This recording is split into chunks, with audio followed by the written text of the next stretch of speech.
Chapter 1. The Man Who Owed Everything. Fellow cultivators, before we begin this journey, strengthen this channel's foundation. Subscribe and ring the bell so you never miss a new chapter. A single like fuels the furnace. Now let us begin. The debt collectors arrived before dawn. Wei Liang heard them from the stable loft where he'd been sleeping on rotten hay, 3 copper coins, and a bruised rib to his name after a month of failed labor in Greystone Market. He heard the boots first, 4 pairs, heavy-soled, moving in the deliberate pattern of men who had done this before and enjoyed it. Then he heard the innkeeper's voice, wet with the kind of eagerness that came from being paid to betray someone. Loft. Can't miss him. Only one up there. Wei Liang was already moving. He dropped through the back window before the first man hit the ladder, landing in the alley mud, rolling to his feet in one motion. He'd learned that skill young, in a different kind of desperate escape. His meridians were sealed, had been since birth, according to the itinerant physician who'd examined him for a fee he couldn't afford, which meant he had no qi, no cultivation, no power worth naming. What he had instead was 12 years of surviving on nothing but speed, observation, and a talent for calculating exactly when to stop fighting and start running. He ran. The alley connected to Market Street, which connected to the dyer's quarter, which connected to the old aqueduct channel that hadn't carried water in 300 years. Wei Liang knew every path out of Greystone Market because he'd spent weeks studying them, the same way he studied every town he passed through, with the attention of a man who knew his luck ran thin and planned accordingly. The debt was genuine. He didn't dispute that. 40 silver taels borrowed from the Kong family's loan house 8 months ago to buy medicine for a woman named Qing Bao, who'd contracted the stone lung sickness and had no family to help her. Qing Bao had recovered. She'd also left town the morning after her fever broke, taking her recovered health and leaving Wei Liang with the debt, the interest, and the distinct impression that gratitude had an expiration date. The Kong family's interest rate compounded weekly. 40 silver had become 93. It would be 112 by the end of the month. Wei Liang had no way to pay it. The aqueduct channel ran northeast out of town, cut into the limestone ridge above the market district, and ended in a dry ravine where the original builders had apparently lost interest or funding. Wei Liang knew about the ravine because he'd spent 2 afternoons studying the old survey markers carved into the channel walls. Habit, not plan. He'd noticed that the markers referenced a secondary drainage network that shouldn't have existed given the local topography. That inconsistency had lodged in his mind the way such things always did. He reached the channel head, dropped into the cut stone trough, and ran in the pre-dawn dark with one hand trailing the wall. Behind him, he heard pursuit enter the channel. 2 men, maybe 3. He couldn't count clearly over the sound of his own breathing. The channel was narrow enough that they couldn't spread out to flank him, which was the only advantage he had. The pursuit was gaining. The lead collector ran with the smooth efficiency of a cultivator using qi to amplify his legs. Not much, low-level foundation building work, but enough to close the gap between a trained man and an untrained one over distance. Wei Liang could feel the heat of it approaching, the ambient pressure that sealed meridians detected even without true qi perception. He had perhaps 30 seconds before they caught him. His trailing hand found the marker he'd noted 2 weeks ago, a triangular cut that didn't match the survey standard, too deep and too precisely angled to be weathering. He stopped, pressed his palm flat against the stone, thought for 3 heartbeats. The collectors were 40 meters behind him and closing. He pushed sideways through what should have been solid wall and wasn't. The passage was low and rough, pre-civilization construction, older than the aqueduct by at least 4 centuries. Cut by people who used different tools and cared about different things. Wei Liang tucked and moved through it without slowing. Behind him, he heard the collectors reach the marker and stop, uncertain. One called to the others. He kept moving. The passage descended. 20 meters. 40. The air changed quality. Drier, strangely still, carrying a faint resonance that he felt in his chest rather than heard with his ears. His sealed meridians couldn't process qi, but they could detect pressure differentials, the way a deaf person might feel music as vibration through the floor.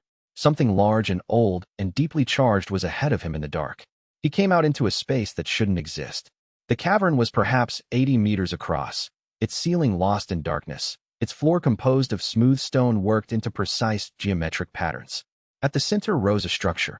Calling it a building felt inadequate. Calling it a palace felt presumptuous. But palace was what Wei Liang's mind supplied because nothing else fit. 9 towers arranged in a 3-ring formation, connected by covered bridges and open courtyards, all of it carved from the same pale stone as the floor. The geometry was wrong in the way that high-level spatial arrays were wrong. Everything looked proportional until you tried to measure it and found the numbers didn't add up. Lights burned inside the towers. Cold, pale, impossible lights, maintained by something that had been running without fuel for longer than Wei Liang cared to calculate. He stood at the edge of the cavern for a long moment, listening to his own pulse, and then walked forward because the alternative was going back into the channel and explaining his debt situation to 4 men who were paid by results. The courtyard he entered was clean. That detail struck him harder than the impossible architecture. The stone was swept, the cracks between paving blocks free of moss, the decorative basins filled with water that showed no algae. Maintained. Recently and deliberately. "You are not the woman I was expecting," said a voice. Wei Liang turned, hand moving to the knife at his belt before he registered that the speaker wasn't human. The construct stood 7 feet tall, built from dark jade. Not carved into human form, but assembled into something that suggested humanity the way a sketch suggested a face. Broad shoulders, a head that tracked with purpose, hands too precise and too still. Its eyes were interior light, cold blue, steady, patient. "I'm not expecting to be anyone," Wei Liang said. "I'm trespassing. I acknowledge this. I'll leave immediately if you want me to, but there are people in the passage above who want to break my legs, so I prefer a brief delay." The construct studied him. "You found the secondary access. The pre-civilization route." "Yes. No one has used that passage in 60 years. The last was an antiquarian who spent 3 days mapping the aqueduct system." The construct paused. "You noticed something anomalous in the survey markers. The angle of the tertiary cut didn't match the documented tools of the period. Someone was marking something different." Wei Liang let his hand drop from the knife. The construct hadn't moved to harm him, and things that wanted to hurt you didn't usually start conversations. "What is this place?" "This is the Void Palace. I am called Old Hollow. I have maintained this structure for 112 years in anticipation of its rightful inheritor." A pause. "That inheritor is not you." "No," Wei Liang agreed. "I wouldn't think so. And yet," Old Hollow said, turning toward the center fountain, "you are here, and you have sealed meridians." The way it said those last 3 words, with a weight that transformed them from diagnosis to designation, made Wei Liang's hands go still at his sides. Most cultivators who stumble into places like this have strong meridians. Rich families, prominent sects, inherited advantages. The Void Palace was not built for them. Old Hollow looked at him with those cold blue eyes, and for the first time since entering the cavern, Wei Liang felt something other than fear. It was built for someone who had everything taken from them at the beginning. Someone the system wrote off. Outside, he could hear faint echoes of boots on stone. The collectors hadn't given up. They were working their way through the aqueduct channels, systematic and patient. "Tell me about the inheritance," Wei Liang said. The story Old Hollow was about to tell him would change every remaining calculation he had ever made about his life. And from the weight in the construct's cold blue gaze, whatever it said next, it would not be easy. Chapter 2. What the palace requires. Old Hollow's explanation was precise and unhurried, delivered in the manner of something that had rehearsed it many times over a very long interval. The Void Palace had been constructed in the final generation before the interregnum, that century-long period when the major dynasties collapsed inward, sects dissolved or merged, and the accumulated cultivation traditions of 3,000 years scattered into fragments. The builder's name had been Jiu Wuling, a woman of such comprehensive understanding that she'd been referred to in contemporary records not as a cultivator, but as an architect, someone who didn't merely advance through existing systems, but designed new ones. She recognized what was coming, Old Hollow said. They sat in the main reception hall now, on stone benches that had been kept clean and were slightly too large for a human frame. Built, Wei Liang suspected, with the assumption that its occupants would eventually be substantially larger than ordinary people. The major sects were consuming themselves. Their cultivation paths were becoming increasingly narrow, powerful at the apex, but brittle in the foundations. She wanted to build something different. The Void Throne system, Wei Liang said. He'd been listening carefully, organizing the information as it came. Yes, the throne requires 9 practitioners, 1 for each primary resonance type in the cultivation world. Dragon blood, spirit realm, arts cultivation, martial force, soundway, beast bond, formation mastery, fate reading, and void core. Old Hollow's light shifted slightly. Something Wei Liang was beginning to read as emphasis. Each practitioner bonds to the palace through a ceremony called the Rite of Accord. In exchange for the bond, which is voluntary and cannot be coerced, they receive access to the palace's resources and a share of the void energy that flows through its foundations. And the throne holder? The central position, the 9th resonance, void core, which is distinct from the others. It can only be awakened in someone whose meridians have been sealed since birth, either by birth defect, by injury in infancy, or by deliberate blocking. Old Hollow paused. Sealed meridians create a different kind of interior space. The chi that cannot flow outward accumulates in the core over years, transforming into something that ordinary cultivation systems cannot produce. Wei Liang thought about 12 years of failed cultivation tests, of being turned away from every sect gate, of physicians shaking their heads. He thought about the debt, the stable loft, the 4 collectors somewhere above them in the stone channels. You're saying my meridians aren't broken. They're a prerequisite. I am saying that Jiao Wuling designed this system specifically for someone like you. The sealed meridians are not a deficiency. They are the lock that this palace was built to open. He sat with that for a long moment. Outside, the sounds of pursuit had faded. The collectors had either lost the passage or given up. He had perhaps a few hours before they reorganized. He stayed where he was. The woman you were expecting. She has sealed meridians. She does. She arrives in 2 days. She is called Wei Liang. The construct paused. That is also your name. Common surname. Liang is a reasonably common given name as well. He kept his voice flat, though something cold was moving through him. She doesn't know about this place? She has been guided here through a sequence of circumstances that Jiao Wuling designed into the palace's ambient array. Small coincidences. Paths that happened to open. Information that happened to reach her. Old Hollow's tone was neither apologetic nor defensive. The same process that should have guided you, had you not had your meridians sealed by an outside party rather than by birth. Wei Liang went very still. What? Your meridians were sealed externally. At approximately age 4, based on the residual array structure I can observe in your foundation. The sealing used a suppression technique consistent with late dynasty Jade succession methods, a school absorbed into the Shattered King's faction during the interregnum. Old Hollow looked at him steadily. Someone sealed your cultivation deliberately when you were a child. The ambient guidance arrays should have reached you at 14. They couldn't find you through the suppression. The silence in the reception hall was complete. Wei Liang thought about the years. The tests that always came back empty. The physicians who had no explanation. The itinerant cultivators who had looked at him with mild pity and moved on. He thought about what it meant that someone had done this to him on purpose. Not negligence, not fate, but deliberate action by identifiable people for identifiable reasons. Who, he asked. I don't know. The technique's signature is traceable to a school, not an individual. The Shattered Kings are a large and decentralized faction. Old Hollow settled slightly, the way large things settle when thinking carefully. But it suggests that someone knew what you were before you did, and chose to prevent it. That was the first real piece of information Wei Liang had received about his own origin in 24 years of life, and it arrived not as comfort, but as threat, which was at least consistent with his experience of the world. The woman coming in 2 days, he said. The one you were expecting.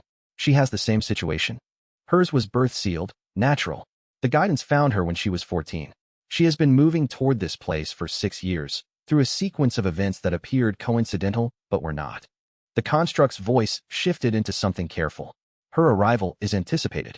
Her bonding as first consort, the dragon blood resonance, which she carries, was designed into the founding structure.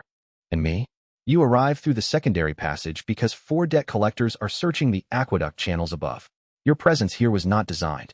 It is, however, not unwelcome. The cold blue eyes studied him. The palace requires a void throne holder. You have the void core foundation. The woman coming in 2 days has a natural sealed meridian, but hers will open to the dragon blood path, not the void throne. She is a consort. You may be what the palace was actually waiting for. Tell me everything, Wei Liang said. The bond structure. The consorts. What it means for the throne holder. All of it. I want to understand exactly what I'm agreeing to or refusing before anyone else arrives.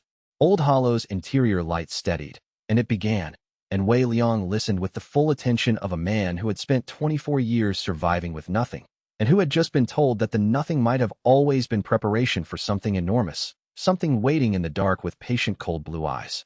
He wanted to believe that. He was also going to verify every detail before he trusted any of it. Chapter 3. Preparation. The next 2 days, Wei Liang worked. He understood the right of accord now. Old Hollow had been thorough and precise, repeating key points until satisfied that they'd been absorbed rather than merely heard. 9 bonds, 9 consorts, 1 throne holder at the center. Each bond was voluntary. The construct had been emphatic on this. The Void Palace could not coerce a bond, could not compel a consort to accept the connection, could not function properly if even one of the 9 was bound under duress. The entire architectural philosophy rested on the premise that power shared willingly was more stable than power taken by force. 9 bonds, 9 seals, a complete cultivation unlock, built out of 9 people agreeing that the exchange was worthwhile. Wei Liang had spent the first day mapping the palace. This wasn't idle exploration. He needed to understand what he was offering. When the Dragon Blood woman arrived, he would have approximately 1 conversation to explain a centuries-old cultivation system, justify why she should trust a vagrant with no cultivation and a debt problem, and make a case compelling enough that she'd accept a permanent bond. He needed to know what the palace contained, what it could offer, and how to present it in terms that a serious cultivator would find credible rather than suspicious. The void resonance chambers were on the 3rd level of the central tower, 7 rooms, each tuned to a different frequency of void energy, their walls still humming with Jiu Wuling's original inscription work. Wei Liang couldn't use them himself, not yet, but he could feel the quality of the energy through the pressure differential his sealed meridians created. The chambers were genuine. The power in them was real. He pressed his palm against the 3rd chamber wall and held it there for a full minute, mapping the resonance quality as precisely as he could.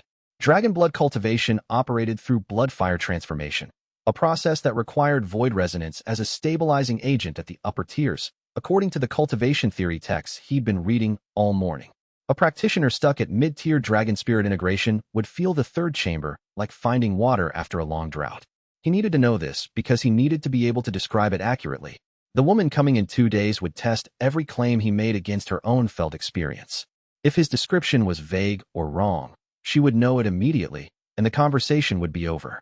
The library occupied 2 entire towers and connected to a 3rd through an underground passage.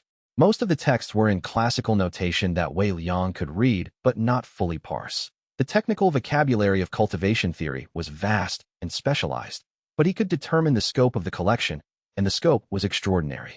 300 years of pre-interregnum knowledge, preserved in conditions better than any public archive. He cataloged what he could in the time available. The main subject areas, the significant named collections, the texts whose titles appeared in references he recognized from broader reading. The Forbidden Arts collection alone would have made serious scholars weep. The Ghost Realm lineage texts included volumes that were listed as lost in every current bibliography. The Martial Path records held techniques that predated the current sect system by 600 years. The Beast Bond practice gardens were in the eastern quarter, now dormant but structurally intact. The formation arrays in the western courtyard were dusty but unbroken. The sound cultivation performance hall in the south tower had acoustics that made ordinary speech sound like music. He tested this by reading a passage from a cultivation manual aloud, and the chamber transformed the words into something that resonated in his chest rather than just his ears. He spent the evenings talking with Old Hollow, extracting everything the construct knew about each of the 9 consort types, what they needed, what would persuade them. He made notes in the small journal he always carried, a habit from years of collecting information about towns and routes and opportunities, and organized what he learned into a structure he could present coherently. On the 2nd morning, he cleaned the main reception courtyard. This was partly practical. The Dragon Blood woman would form her first impression from what she saw, and partly something he didn't fully analyze at the time. The palace had been maintained by Old Hollow in the essential functions, but the outer areas showed the age of 112 years without a human hand involved. Wei Liang swept the paving stones, cleared the debris from the fountain basin, refilled it from the underground cistern that Old Hollow showed him, straightened the decorative elements that had shifted with time. He found, in a side room off the reception hall, a set of robes in the pale stone color of the palace's walls. Clean, preserved by the same ambient cultivation energy that had kept everything else intact. They fit him well enough, made, he suspected, for someone of the throne holder's build, which Jiu Wuling might have calculated from the same sealed meridian specification that defined the role. He changed into them, looked at himself in the still water of the fountain. He looked like someone who belonged here. That was the plan. Old Hollow found him mid-afternoon. She will arrive within the hour. The ambient arrays guidance sequence is completing. Wei Liang set down the broom he'd been using, a real broom, found in a storage room, handle worn smooth by years of Old Hollow's precise grip, and straightened.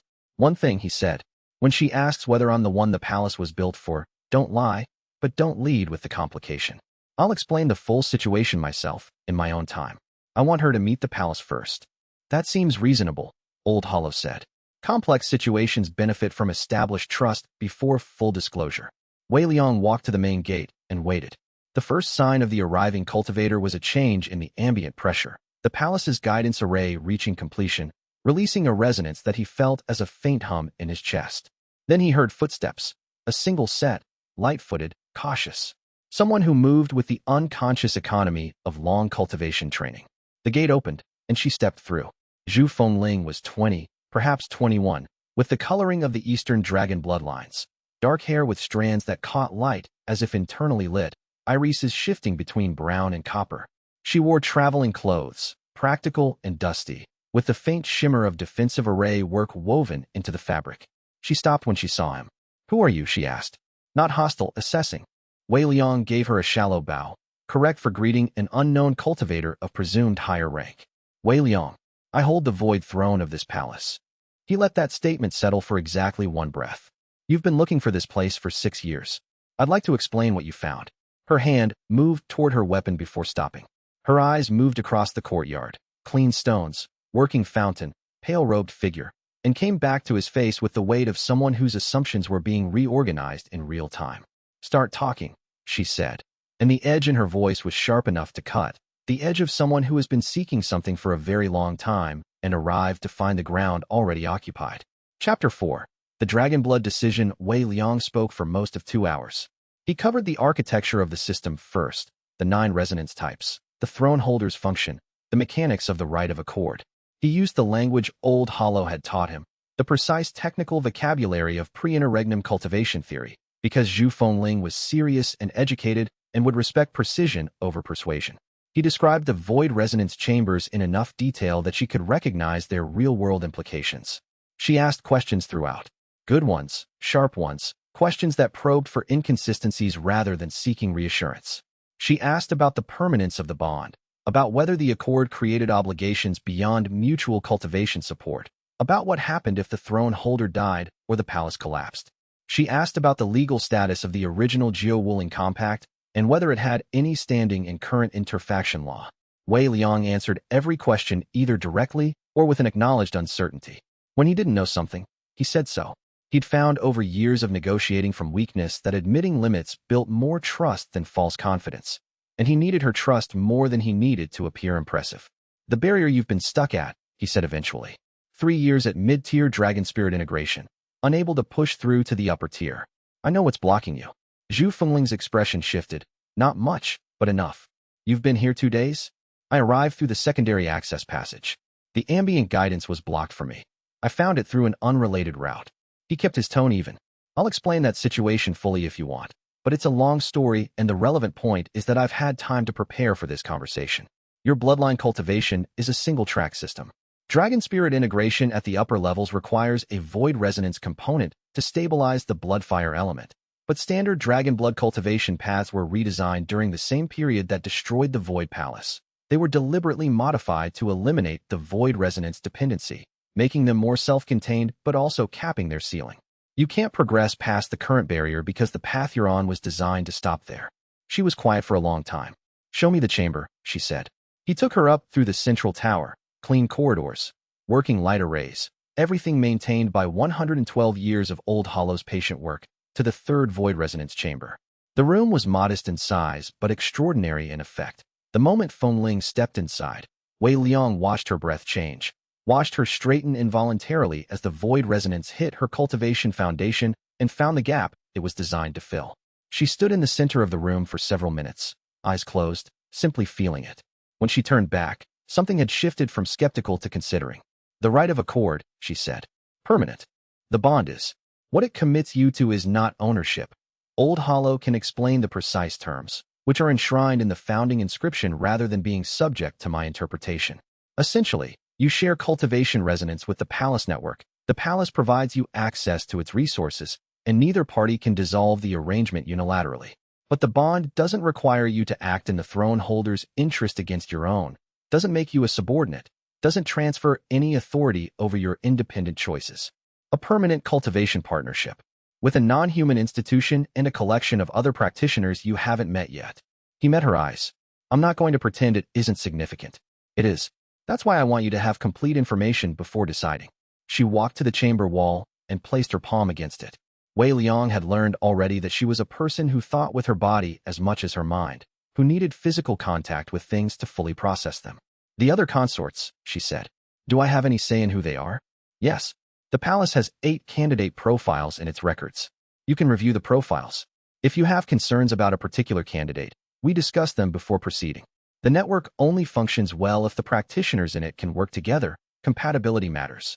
And you? She turned. You specifically. You can walk away from this conversation. If you do, I'll make the same offer to whoever arrives next, and you can return if you change your mind, assuming the accord for your resonance type hasn't been filled by then. I am not asking for trust you haven't earned reason to give. That's a very careful answer. It's an honest one. Wei Liang waited, because he'd said everything he had to say, and further talking would only dilute it. She needed to reach her own conclusion, and she was capable of doing that if he got out of the way. The void resonance chamber hummed around them, a frequency that was almost below hearing, patient, and very old. Zhu Fengling looked at the chamber wall, then at Old Hollow, who had been standing in the doorway with its characteristic stillness, then back at Wei Liang, and the look was the kind that comes from someone who has made a calculation and wants to confirm one final variable. Show me the accord text, she said. The original inscription. I want to read exactly what I'm agreeing to, and then I want an hour alone in this chamber to think. It was not yet yes, but it was not no, and the questions she was asking were the questions of someone who intended to make a decision. And in the void resonance chamber, the gap in her cultivation foundation was answering questions that her mind was still composing. Chapter 5. Before the first bond, Zhu Fengling spent her hour in the void resonance chamber. Wei Liang spent his in the library, reading everything Old Hollow had organized about the rite of accord mechanics and the exact sequence of events that would follow a successful bond. He wasn't nervous. Nervousness was a luxury for people who had other options, but he was focused in the particular way that came before important and irreversible decisions. He read the accord inscription text carefully. Old Hollow had transcribed it into accessible notation. The original was in an archaic script that required specialized training to parse, and Wei Liang went through every clause with the attention he usually gave to labor contracts, looking for conditions that seemed benign but weren't. It was, as far as he could determine, exactly what it claimed to be. The bond created a resonance link between the Consort's cultivation foundation and the palace's void energy network. It could not be used to drain the Consort's cultivation, could not compel behavior, could not transfer ownership of the Consort's independent techniques or knowledge. The only ongoing obligation was a monthly resonance exchange, a brief meditation practice, essentially, that maintained the network coherence and took approximately 3 hours. In exchange, the consort received continuous access to the palace's resonance resources and, according to Old Hollow's commentary, a passive cultivation acceleration effect that compounded over time as the network grew. The throne holder received 1 seal break per completed bond. 9 bonds, 9 seals. Full cultivation unlock. Wei Liang thought about what that meant. His void core foundation had been building for 24 years, compressed and sealed, and accumulating in ways that standard cultivation paths couldn't replicate. When the seals opened, what emerged wouldn't follow any existing rank progression. Old Hollow had been careful about this. The void core cultivation that emerges may not map onto standard rank terminology. You may need to develop your own understanding of your stages. He found that prospect less alarming than it probably should have been. He'd been developing his own understanding of things his entire life. He also spent 30 minutes in the palace's main archive reading what Old Hollow had on the Shattered Kings, the current name for the faction that Old Hollow had identified as responsible for sealing his meridians. The records were necessarily incomplete, 300 years old, written before the Jade Succession renamed itself. But they described a pattern of operation that was clarifying. The Jade Succession suppressed not through destruction but through degradation, working over generations to weaken cultivation traditions from the inside, corrupting lineage transmissions, replacing authentic texts with subtly incomplete versions. Deliberate, patient, multigenerational. The kind of strategy that only made sense if you were planning for permanence. When Fengling came back, her cultivation base had already begun shifting. He could see it in the way she moved, in a subtle change of pressure around her that he perceived as warmth rather than light. Even an hour in the third chamber had started the void resonance integration process. I have a condition, she said. Tell me. The other consorts. I want to meet each one before their accord is completed, not after. And if I think someone is genuinely unsuitable, for reasons I can articulate, I want the right to raise that concern before the bond is finalized. Wei Liang considered. Not a veto, because then any single consort could block the whole network, but a genuine consultation. If you raise a concern, I'll address it seriously before proceeding. Good. She paused. And the debt situation. You mentioned collectors. An unrelated matter. It won't affect the palace. It might, if they start looking for you seriously. Fengling's voice was practical, not unkind. The Kong family's loan operations are a front for the lower tier of the Shattered King's faction. If your debt is with them, the people looking for you are connected to the faction that originally sealed your meridians. Wei Liang went still. How do you know about the Shattered King's connection to the Kong operations? I've been investigating the Shattered Kings for 3 years. They're the reason I started looking for alternative cultivation paths. They've been systematically destroying or corrupting every major cultivation tradition they can reach, and I wanted something they hadn't touched. Her expression was flat and focused. They sealed your meridians. They're connected to your debt collectors. That means they may already know you're here, or will when those collectors report back. A new and unwelcome calculation had entered everything. How much time before the collector's report reaches anyone significant? Wei Liang asked. If they're standard runner level, 2 weeks to reach a branch coordinator. If they're cultivator level, 3 days. She met his gaze. We should move faster than you planned. Then let's do the rite of accord today, he said. If you're ready. She was ready. The hour in the chamber had settled her decision. What she needed wasn't more persuasion, but time to verify that her own instincts matched the evidence. He understood that. I'm ready, she said simply. And the simplicity was the kind that came from genuine conviction, not resignation, not coercion, but the clean answer of a person who had done the thinking and reached a conclusion. They walked to the Accord Hall together, and Wei Liang's mind was already 2 steps ahead, calculating what the first seal opening would give him, how quickly they could reach the second candidate, what the collector's report would set in motion, because the race had just been given a name, and he intended to win it. Chapter 6. The first seal opens. The sensation of the first seal breaking was unlike anything Wei Liang had language for. He'd read descriptions of meridian opening in the cultivation texts. The Accord Hall ceremony took an hour, and he'd spent part of the waiting time skimming a manual on Foundation awakening theory, and the descriptions all used metaphors about gates and rivers and light. What he experienced was closer to a building settling, the deep structural groan of something large adjusting its weight distribution after a very long time in one position. He sat still for it, cross-legged on the Accord Hall floor after Fengling completed her part of the ceremony, and let the process complete itself. What opened was not the full flow of a normal cultivator's chi pathways. That was the fundamental difference between his situation and a standard meridian awakening. His core had been building in a sealed space for 20 years, and what emerged when the first seal broke was a trickle through a previously blocked channel, oriented toward void resonance rather than standard elemental cultivation. He couldn't fight better. He couldn't move objects. The practical effects were, for now, minimal. What changed was something he didn't have a word for. A shift in his perception of the world's cultivation energies, a new ability to sense where power was concentrated and what type it was. He'd always been able to detect pressure differentials with his sealed meridians. Now he could read those differentials with a resolution that was qualitatively different. It was the difference between sensing heat and being able to describe the temperature precisely, measure the source, estimate the output. When he opened his eyes, the Accord Hall had texture. He could see the inscription lines Old Hollow had drawn as active energetic structures rather than pigment on stone. He could see the resonance bond between the palace foundation and Fengling's cultivation base as a thin silver thread running from the central inscription node to the dragon blood woman watching him from across the room with an expression that was cautious and, very faintly, curious. Something happened, she said. First seal. Partial opening. He paused, trying to characterize it accurately. The void core cultivation has begun moving. It will be slow. Each seal releases another channel increment, and I have 8 more to complete before the full system is operational. How long? Depends how quickly we can complete the other accords. He stood, testing the new sense the way a person tests a new tool by turning it in their hands. He could see the palace's foundational void energy as a network now. Not clearly, not in detail, but as a shape, a pattern. Beautiful in the abstract. Fragile in the current configuration. Old Hollow. The second consort candidate, the spirit realm type. Location. The candidate's name is Shun Yueme. She is currently at the Pale Court cultivation grounds, approximately 40 li northeast of this location.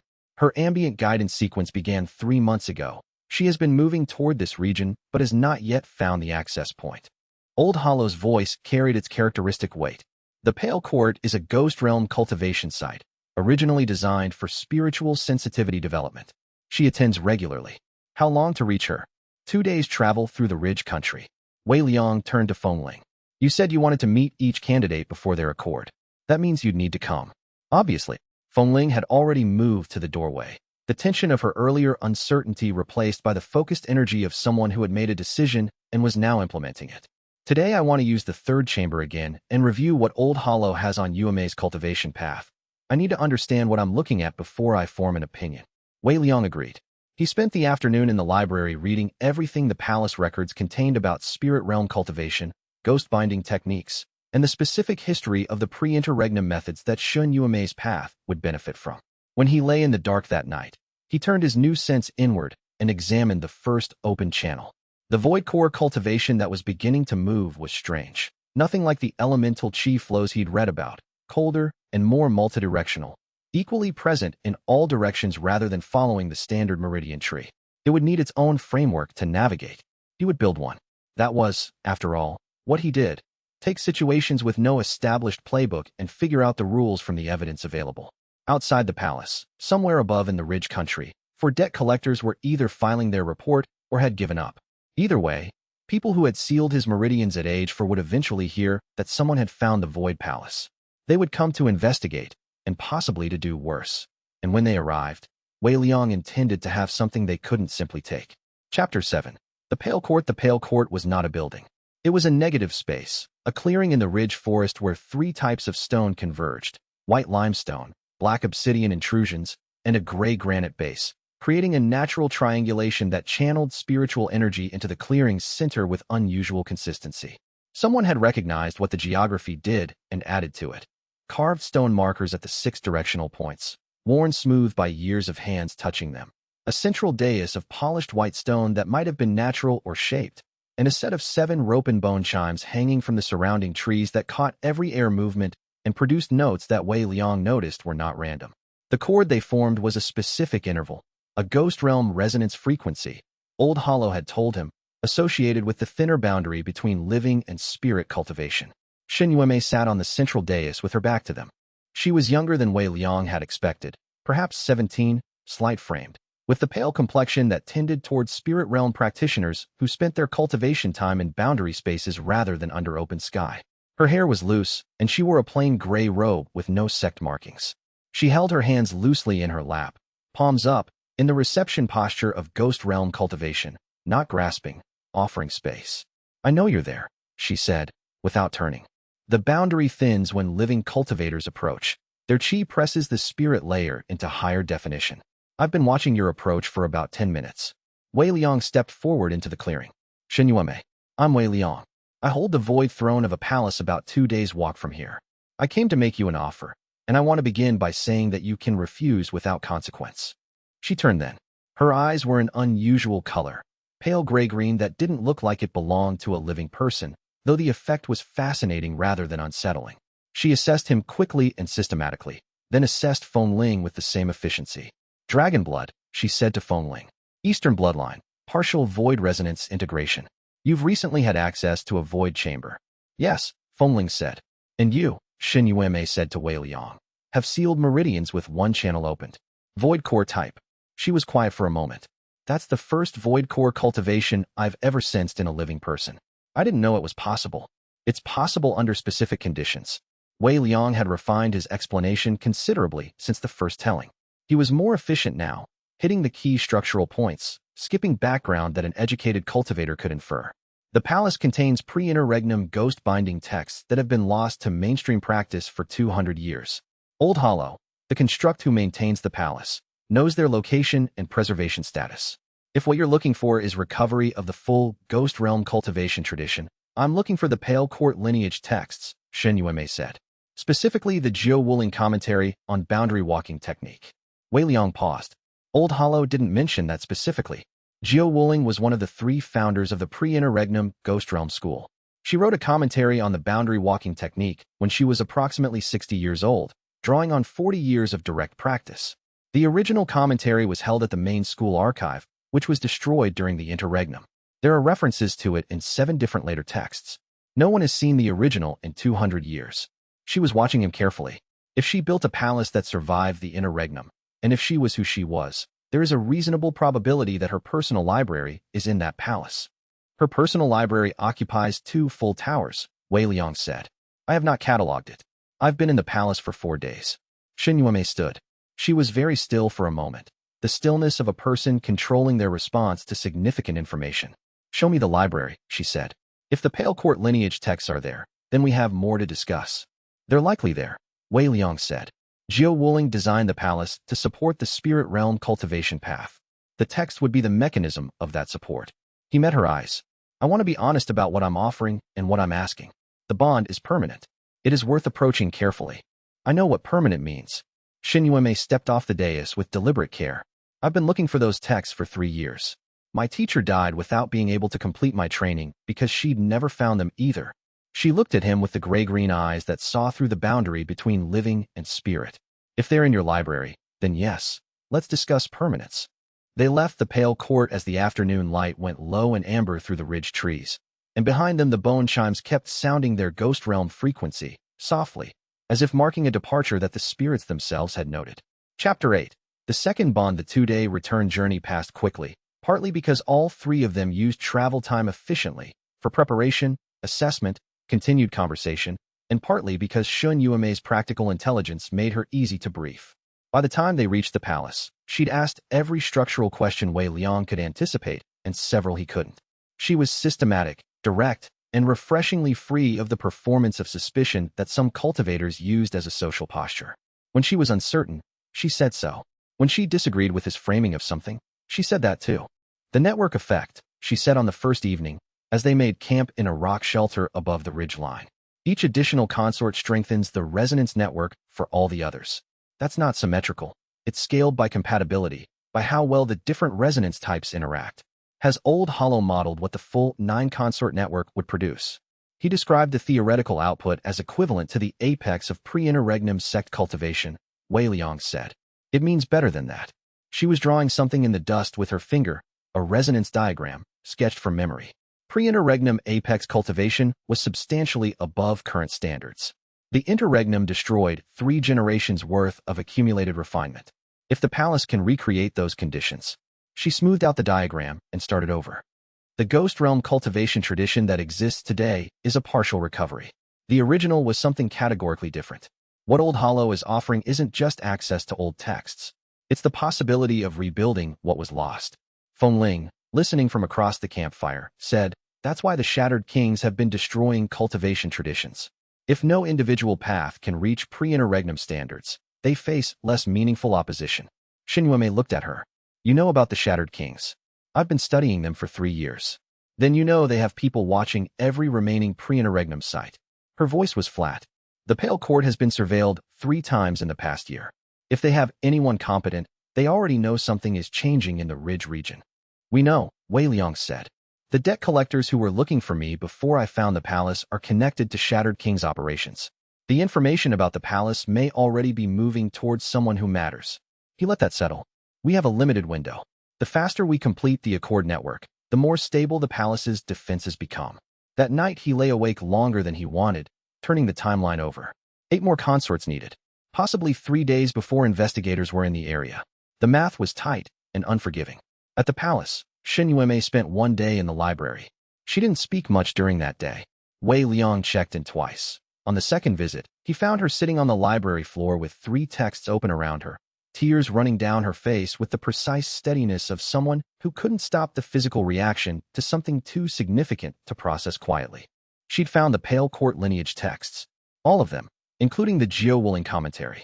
By evening she was composed again. "I'd like to discuss the terms of the Accord," she said.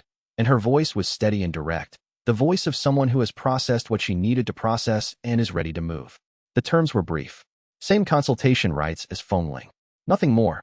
The library had already answered the only question that mattered. The rite of accord was performed the following morning, with Feng Ling present as witness. When the bond completed, Wei Liang felt the second seal open, less dramatic than the first, but deeper. 2 channels now, carrying void core cultivation in 2 directions, beginning to form what Old Hollow described as the foundational circulation pattern of the Void Throne system. "The third candidate," he said to Old Hollow afterward. "The Forbidden Arts scholar, Xiao Wuan. She is currently in the Hollow Valley region, conducting field research on a sealed formation array." Old Hollow paused. "She is being watched by a Shattered King's operative. Not arrested, observed. They know she is valuable and have not yet decided what to do with her." Wei Liang exchanged a look with Feng Ling. "Then we need to be subtle. he said, and his new void core perception was already mapping the approaches, calculating which routes would avoid the operative sight lines, already treating the next step like the extraction problem it was. Chapter 9. The Hollow Valley approach. Xiao Wuhan was the third candidate profile in Old Hollow's records, and she was the most complicated one. The Forbidden Arts designation wasn't a moral judgment, but a technical one. The school of cultivation she practiced had been classified as forbidden by the major sect alliances post-interregnum, not because it was harmful in itself, but because it was too powerful and too flexible to be easily controlled. Forbidden Arts practitioners could theoretically replicate the effects of any other cultivation path given sufficient study material, which made them invaluable and threatening in approximately equal measure. Xiao Wuhan had survived by being brilliant, discreet, and constantly mobile. She maintained no permanent address, no sect affiliation, no public cultivation record. She made her living as a field researcher studying ancient formation arrays, which gave her a legitimate reason to visit pre-interregnum sites without appearing to be specifically hunting for knowledge the major sects had tried to bury. The Hollow Valley Formation Array was a legitimate research target, a partially collapsed arrangement of cultivation stones from the late pre-interregnum period, currently sealed against active use, but preserving energy patterns that a skilled analyst could read. She'd been at the site for 2 weeks when Wei Liang's group arrived, and the Shattered King's observer had been there for 1. Wei Liang had spent the 2-day travel identifying the observer first. The signal had been in the energy patterns near the valley entrance, a faint surveillance array, minimal footprint, the kind of installation that required some cultivation skill but not exceptional artistry.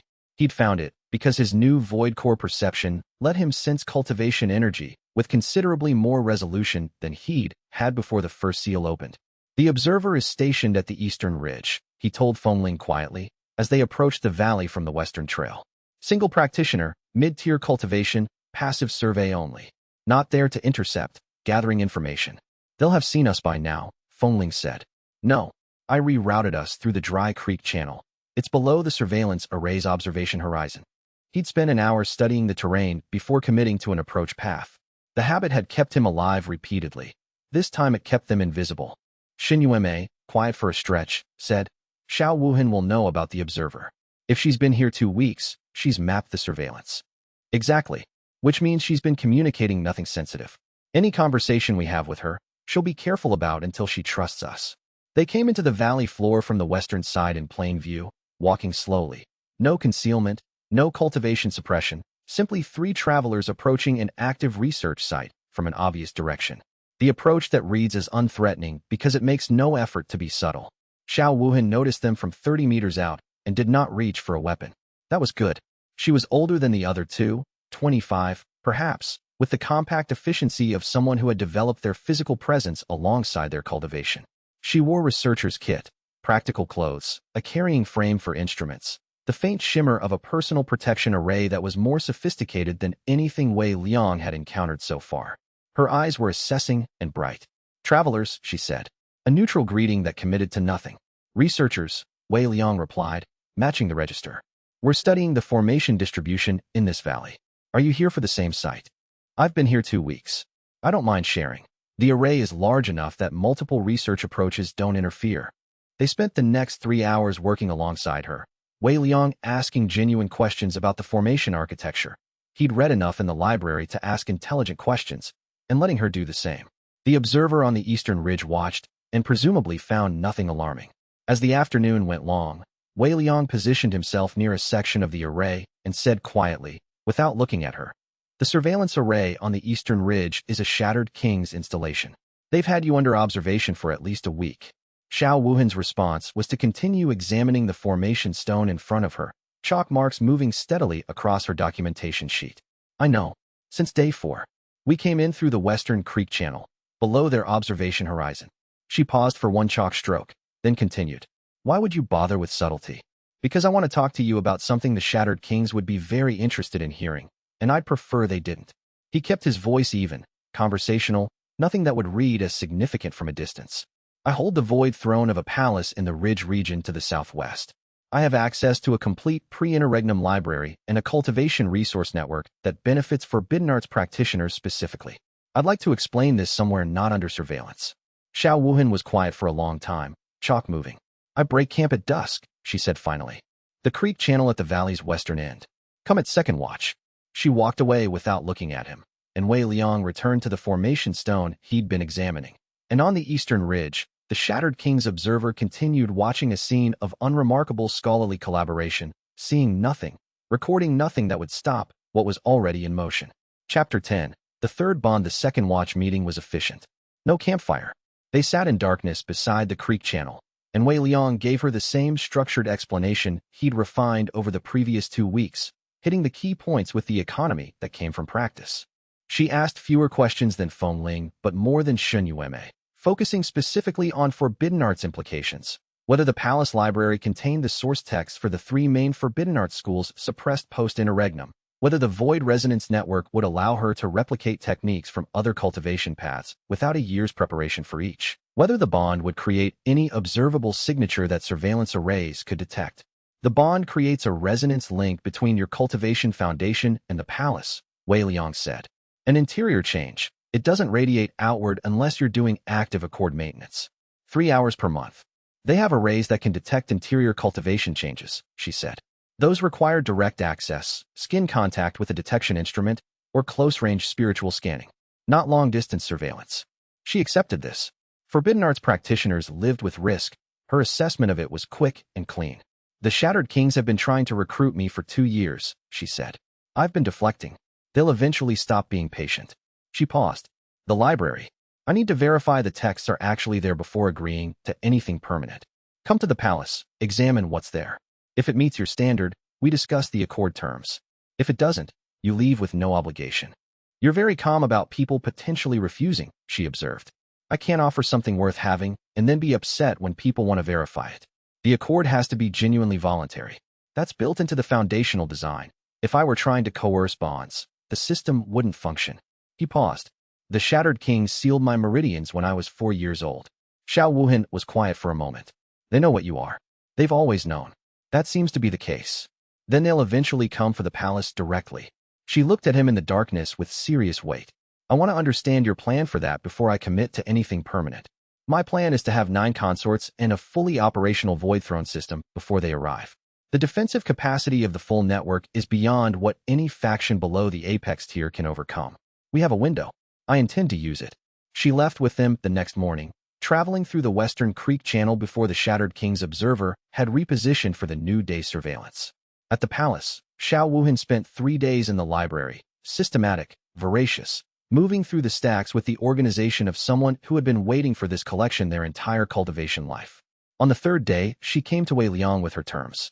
Straightforward, same consultation rights as the others, plus access to the formation arrays in the Western Courtyard as active experimental workspace.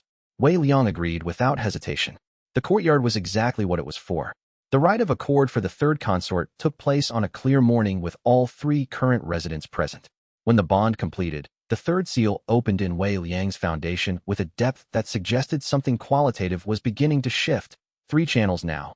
A triangular pattern that Old Hollow told him was the first stable configuration, the threshold at which the palace's defensive arrays could begin operating at partial capacity. 3 down. 6 to go. And the Shattered King's operative in the Hollow Valley was filing a report that would reach a coordinator in perhaps 10 days, which meant the window he had was already visibly narrowing. Chapter 11. The first week, Zhu Fengling's breakthrough came on day 9. She had been working in the 3rd Void Resonance Chamber daily, and Wei Liang had been watching the changes in her cultivation resonance with his improving Void Core perception, the gradual integration of the Void Resonance component into her Dragon Spirit Foundation, the clearing of the barrier she'd described as impenetrable for 3 years. On the 9th morning, the change happened all at once, the way long-sustained processes sometimes concluded, not gradually, but as a single release of accumulated pressure. He heard it from 2 corridors away, a sound like clear water moving over stone, which was apparently the acoustic signature of Dragon Spirit cultivation advancing through a major threshold. Feng Ling was in the chamber for 4 hours after that, consolidating the breakthrough, working through the initial instability that always followed rapid advancement. When she emerged, the pressure of her presence had increased substantially, the way a landmark increases when you're closer to it. Next here, she said. 3 years stuck, and it took 9 days here. Jiu Wuling designed the chamber specifically for that cultivation path. She was thorough. She was extraordinary. Feng Ling sat on the reception hall bench and looked at him with an expression that had shifted from the careful assessment of their first meeting to something more settled. I've been thinking about the other consort candidates. The fourth, the martial type, Qin Ruoyan. Old Hollow says she's 3 days out. The ambient guidance is completing for her. She's a war general's daughter. Her cultivation rank puts her at the upper tier of martial path. She's more powerful than either Yueme or I was when we arrived. She'll have more negotiating leverage, and she'll know it. Fengling tapped the stone bench. She'll want to understand the defensive applications of the palace network immediately. She thinks in terms of strategic value. Yes, when she arrives, I'll lead with those. Wei Liang had read the profile.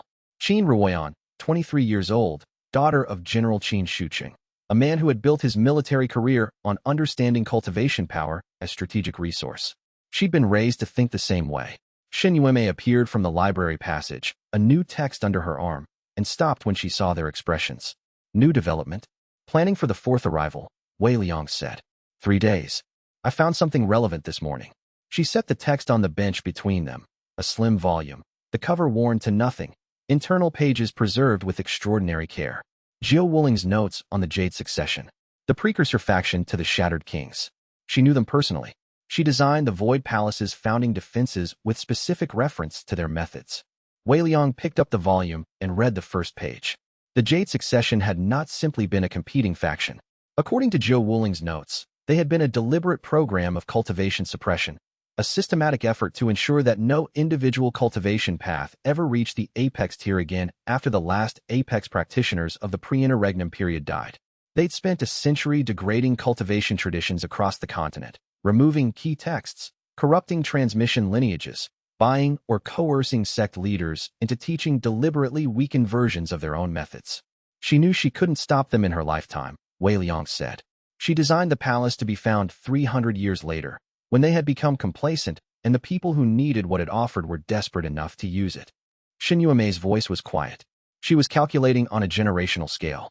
Xiao Wuhan called from the courtyard. The formation arrays in the western section, 2 of them have reactivated. Your seal opening this morning triggered something in the base array. Wei Liang and Fengling went to see.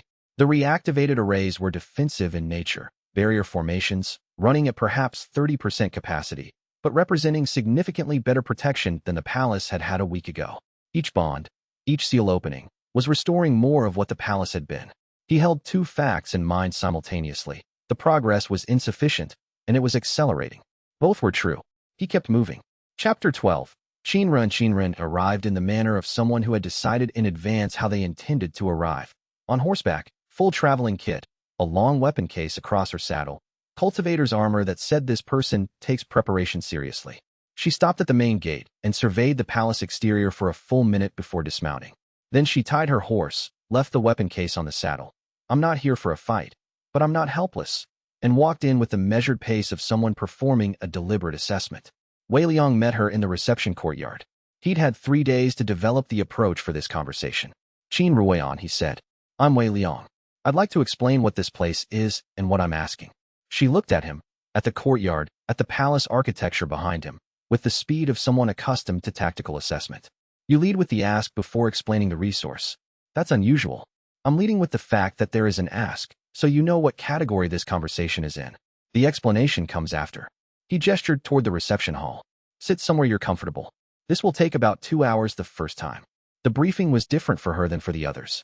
Fengling had needed precision and respect. Shen Yueme had needed to know the texts existed. Xiao Wuhan had needed clear-eyed acknowledgement of the risk. Qin Ruoyan needed the strategic picture. So he started with the Shattered Kings. He described their origin, their program, what Jiao Wuling's notes had revealed about their systematic suppression of cultivation traditions. He described the palace's original defensive design, what the full Nine Consort network would produce, what the timeline was. He was explicit about the threat and the window. She listened without interrupting until he'd laid out the complete structure, then started in with questions that were all about decision geometry. If the palace was attacked before all 9 consorts were bonded, what was the expected defense capacity? If the Shattered Kings sent apex-tier practitioners, what were the failure modes? If a consort was killed, did it damage the network or simply create a vacancy?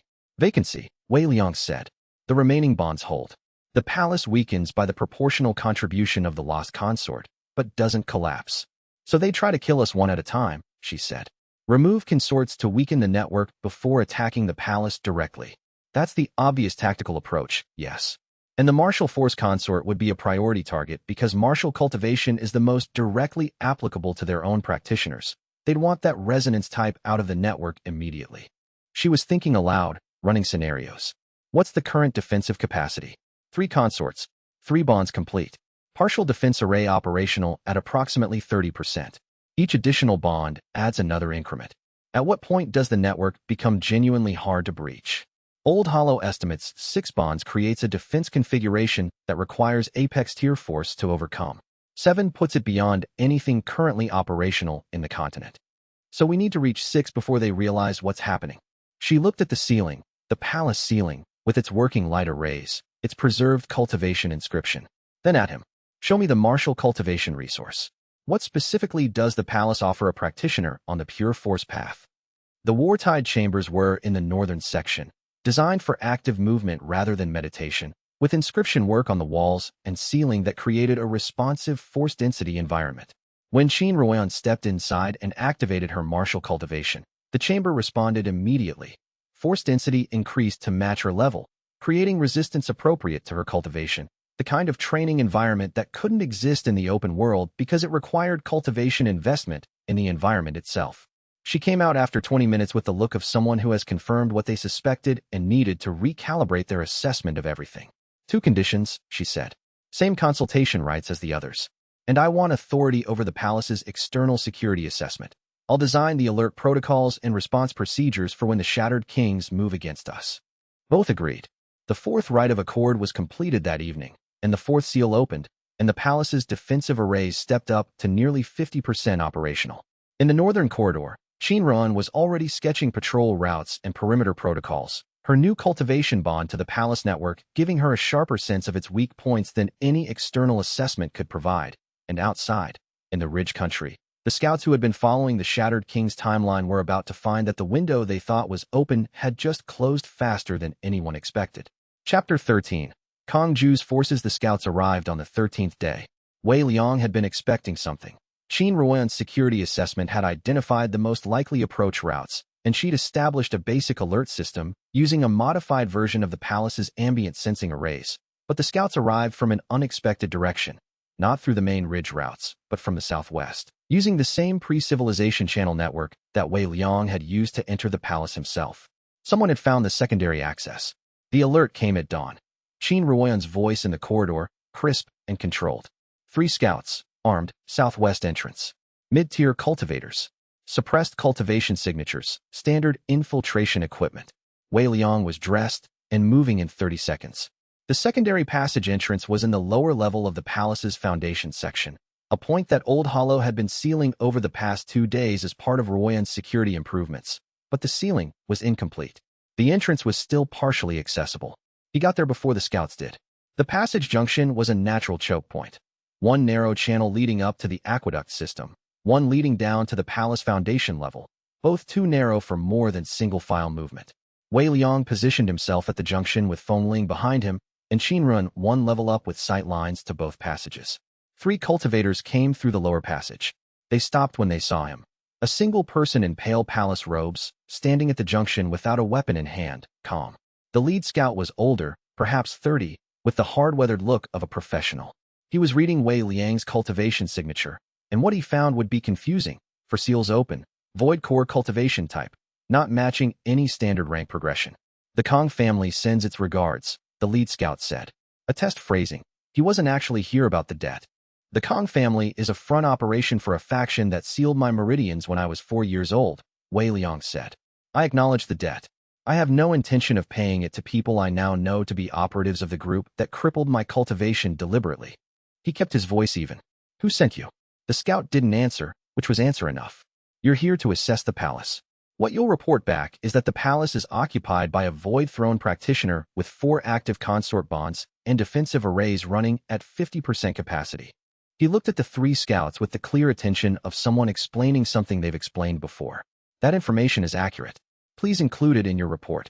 Also include that the throne holder is aware of who you are and is prepared for the conversation that follows. The lead scout's hand moved, slightly, toward his weapon. It stopped. He was recalculating.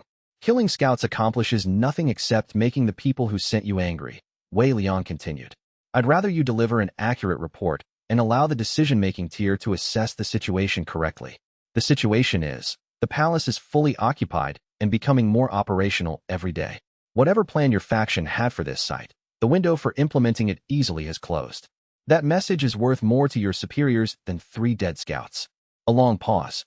Then the lead scout stepped back, and all 3 withdrew through the lower passage with the controlled efficiency of professionals who had decided the situation required escalation rather than direct action. When they were gone, Qin Ruoyan came down from her position. That was a risk.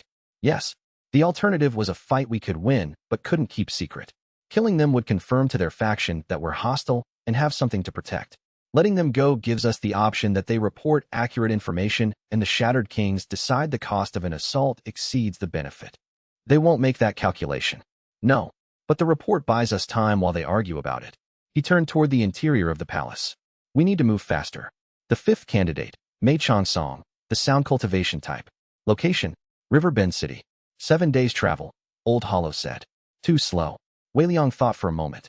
Ruoyan, you have military contacts. Can you send a message that would reach Riverbend faster? 3 days via my relay network. Send it. I'll write the message. He wrote it that afternoon. 200 words, structured and precise, compressed but not distorted. He gave it to Qin Ruoyan to encode and send. And then he called the full group together and told them what they all already knew. The Shattered Kings were coming, and they had perhaps 2 weeks before someone more significant than scouts showed up at their door. The 5th candidate had to be moving before that. Chapter 14.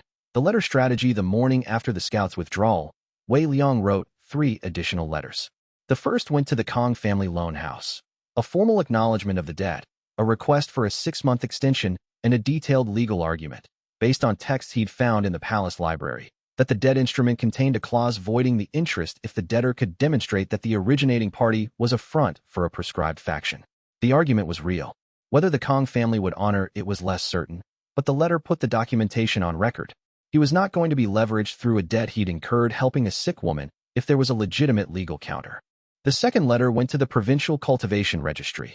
He registered the Void Palace under the pre-interregnum name that appeared in Jiu Wuling's founding documents, cited the historical preservation statutes that protected pre-interregnum sites from unauthorized occupation or damage, and formally notified the registry that the site was occupied and in active use. Bureaucratic protection wouldn't stop the Shattered Kings, but it created a legal record of the palace's existence and occupancy, which meant any action against it would have to work against an official paper trail rather than in comfortable obscurity. The third letter went to the archivist at the Northern Reaches Documentation Center, who maintained records of cultivation tradition lineages. He identified the palace as the repository of 7 complete pre-interregnum cultivation lineages considered lost, named them by their historical designations, and offered access to serious researchers under appropriate protocols. You're making us visible, Xin Yuemei observed, reading the third letter. I'm making us visible in the right way. Wei Liang sealed the letter and said it with the others. The Shattered Kings have operated by avoiding attention. They suppress things quietly, without official record, without witnesses. The defense against that strategy is to be exactly the opposite. Publicly documented, officially registered, actively broadcasting what we have. It creates pressure on them, Xiao Wuhan said from the doorway. She had been working in the formation courtyard, but had apparently been listening. If serious researchers start seeking access to these lineages, and then access is suddenly blocked by a Shattered King's operation against the palace, those researchers have direct personal interest in the outcome. That's a constituency the Kings would rather not have. Yes, Wei Liang said. He looked at the table of letters. These go out today, if someone is willing to carry them to town. Fengling said. Without looking up from the formation text she'd been reading, I'll take them. I can move quickly enough that I'll be back before anything changes here, and I have identification documents from my original sect that make courier work look normal. She took the 3 letters and left before noon.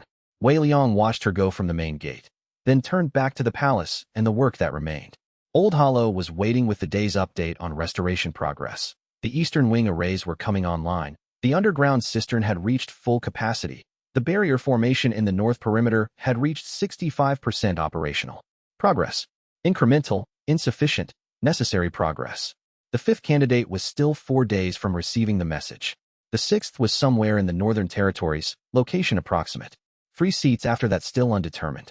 The scouts had perhaps 14 days head start on their report, at most, and Wei Liang went back to the library and kept reading, because the preparation he did now was the only insurance he had for every confrontation that was coming. Chapter 15. The Hall of Resonant Memory. On the 15th day, Wei Liang found the Hall of Resonant Memory. It was listed in Old Hollow's initial inventory, but listed last, labeled Founder's Annex, inactive, requires throne holder access at 3 or more bonds. He had put it off because inactive seemed less urgent than everything else. On the 15th day, with the immediate crisis settled into a manageable ongoing pressure, he had time. The hall was at the center of the palace's second level, behind a door that opened when he touched it with the void core cultivation now moving through 4 active channels.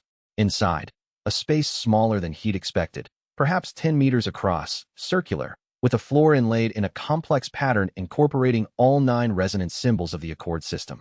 The ceiling was opaque. The room felt still. At the center was a chair. Not the throne. That was in the formal Accord hall, the ceremonial seat he hadn't yet used because the full Accord network wasn't complete. This was something different. A chair of ordinary scale, plain carved, oriented toward a blank wall. He sat in it. The wall was not blank. What appeared wasn't visual, exactly. It was a resonance impression, a recorded experience captured in the palace's cultivation energy and preserved for whoever reached this point. A woman's voice, clear and unhurried, began. If you are in this chair, you have 3 bonds active and the first 3 seals open. That is the threshold where the full story becomes necessary rather than merely useful. Jill Wooling's voice, 312 years old, preserved in a cultivation memory medium that her foundational inscription had maintained without degradation. She spoke for a long time. She described the Jade Succession's original purpose, not suppression for its own sake, but suppression in service of a specific goal. A permanent cultivation hierarchy in which a small group maintained apex status by preventing anyone else from ever reaching it again. The interregnum had been partly natural and partly engineered. The collapse of the major dynasties had been accelerated by the Jade Succession's systematic removal of the cultivation practitioners who would have held them stable. She described what she had learned, in the final decade of her life, about her own story, that she had been a target since youth, that the Jade Succession had tried multiple times to eliminate or suppress her before deciding it was more efficient to destroy the cultivation tradition she worked within. The Void Palace's construction had been done in secret, the final project of her life, built to outlast them. And then she described something Wei Liang had not known. The Void Throne Holder carries a specifically targeted seal. The Jade Succession, which will have become the Shattered Kings by the time you hear this, developed a technique to seal Void Core cultivation at the source, because they identified this power system as the most direct threat to their program. They have used it on at least 3 people I know of, candidates who were close enough to the Void Core path that they warranted specific suppression. Wei Liang sat very still. If you have sealed meridians, they were placed there deliberately, not by birth, not by accident, by a technique that requires knowing who you are and where you are, typically applied in infancy when the target cannot resist. The voice paused. You are not an exception. You were specifically identified and specifically suppressed. That means there is a record of you in the Jade Succession's archives, a record that predates anything you know about yourself. The silence of the hall pressed around him, complete and cold. The record will tell you who your family was, why they were targeted, and what the Jade Succession feared enough to suppress before it could develop. I cannot tell you this directly because I don't know, but the record exists, and reaching it is one of the things the Void Throne Network was designed to make possible. The resonance impression ended. The wall returned to plain stone. Wei Liang sat in the chair for a long time, thinking about what it meant to be 24 years old and to have just learned that the shape of his entire life was not incidental but designed by people who had needed him not to exist. Outside, in the training courtyard, he could hear Qin Ruoyan running drills. In the library, Xin Yueme was working on Jiu Wuling's Ghost Realm commentary. In the formation courtyard, Xiao Wuhan was testing the restored Western arrays. The palace was alive around him, filling back in, becoming itself. The record exists. That was the sentence he kept returning to. He had earned the right to know it, and he would earn the remaining 5 bonds to find it.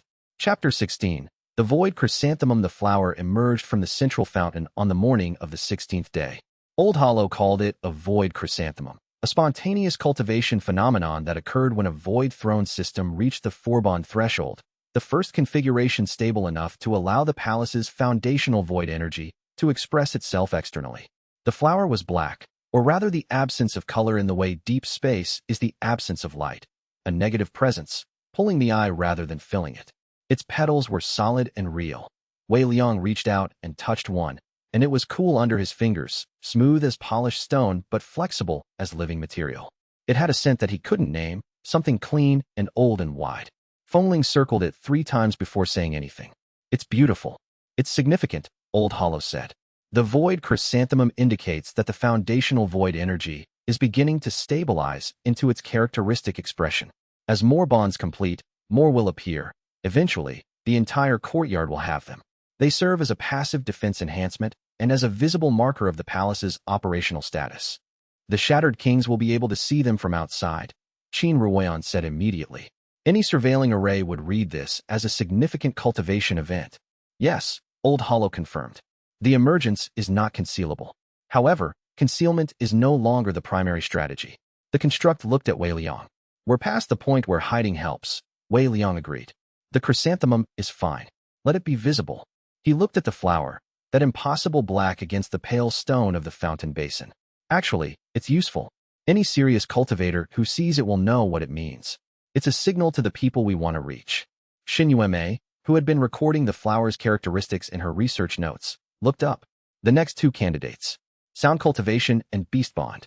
If they're the type who study rare phenomena, the chrysanthemum emergence might find them before the ambient guidance does. Mei Chongsong received my message through Ruoyan's relay 4 days ago, Wei Liang said. She should be 2 days out, if she's coming. He turned to Old Hollow. The 6th candidate, New Huanling. Location update. The ambient guidance has her in the northern forest, approximately 5 days from here. She follows beast tracking routes. She spends months at a time in wilderness areas with minimal contact with cultivation society. Old Hollow paused. She will be difficult to reach through standard communication methods. Then someone needs to go to her, Xiao Wuhan said. Someone who can navigate wilderness cultivation sites and approach a beast bond practitioner without triggering defensive responses from her bonded animals. I can do that, Xin Yueme said. After Mei Chongsong arrives and bonds. I want to see the 5th accord completed before I leave the palace's protection radius. Wei Liang nodded. Sensible sequencing. 2 days for Chongsong's arrival, 1 day for briefing and assessment, 1 day for the accord if she agrees. Then Yueme goes north for Huanling. He was planning the sequence of the remaining 5 bonds with the same systematic attention he'd given to his survival routes for 12 years. And somewhere in the Ridge Country, a Shattered King scout report was making its way toward a coordinator who would read it with far more care than the scouts had understood they were creating. Chapter 17. Kong Ju. The message arrived on the 18th day, not from the debt collectors, but from someone significantly more consequential. Kong Ju was the 3rd son of the Kong family's main branch, 3 degrees removed from the Shattered King's decision-making tier, but substantially closer to operational authority than the scouts who had come through the secondary passage. The message was delivered by a single mortal runner, which was either a gesture of contempt or a careful signal that this was still in the business framing rather than the conflict framing. The message was brief, a repayment demand at 200% of the original debt, a deadline of 4 days, and a line at the bottom that read, "The property you currently occupy is of interest to parties beyond mere financial settlement." Wei Liang read it twice and passed it to Qin Ruoyan. 200% in 4 days is not a real financial demand, she said immediately. It's a pretense. They want to come here under the cover of debt collection, which gives them legal standing to bring armed escorts. Yes. He thought for a moment. I want to respond. Not with payment, with a counterproposal that will confuse the legal picture and buy time. The response he wrote was structured around the legal argument he'd already submitted to the provincial cultivation registry. The debt instrument was void because the originating party was a front for a proscribed faction, as demonstrated by the scouts' unauthorized entry into a registered pre-interregnum cultivation site. He cited 3 specific statutes from the Cultivation Law Archive in the Palace Library, texts 200 years old, never formally repealed because no one had remembered they existed. He sent the counter-message with the runner and watched Ruoyan read it over his shoulder. "These statutes are real?" she asked. "Fully valid. Pre-interregnum cultivation law doesn't expire unless explicitly superseded, and none of these were. The current legal system was built on top of the old framework without systematically clearing it. There's a layer of pre-interregnum law that technically still applies and that no one has bothered to enforce for 2 centuries. He paused. Kong Ju's lawyers won't know this. It will take them at least a week to verify whether the statutes are real and what they mean. That's a week we didn't have. And when they verify it, then we're in a legal argument rather than a forced confrontation, which is a better position. Legal arguments have third parties, registries, arbiters, scholars. Forced confrontations are just us and them. He spent the afternoon drafting a second round of documents to send to the registry, building the paper trail systematically. It was, he knew, a delaying tactic. The Shattered Kings would not be ultimately constrained by legal frameworks they'd spent a century corrupting. But delay was valuable. Every day was another increment of palace restoration, another bond potentially completed, another seal opened. Mei Chongsong arrived that evening. She came through the main gate with her instrument case on her back, a woman of 22 with the particular stillness of musicians who cultivated soundway, a quality of extreme inner attention that expressed outwardly as calm. She looked at the void chrysanthemum in the central fountain for a long moment before saying anything. "I got the message 4 days ago," she said. "I've been walking quickly." "I see that," Wei Liang said. "Thank you for coming. I want to explain the palace and the accord." "I know what a void palace is," she said. "I've been studying the pre-interregnum sound cultivation tradition for 5 years. The system appears in 3 foundational texts as a lost resource for soundwave practitioners." She set her instrument case down carefully. "I came to see if it was real." "It is.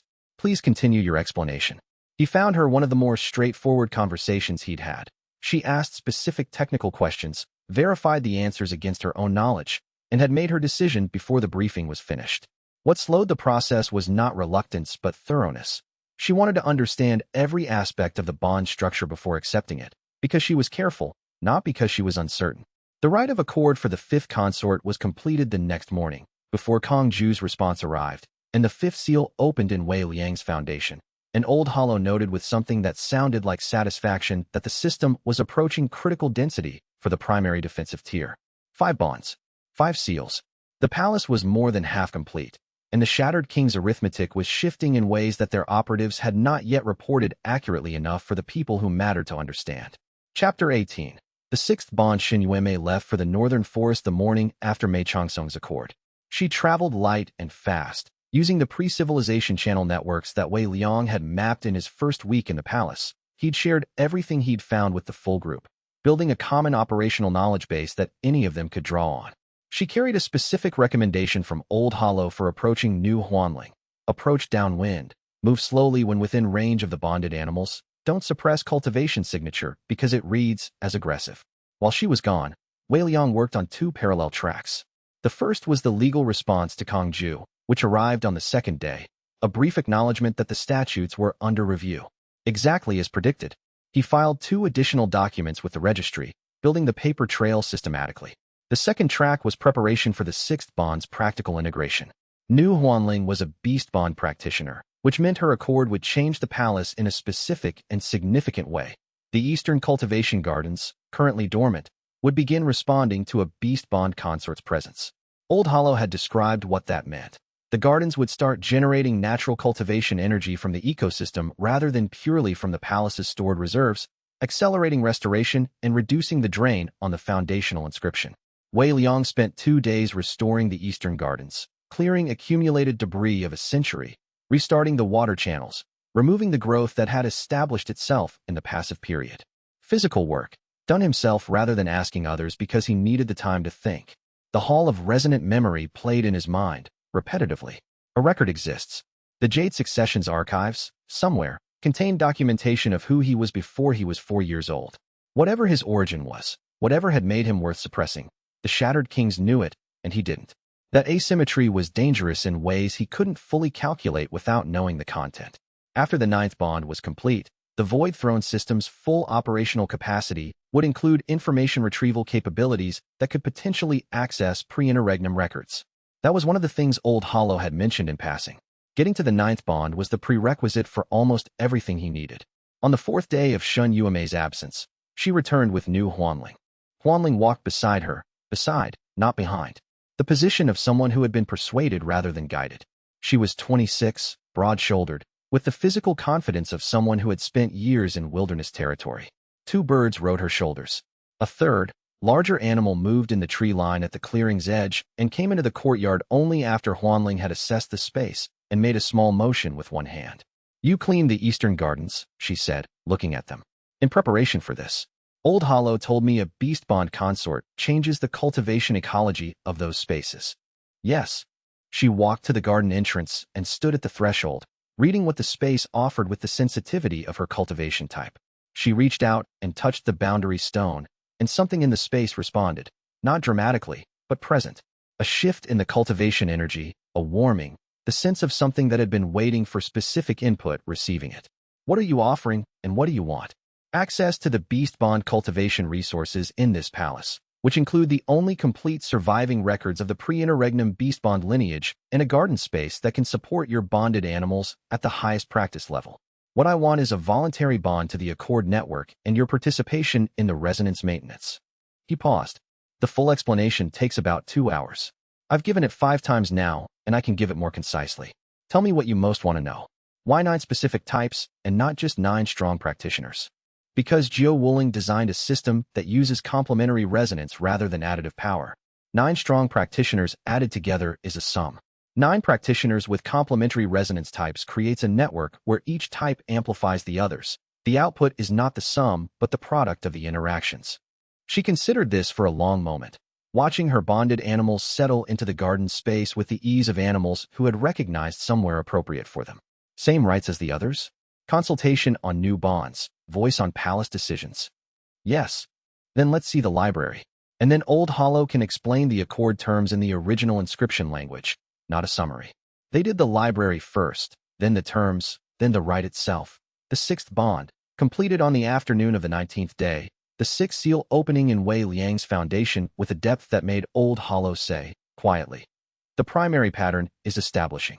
The Void Throne is beginning to become what it was designed to be. 6 consorts, 6 seals, 3 more, and a shattered king's envoy with operational authority was due in 4 days. Chapter 19. The shape of the network, 6 bonds. 6 seals. The palace was more than half complete. Wei Liang spent the morning after New Huanling's Accord in the Hall of Resonant Memory, not accessing the recorder, but simply sitting in the space and thinking about the network as it currently stood. 6 people, all different, all effective in their own domains, all now permanently connected to each other through the void resonance threads he could see whenever he opened his cultivation perception. Fengling, dragon blood, advancing toward a second breakthrough. Her cultivation foundation transformed in 3 weeks from blocked to accelerating. Shun Yueme, Ghost Realm, deep in the Jiao Wuling commentary, developing techniques that hadn't existed in active practice for 2 centuries.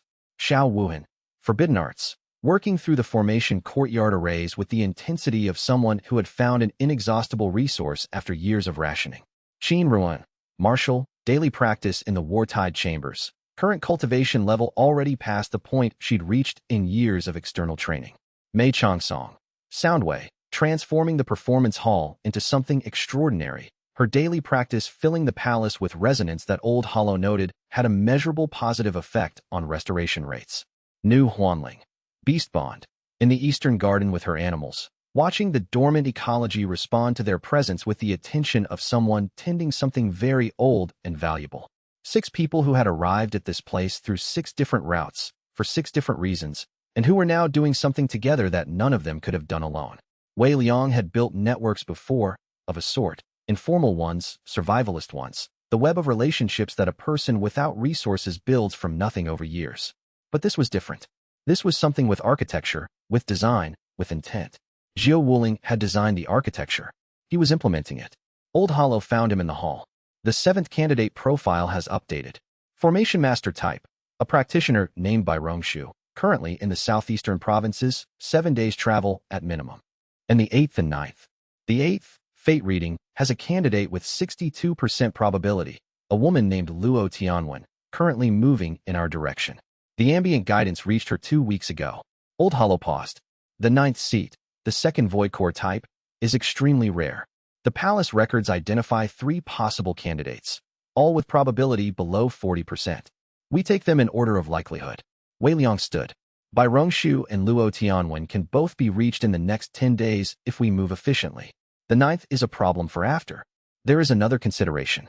Old Hollow's voice shifted slightly. Kong Ju has not responded to your 2nd counterfiling. His deadline, 4 days from the original message, passes tomorrow. Yes, he'll come personally, or he'll send practitioners. Wei Liang had been tracking this.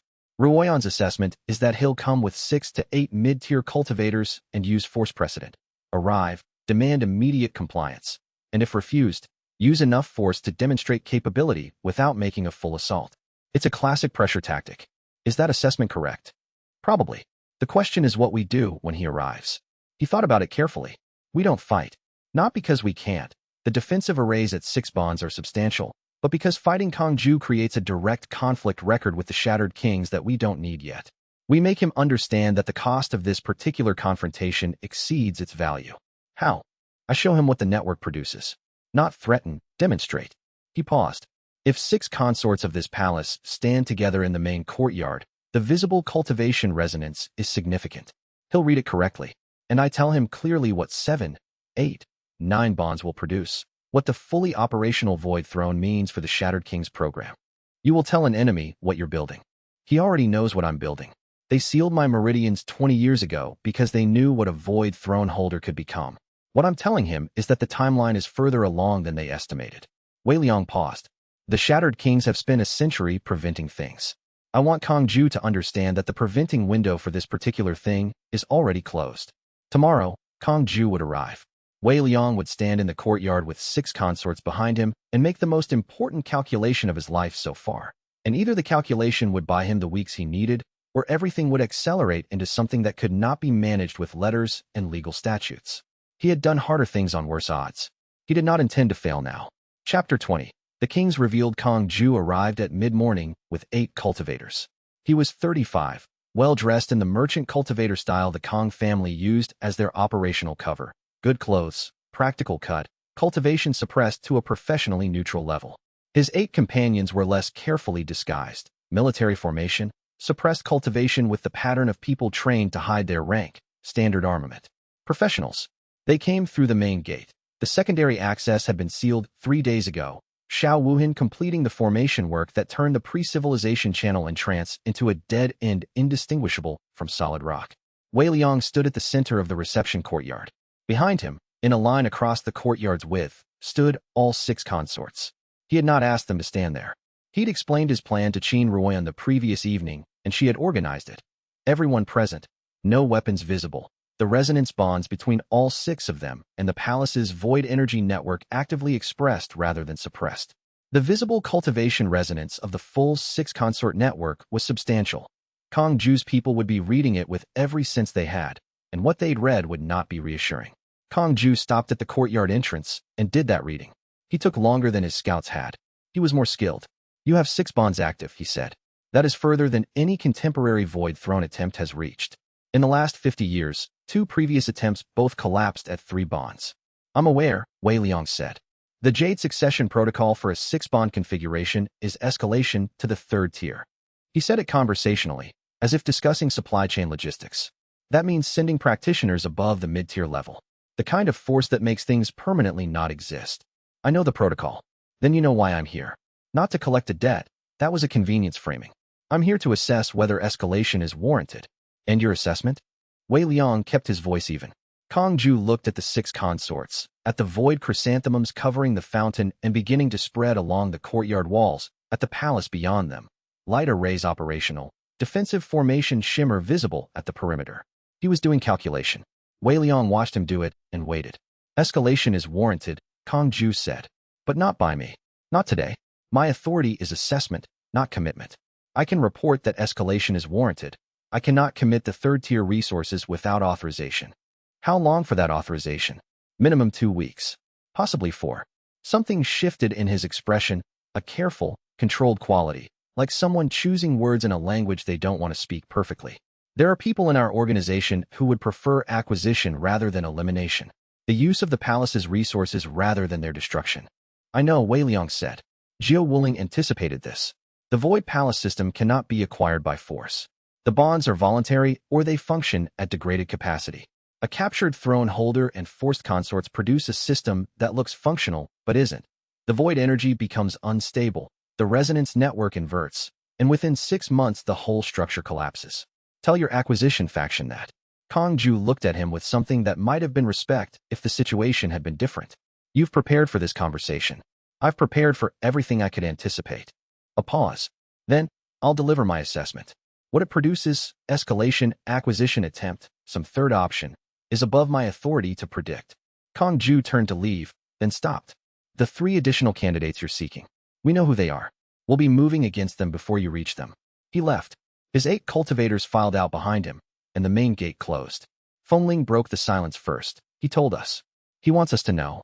Wei Liang's voice was level. He's telling us the next phase. Not as a threat, as a statement of fact, given with enough specificity to be useful to someone who can act on it. Qin Ruan said, the 3 remaining candidates are being targeted. We need to reach them first. Yes. Wei Liang turned to face all 6 of them. We leave tomorrow. All of us, in 3 groups. By Rongshu, Luo Tianwen, and the 9th seat. We find them before the Shattered Kings do, and we bring them home. The void chrysanthemums stood in the fountain, black and impossible, their presence spreading along the courtyard walls as the void energy continued stabilizing into its characteristic expression. 3 more bonds needed. 3 people somewhere out there who didn't yet know that the Shattered Kings were already moving toward them, and only Wei Liang's 6 consorts standing between them and everything the kings had spent a century building toward. The window had not just narrowed, it had become a deadline, and so the Void Throne's foundation was laid, but darker hands were already racing to unwrite what had been built, and the next 3 bonds would have to be won against opposition that had been preparing for this moment for 100 years. Chapter 21. The Fate Reader arrives early. The void chrysanthemums were in bloom again. Wei Liang had noticed they bloomed in proportion to the palace's structural stability. 3 petals when the formation ran at low power, a full crown when it climbed past half capacity. This morning, standing in the eastern courtyard with 6 consorts arrayed behind him and departure assignments on the table, he counted 11 petals on the nearest flower. He filed this away without comment. Old Hollow materialized at the courtyard entrance. Formation reading, 62% and holding. There is a cultivator on the eastern road. Female. Foundation forging peak. Moving without a group. Wei Liang looked at his departure lists. Luo Tianwen had been estimated 4 days away at normal travel speed. Fate readers, apparently, did not move at normal travel speed. Cancel the morning departure, he said. Qin Ruan glanced up from the supply calculations she'd been running in her head. A general's habit, numbers for food and formation stones, and the weight of potential casualties. Reason? She's already here. Ruoyan set down the list without debate. That was one of the things Wei Liang valued about her. She adjusted to information instead of fighting it. The woman who appeared at the eastern gate 30 minutes later was not what anyone had predicted from the candidate profile. Luo Tianwen was small, dressed in plain traveling clothes the color of dry grass, and carrying no obvious weapons. Her hair was pinned back with what appeared to be an ink brush. She walked through the courtyard with the unhurried attention of someone reading a text, eyes moving from the void chrysanthemums to the formation pillars to each of the 6 consorts in turn before finally settling on Wei Liang. You moved up the departure time, she said. You shouldn't have. The window you were planning to leave in is fine. She paused. The one 3 days from now is not. Wei Liang did not ask how she knew he had been planning to depart. What happens 3 days from now? A convergence. 3 separate groups arriving at separate vectors. The formation stones on the eastern approach will be strained by the timing overlap. She said it the way someone describes weather, a condition to be accounted for, not a warning. You have a formation specialist who can address it. If you'd left this morning, she would have had to work alone. Xiao Wuhan was already moving toward the eastern formation pillars with an expression of professional interest. You've been watching us, Fengling said. Not a question. I've been reading the event current in this region for 6 weeks.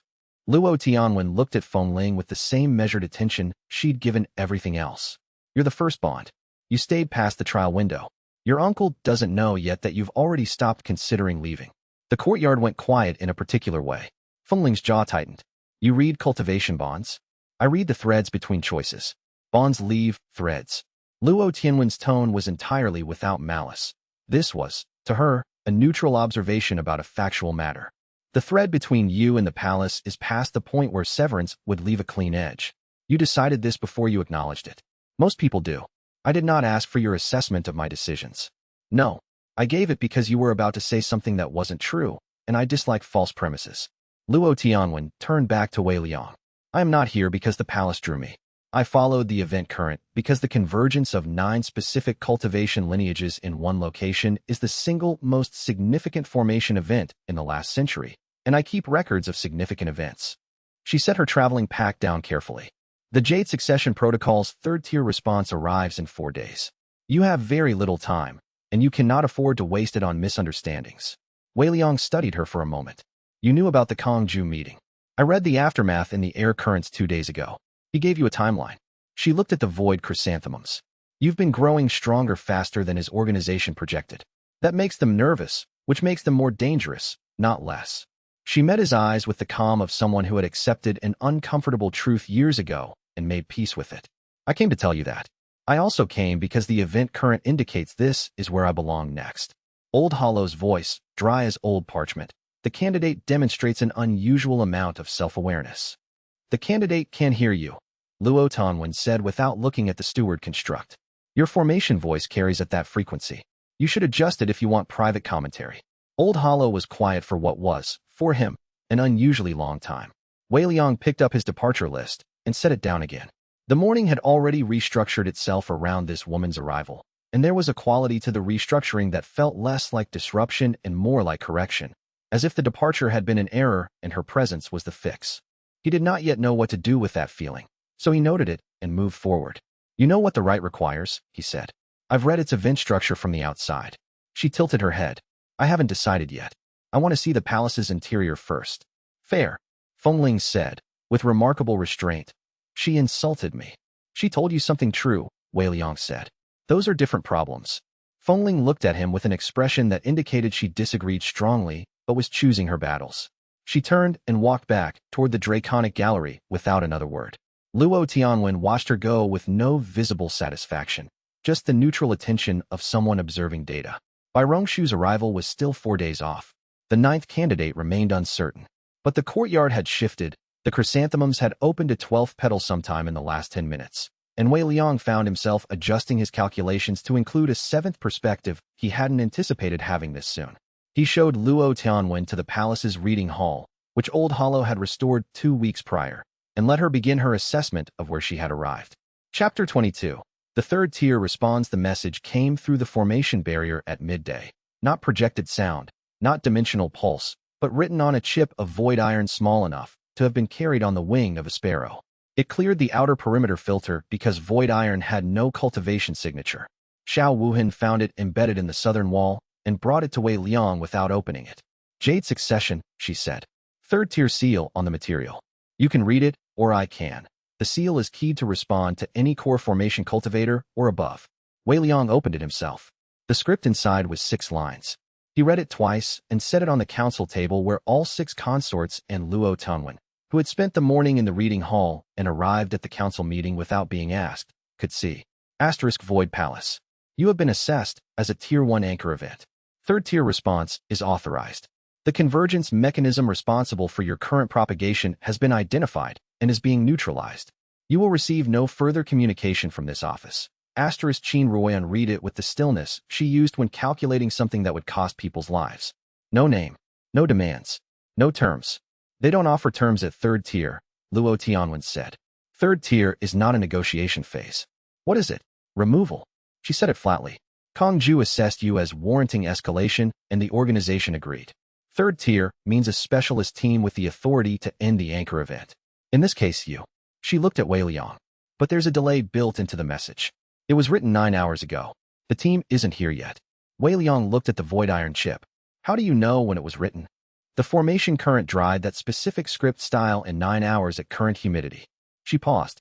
I also read the event thread of whoever sent it. It was written in haste. They were not calm when they wrote this. Why not calm? Because whoever they're sending didn't want to come here. She turned the chip over in her fingers. A specialist who doesn't want to engage is more dangerous than one who does. It means they know something about the cost. The council room was quiet for 3 beats. Ruoyan said, What's the convergence mechanism they mentioned? Everyone looked at Wei Liang. He had been turning this over since he read the message. The convergence mechanism responsible for your propagation. Not him, not the palace. The thing that was causing the palace to grow. The bonds, he said. They're not trying to stop the palace. They're trying to stop the bonding from continuing. If they neutralize the mechanism, the thing that makes the right function, I stop gaining seals. The palace stops growing. Can the right be externally disrupted?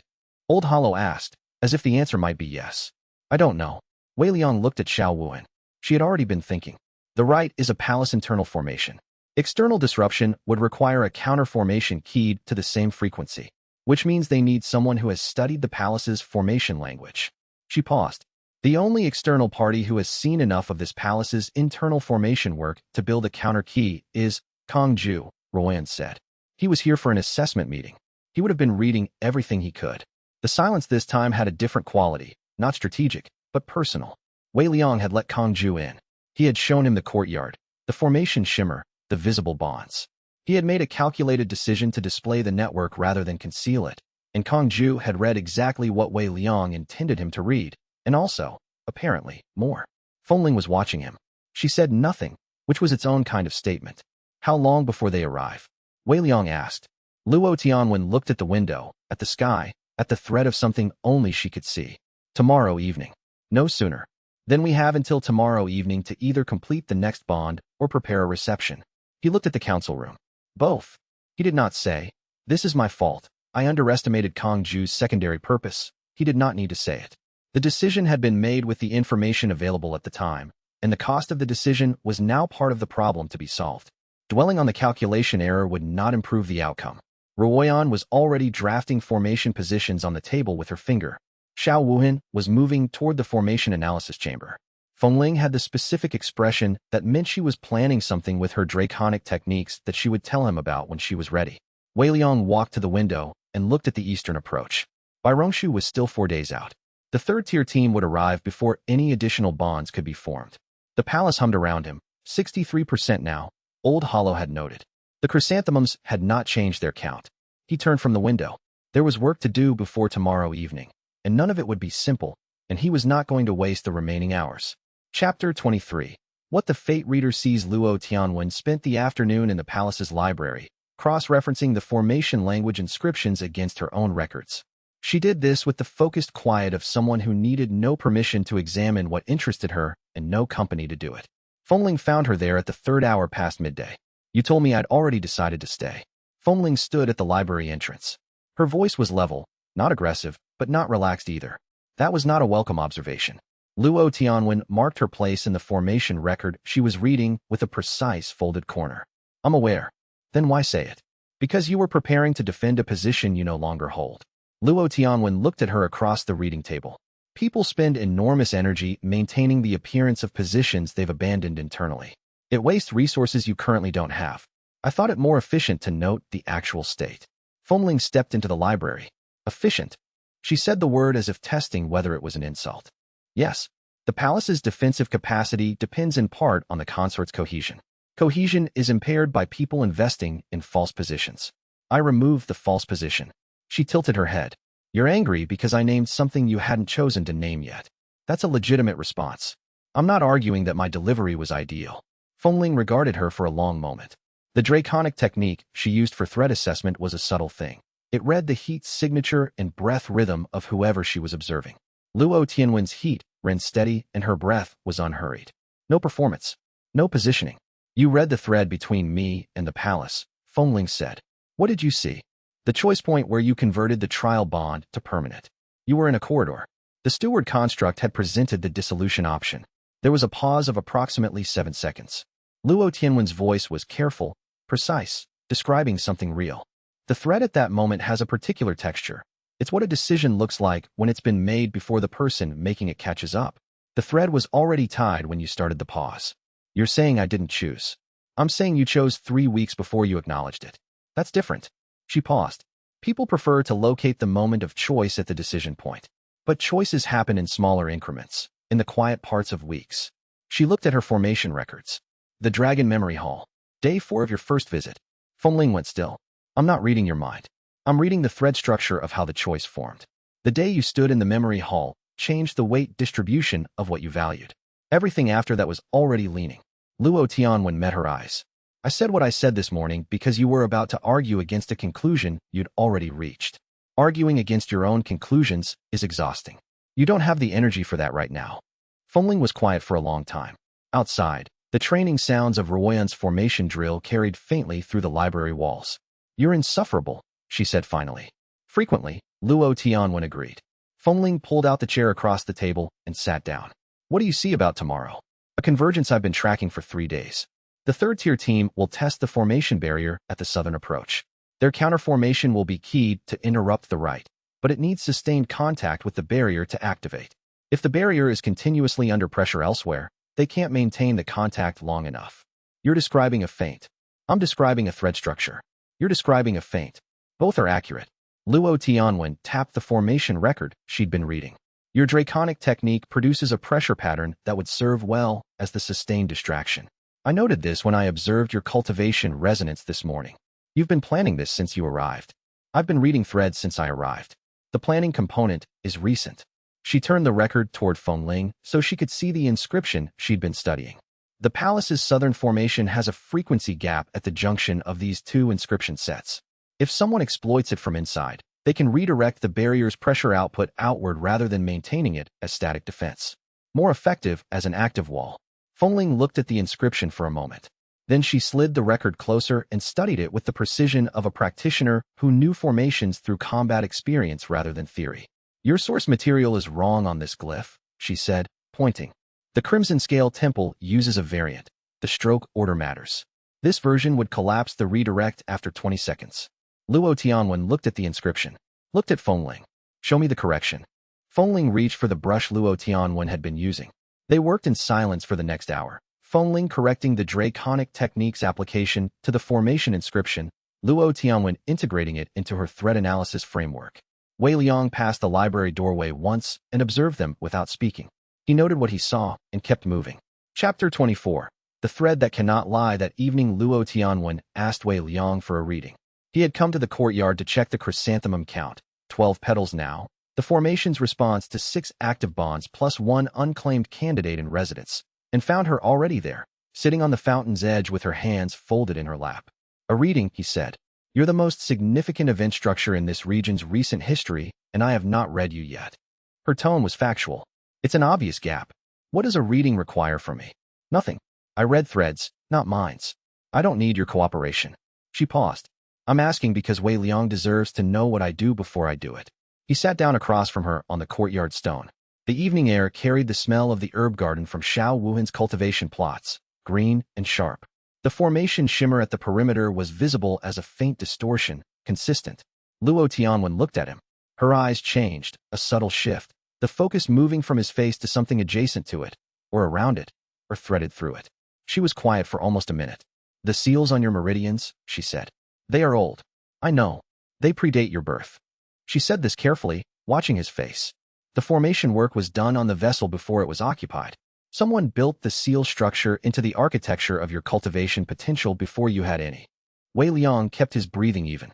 He had suspected versions of this. Xiao Wuhan had mentioned the seals appeared protective rather than punitive, had said someone who loved you. But loved you implies a person who knew you. Predating your birth implies something older. Who, he said.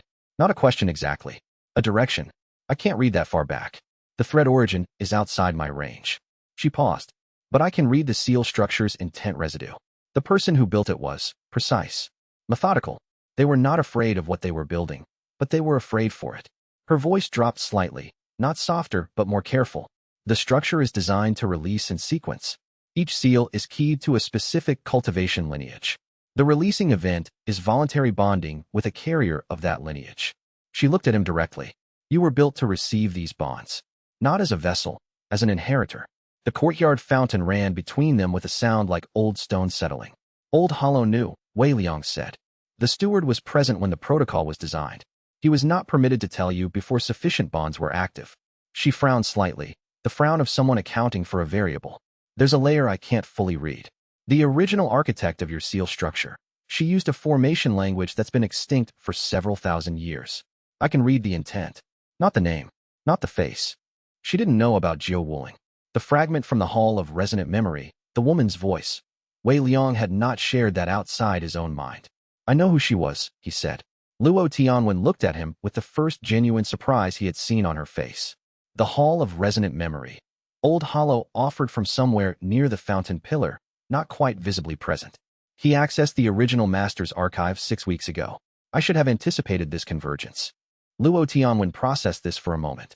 Then, she designed the successor protocol around a specific person, around a type. Sealed meridians, multiple lineage resonance, no sect. Wei Liang paused. She didn't know me. She built something that would select for me. That is not how formation protocols typically function. No. She was quiet again. The thread-reading expression had faded. She was just looking at him now, with the attention of someone who has encountered data that requires recategorizing. The woman who built the seal structure on your meridians designed it to be completed by exactly this sequence of voluntary bonds. She said it slowly. She didn't leave a legacy. She left a person. The words settled into the courtyard like a stone dropped into still water. Wei Liang had been turning the idea over for 6 weeks, since the Hall of Resonant Memory. He had not named it in those terms. A person was more weight than a vessel or an inheritor or even a successor. A person implied someone who had thought carefully about what they were making and decided it was worth making. He had not done anything with this information. He had carried it and continued working. Luo Tianwen studied him. You've known for weeks, and you haven't changed your approach. The work is the same either way.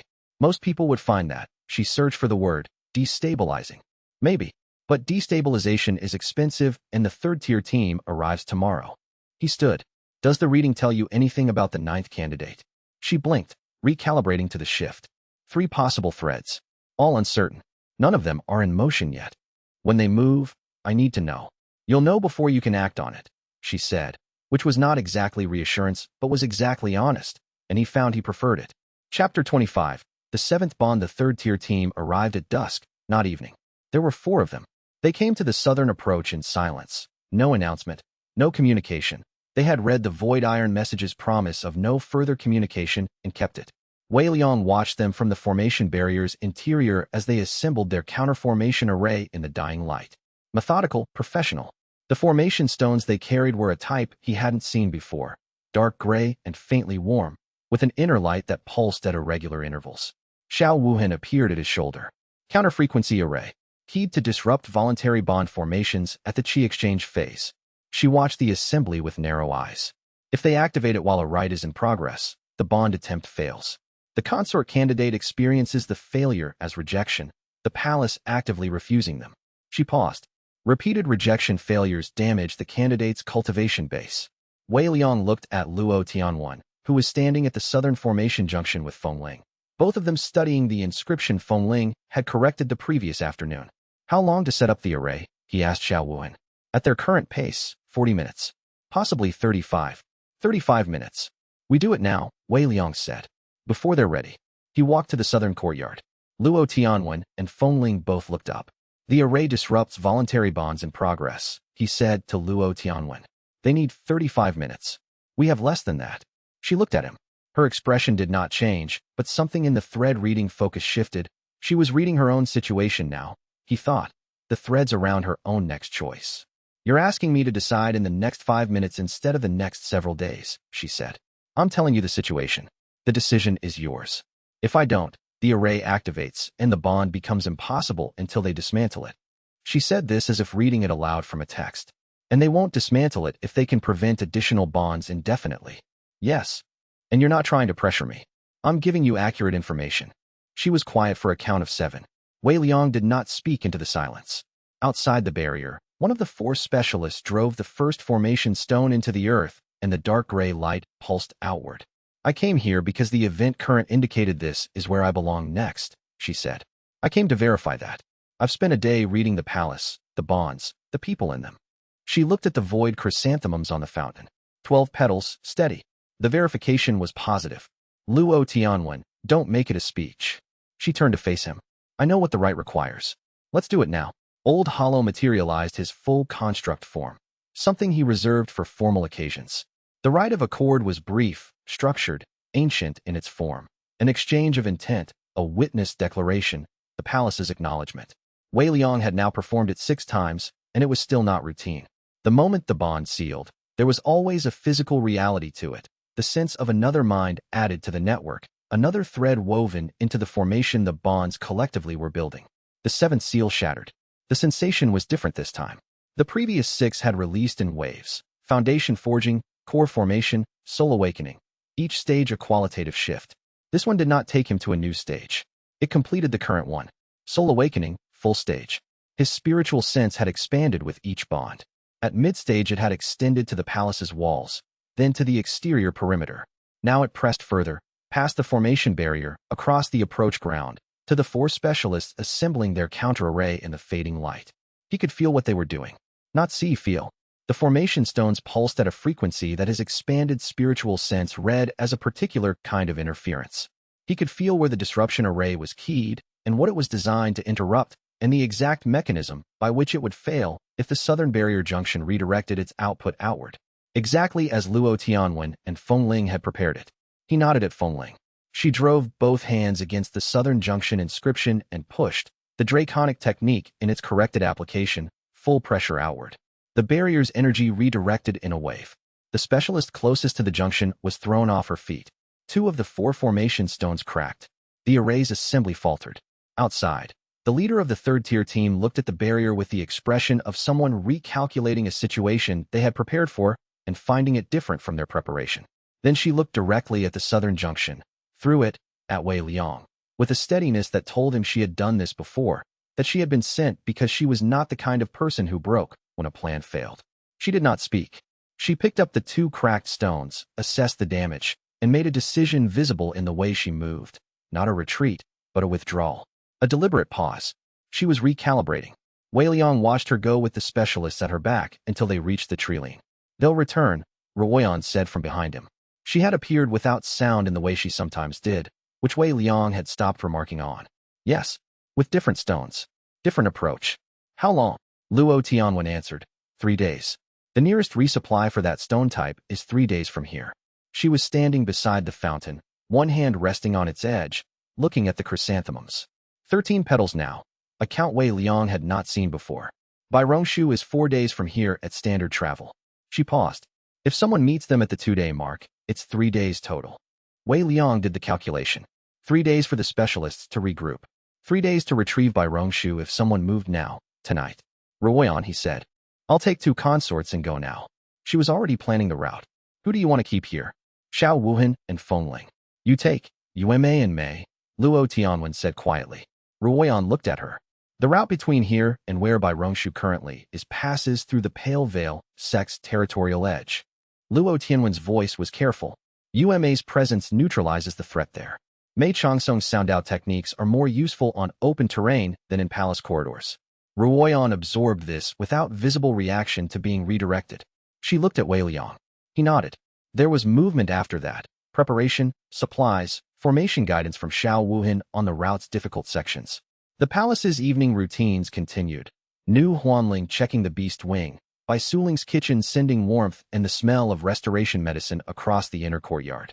Luo Tianwen sat at the fountain and watched the 13th petal on the void chrysanthemum hold its shape against the cooling air.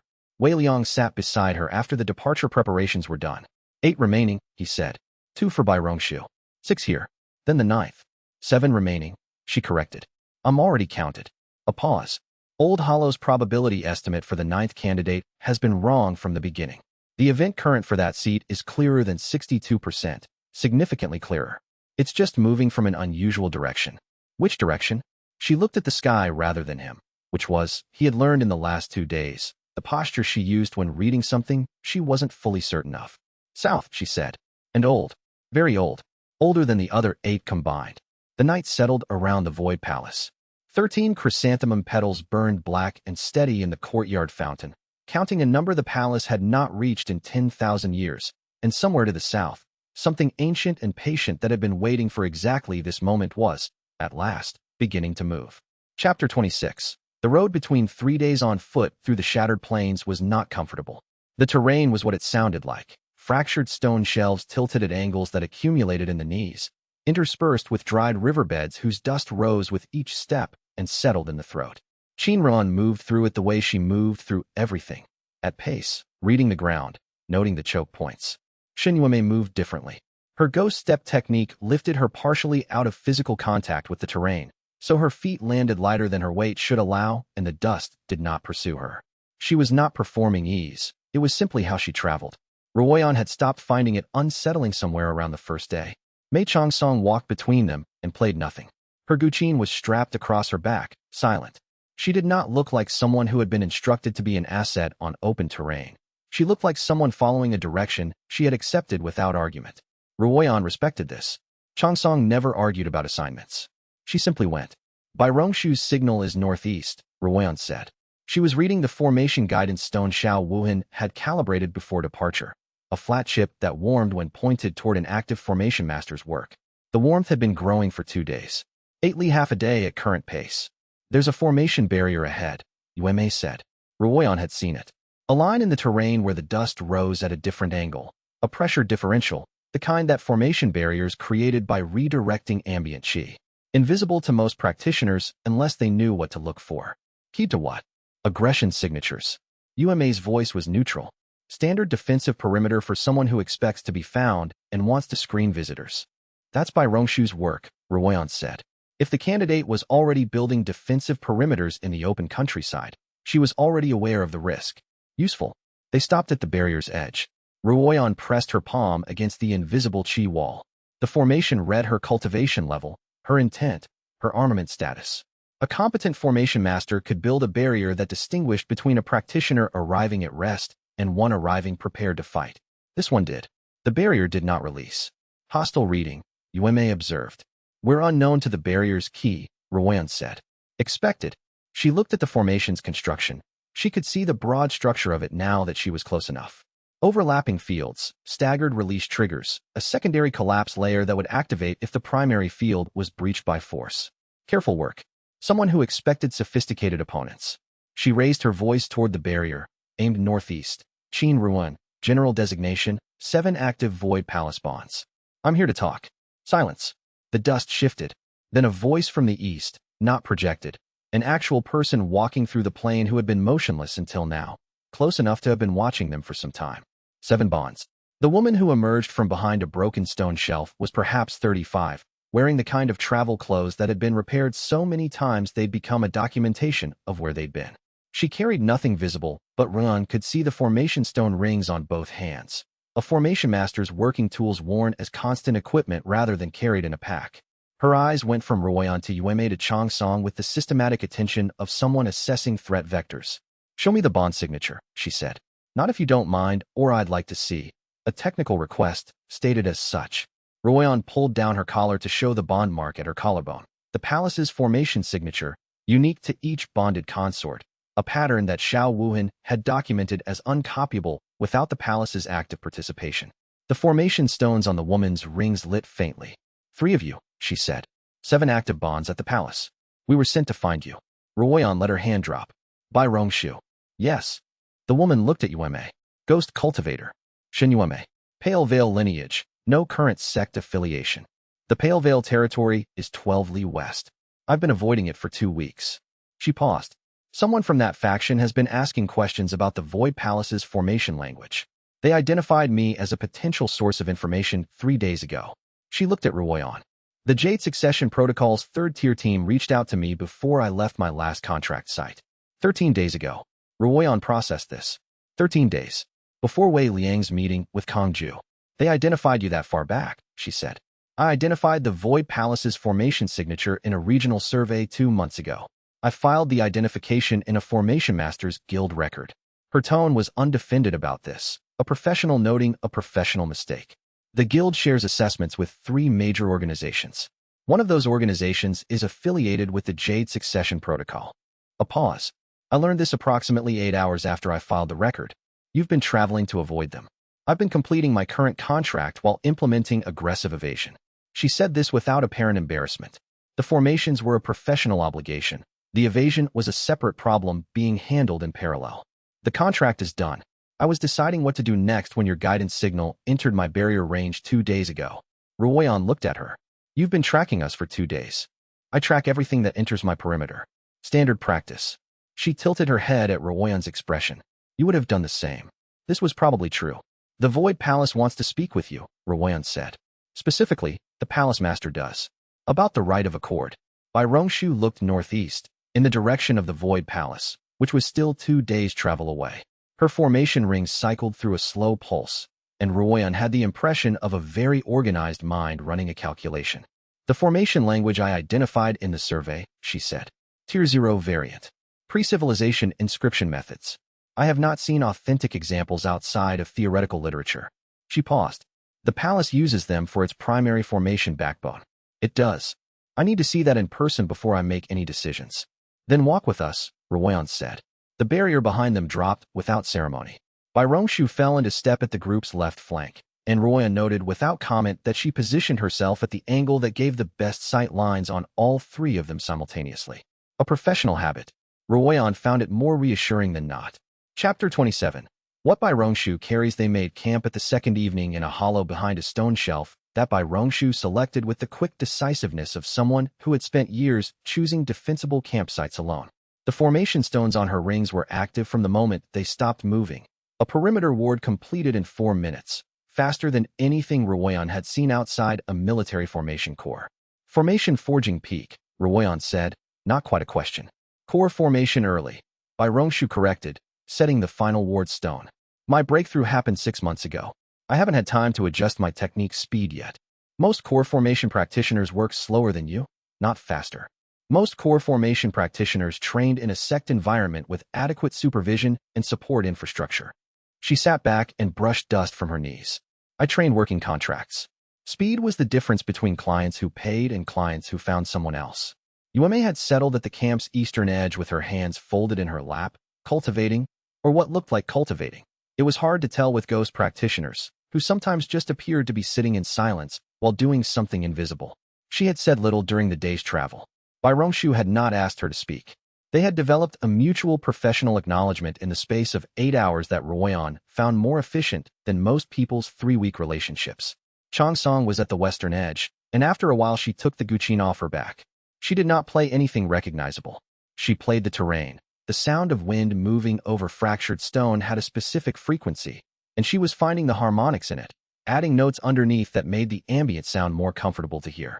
Ruoyan had never thought of outdoor sound as uncomfortable until she heard it stop being so. Bai Rongshu looked at Changsong with technical interest. Sound Dao formation work.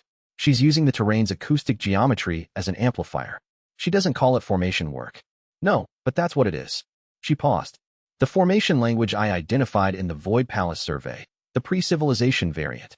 It uses sound frequency notation as part of the inscription methodology. I assumed it was symbolic.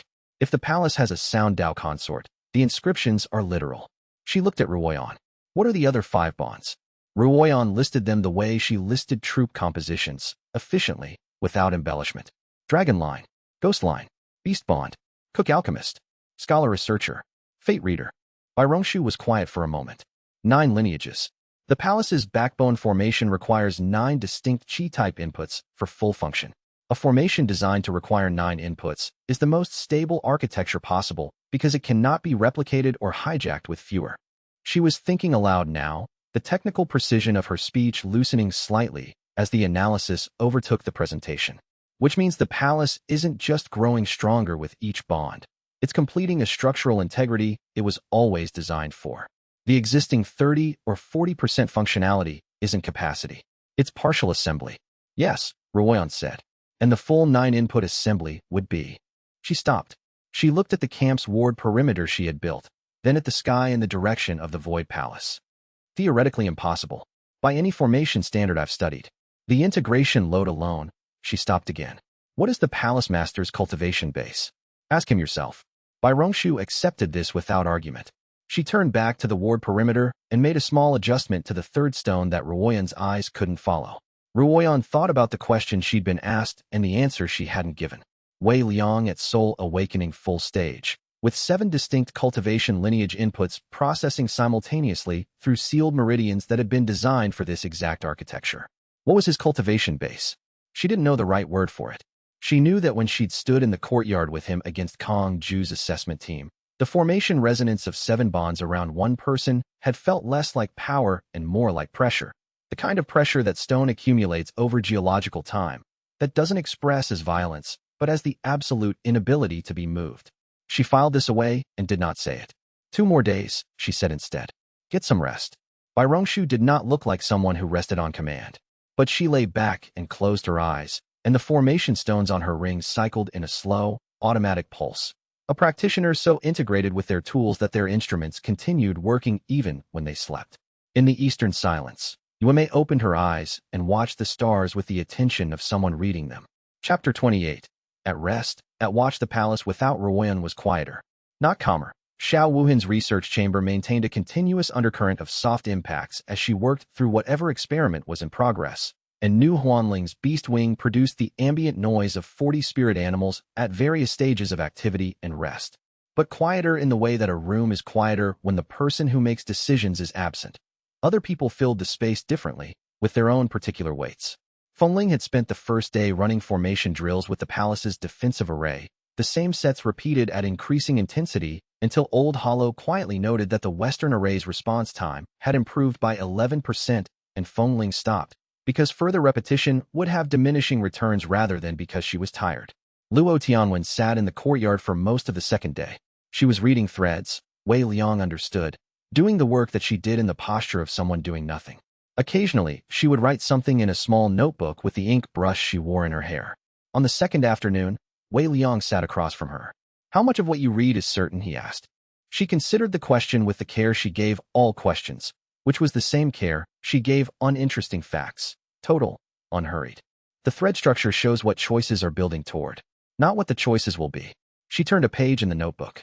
The further from the present, the more threads are available, but the less any single one is weighted. Near-term threads have fewer options and higher certainty. Long-term threads have many options and almost no certainty. Then what's the value of long-term reading? Pattern recognition. Individual long-term threads are unreliable.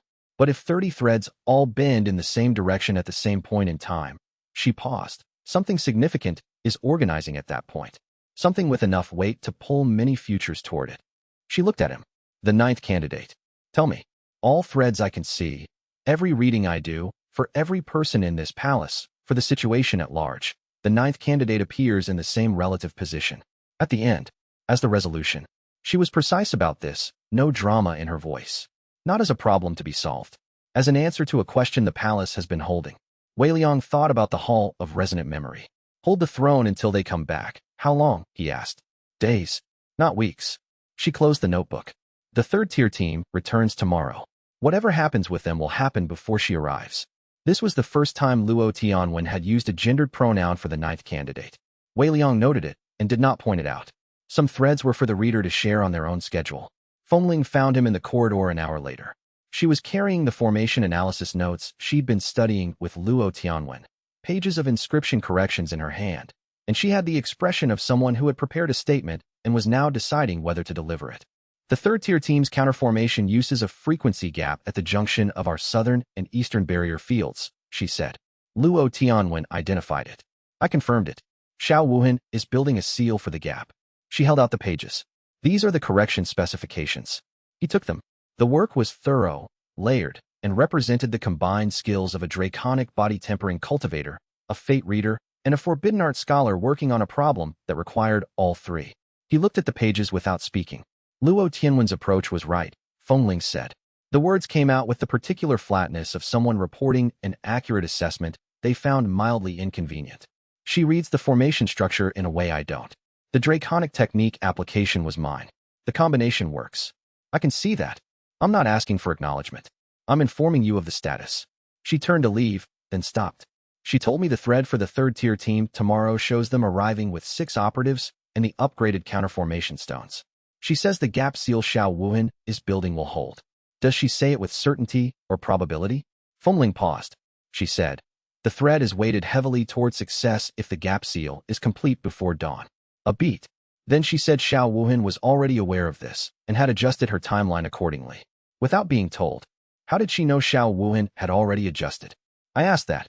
Fengling's voice had a quality that was almost amused, though she would have denied it. She said, "Because that's what Xiao Wuhan does. The thread structure reflects the character." And then she went back to reading. She left. Wei Liang looked at the formation correction pages in his hands and thought about what it meant to build a network of people who were competent enough to solve problems he hadn't yet identified. He went to check on Xiao Wuhan's progress. The gap seal was 3/4 complete. She did not look up when he entered. "Before dawn," he said. "Obviously," she said, and kept working. Chapter 29, Nascent Soul Ruins group arrived at the 2.5-day mark. Half a day early, which meant they had pushed pace on the last stretch. Wei Liang met them at the eastern gate. Bai Rongshu entered the palace with her formation rings actively reading and her eyes moving through the construction with the professional sweep of someone doing an immediate assessment. She stopped at the first load-bearing corridor and stared at the inscription carved into the wall for 4 full seconds. "Pre-civilization Tier 0 formation language," she said, not to anyone in particular. "Authentic, not derivative." She moved to the next inscription. "The formation backbone is using a recursive self-reinforcing architecture that shouldn't be structurally stable under active chi flow." Another pause.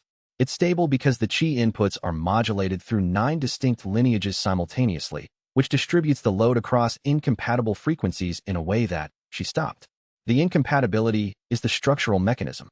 The different frequencies in tension with each other create the stability. Yes, Old Hollow said, appearing at the corridor's end with the serene patience of someone who had explained this many times to many people across many centuries. You are the first visitor to identify this independently without being told. Bai Rongshu looked at the steward construct with the expression she used for encountering genuine technical novelty. You're a formation construct. Pre-civilization design. I have operated since the palace's founding. She looked at Wei Liang. The formation backbone requires 9 distinct input lineages for full function.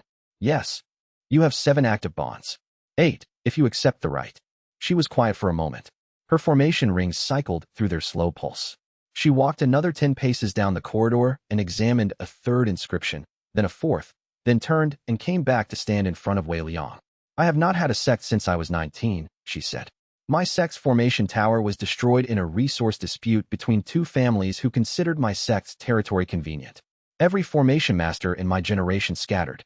She said this without bitterness, the tone of someone describing the origin of a professional condition rather than a personal injury. I have worked alone since then by preference. Not because I dislike people. Because structures fail and people inside them fail with them. Wei Liang did not argue with this. He waited. The palace is a structure, she said. A significantly more sophisticated structure than anything I've previously encountered, with a formation architecture that would take me years to fully map. She paused. The right of accord is a voluntary bond. It cannot be broken by external force. It can only be dissolved by mutual agreement. Correct. The palace cannot be destroyed while 9 bonds are active. Old Hollow confirmed this when I asked him in the corridor. He's generally reliable. She looked at him for a long moment. There was something almost computational in her expression, not cold, but systematic. She was running a final calculation. I have conditions.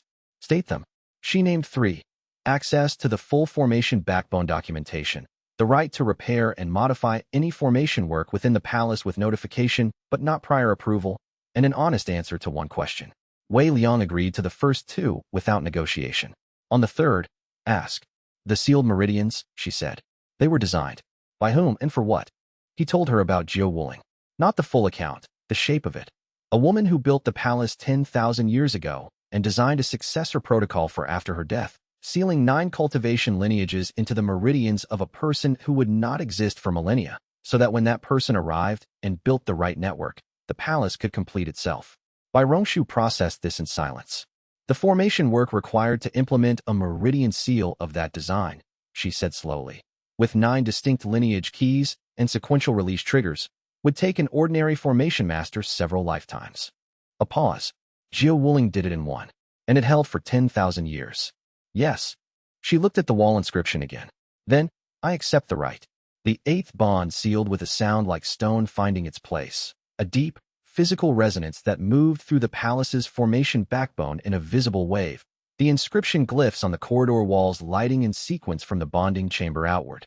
Bai Rongshu's eyes widened slightly as the formation language opened to her, not just readable, but navigable, the way a hallway opens to someone handed a key.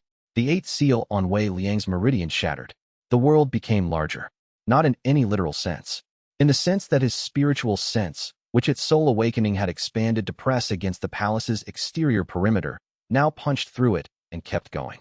He felt the eastern approach, the broken stone shelf where Royan's group had spent the 2nd night, the Pale Veil sect's territorial marker 12 Li West, all of it present in his awareness with the clarity of something seen rather than sensed. And then his nascent soul separated. Not fully, not the controlled projection that nascent manifestation mastery allowed. An involuntary first emergence, the way a person's first step is not graceful. His nascent soul projected outward from his body and immediately destabilized, the 9 lineage integration too new for the separation to hold steady. He lurched. Ruoyan caught him before he hit the wall. Advancement, she said. Not a question, an assessment. Nascent manifestation. His voice came out slightly unsteady. The nascent soul had snapped back to his body, but the recoil left his ears ringing and the corridor feeling briefly distant, as if he were seeing it through water. Early stage. The projection isn't stable yet. How long? Old Hollow, he said. Days, Old Hollow answered. The integration requires practice. The good news is that the projection will stabilize faster with each attempt.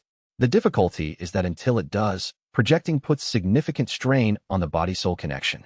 A pause that contains something old hollow almost never allowed in his tone. Concern. Do not attempt projection again today.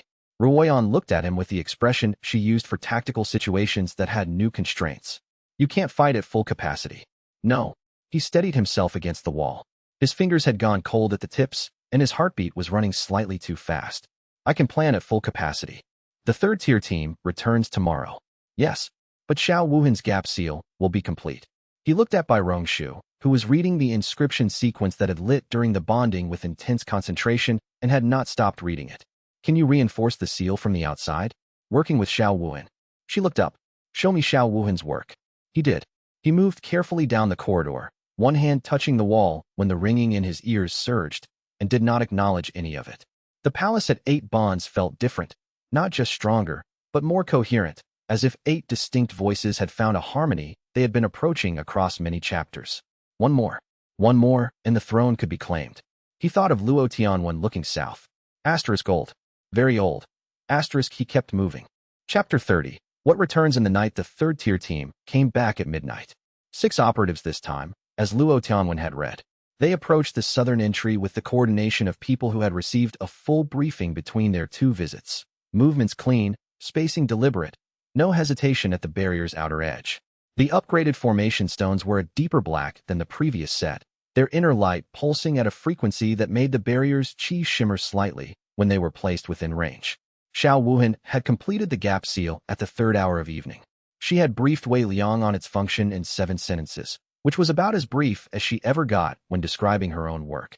The seal was not a block but a redirect, designed to absorb the counterformation's frequency output and channel it back through the barrier's own structure, where it would dissipate as heat rather than disruption.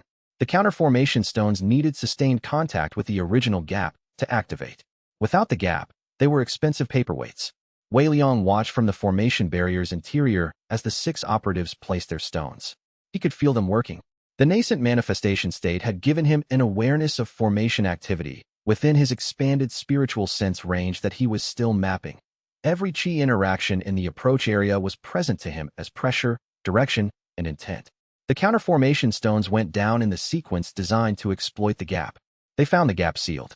He felt the moment they registered the seal, a brief pause in the placement rhythm, the cultivators recalibrating. The team leader knelt and examined the gap seal directly.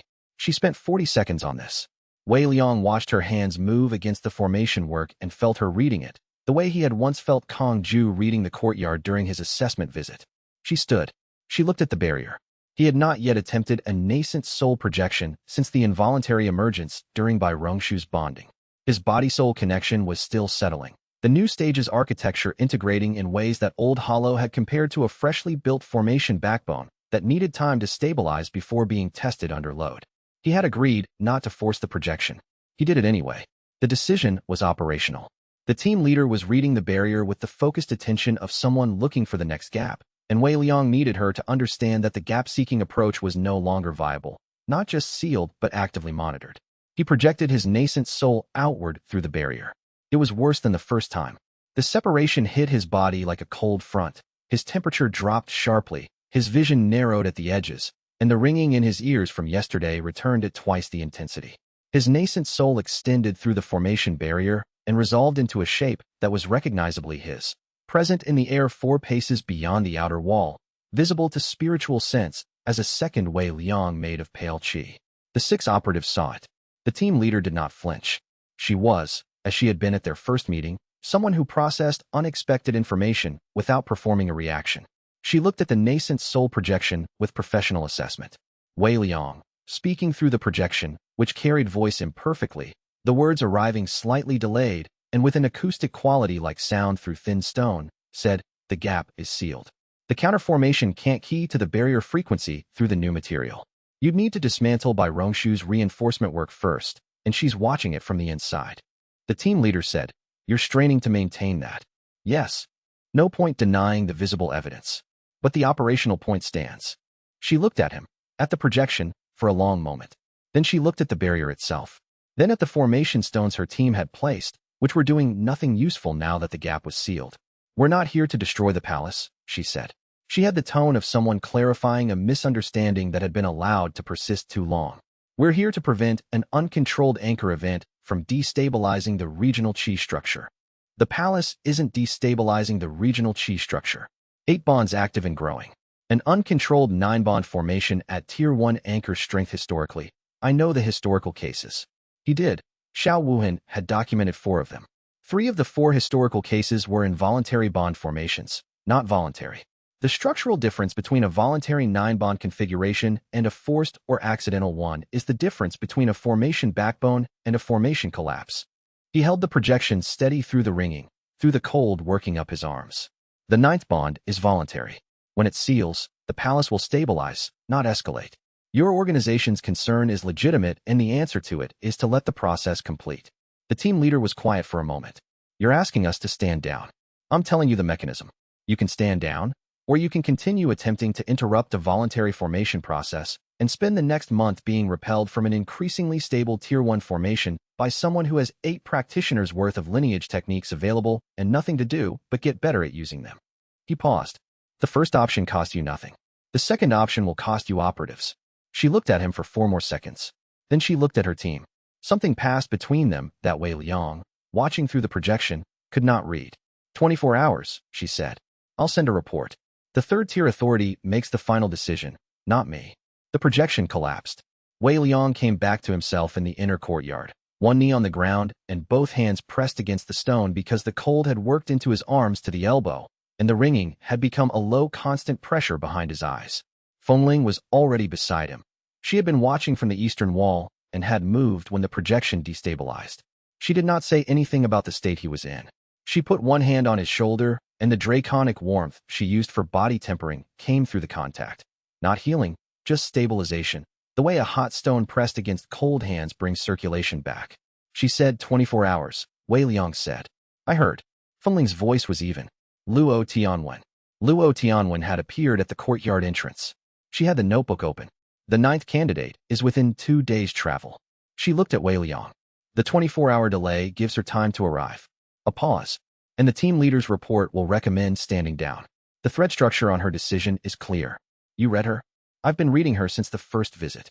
She closed the notebook. She did not want to come here. I said so before she arrived. She did not want to come because she could already see that the palace's process was proceeding correctly. She looked at Wei Liang directly. She was sent to give you a real chance to comply before escalating. Compliance looked like, demonstrate the 9th bond is truly voluntary, not compelled. She has seen enough tonight to write a credible stand-down recommendation. Wei Liang processed this from the ground, which was where he was still sitting because standing felt ambitious. You could have told me this before I projected, he said. You would have done it anyway. The decision was correct. She paused. The cost was also correct. You need to understand the projection's limits under strain before the 9th bond arrives. You now know them precisely. He looked at the chrysanthemums. 13 petals, steady as ever. 2 days, he said. Perhaps less, Luo Tunwen said, and looked south, where the night was dark and very old, and moving. Chapter 31. The day after Wei Liang spent the morning unable to raise his arms above his shoulders. This was a practical limitation. He noted it, adjusted his plans, and continued working. The projection's physical cost had settled into the shoulder joints and the muscles along his neck, a deep ache that by Suling's restorative tea addressed in a partial and insufficient way. He drank 3 cups and felt the ache reduced to something ignorable. Bai Rongshu had been in the formation backbone since before dawn. He found her in the lower corridor at the 7th hour, kneeling in front of a wall inscription that had been sealed behind a secondary formation layer since the palace's initial restoration. The seal was Xiao Wuhan's work, a research reserve, areas held for later study. Bai Rongshu had not opened the seal. She was reading it from the outside, her formation rings cycling through their slow pulse, her whole attention on the inscription's edge where the sealed layer met the primary formation. You can ask Xiao Wuhan to open it, Wei Liang said. I prefer to read what I can reach without asking for keys first. It tells me what the sealer was thinking. She did not look up. Xiao Wuhan sealed this because the inscription underneath is partially degraded. She didn't want the degradation to propagate during the formation backbone's active phase. The seal is a containment measure, not a research reserve. A pause. The degraded inscription is reparable. 48 hours of work, possibly 60. The repair would add roughly 12% structural capacity to this corridor's formation load. Add it to your list. I have a list. She glanced at him then. A quick assessment of his physical state with the same precision she used on formation walls. You're compensating for shoulder joint damage. The projection recoil settled in the levator scapulae. Yes. Bisuling has a restorative compound that addresses deep muscle tissue specifically. She made it for Royan after the second defensive engagement in step 1. It works faster than the T. She looked back at the inscription. I spoke to her this morning. The compound is in the kitchen, labeled. Wei Liang had not asked her to handle this. She had done it independently, before he was aware it needed handling, because it was an operational problem in her environment, and she addressed operational problems. He filed this away and went to the kitchen. The palace at 8 bonds moved differently. He had noticed this in the hours since by Rongshu's bonding.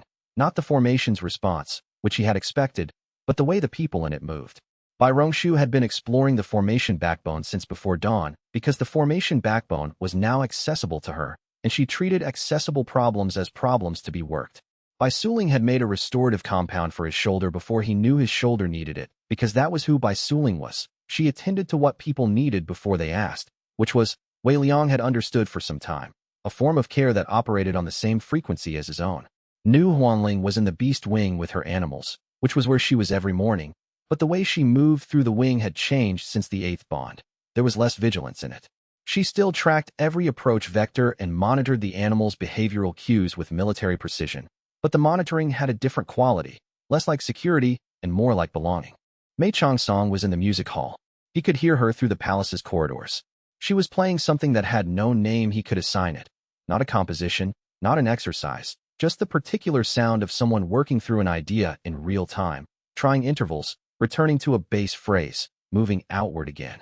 The palace's formation amplified it in the way it amplified everything now, turning the sound into something that moved through the stone walls and arrived in other rooms as a vibration beneath the floor. Fengling found him in the kitchen doorway.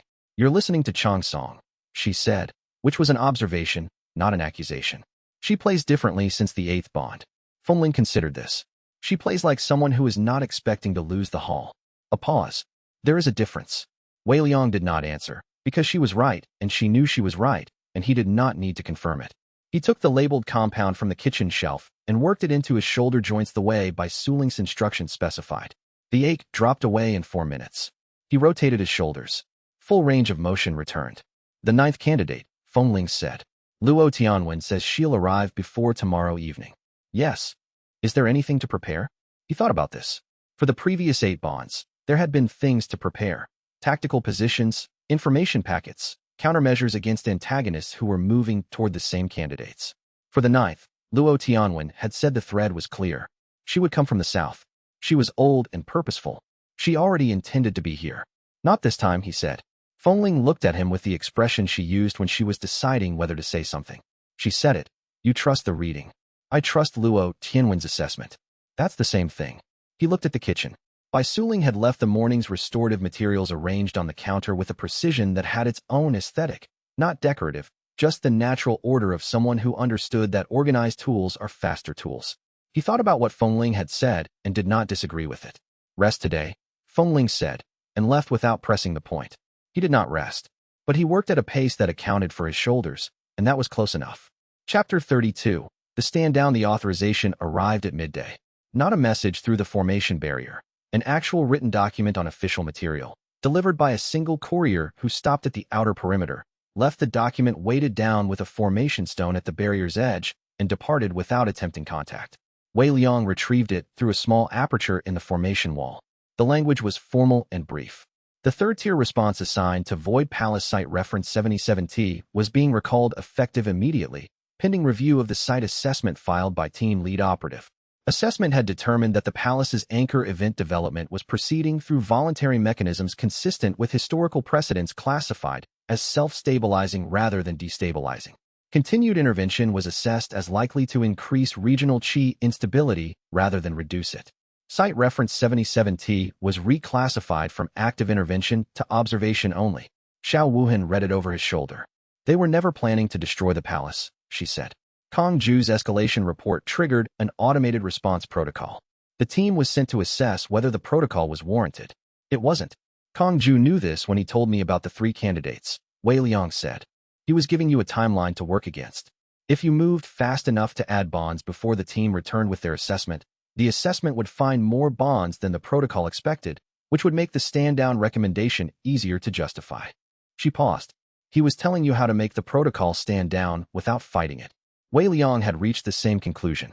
Kong Ju had sat across from him in the courtyard and told him precisely what the Jade Succession Protocol would do and when. And then he had told him which candidates were being targeted, and then he had left. Not because he had forgotten his organization's interests, because he had interests of his own. He went to find Luo Tianwen.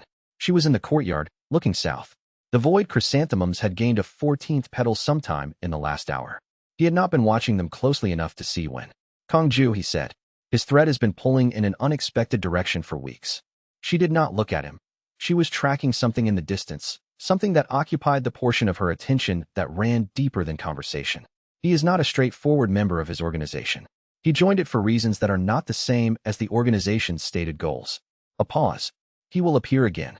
The thread is clear on that. What he does when he appears is less clear. And the 9th candidate.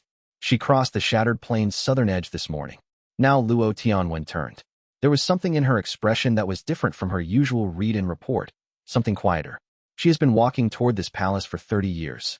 Wei Liang let this settle. 30 years. She knew the palace existed before most of the current cultivating world was born. She has been moving toward it since a vision she received at the Undying Ember Temple during her 3rd decade of cultivation. Luo Tianwen looked at the chrysanthemums. The vision told her when the throne would call for the 9th bond. She has spent 30 years positioning herself to arrive at the correct time. She did not hurry.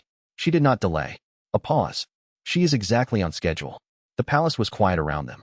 The music from the music hall had stopped. Not finished, just paused, in the way of someone who had caught a thought and was holding it. What do I need to know about her? Wei Liang asked. She is older than this conversation can contain. Luo Tianwen said it carefully, weighing each word. The thread I read around her is unlike the other 8. It's not that she's more significant. Each bond is equal to the palace's structure. It's that her thread is longer.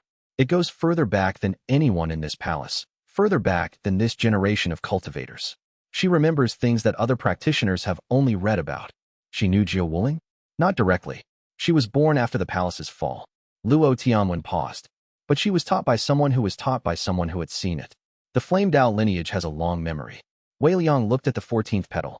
The chrysanthemums had never been wrong about the formation state. They were the palace's own expression of its stability, more reliable than any measurement Old Hollow could provide, because they were not a measurement, they were the thing itself. 14 petals. One more, and the count he had been building toward was complete.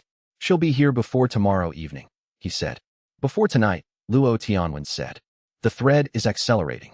Chapter 33. The 9th approaches the palace new before anyone else. Wei Liang was in the throne room when it began.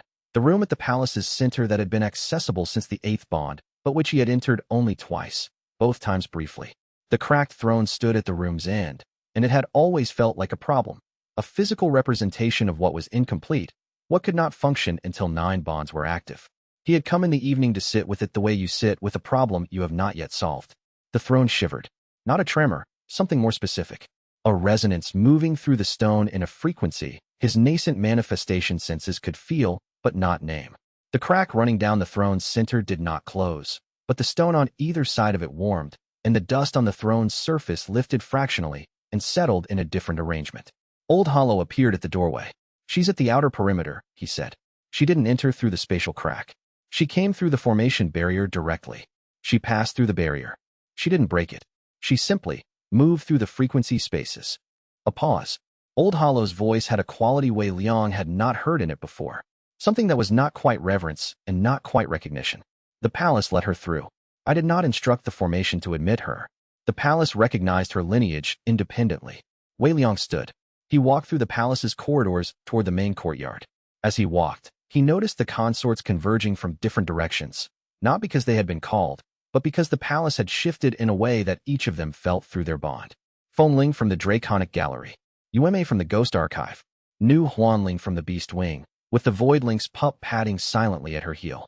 They arrived at the courtyard entrance and stopped.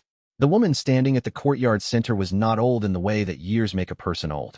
She was ageless in the way that a mountain is ageless. Her face unlined, her posture without effort, her presence registering to Wei Liang's nascent manifestation senses not as threat, but as depth, like standing at a cliff's edge and looking down into something that went further than vision could reach. She was dressed in the colors of embers, deep red and gray and the orange of flame that is burned down to its most essential.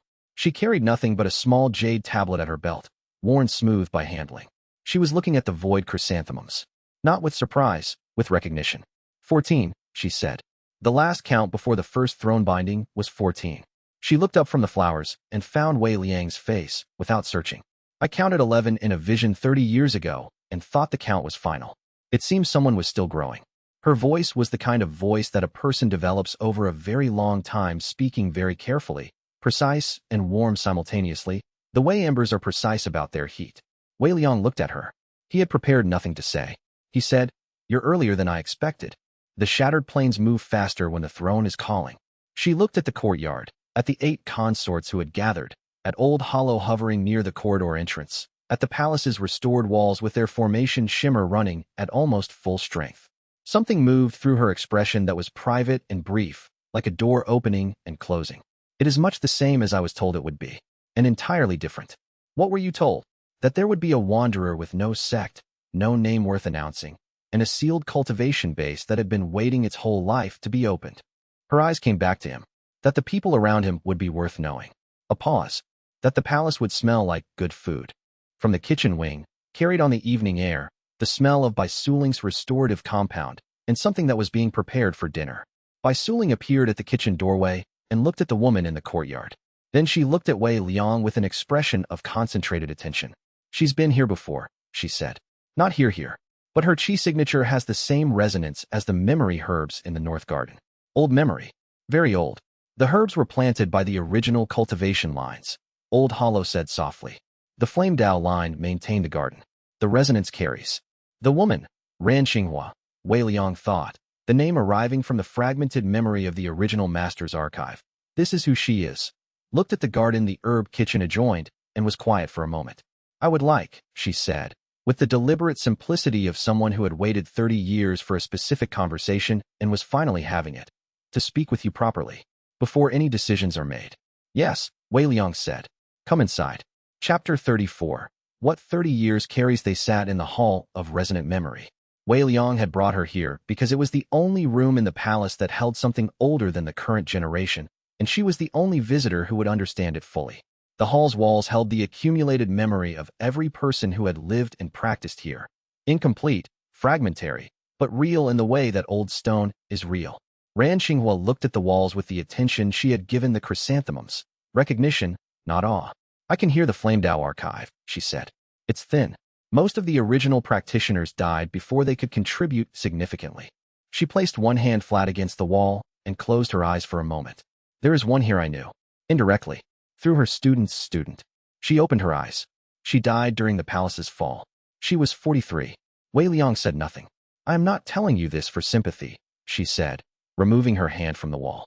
"I am telling you because you hold the original master's memory archive, and I want you to know what I know, so that we are beginning the same conversation rather than different ones."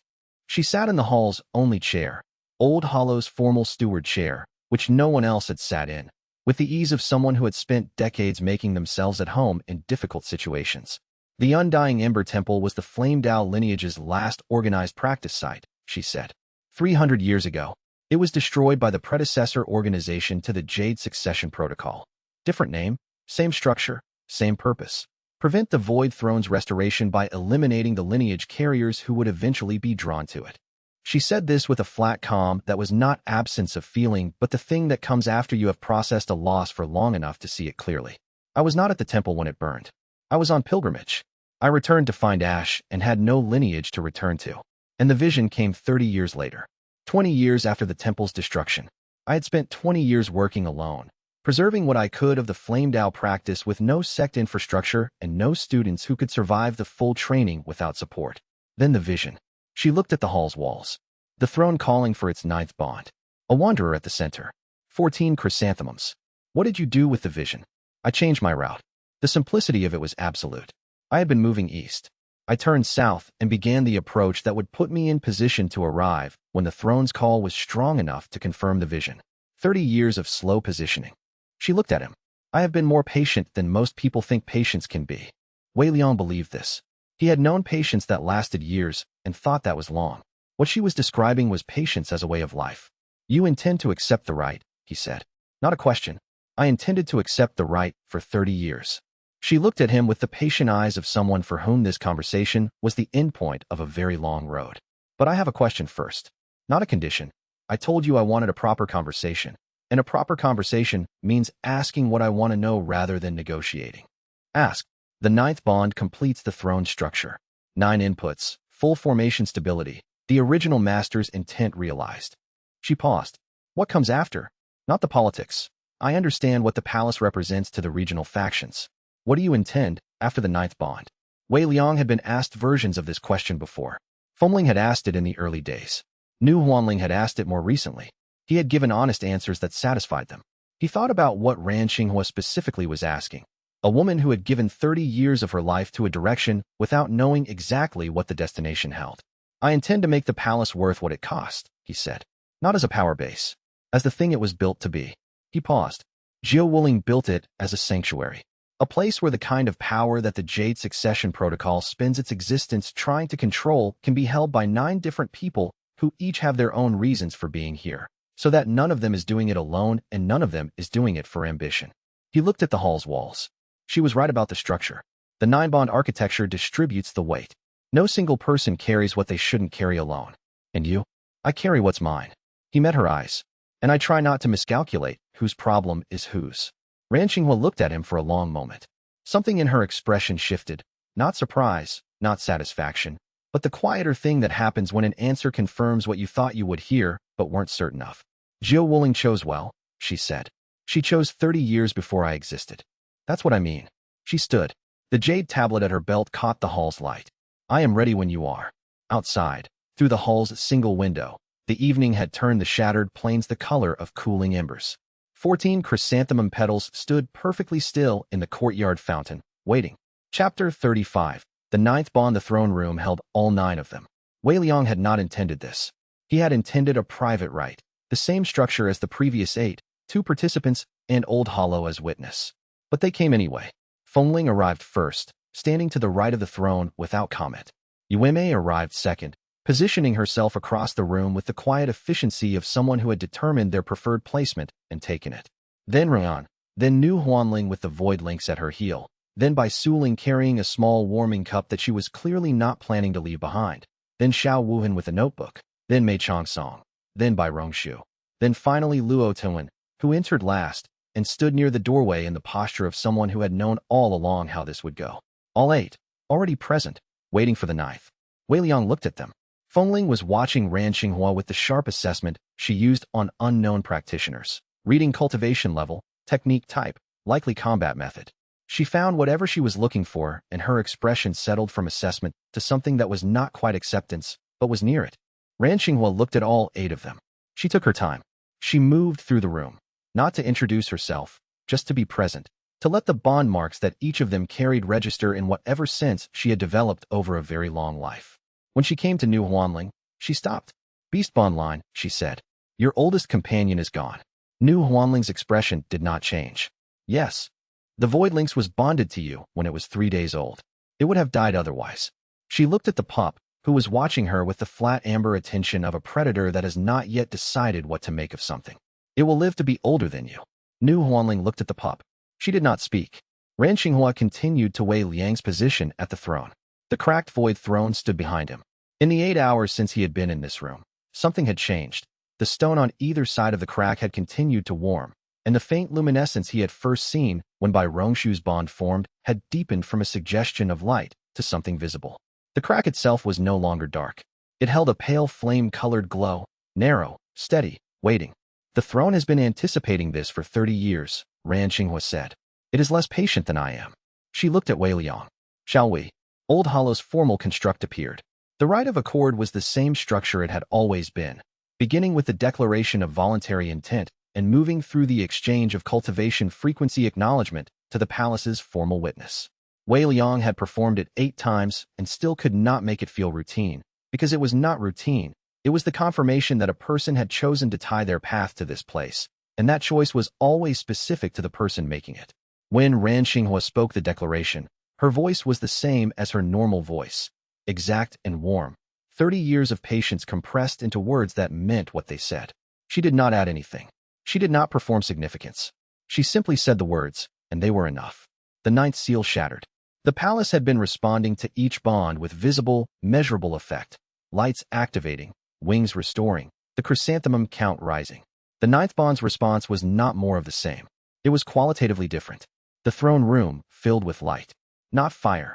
Not heat. A cold, clear brilliance that came from the throne itself as the crack sealed. The stone knitting closed in a wave that moved from the bottom of the fracture to the top and left behind polished dark stone, unbroken, exactly as it had been 10,000 years ago when Jiu Wuling had last sat in it. The light expanded outward through the walls in a pulse that Wei Liang felt through the floor, through his feet, through the bond network that was now 9 complete points of a formation structure that had been waiting to be finished. His ninth seal broke. The other 8 had broken in sequence, each one releasing a specific lineage and advancing him through distinct stages, each advancement a new type of awareness. This one was different because there were no more seals to break. The ninth seal's dissolution was not a release into the next thing. It was the completion of all 9. The 9 lineages that had been distributing through his cultivation base in partial integration for months resolved simultaneously, not into a sum of 9 techniques, but into something that the 9 had been pointing toward together, a state that none of them individually contained. He had no word for what nascent manifestation felt like after 9 lineage completion. The room felt smaller, not in dimension, in distance. The 8 consorts standing in the throne room were present to him with a clarity that had nothing to do with eyes. He could feel Fengling's draconic technique running at idle, the constant ember warmth of it. He could feel Luo Tianwen reading the threads of the room's events as they happened. He could feel Bai Rongshu automatically analyzing the formation architecture of the throne room now that the throne had sealed. The void throne's light settled from brilliant to steady, a deep luminescence that was the palace's full formation functioning for the first time in 10,000 years. Old Hollow made a sound. It was not the dry, professional tone Wei Liang had heard from him in every conversation since arriving. It was something older and less composed, a sound that had been waiting behind the professional tone for as long as the palace itself had been waiting. Grief and relief, and something that had no clean name.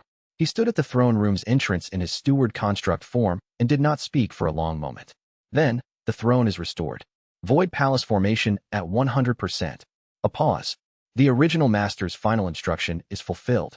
Ran Xinghua looked at Old Hollow with the recognition of someone meeting a very old acquaintance. You've been running on reserves for 10,000 years. My power source sealed when the palace went dormant. I have been drawing from the structural formation itself since then. He was quiet. The full formation's restoration restores my original power source. I will be considerably less limited going forward. I'm glad you held, she said. I had orders, he said simply. Wei Liang sat on the void throne. It was the first time he had sat in it. The stone was not cold. It was at body temperature, as if it had been occupied until moments ago, as if 10,000 years had been an eye blink in the stone's experience. He placed both hands on the armrests and felt the formation backbone of the entire palace respond. Every corridor, every gallery, every sealed wing, every dormant function that had not yet been explored, all of it present in his awareness like rooms in a house that has finally been lit. He looked at the 8 consorts, then at Ran Xinghua, who had taken no specific position in the room. She stood where she had been standing when the rite completed, near the center, in the calm of someone who has arrived after a very long journey and has no need to demonstrate that arrival. 100%, Xiao Wuan said. She was looking at the throne room's ceiling, where the formation glyphs had all illuminated simultaneously. Her notebook was open. I need to document the full activation sequence. Old Hollow. I have the complete record, Old Hollow said. I will share it. I need the original frequency signatures, not a summary. I said complete, Old Hollow said with mild patience. Fengling looked at Wei Liang on the throne.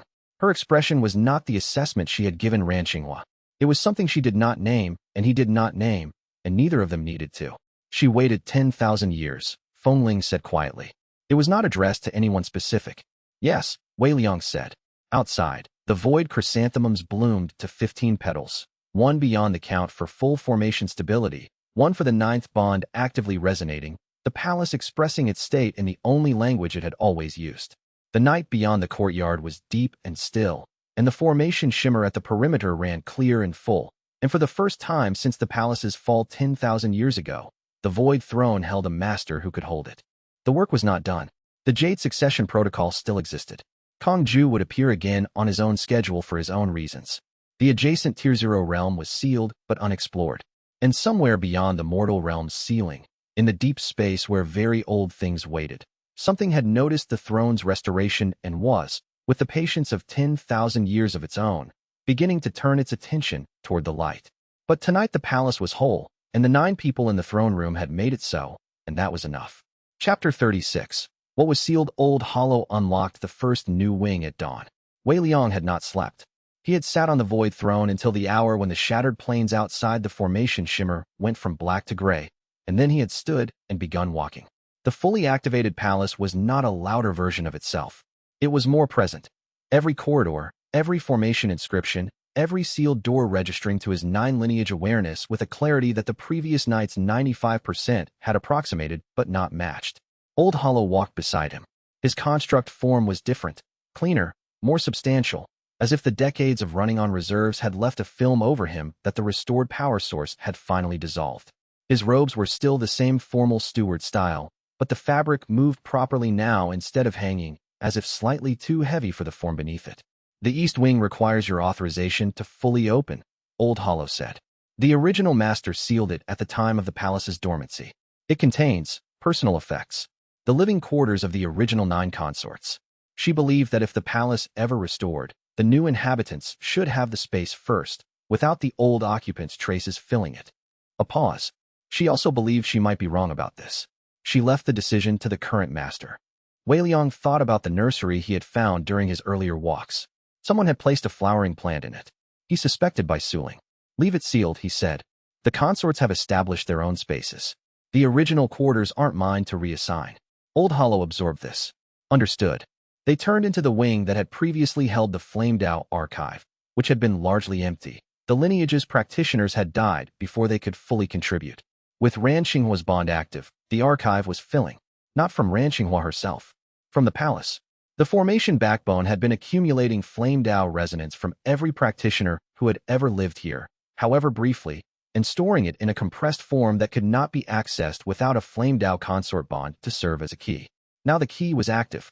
The archive's walls were filling with inscriptions that had been invisible, writing that appeared as if it had always been there, but had only now reached a temperature that made it legible. Ran Xinghua was already in the archive when Wei Liang and Old Hollow arrived. She was standing in the center of the room with her eyes closed and her palms slightly raised, not touching anything, absorbing through her spiritual sense. Her face was the first time Wei Liang had seen her look something other than serene. She was not distressed. She was moved. He and Old Hollow stood at the doorway and did not enter.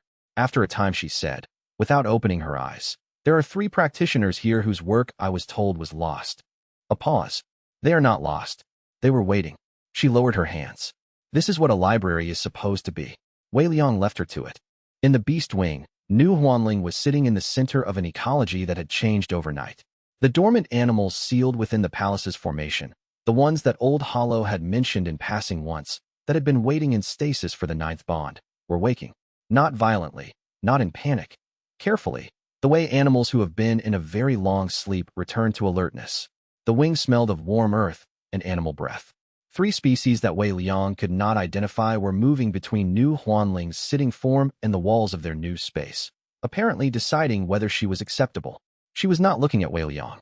She was watching a large gray animal with moth-wing patterns on its flanks make its assessment of her with the attention of someone who understood this conversation completely. "Old sealed forms," she said. "Cultivation-era animals. They were bonded to the original lines." She paused. "They don't have bonding partners anymore. Their original companions died 10,000 years ago." The gray animal moved closer. She did not reach for it. She waited. The Void Lynx is teaching them what the current bond structure looks like. Wei Liang had not asked the Void Lynx to do this. The pup had understood its role in the wing's ecology independently and acted on it. He left New Huanling to her new charges and continued walking. By mid-morning, he had touched every active wing. By mid-morning, he had also mapped, through his 9 lineage awareness, the thing he had been circling without naming since he sat on the throne. The adjacent Tier 0 realm was more present than it had been yesterday. The 9th bond had not just completed the palace. It had changed the palace's relationship to the spatial fold it occupied. The Tier 0 realm was still sealed, but the seal between the 2 structures was thinner from this side, as if the palace's full activation had removed a layer of insulation. He went to find Bai Rongshu. Chapter 37. The threshold problem. She had identified it before he reached her. He found her in the formation backbone's deepest corridor, which was as far from the palace's inhabited wings as you could get and still be inside the spatial fold. The corridor terminated at a wall that no other part of the palace's formation referenced. Not sealed, not damaged, simply not connected to the rest of the structure in the way that all other walls were. No inscription on its surface. No formation stone at its base. Just old stone that felt different under the hand. Bai Rongshu was standing in front of it with her rings cycling through their most detailed assessment mode. The formation barrier here is not the palace's work, she said when he arrived. It predates the palace by the same margin that the palace predates the current generation of cultivators. She did not look at him. The palace was built around this wall. It's the spatial fold's original boundary. A pause. Whatever is on the other side has been here since before Jiao Wuling's work. The Tier 0 realm. Yes. She looked at him then. The palace at full activation generates a harmonic interaction with the Tier 0 boundary layer. The seal between them is thinning at a rate I can measure. Her formation rings stilled. Not quickly. Years, not months. But the interaction will become significant eventually. Xiao Wuhan appeared in the corridor entrance behind Wei Liang. She was carrying 3 notebooks and had the focused expression she used when she had been thinking about something for an entire night and had more to say about it than a brief summary could contain. I need to characterize the Tier 0 formation language first, she said, addressing both of them. If we don't understand the structure, we can't make an informed decision about whether to open it, seal it, or do nothing. She held up a notebook. I've begun a comparative analysis of the boundary wall's inscription edge. It shares 12 structural elements with the palace's pre-civilization formation backbone. They are related systems. Related how? Wei Liang asked. The palace's formation backbone appears to have been modeled on the Tier 0 realm's architecture. Deliberately, Jiao Wuling didn't invent the 9-bond system. She adapted it from something she already had access to. Xiao Wuhan paused, which means she had a way in. Or she had records of a way in, Bai Rongshu said. The two are different. Wei Liang looked at the wall. Through his 9 lineage awareness, he could feel what Bai Rongshu had measured. The thinning boundary, the harmonic interaction, the sense of something old and large on the other side that was not hostile and was not welcoming and was simply there. The way deep water is simply there beneath a boat. We don't open it, he said. Both of them looked at him. Not yet. Not without a full characterization. Bai Rongshu, what do you need to complete a safe mapping of the boundary layer? 30 days of uninterrupted study. Ideally with Xiao Wuhan cross-referencing the formation language analysis. She paused. And no one else in this corridor during active measurement work. The formation rings read ambient qi interference at a scale where a second practitioner's cultivation resonance skews the data. You have the corridor. He looked at Xiao Wuhan. What do you need? Access to Old Hollow's complete records of the palace's original construction. Specifically the architectural decision logs, if those exist. She had her stylus ready. Not the techniques, the choices. Why things were built in certain configurations. The design intent. Old Hollow, Wei Liang said. Old Hollow's voice arrived through the corridor walls, which had become an extension of his awareness since the full restoration. The decision logs exist. I will compile them. Wei Liang turned to leave. One more thing, Xiao Wuhan said. He stopped. The harmonic interaction between the palace and the Tier 0 boundary began at the 9th bond. Not before. She looked at him with the expression she used when she had information she was uncertain how to qualify. Old Hollow says the palace was designed to model the Tier 0 system. If the full activation creates a resonance with the original, that resonance was also designed. Jiao Wuling intended for the palace and the Tier 0 realm to interact. A pause.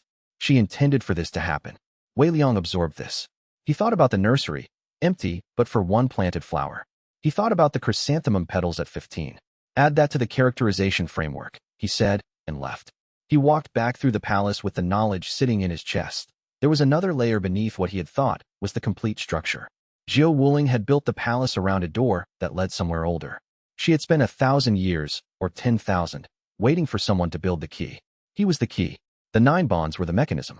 And the door was beginning to respond. He did not mention this to the other consorts. He filed it in the category of problems that required more information before they could be usefully shared, and continued his rounds. He would reflect, later, on the cost of that decision. Chapter 38. Kong Ju returns the message arrived through the formation barrier at the 3rd day after the 9th bond. Different method from the void iron chip. This time, it was a cultivation trace message, a thread of personal chi released by a practitioner in a specific direction, which carried meaning rather than words and was impossible to fake or intercept without the target practitioner's cooperation. Wei Liang felt it arrive at his personal chi frequency at the same moment the palace's formation registered it at the perimeter. Kong Ju's cultivation trace felt like a question, not a threat. He did not tell the consorts. He went to the formation barrier's southern junction and opened a personal aperture, just large enough for one-way communication. "You want to meet?" Wei Liang said. Kong Ju was at the tree, not at the formation's edge, deliberately further back, in a position that said, "I am not approaching, I am waiting." He had no companions visible. "Outside," he said. "I'll come in alone, or you come out alone. Either way, no formation advantages. Just a conversation." "Why?" "Because the conversation I want to have is not one I want recorded in any formation's acoustic archive." He paused. "The Jade Succession Protocol has an inner council you've never heard of. Not the operational tiers. The directorship." Another pause. "The directorship has been made aware of the ninth bond." "I would assume so. They have decided to visit in person." He said it flatly, with no drama.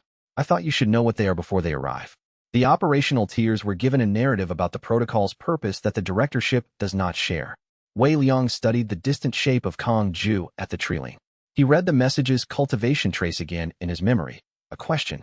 And underneath the question, something that might have been conscience if Kong Ju was the type to have visible conscience, or might have been calculation if he wasn't. He opened the formation aperture and stepped through. The distance from the palace to the tree was 200 paces across open ground. He walked it with his spiritual sense extended, reading the surrounding area for concealed cultivators, and found 3 of them, positioned at the distances and angles of a protective detail rather than an ambush. Kong Ju had brought guards he was trying not to make obvious. He noted this without acting on it. The guards were insurance, not aggression. Kong Ju looked different outside the courtyard context. Less merchant cultivator operational cover.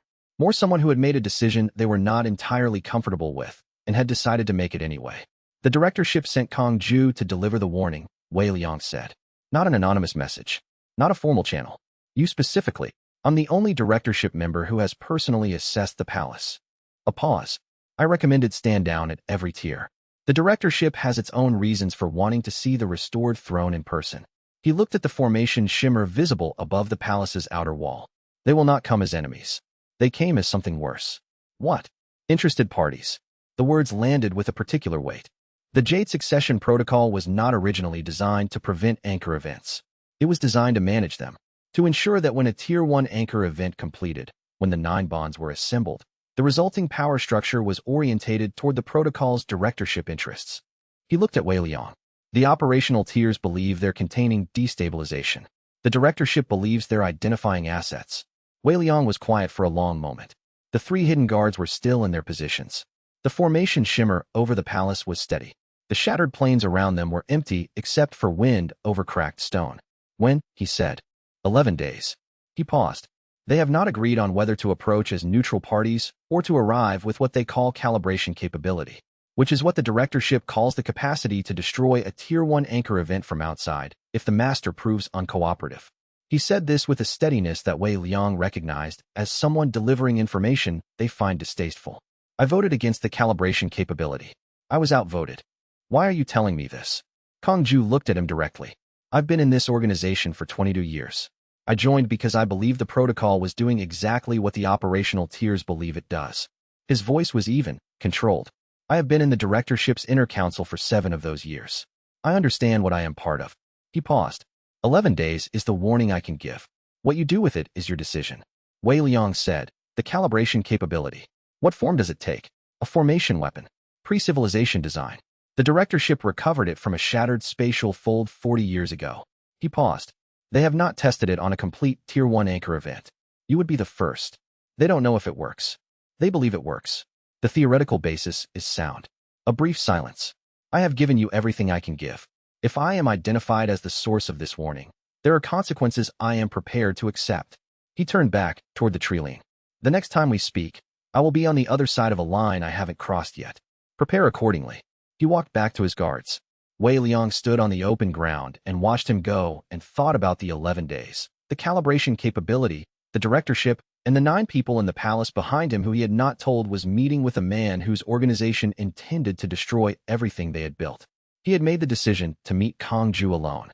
He had made it in the space of a cultivation trace message without consulting anyone, because it was faster and cleaner, and because he was the palace master, and this was the kind of thing a palace master handled. He walked back to the formation aperture. The decision had cost him something he would only fully understand later. 11 days was very little time, and he had spent some of it standing in the field while the people who could help him plan were not planning because they did not know there was a plan to make. Chapter 39. 9 Against the Dark. He told them that evening in the throne room. All 9, sitting and standing as they preferred. He told them about Kong Ju's warning, about the directorship, about the calibration capability, and its 11-day timeline. He told them clearly and without softening any part of it. When he finished, the throne room was quiet. Fumling broke it first. You went alone. Yes. Without telling anyone. It was faster. It was faster, she repeated, with a flatness that conveyed what she thought about this reasoning without requiring additional words. Xiao Wuhan had her notebook open.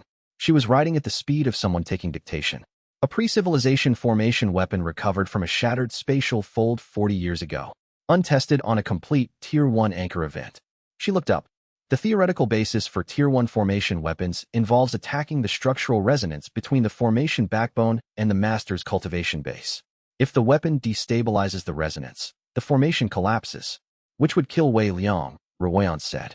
Not upset, assessing. She did not wait for confirmation. And then the 9 bonds would dissolve, and the palace would return to dormancy. She looked at Xiao Wuhan. Or would it? Old Hollow, Xiao Wuhan said. Uncertain, Old Hollow said. The 9-bond configuration with the throne restored is a completed formation state. Whether it survives the death of its master without reverting to dormancy depends on whether the bonds stabilize independently or remain dependent on the master's cultivation. A pause. This has not happened before. I do not have precedent. 11 days, Bai Rongshu said. She was looking at the throne room's ceiling. The calibration capability requires the directorship to be within formation weapon range. Exterior formation weapons at pre-civilization power levels have a maximum effective range of approximately 3 to 5 li from the target. She looked at the formation rings on her hands. They have to be close, which means they have to come to us. The formation shimmer extends 1 li from the palace walls, Luo Tianwen said. Its range can be extended? To 2 li, Xiao Wuhan said. At the cost of reduced defensive strength at the barrier. You can have reach or density, not both. We want density, Ruoyan said. Then we hold position and let them come to us. She was making rapid notes on the throne room's strategic geometry now, the instinctual shift from assessment to planning. If they're within effective range, and we're at full defensive formation, the weapon needs to breach the barrier before it can reach Wei Liang's cultivation base. The barrier is now 100%, Bai Rongshu said. With the repairs I completed on the 3 degraded inscription points, it's running at a density the directorship's assessments have never seen. They don't know what they're walking into, Ruoyan said. Kong Ju does, Wei Liang said. He voted against bringing the calibration capability, which means at least one directorship member is attending who knows the weapon may not function as expected and has decided to come anyway. Luo Tianwen had closed her notebook. She was reading the thread structure of the conversation. That person is still coming. Why? The throne room was quiet again. Outside, the chrysanthemums stood at 15 in the dark courtyard. Because the directorship has been waiting for a complete Tier 1 anchor event for 40 years, Wei Liang said. Kong Ju has been with them for 22. He joined believing the protocol managed destabilization. By year 7, he knew what the protocol actually was. He stayed. He looked at the 9 of them. People stay in organizations past the point of believing in them for various reasons. Some because they think they can change the outcome from the inside. Some because leaving would cost them more than staying. And some because they're waiting for the right moment to use what they know. Luo Tianwen looked at him. He gave you 11 days. He gave us 11 days. Wei Liang stood. Prepare accordingly, he said. He gave us enough time to prepare. Mei Chongsong had not spoken. She sat at the edge of the group with her hands on her knees, and when she finally did speak, her voice was quiet, but it carried in the way the hall's acoustics amplified everything. What do we do with 11 days? We learn what the calibration capability is before it arrives, Wei Liang said. Xiao Wuhan, Bai Rongshu. I need the theoretical basis documented and a counter-formation framework begun by day 7. He looked at Ruoyan. Defensive positioning. If they bring the directorship and its full escort, how do we engage outside without weakening the barrier? He looked at Ran Xinghua. The Flame Dao archive, does it have anything on pre-civilization formation weapons? She thought for a moment. There are records of a conflict 3,000 years before Jiao Wuling's time. Pre-civilization weapons were used. The practitioners who survived wrote about the experience. She paused. Most of what they wrote was about what didn't stop the weapons. But some survived, and they recorded how. I need those records by tomorrow. She nodded once, without ceremony. Nu Huanling had been sitting with her back against the throne room's wall and the void link's pup across her lap. She said, I'll have the beast wing at full readiness. Some of the newly woken forms are old enough to carry cultivation charge. They can act as mobile formation nodes outside the barrier. Wei Liang looked at her. He had not known this was possible. She had identified it and was already planning its application. He said, yes. The 11 days began. Chapter 40. The unresolved threads on the third day. The Flame Dao archive gave them what they needed. Ran Xinghua had spent 2 days reading records that were 3,000 years older than the Undying Ember Temple's founding lineage, in a formation language that she could read only because she had been trained by someone who had been trained by someone who remembered when it was current usage. The records were not instructions. They were witness accounts. Practitioners who had survived encounters with pre-civilization formation weapons and written, in the fragmented, urgent prose of people who did not expect to live much longer, what they had seen. What she brought to the council on the third morning was not a counter technique. It was a structural insight. The weapons work through resonance disruption, she said.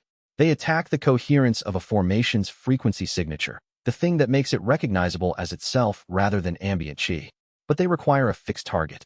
The disruption needs to know what it is disrupting before it can begin. She paused.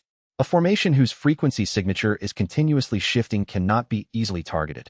The palace has a fixed frequency signature, Bai Rongshu said. It has a stable signature. Stability and fixity are different. She looked at Bai Rongshu.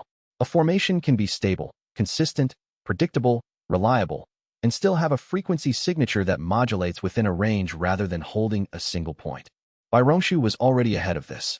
The boundary layer interactions, she said. The harmonic interaction with the Tier 0 realm.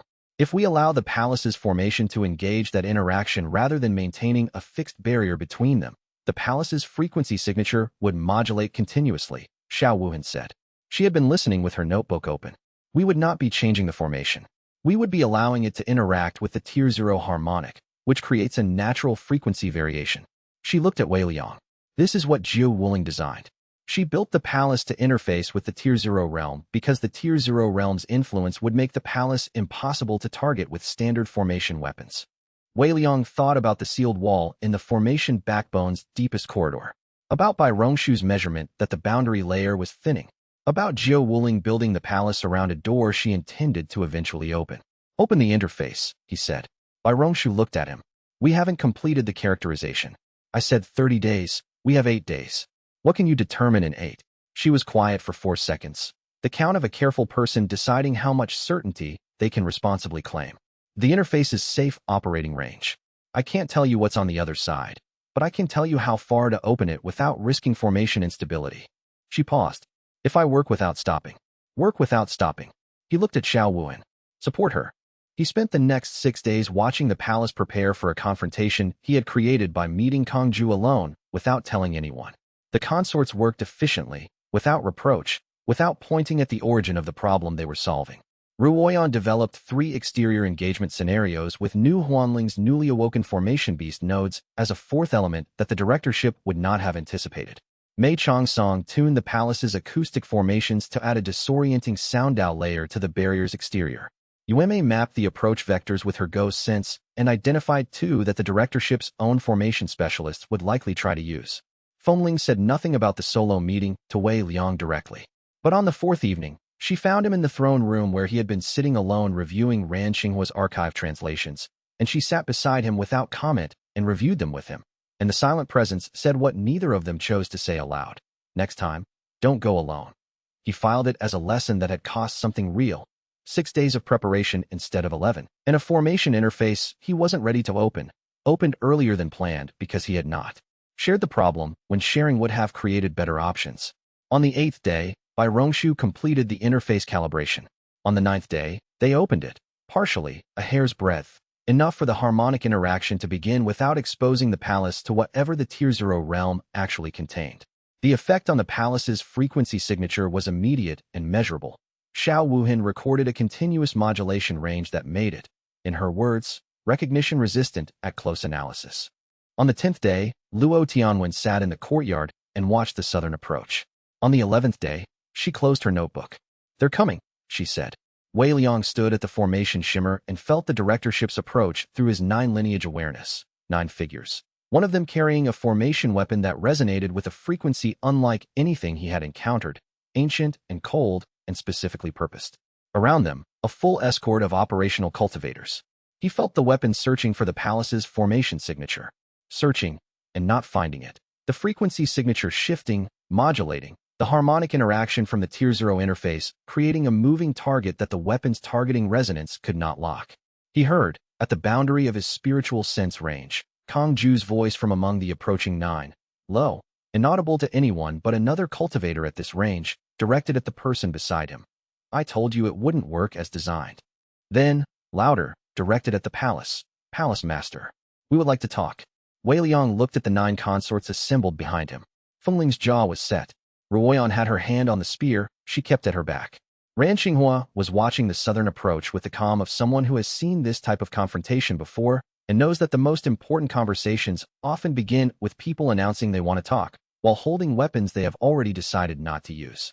He looked at the formation shimmer, at the chrysanthemums, at 15 petals standing in the morning air. Open the outer gate, he said. The directorship was here. Whatever came next, it began now. And the palace was whole, and the 9 bonds were stable, and for all the unresolved threads still trailing in every direction, the Tier 0 realm half open beneath them, the ancient thing beyond the mortal ceiling that had turned toward the throne's light, Kong Ju's conscience arriving on schedule, for all of it, the foundation was what it had needed to be. Wei Liang walked forward to meet the people who had spent 40 years preparing for this moment, and he was not alone. Chapter 41. The directorship, there were 9 of them. Wei Liang had expected formality. The kind of cultivators who spent decades in administrative hierarchies developed formal presences the way blades develop edges. He had expected that. What he had not anticipated was that the directorship would be old. Not Ran Xinghua old. Not ageless in the way of practitioners who had transcended normal aging. Old in the way of people who had been sitting in the same seats for 40 years and had begun to look like those seats. The leader was a woman in her 60s with a voice that had spent decades being listened to and knew it. She had introduced herself as Director Huan Qixue, with a tone that indicated the name was familiar to people who mattered. It was not familiar to Wei Liang. Palace Master, she said, at the outer gate, with the measured warmth of someone initiating a formal negotiation. We've traveled a significant distance to meet you. I know, Wei Liang said. Kong Ju gave me the timeline. Huan Qixue looked at Kong Ju with an expression that was not surprise. She had already understood what his warning had meant, but rather the look of someone confirming a piece of information they had already built their approach around. He told you we were coming. He told me the calibration capability wouldn't work as designed once we opened the Tier 0 interface. He framed it as a warning. It was also an instruction. Wei Liang looked at the formation weapon carrier, a man in his 40s with the closed-off expression of someone operating a piece of equipment whose purpose he found distasteful. The weapon itself was not visible, but Wei Liang could feel it through his spiritual sense, the ancient cold resonance of something built for a purpose it was no longer going to fulfill. You already know the weapon failed to find the target frequency. You've been recalibrating since you arrived. Huan Qixue accepted this without performing surprise. We have, she said. And you've concluded that the Tier 0 harmonic interaction makes the palace recognition resistant at the weapon's operating range. He looked at her. Which means you're here to talk after all. Not as a diplomatic choice, as the only option currently available. Huan Qixue looked at him for a long moment. She had the eyes of someone who had made significant decisions for a long time and knew what it looked like when they were no longer the one with the most information in a room. You are more prepared for this conversation than we expected, she said. You came to a Tier 1 anchor event with 40 years of preparation. I've had the palace for considerably less time. Wei Liang gestured toward the outer courtyard. Come inside. If we're talking, we should talk properly. She looked at the gate, at the 9 consorts visible through it, distributed at positions that Ruoyan had arranged to be simultaneously welcoming and clearly tactical. All 9 bonds, she said. It was the first time she had been genuinely unguarded in her expression. The throne's restoration, present in front of her rather than in an assessment report, produced a response she had not budgeted for. All 9, Wei Liang confirmed. He stepped back from the gate and let them enter. Chapter 42. The weapon and the door. Huan Qixue asked, in the outer courtyard, to see the Tier 0 interface. Wei Liang had not expected this. He had expected negotiations, political positioning, the extended dance of 2 parties who each wanted something from the other. He had not expected a direct request to examine the most significant unknown element in the palace's current situation. He looked at Bai Rongshu. She looked at Huan Qixue with the expression she used for practitioners whose intentions she was still assessing. You want to understand why the weapon failed. I want to understand what the palace has become, Huan Qixue said. The protocol has been tracking Tier 1 anchor events for 40 years. None of them reached 9 bonds. None of them accessed the Tier 0 interface. She paused. If the palace has done both, it is operating in territory our theoretical framework does not cover. I find it more useful to understand the actual situation than to proceed on assumptions that may be incorrect. Bai Rongshu looked at Wei Liang. He nodded once. She led them to the deep corridor. The directorship's formation specialists, 2 of them, traveling with the group, ran their analysis tools along the boundary wall with the focused attention of people encountering a problem they were genuinely interested in. The weapon carrier stood at the corridor's entrance. Wei Liang had the sense that the weapon was searching again, its targeting resonance reaching for the palace's frequency signature, and finding the continuous modulation range that made targeting impossible. He watched the weapon carrier's expression, frustration, then a more difficult look. The look of someone who has spent years maintaining and operating an instrument that has now been rendered useless by circumstances they didn't anticipate. Zhou Wuling designed the palace to interface with the Tier 0 realm, Xiao Wuhan said, from beside Bai Rongshu. She had the notebook open and was documenting the directorship's response as a research event. The frequency modulation was built into the original design. Every formation weapon using coherent resonance targeting would have this problem. She looked at the 2 formation specialists. You didn't know this because no previous anchor event reached 9 bonds. The earlier theoretical models assumed the 9-bond configuration was not achievable in practice. It wasn't achievable, Huan Qixue said. Until now. Until Wei Liang. Xiao Wuhan said with a precision that was not quite pride and not quite defensiveness, but contained elements of both. Huan Qixue looked at the boundary wall for a long time. The 2 formation specialists had found the Tier 0 interface, the hair's breadth opening where the harmonic interaction was active. Wei Liang could feel them reading it. One of them wrote something in his assessment notes, showed it to the other, and the other wrote a correction. The Tier 0 realm, Huan Qixue said. What do you know about what's inside it? Nothing yet, Wei Liang said. The characterization is incomplete. Bai Rongshu has mapped the safe operating range of the interface. The contents are unknown. We have records, she said. The protocol's directorship recovered the calibration weapon from a shattered spatial fold 40 years ago. That fold had been associated with a Tier 0 realm that was destroyed approximately 1,500 years ago. She paused. Destroyed from within. Something inside the realm destabilized it. The fold's remnants carry the energy signature of whatever caused the collapse. Bai Rongshu looked at the boundary wall, then at Huan Qixue. You're telling me this because you want us to know what we may have partially opened an interface to. I'm telling you because the protocol has been tracking Tier 1 anchor events for 40 years specifically because of the risk that a completed anchor event would interface with an active Tier 0 realm. Huan Qixue's voice was level, careful, the voice of someone delivering information that does not benefit from dramatic delivery. Not to destroy the anchor event, to prevent the interface. Wei Liang absorbed this in the way he absorbed significant new information, without expression, while his internal assessment restructured everything he had thought he knew about the last 11 days. The calibration capability wasn't designed to destroy a Tier 1 anchor event, he said. It was designed to close a Tier 0 interface if the anchor event's frequency signature could be disrupted long enough to allow a shutdown. She looked at the boundary wall, which now cannot happen because the anchor event itself is the primary harmonic driver of the interface. A pause. We have a different problem than we expected. So do you? Chapter 43. The directorship divided. The council that followed was in the Hall of Resonant Memory, because it was the largest room in the palace that could hold 19 people, and because Old Hollow suggested it in the quietly insistent way he suggested things that were structurally important. Huan Qixue brought 5 of her 8. The formation weapon carrier and 2 guards waited in the outer courtyard. Kong Ju came inside. He sat at the far end of the hall from Huan Qixue and did not speak for the first hour. He watched the proceedings with the still attention of a person who has made a decision they are not ready to announce, but have already made. Huan Qixue laid out the protocol's records on the destroyed Tier 0 realm. Not the weapon, not the tactical briefings, but the actual research documents. 40 years of theoretical analysis, site surveys from the shattered fold's remnants, and the incomplete records recovered from practitioners who had been present during the realm's collapse 1,500 years ago. Xiao Wuhan read everything that was put in front of her. She did not read slowly. The picture that emerged was not a threat. It was a history. 1,500 years ago, a practitioner had achieved something similar to what Wei Liang had built, a 9-bond configuration, a Tier 0 interface, a palace that had reached full function. And then something had come through the interface from the Tier 0 side. Not hostile, not immediately harmful. But the interaction between the something and the palace's formation had escalated in ways the original master had not understood and could not control, and the resulting formation instability had destroyed both the palace and the Tier 0 realm simultaneously. Both sides, Bai Rongshu said. She was reading the technical analysis. The collapse originated at the interface. Both sides destabilized in the same event. Yes, said the directorship's senior formation specialist, a woman named He Fengwei who had been assigned to this research for 12 years. The interface itself was stable. The problem was that the practitioner opened the interface wider to investigate what was coming through.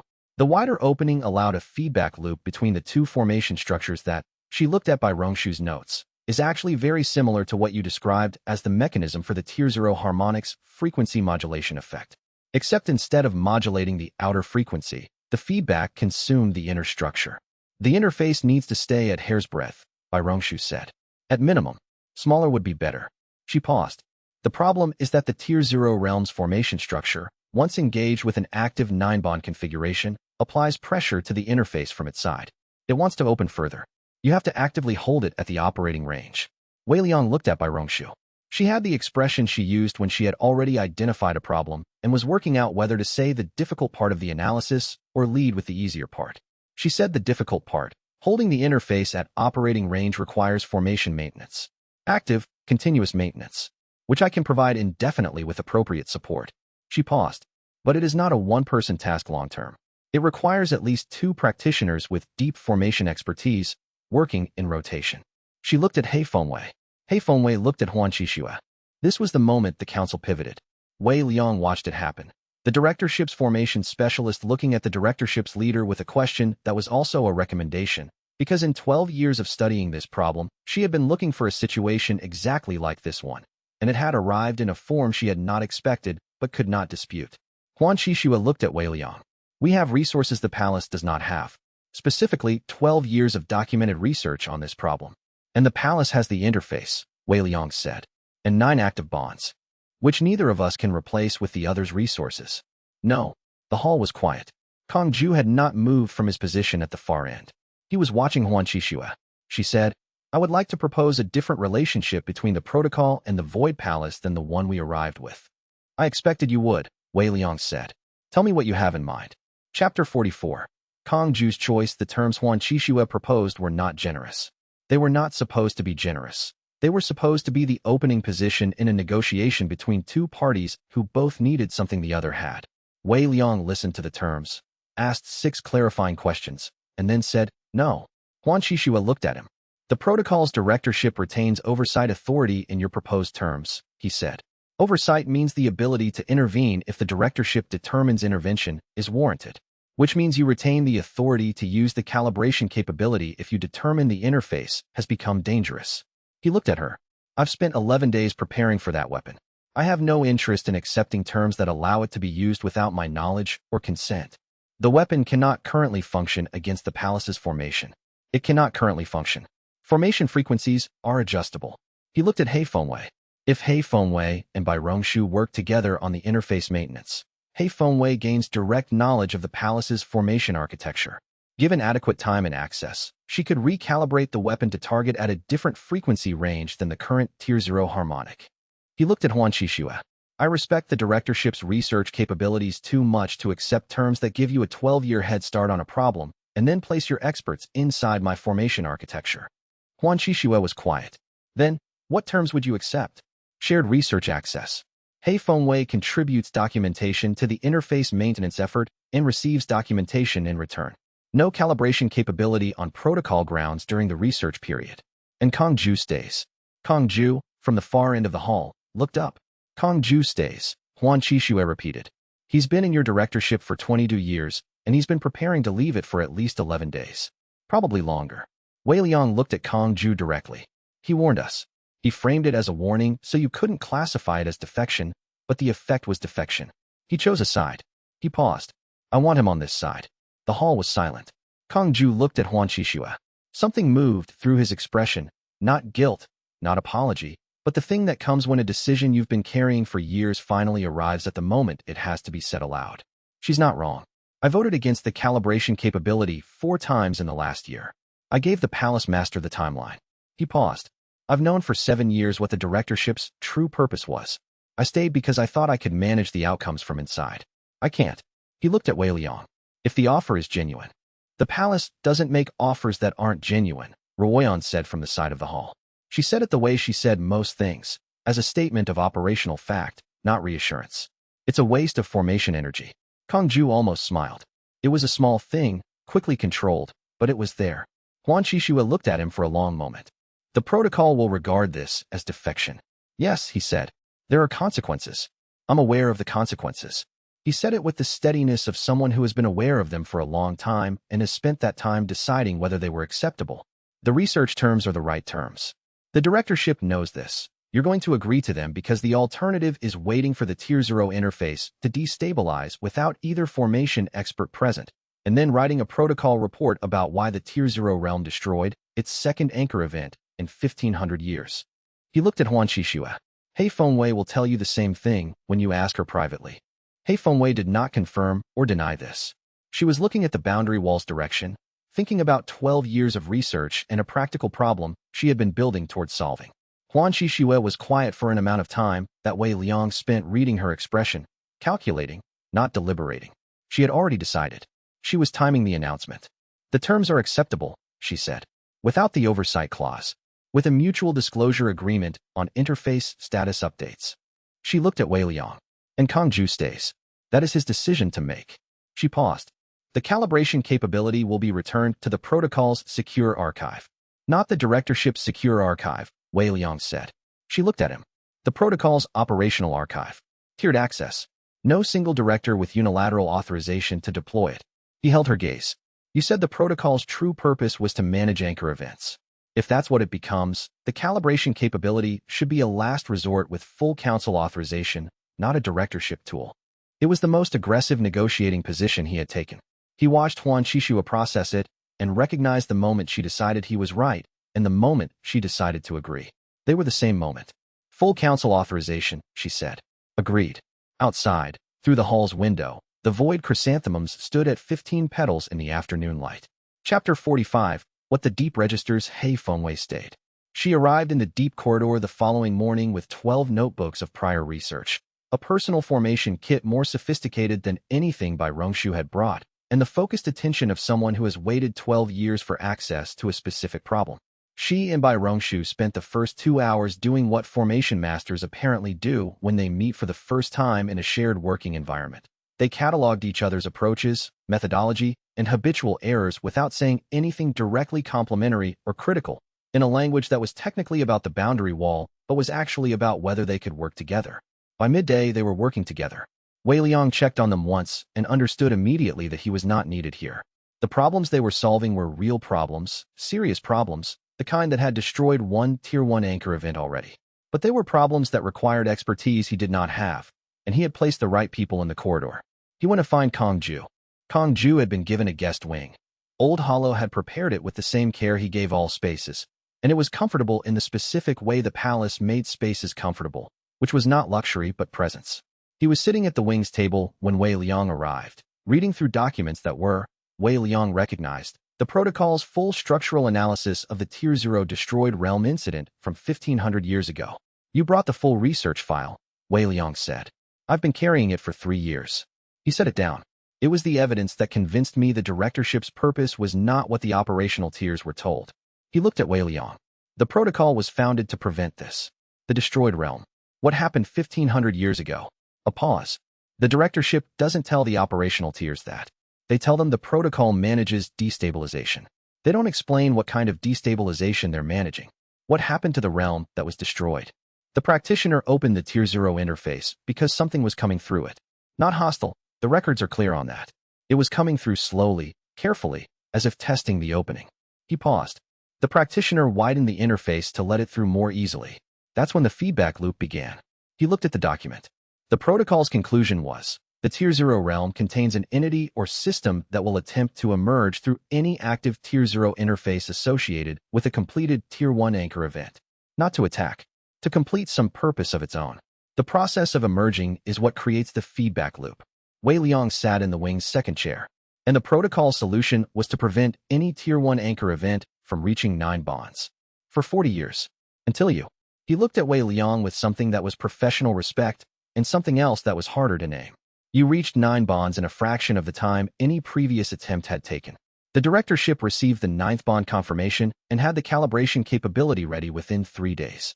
But you were already at the Tier 0 interface by the time they arrived. Jiao Wuling designed the palace to interface with the Tier 0 realm. Yes, which means she knew what was on the other side. She built a door and designed a key system that would open it when the right person arrived. He paused. She also built the hair's breadth limit into the design, which by Rongshu identified as the safe operating range. She knew the interface had to be opened carefully. He looked at Wei Liang. The entity or system in the Tier 0 realm, the one the previous practitioner tried to let through, Jiao Wuling knew about it. She designed the opening parameters to allow contact without emergence. Contact, Wei Liang said. Not access. Not passage. Contact. He closed the document. I don't know what contact with a Tier 0 entity looks like. The protocol's records from 1500 years ago don't describe it because the practitioner skipped contact and went straight to emergence. He paused. But Jiao Wuling designed the whole palace around this interface. She spent her entire cultivation life building toward this specific configuration. Whatever she intended the contact to accomplish, it was the point. The afternoon light came through the wing's window at the angle that appeared in the late hour before evening. Outside, in the direction of the formation backbone's deepest corridor, Bai Rongshu and He Fengwei were holding the interface at its hair's breadth operating range with continuous formation maintenance. And on the Tier 0 side of the boundary wall, something very old and very patient was pressing gently against the opening.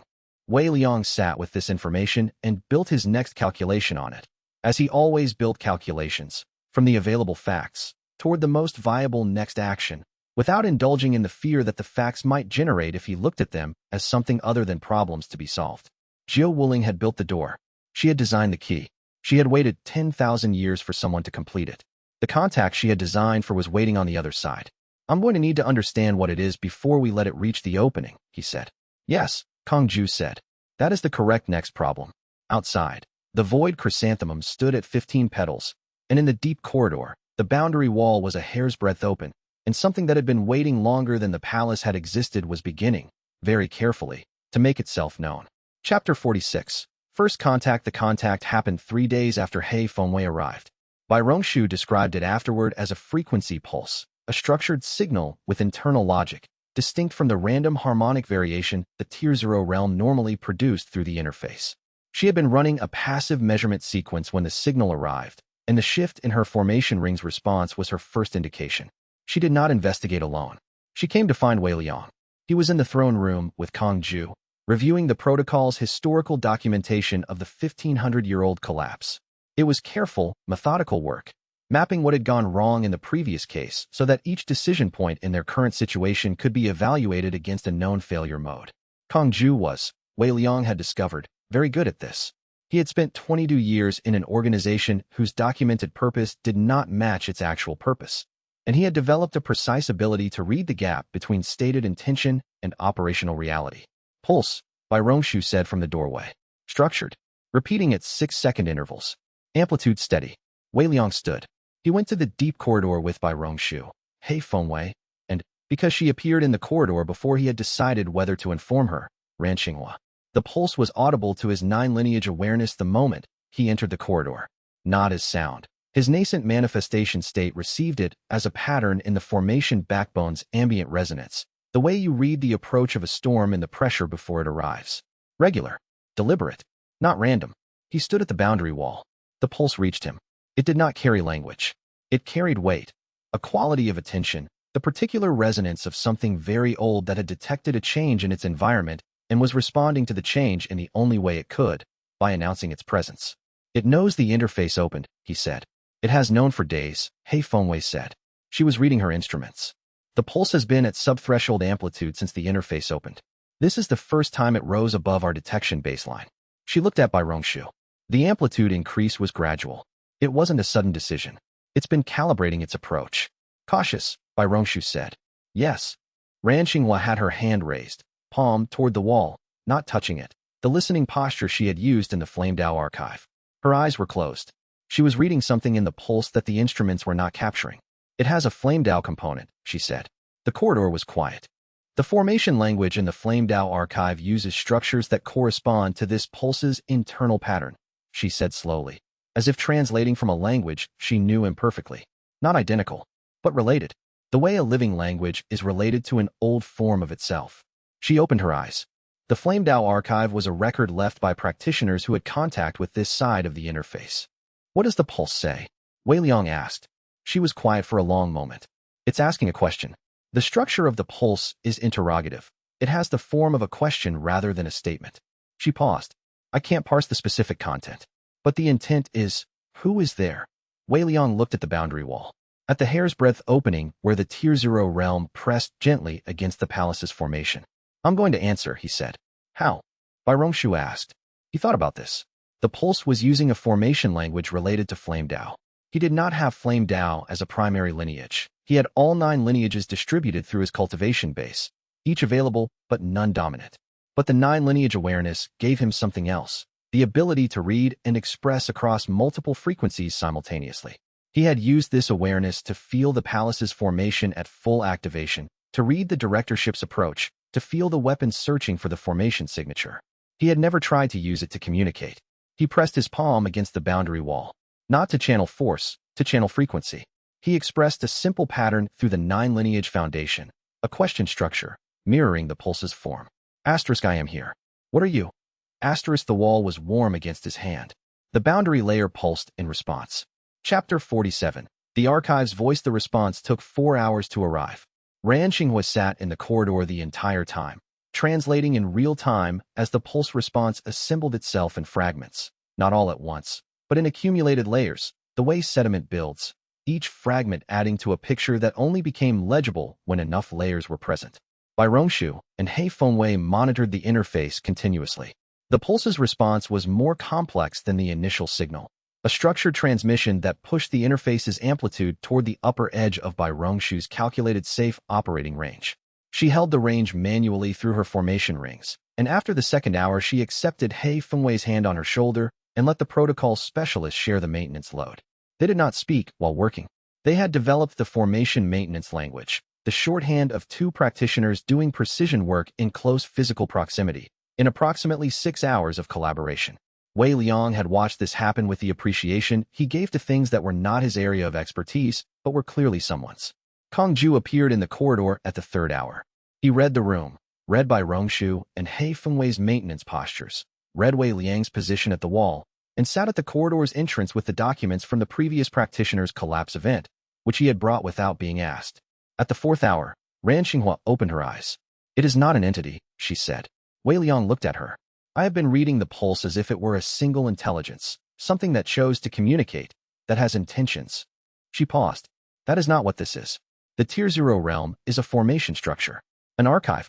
The pulse is the archive responding to the 9 lineage frequency pattern, recognizing it as the key the archive was designed to receive. Jiao Wuling designed an archive, he said. Jiao Wuling built an archive that she sealed inside a Tier 0 formation realm, and then she built the Void Palace as the 9-bond key to access it. Ran Xinghua said it with the clarity of someone who has been translating for 4 hours and has finally arrived at the sentence all the previous sentences were building toward. She did not wait in the archive. She placed her knowledge there. Everything she knew, everything she understood about the pre-civilization era, about the entity that sent the shattered kings, about the palace's true purpose, she archived it. She paused, and she designed the key to ensure it could only be accessed by a palace master with 9 voluntary bonds, because only that configuration would have the 9 lineage awareness necessary to read the archive's format. The corridor was quiet except for the soft cycling of Bai Rongshu's formation rings. Kong Ju looked up from the documents. He had been listening from the entrance. That's why the previous practitioner triggered the collapse. They tried to access the archive before completing the 9-bond configuration. The archive couldn't respond to a partial key, but the attempt forced the interface open further than the safe range. He paused. Without the correct key, the archive's access protocol destabilized the interface structure. And the protocol never understood what it was trying to prevent, Wei Liang said. We understood it as an entity. We documented it as dangerous and alien. He looked at the wall. We spent 40 years trying to prevent anyone from accessing an archive that Jiao Wuling spent her entire cultivation life building. Ran Xinghua said. The archive has confirmed you as the correct key. It will transmit when you're ready. She looked at Wei Liang. The transmission will use the 9 lineage frequency as the channel. It will require the full distribution of your cultivation base as a reception architecture. A pause. Old Hollow confirmed that this is what the final stage of the Void Throne's intended function was designed to deliver. Wei Liang thought about sitting on the throne the night of the 9th bond, feeling the palace's full formation present in his awareness like rooms in a house that had finally been lit. He thought about the nursery, about the hall of resonant memory, about Jiao Wuling's voice saying hold the throne until they come back, the archive. She had been waiting for the key to reach the door. I'll receive the transmission, he said. Ran Qinghua looked at him with the expression she used when she was about to say something important simply. The transmission is Jiao Wuling's complete knowledge of what exists beyond the mortal realm's ceiling. A pause. Be prepared for what that contains. Chapter 48. The ceiling moves. It came at dawn. Not the archive's transmission, something else. Wei Liang was in the deep corridor, preparing for the transmission that Ran Qinghua had advised him to rest before attempting, when his nascent manifestation awareness registered an anomaly at the palace's upper perimeter. Not the southern formation where the directorship had approached. Not the eastern boundary whereby Rongshu had built the interface maintenance infrastructure. The ceiling. The Void Palace existed in a spatial fold, which meant it had a geometry that did not fully correspond to conventional directional space. The ceiling was a metaphor for the fold's upper boundary, the formation layer that separated the palace's interior from the dimensional space above the mortal realm. Something was pressing against it from outside. He was already moving when the palace's formation registered the pressure.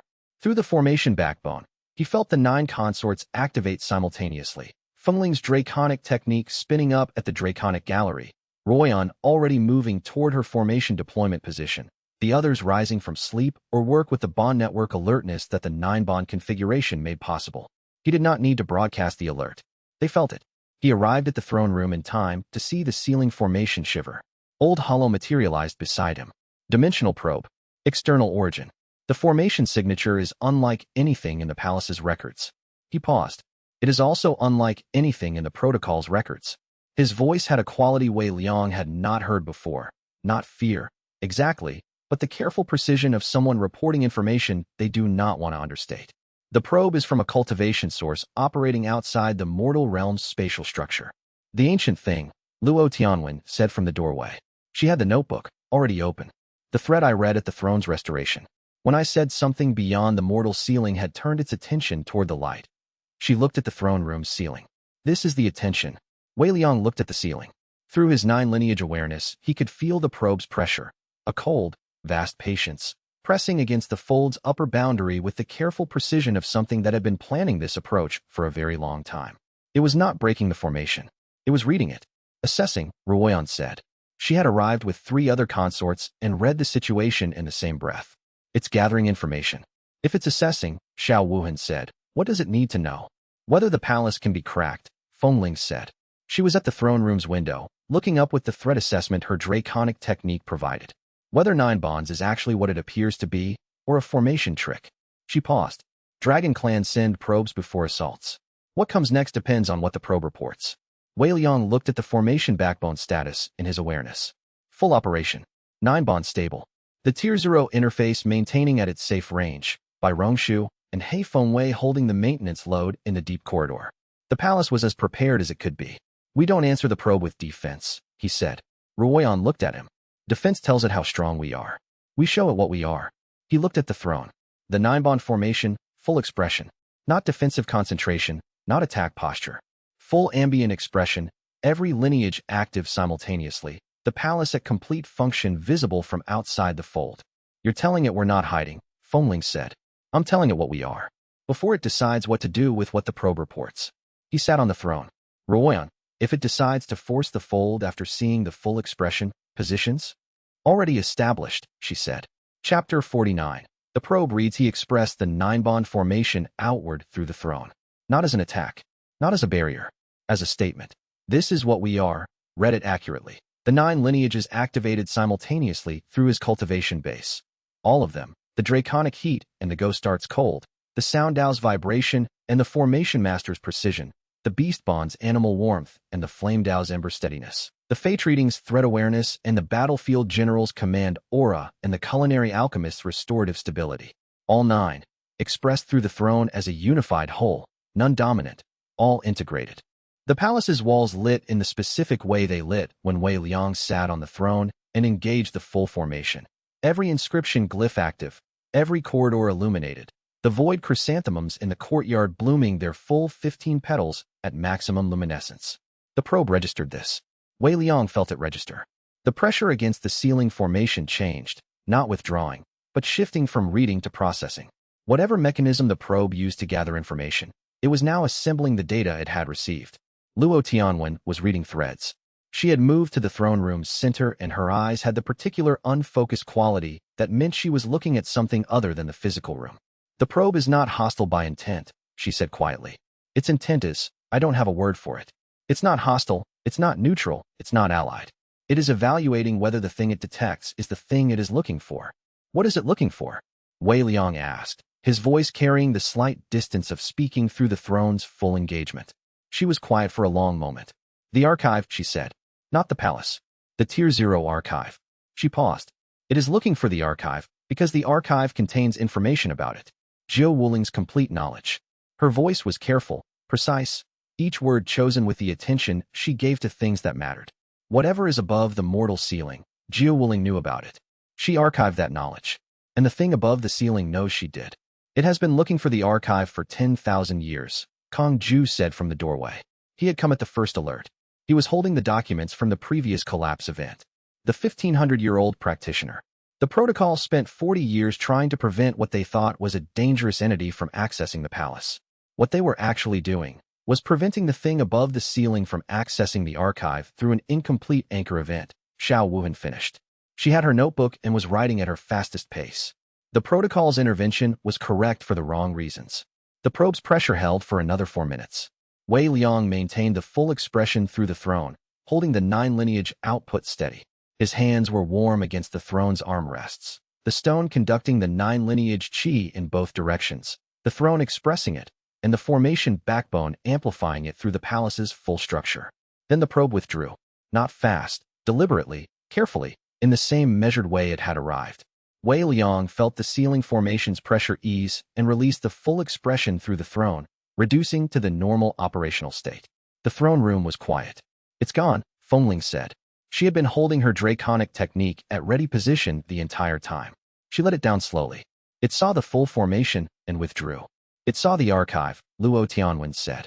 The 9-bond formation configuration is the same key structure as the archive's access design. It recognized the key. She closed her notebook. It withdrew because attacking the key damages the archive. She paused. It wants the archive intact. So do we, Wei Liang said. The silence that followed was not comfortable. It was the silence of people who had just understood that the most dangerous thing above the mortal ceiling was not an enemy that wanted to destroy them, but something that wanted access to the same archive they were trying to reach, and that something had 10,000 years of patience and had already demonstrated it would wait for the right moment. How long before it returns? Wei Liang asked Luo Tianwen. Weeks, she said. It received a significant amount of information from the probe. It will need time to process and decide its approach. She paused. Weeks is not a long time. No, Wei Liang said. We receive the archive's transmission before it comes back. Chapter 50. The Hollow Step. He received the transmission the following morning. Ran Xinghua and Old Hollow were present. He had asked that the consorts wait outside the deep corridor, not because the transmission required privacy, but because the 9 lineage reception architecture that Ran Xinghua had described would occupy his full cultivation base, and he did not want to be read as compromised if something went wrong. Fengling had objected. He had said, if something goes wrong and I'm unreachable, you'll need to be able to act independently. You can't do that if you're watching a doorway. She had looked at him with the expression that meant she disagreed and was going to comply and was going to remember this for future negotiations. He took this as acceptable. He sat at the boundary wall's base with his back against the stone. Ran Xinghua held the interface at exactly the safe operating range, giving the archive's pulse a clean channel. Bai Rongshu and He Fengwei stood at monitoring positions, ready to collapse the interface if the amplitude exceeded the safe range by any measurable amount. Ready? Old Hollow asked.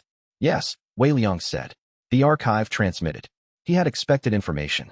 What arrived was something that used information as its medium, but was not organized the way information was organized. Not sequential, not hierarchical, not the accumulated knowledge of a single mind. It came the way the Hall of Resonant Memory had given him fragments of previous practitioners' experiences, but broader and deeper. 10,000 years of a single cultivator's complete understanding, compressed and encoded in formation language that his 9 lineage awareness could receive, but not immediately parse. The physical cost was immediate.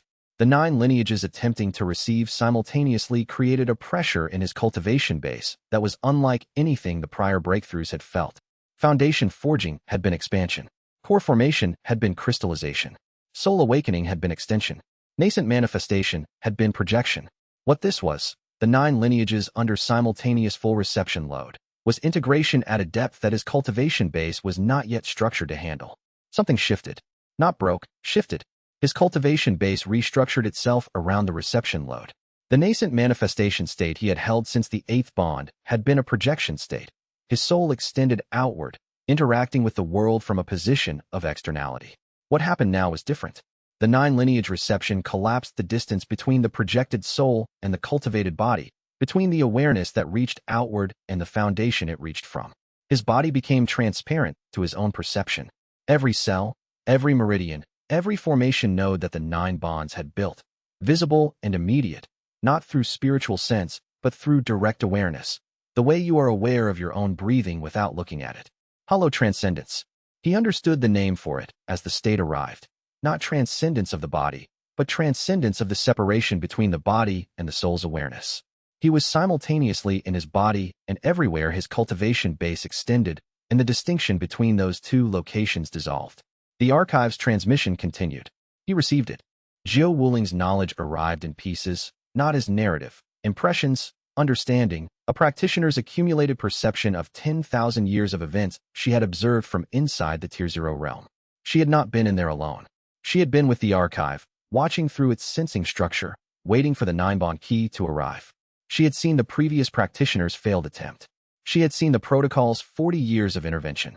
She had seen 11 candidates before Wei Liang enter the palace and failed to complete the bond configuration. He received this and held it, the transmission flowing through the 9 lineage architecture while his body sat against the boundary wall and his awareness extended through the palace's complete formation at hollow transcendence depth. At the transmission's end, the archive went quiet. He sat in the silence for a long moment. The stone beneath him was warm from his contact with it. His hands, which had been pressed against the wall, had left faint qi traces in the stone's surface. He looked at them. Wei Liang, Ran Xinghua said. Her voice reached him from a strange distance. Not physical distance, but the distance of someone who is speaking to a person who has just crossed a threshold that changes the nature of conversation. She had heard that tone before. He understood. She had been alive long enough to know what someone sounded like when they came back from somewhere significant. What did it contain? She asked. He thought about how to answer. The transmission had taken an hour. He had received it as experience, not as words. Converting it back to words would take time he did not yet have. The entity above the mortal ceiling, he said. Jiao Wuling watched it for 10,000 years. She understood its purpose. A pause. It is not malicious. It is not alien. He looked at the boundary wall. It built the Tier 0 realm. The archive was built inside something it had already constructed. And what it wants, he paused again, finding the words, is to know if the mortal realm has produced a configuration worthy of the next conversation. Old Hollow was very still. The next conversation, he said. The one that comes after 10,000 years of waiting on both sides of the same wall. Wei Liang stood. His legs were steady. His cultivation base was settling into its new configuration. The hollow transcendent state still felt new, the way a new room feels before you've spent enough time in it to stop noticing it. Jiao Wuling built the archive to ensure that whoever arrived with the right key understood what they were walking into before the conversation began. He looked at Ran Xinghua. She prepared us. Xiao Wuhan filled half a notebook. She wrote without pausing, the stylus moving in the shorthand she used when information arrived faster than full script could capture, occasionally glancing up to indicate a point where she needed additional detail. He gave her the additional detail. She wrote it. This continued through the portion of the archive that dealt with Jiao Wuling's 10,000-year observations of the entity's behavior. Ran Xinghua did not write anything. She sat with her eyes closed and her hands folded in her lap and received the information the way she received the Flame Dao archive, as experience, not documentation, letting it settle into her own framework of understanding. Fengling asked one question at the 20-minute mark. Is it a threat to the palace? Wei Liang said, not directly. She was quiet for the remainder of the report, but her expression moved through several stages of private calculation that she did not share. Ruoyan listened with the expression she used for operational briefings where the full implications would only be clear after the information was complete. She was building contingencies, he knew, running each piece of information against her defensive framework and adjusting for variables she had not previously had access to. Luo Tianwen sat at the hall's entrance with her notebook closed. When he finished, she said, "The entity above the ceiling. It's been testing the mortal realm for 10,000 years, watching whether anyone could complete what Jiao Wuling built." She paused. The 9 bonds are the proof it was looking for. The conversation is what happens when the proof is sufficient. What kind of conversation? Nu Huanling asked. She had been sitting against the far wall with the void links across her lap, and her question was more direct than its framing implied. She was asking whether the entity's intentions were safe for the people in this room. Wei Liang thought about how to answer this accurately. Jiao Wuling's archive describes 10,000 years of observation of the entity's behavior toward the mortal realm. In that time, it never acted against mortal realm interests. It interfered only twice, both times to prevent something from destroying what it was watching. He paused.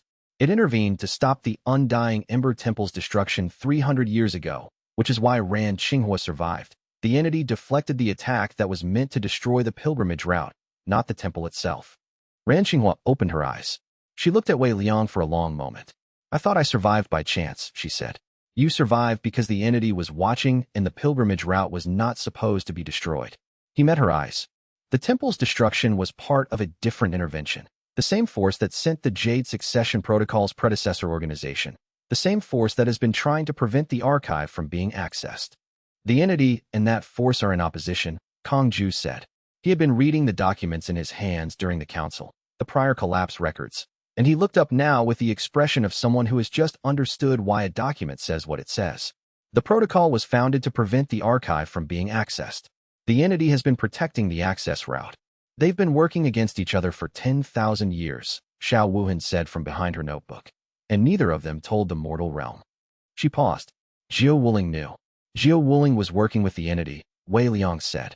The archive was built inside a structure the entity created. She didn't find the Tier 0 realm by accident. She was invited. The hall was quiet. By Suling, who had been sitting near the kitchen wing's entrance with a warming cup she had been refilling at intervals throughout the council, said, "Invited to do what?" "To build the key," Wei Liang said. "The entity cannot reach into the mortal realm directly. The conversation it wants requires a mortal realm configuration capable of receiving it." Jiao Wuling spent her cultivation life building the configuration that would make the conversation possible. He paused. "We finished the configuration. The conversation is next." The silence that followed was not comfortable. It was the silence of 9 people understanding simultaneously that the thing they had been building toward had a scope they had not expected when they began. Chapter 52. The protocol for contact. The archive contained instructions. Not written instructions. The archive communicated through formation resonance, and Jiao Wuling had encoded the contact protocol as a formation sequence that Wei Liang had received as part of the transmission. He spent the following day with Bai Rongshu and He Fengwei translating it from direct experience into something they could implement technically. The protocol required 4 elements.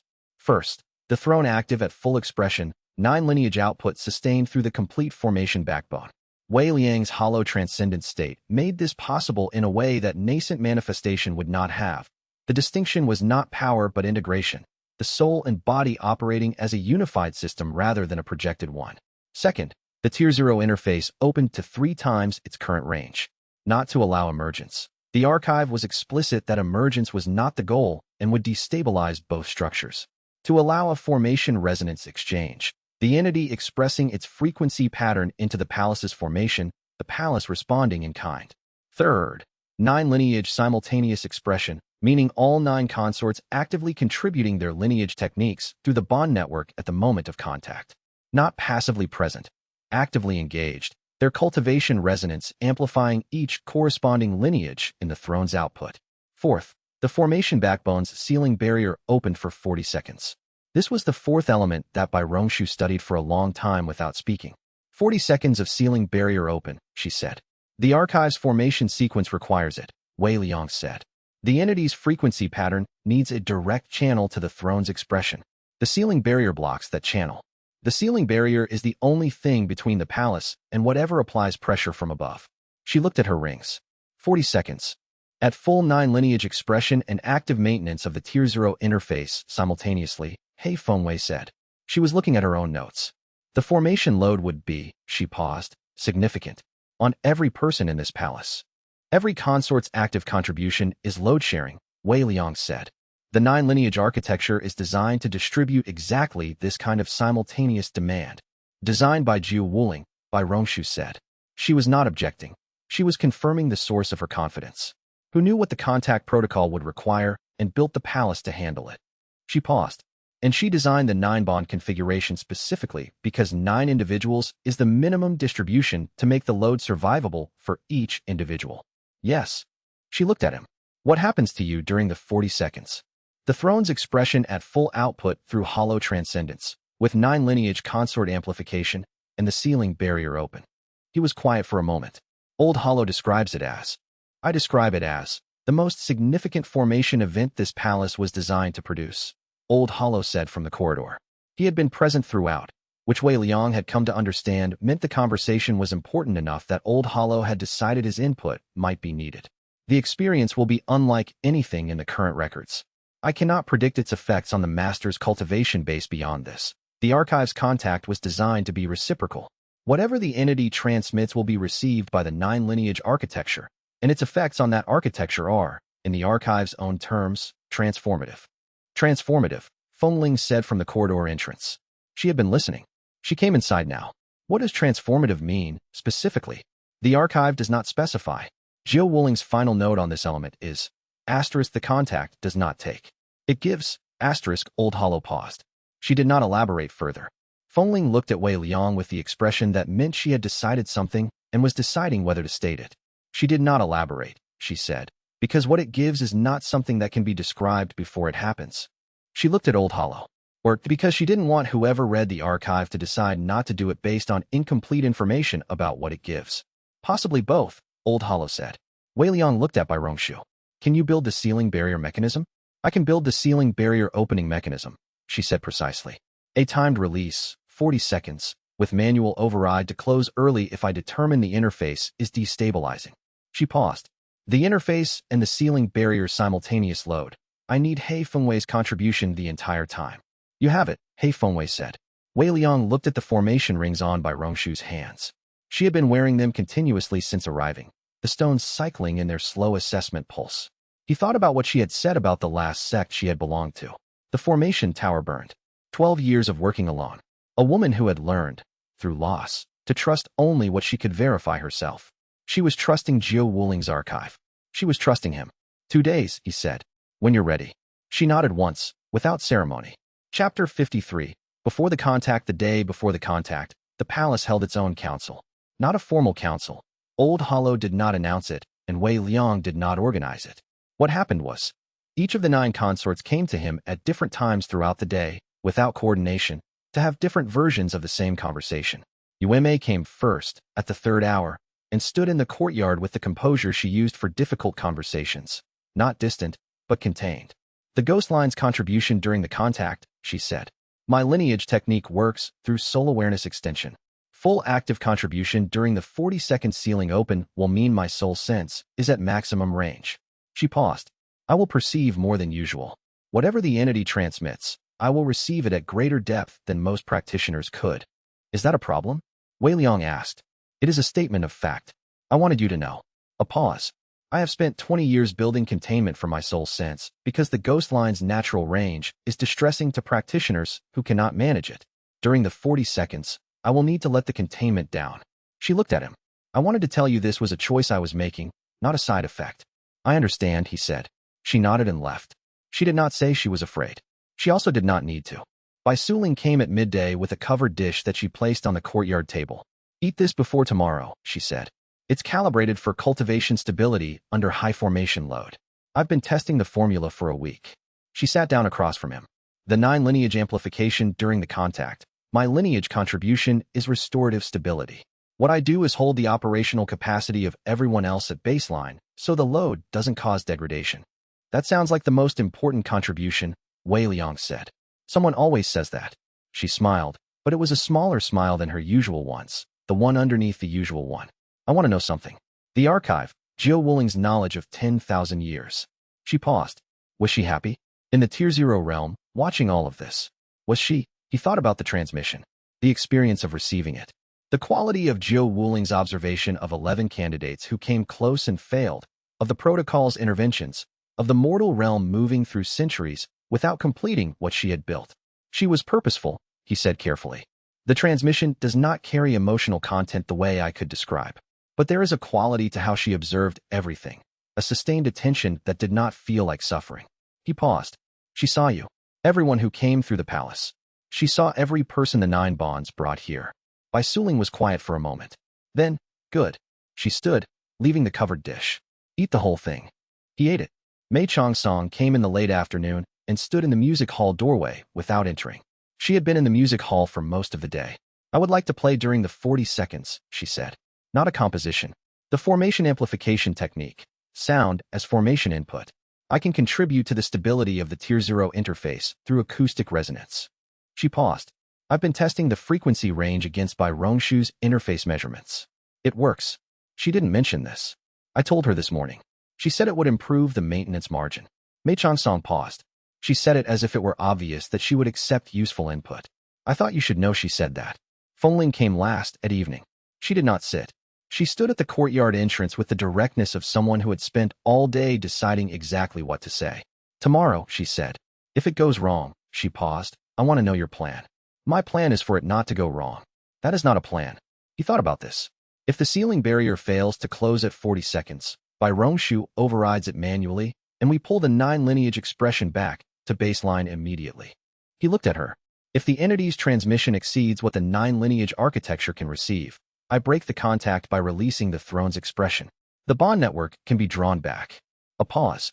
If I'm incapacitated by the contact, Ruoyan takes over the defensive position. Old Hollow manages the palace until you recover. She had already talked to both of them about this. And if you don't recover. He was quiet for a moment. Then you 9 manage the palace together. Old Hollow maintains function. Kong Ju and Hei Fengwei continue the interface work. He looked at her. The palace does not require a master to function after 9 bonds are stable. It requires a master to operate at full capacity. There's a difference.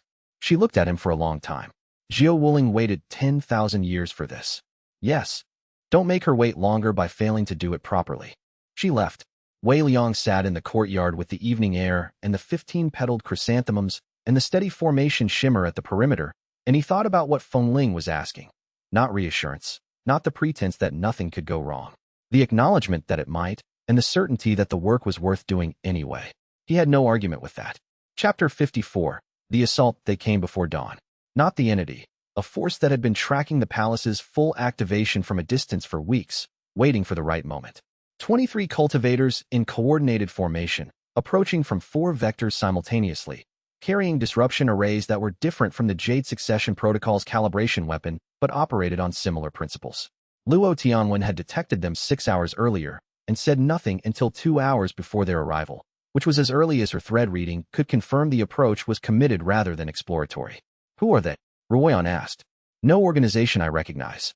The thread structure suggests independent contractors, multiple groups assembled for a single purpose, not a standing force. She paused. Hired. By the protocol's directorship? The threads don't point there. She closed her notebook. Different origin entirely. Ruoyan deployed formations in the 4 hours she had.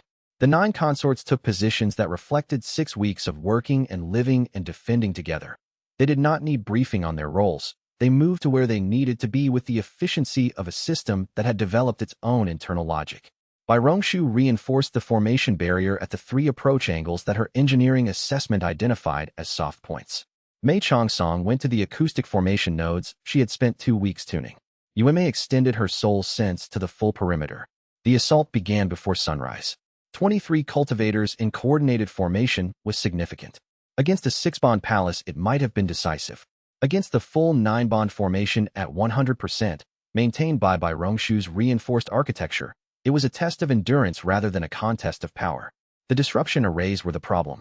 They were not keyed to the palace's frequency signature. They were keyed to dimensional spatial folds, designed to destabilize the fold geometry rather than the formation. Against a standard pocket realm, this would have worked. Against the Void Palace with its Tier 0 interface interaction creating continuous frequency modulation, The arrays could not find a stable target. Ruoyan had identified this in her preparation. She had positioned new Huanling's formation beast nodes at the 4 outer approach points specifically because they operated on a non-standard cultivation frequency that would further confuse the disruption array's targeting mechanism. The assault hit the barrier and scattered. The force's coordinator, Wei Liang, could feel them through his extended hollow transcendence awareness. A cultivator at nascent manifestation level at the center of the outer ring recognized within the first 2 minutes that the formation was not behaving as expected. They held the assault rather than escalating, which was the tactically correct choice for a force that had arrived with specific tools that were not working. Wei Liang appeared at the outer gate, not through the formation aperture, through the gate itself, in the open, with no barrier between him and 23 cultivators. His hollow transcendent state expressed through his physical presence in a way that nascent manifestation had not. The 9 lineage integration meant his cultivation base was not contained in a body that projected outward, but a unity that was present as itself, without the division between inner state and outer expression. The coordinator stopped. Your disruption arrays are keyed to spatial fold geometry, Wei Liang said.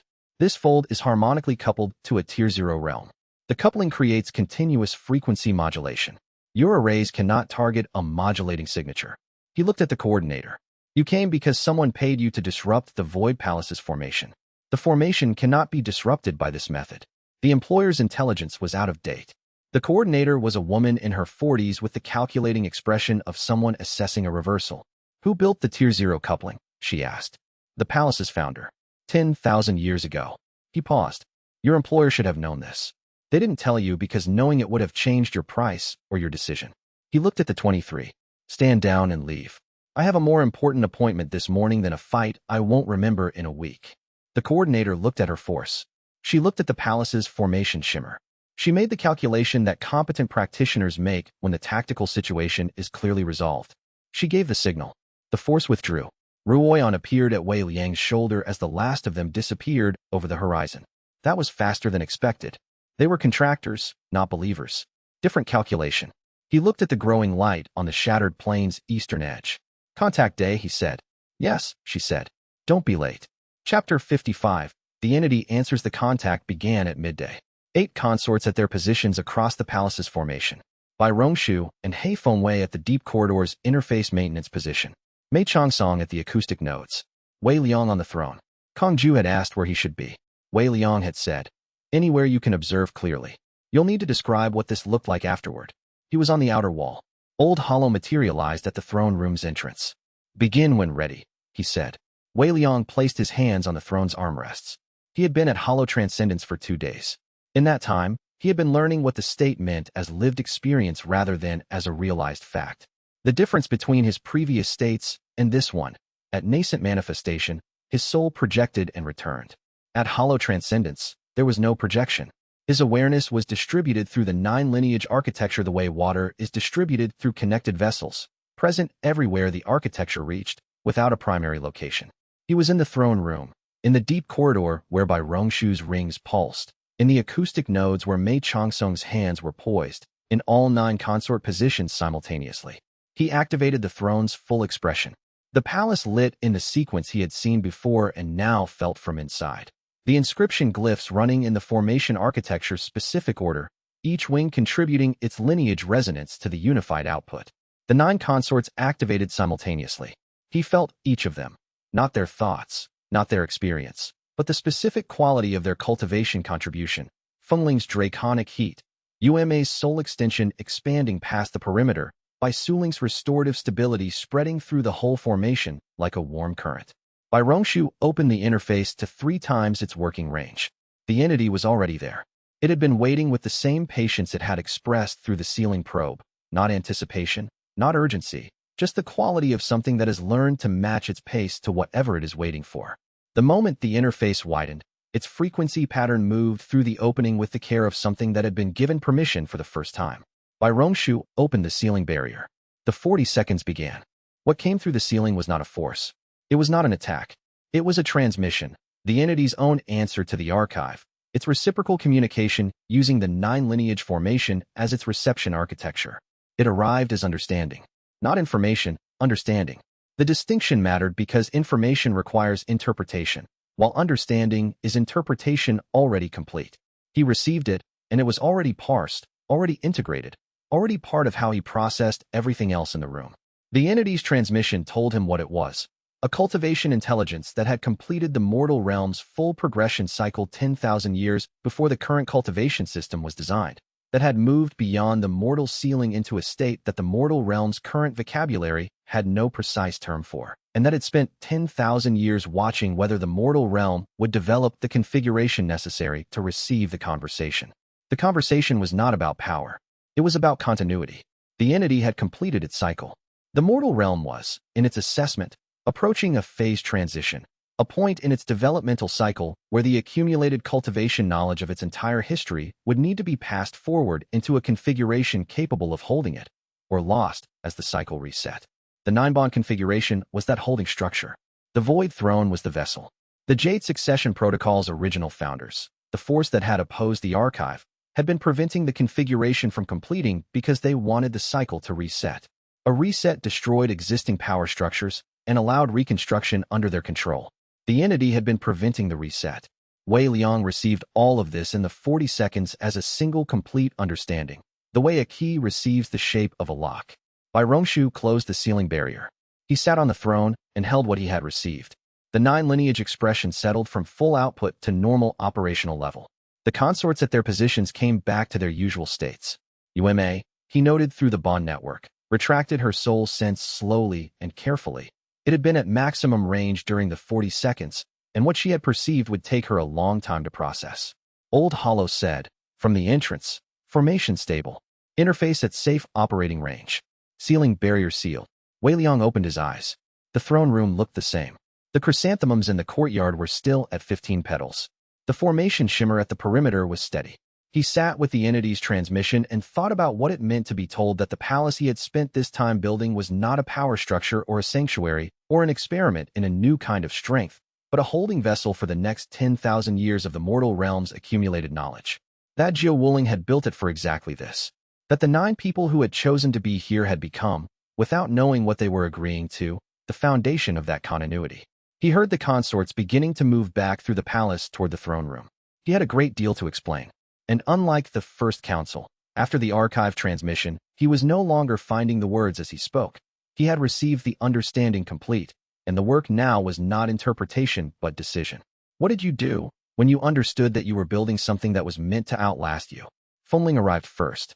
She looked at him on the throne and asked, with the directness that was her exact and constant quality. Well, I understand what we're building, he said. She waited. It's larger than I thought, he said. Show me, she said, and sat down to listen. Chapter 56. The second council. He told them everything.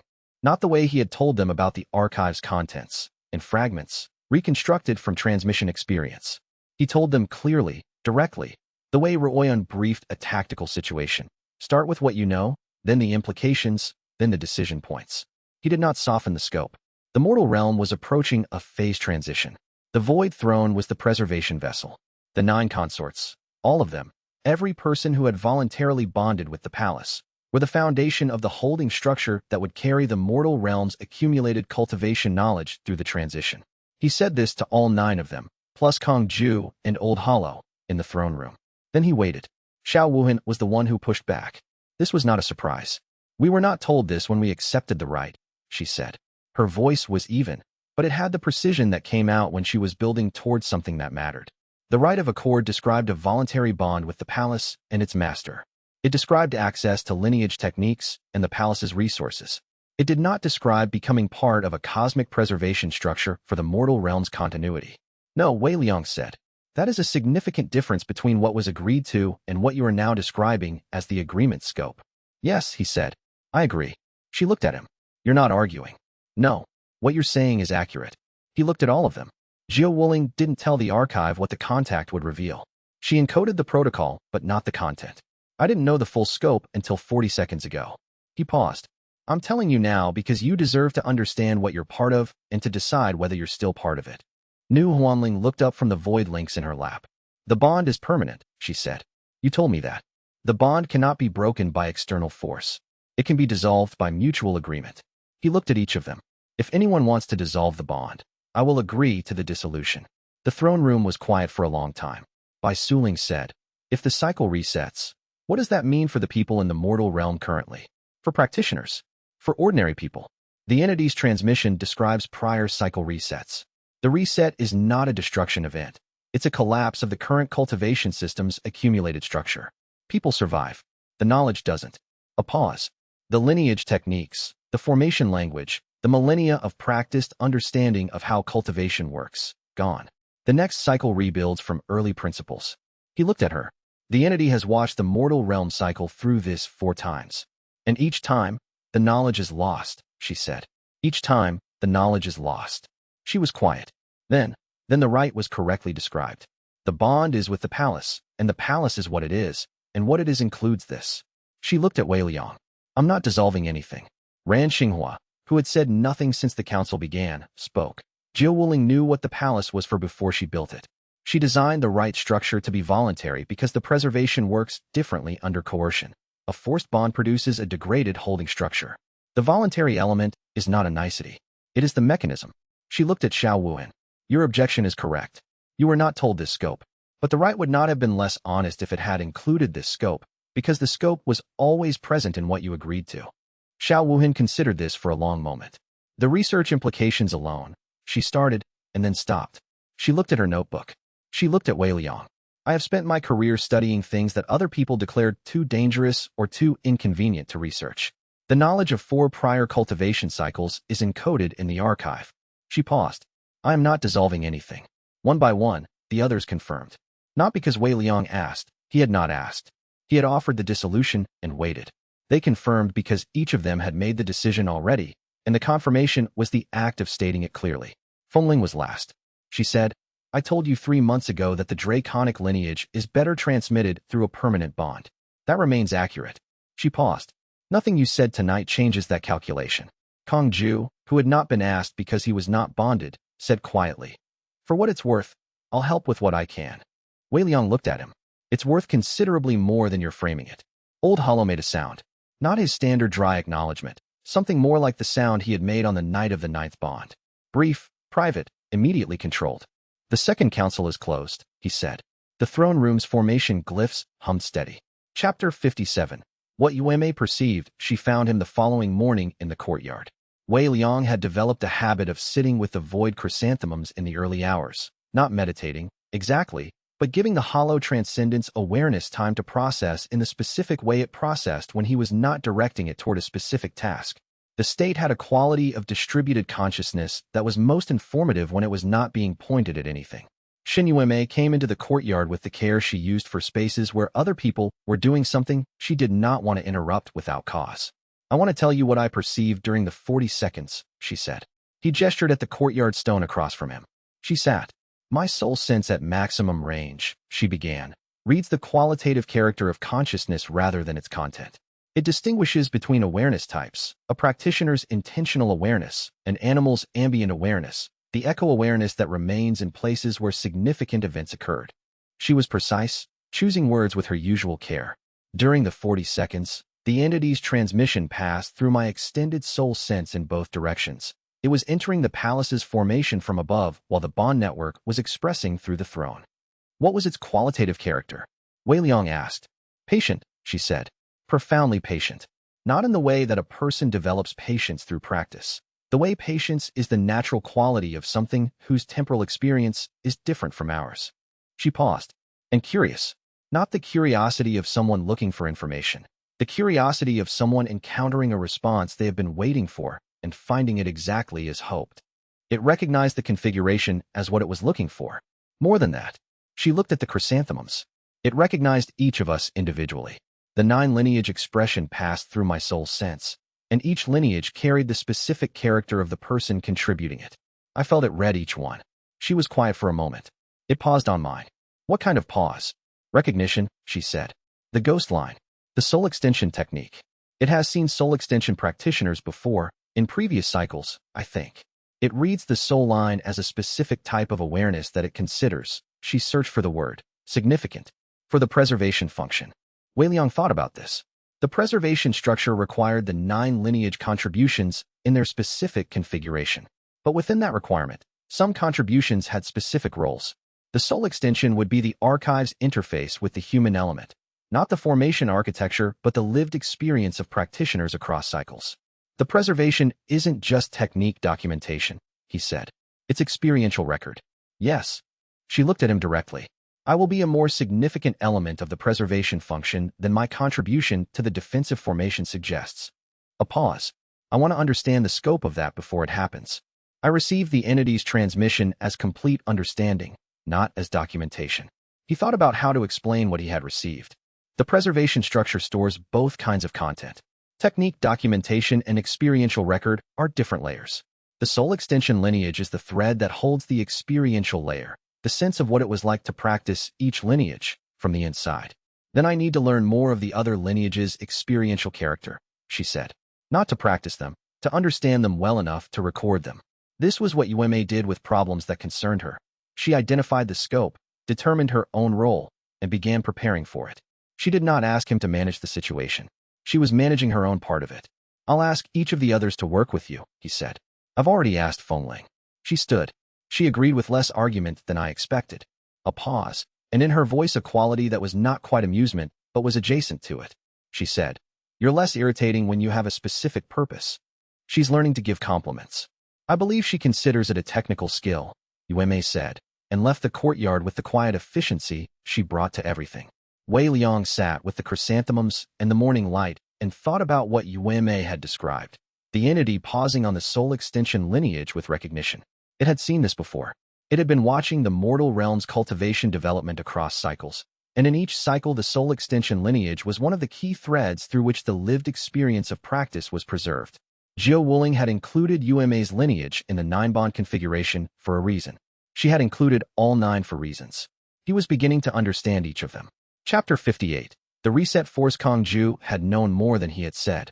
Wei Liang found him in the guest wing at midday, reading through the protocol's historical documents with a focus that had the quality of someone who had returned to familiar material and was now reading it differently.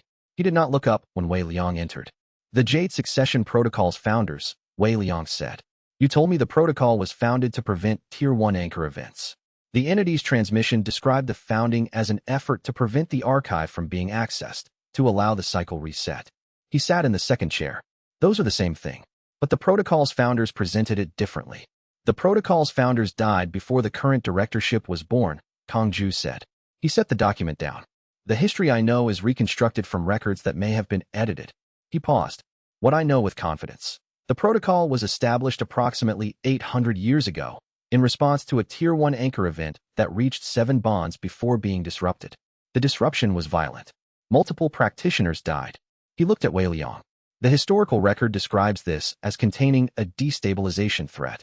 The founder's written record, the original charter document, which I have read, describes it as ensuring the cycle completes without interference from the preservation attempt. They said cycle completion, Wei Liang said. Yes, not destabilization prevention. Cycle completion. He looked at the documents. I read this 8 years ago and thought it was archaic phrasing. After last night's council, I reread it. He picked up the document and read aloud. The succession preserves the natural order of cycles, which requires the unimpeded completion of each cycle without artificial extension through legacy formation structures. Artificial extension, he said. That's what the Void Throne is, in their framework. An artificial extension that prevents the cycle from completing, resetting, as it should. And the reset benefits them how? Power consolidation. He said it simply. The protocol has spent 800 years positioning its organizational structure to be the dominant cultivating authority when the reset occurs. A reset destroys existing power structures, but the protocol's records indicate they have a method for preserving their organizational hierarchy through the reset, a separate formation structure built for exactly this purpose. He paused. They're not trying to survive the reset. They're trying to be the only ones who do. Wei Liang absorbed this. The entity's transmission had described the opposing force as the organization behind the cycle reset. He had received that as understanding without the specifics. Kong Ju was providing the specifics. How long have they been building their preservation structure? 800 years minimum. Possibly longer. There may have been a predecessor organization. He paused. The protocol's calibration weapon was not their most significant asset. It was a tool for eliminating specific obstacles. Their most significant asset is the reset preservation formation, which is, he stopped. Which is where, Wei Liang said. I don't know the current location. It was moved 3 times in the last 40 years due to competing factions discovering its existence. He met Wei Liang's eyes. I know what it is.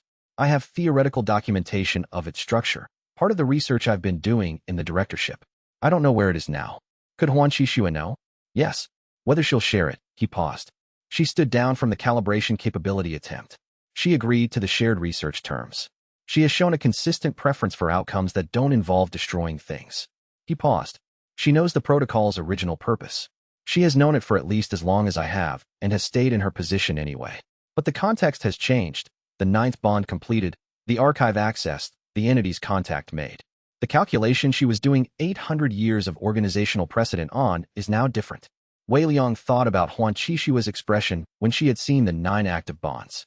The unguarded moment. The person underneath the director. She came in person, Wei Liang said. With the calibration capability. When the directorship could have sent a team. Kong Ju looked at him. Yes.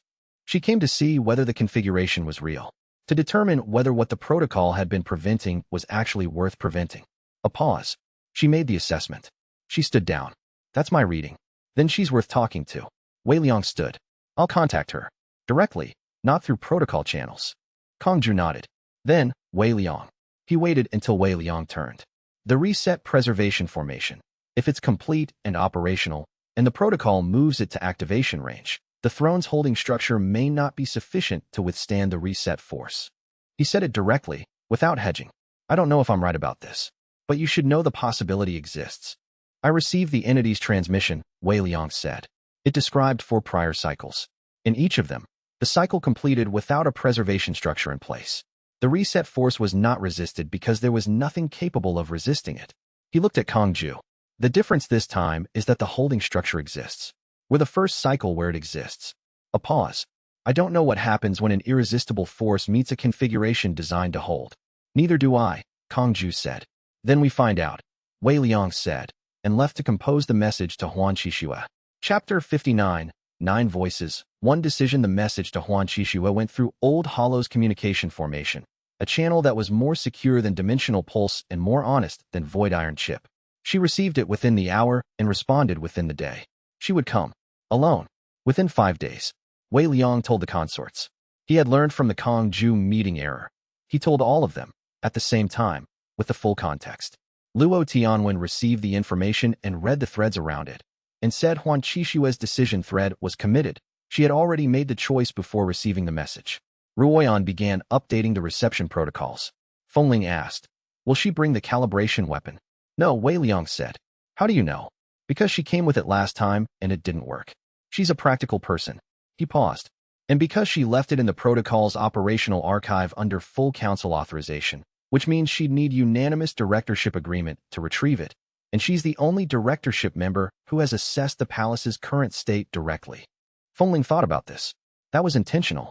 She locked herself out of deploying it unilaterally on the way out. Yes. You noticed this at the time and said nothing about it. I noticed it at the time. Saying it then would have changed its function. He looked at her. She needed to make the choice to lock herself out. If I commented, it became a negotiating point. Fengling was quiet for a long moment. I do not always like how your mind works, she said. But it works correctly. The 4 days before Huan Qixue's arrival were not quiet days. They were the kind of days that happened between one significant event and the next, where the significance of both creates a current of preparation that runs through everything.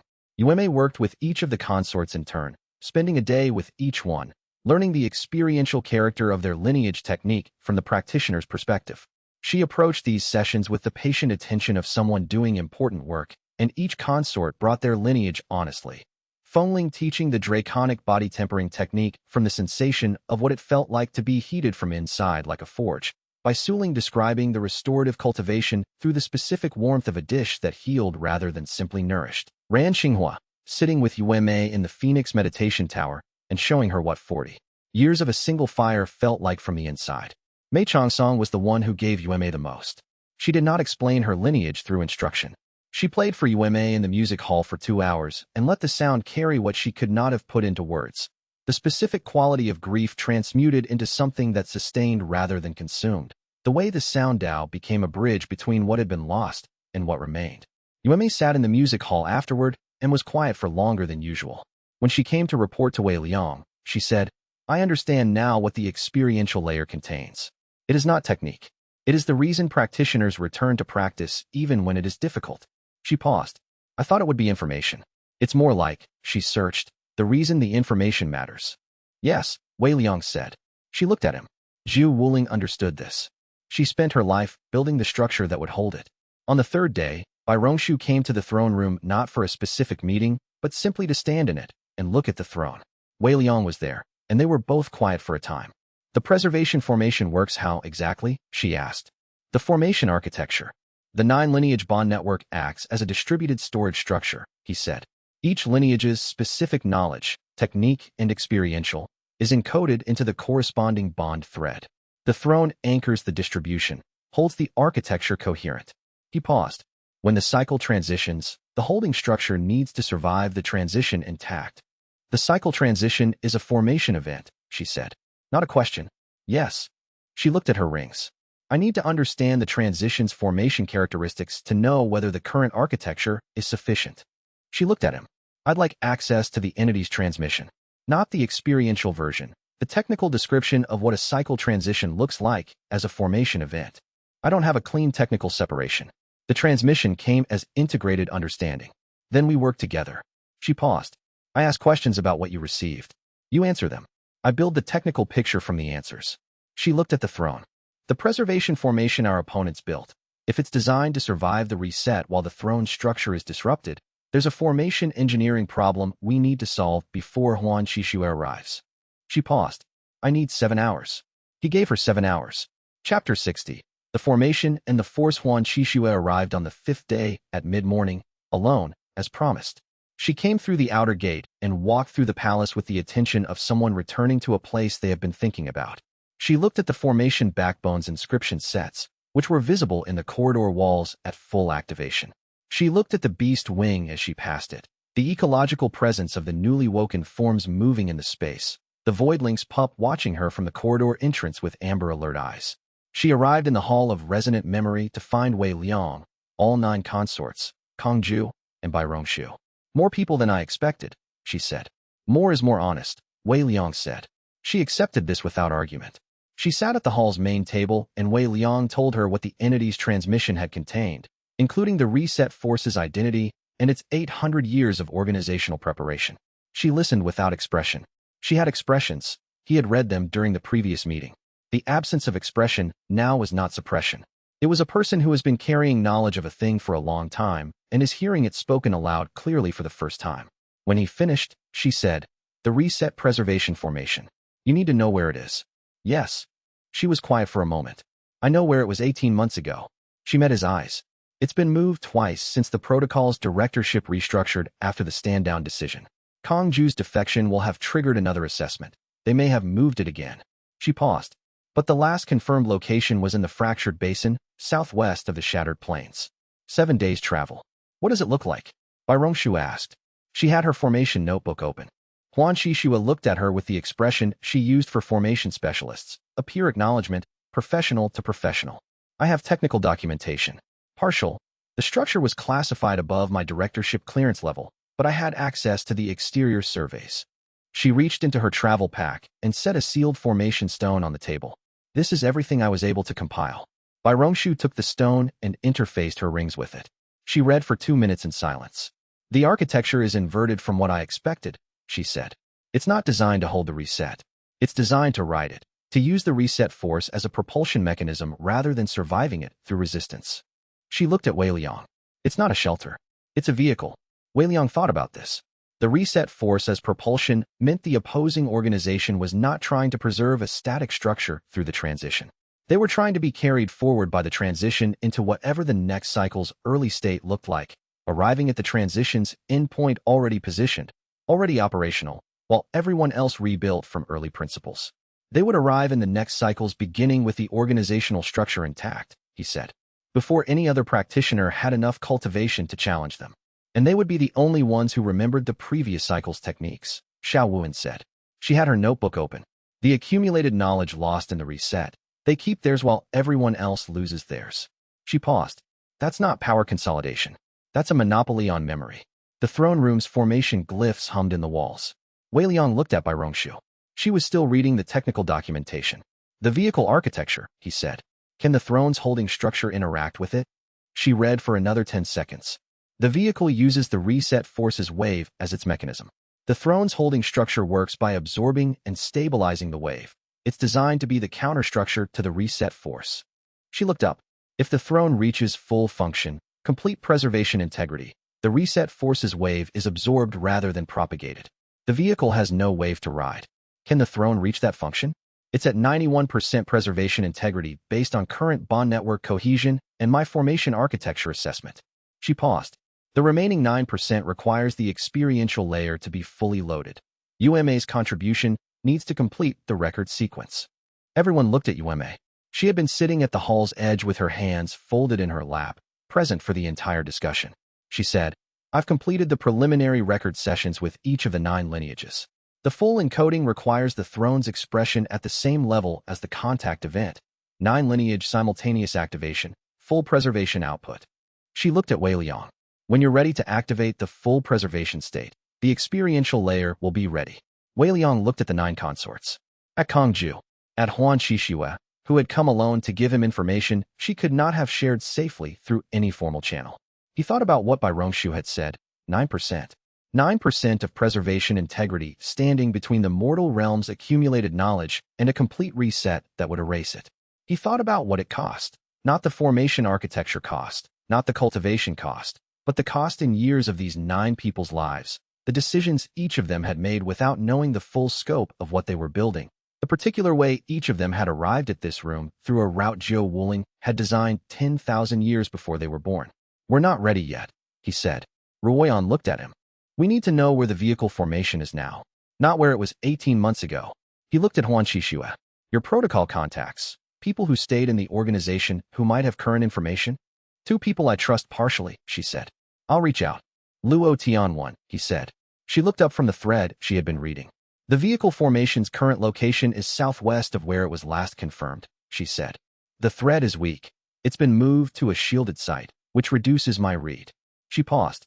But it's closer than it was. She met Wei Liang's eyes. They know the contact event happened. Whatever the probe registered when it saw the 9 lineage full expression, they received that information too. They're moving to be ready, Wei Liang said. So do we. He stood.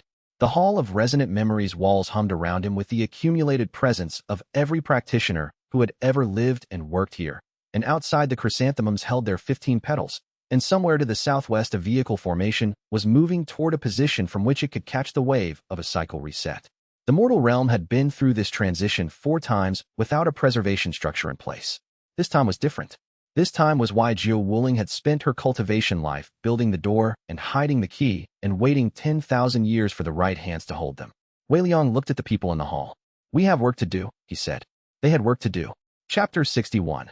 The intelligence Huan Qixue's contacts came through on the 3rd day. Not as messages through conventional channels. That would have been detectable. One contact used a courier method so old it predated the Jade Succession Protocol's founding. A formation stone archive delivered through a relay of practitioners who did not know what they were carrying, each one only knowing the next step of the route. The archive reached the palace via a traveling merchant who had been given it at a market 3 days west and asked to deliver it to the Shattered Plains. Old Hollow received it at the outer gate. Wei Liang read it in the deep corridor with Bai Rongshu and Huan Qixue present.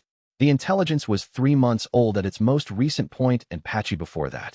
But it contained something Huan Qixue's other sources had not provided. The vehicle formation's activation requirements. Not its location, its conditions. What needed to be true in the external environment for the vehicle to function. Bai Rongshu read it twice. The vehicle formation requires a natural resonance cascade, she said. It can't trigger the reset independently. It needs a catalyst, a significant cultivation event that produces a large amplitude qi discharge in the ambient environment. She looked at Wei Liang. Something the scale of a 9-bond full expression event. Like the contact event, he said. Yes. She paused. Or the full preservation activation. The corridor was quiet except for the interface's maintenance tone. Hei Fengwei was holding the Tier 0 boundary at its safe range, her rings cycling in the steady rhythm she had developed over 3 weeks of continuous work. The full preservation activation would give them the catalyst they need, Wei Liang said. The full preservation activation would also complete the throne's holding structure. which absorbs the reset force's wave and eliminates the vehicle's propulsion mechanism. She looked at the formation rings. The question is which happens first.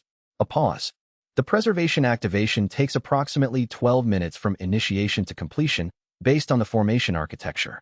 The vehicle formation, once it detects the catalyst discharge, needs approximately 4 minutes to absorb enough ambient resonance to trigger the reset. 8 minutes of overlap, Wei Liang said, during which the vehicle formation will be drawing on the same ambient resonance that the throne's preservation activation is using. They compete for the same energy source. She paused. The throne should win this competition, given its 9-bond architecture, but I cannot guarantee the margin. Huan Qixue had been listening. She said, the vehicle formation will be aware of this calculation. They'll attempt to disrupt the preservation activation during those 8 minutes, which means the activation needs to happen under active defense, Wei Liang said. Yes. Bai Rongshu looked at him. The activation requires you to hold the throne's full expression continuously for 12 minutes, while the 9 consorts hold their lineage contributions continuously. Any interruption to the bond network during those 12 minutes resets the activation sequence. Wei Liang thought about the 40-second contact event. The 12 minutes was 18 times longer. He thought about what 18 times the physical load of the contact event would cost. His hollow transcendent state could sustain the output, but the consorts would each be at maximum contribution for 12 continuous minutes, and during that time, they would not be available for active defense. 12 minutes of full preservation engagement means 12 minutes where we cannot fight back, he said. The defensive architecture can be maintained by the formation itself, Bai Rongshu said. The barrier, the acoustic formations, the interface maintenance. What it cannot do is active combat response. Ruoyan can hold 12 minutes with new Huanling's beasts as mobile nodes, Ruoyan's voice said from the corridor entrance. She had arrived without announcement in the way she sometimes did. If the defense perimeter is established before the activation begins. Wei Liang looked at her. You've been planning this. Since the contact event, I assumed the full preservation activation would create a similar vulnerability window. She came into the corridor. I need to know the activation timeline. I've been working without a confirmed date. We don't have a confirmed date, Wei Liang said. What constraints? The vehicle formation needs to reach activation range. We estimate 7 days from Luo Tianwen's last thread reading on its position. We need to activate the full preservation before they can position for disruption. 5 days, Ruoyan said. 5 days gives the vehicle formation less than optimal range for the disruption attempt, and gives us adequate preparation time. She looked at Bai Rongshu. Does the Tier 0 interface remain stable during the preservation activation? It should. The preservation activation uses a different formation layer. She paused. I'll build in a fallback protocol to automatically reduce the interface to minimum range if the activation load threatens stability. Do that, Ruoyan said, with the tone she used when she had already decided something and was stating it as a logical conclusion rather than an instruction. She looked at Wei Liang. 5 days. He thought about the 8-minute overlap, the 12-minute window, the vehicle formation drawing on ambient resonance during the throne's most vulnerable state. He thought about Jiu Wuling, who had designed the preservation structure, who had also designed its activation protocol, who had known that the counterforce existed and had built the palace's formation to manage the conflict. 5 days, he said. He walked out of the corridor.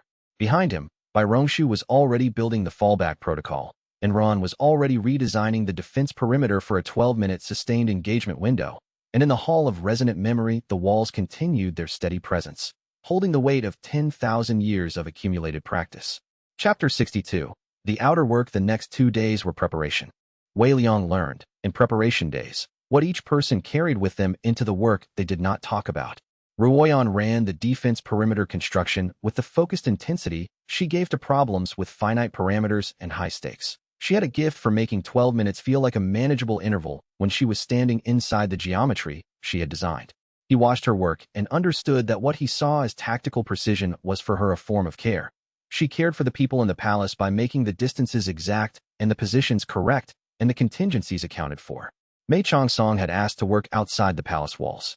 The acoustic formation nodes I've been building inside the barrier work well for interior defense, she said. For a 12-minute sustained exterior engagement, I need an outer acoustic layer. Sound Dao formations positioned at the approach points that will disrupt coordinated attack formation before it reaches the barrier.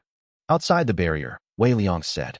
Yes, within 50 paces of the outer wall, but outside the formation shimmer. She met his eyes. The outer work can't be done from inside. He looked at Ruoyan. she said. With escort. I don't need. With escort, Wei Liang said. Mei Chongsong accepted this with the grace of someone who had not expected to win this particular negotiation. She took Lu Tianxia. They had developed a working relationship over the previous weeks that involved Lu Tianxia standing at a distance and radiating alert competence while Mei Chongsong worked, which was, apparently, the precise amount of company Mei Chongsong found useful. They went out on the second day. Wei Liang tracked their position through his hollow transcendence awareness. Both of them were within his extended range, their cultivation signatures distinct and present. Mei Chongsong's sound-out technique produced a specific ambient resonance that he had learned to read as her working state. Focused, careful, the acoustic architecture building in a way that was audible to his 9 lineage senses as a low harmonic underneath the shattered plains wind. He was in the deep corridor with Bai Rongshu, reviewing the fallback protocol, when Luo Tianwen appeared at the entrance. She said, "There are 3 cultivators approaching from the southwest. Hostile alignment. They're moving toward Mei Chongsong's position." He was already moving. He did not run. Hollow transcendence did not benefit from running. The state expressed itself as presence rather than speed. He moved through the palace's corridors with the 9 lineage awareness extended outward, reading the 3 approaching signatures through his expanded sense range. They were nascent manifestation level, moving in coordinated formation, carrying formation stones that resonated with a frequency he now recognized. The vehicle formation's auxiliary architecture. These were not independent contractors. They were reset force operatives. He reached the outer gate in time to see Lu Tianxia step between the 3 operatives and Mei Chongsong. Lu Tianxia fought with the particular quality of a practitioner who had developed their style through many years of never having anyone worth sparring with. She was fast in the way that practitioners became fast when speed was not an option they were choosing, but a baseline they operated from. The first operative who reached for a disruption formation stone found his hand empty. The stone was on the ground 5 paces away, and he did not clearly see how it got there. But there were 3 of them, and they had been trained together. The second operative held Lu Tianxia's attention, while the third moved toward Mei Chongsong, who was behind a half-finished acoustic node that offered no meaningful cover. Wei Liang reached the outer wall's edge and projected his nascent soul outward, not at full force, a short-range projection at the third operative's chi-channel pathways. The hollow transcendent state expressed this differently than nascent manifestation had. At nascent manifestation, projection was force. At hollow transcendence, it was interruption, his awareness inserting into the space between the operative's intention and their technique, creating a gap of approximately 1 second in the operative's cultivation flow. 1 second. Mei Chongsong had been behind the acoustic node. She was not behind it when the operative arrived, having used the 1 second Wei Liang had created to move laterally along the wall to a position behind a natural stone shelf. Not a fighting position. She was not a combat practitioner, but outside the operative's immediate reach. Lu Tianxia ended the first 2 operatives' engagement capacity within 30 seconds using methods that Wei Liang would have called ruthlessly efficient if he had not seen her sparring court's 6 broken training dummies, which suggested this was simply how she operated in conditions that merited it. The third operative, facing Wei Liang's presence at the wall and Lu Tianxia, turning her attention in their direction, made the same calculation the contractors from 2 days ago had made. They withdrew. Lu Tianxia watched them go with the slightly disappointed expression of someone who had expected more from the engagement. Then she turned to Wei Liang. "She's fine," she said, gesturing toward the stone shelf. "The acoustic node is half finished. Is that a problem? Can you finish it?" Wei Liang asked Mei Chongsong. She came out from behind the stone shelf. She had her guqin on her back, unharmed. She looked at the half-finished node, which had not been damaged. 2 more hours, she said. "Go back in," he told Lu Tianxia. "I'll stay." Lu Tianxia looked at him with the expression she used when she was deciding whether something was worth arguing about. She decided it wasn't. She went back inside. Wei Liang stood at the wall, while Mei Chongsong finished the acoustic node. The work was precise. She moved between the formation stones with the attention she gave the music hall, her hands placing each element with the specific care of someone who understood that what she was building was both technique and expression simultaneously. When she was done, she looked at him. "You didn't have to stay. I wanted to see you work," he said. She looked at the completed node. "Why?" "Because in 12 days I've watched everyone in this palace prepare for something that might not work," he said. "And the work itself is worth watching." She was quiet for a moment. Then, with the quiet sincerity that was her specific quality, "It will work." They went back inside. Chapter 63. What Royan requires. Royan asked for a full day. Not a briefing day, not a planning day. A day where Wei Liang was in her presence and available for questions as she finalized the defense perimeter's activation architecture. She did not explain why she wanted him specifically. He understood. She built defenses for the people she was protecting, and building a defense for 12 minutes of sustained engagement, while the most significant formation event in the mortal realm's recent history occurred, required her to know exactly who she was building it for. He spent the day following her through the palace's outer corridors as she placed the final formation stones, answering questions that were mostly technical but occasionally not. At the third hour, she asked, the hollow transcendent state. During the preservation activation, you're at full throne expression for 12 minutes. What's the physical cost? The contact event was 40 seconds. The cost was sustainable. He paused. 12 minutes is different. Old Hollow describes the activation as a one-time event. The preservation structure, once loaded, is complete. The cost is the cost of completing it, which is unknown. The archive describes it as the master's full cultivation reserve once. Not destructive, but complete expenditure. He said it plainly because Ruoyan did not benefit from softened versions. After the activation, I'll need significant recovery time. How significant? Days. Possibly more. He watched her place a formation stone at the southeastern corridor junction with the specific angle that indicated she had already calculated the reflection geometry for that position. The 9 consorts will be at partial capacity for several hours after their 12-minute contribution. You'll be managing the defense with a reduced operational team. I built the perimeter for this scenario, she said, not looking up from the stone. I need to know the timing more precisely. She moved to the next position. The activation consumes 12 minutes. The vehicle formation's disruption attempt will begin when the activation catalyst discharge is detected, call it 30 seconds into the activation. The disruption operatives will be in position before then. She paused. I need to know if there's any variance in the catalyst detection.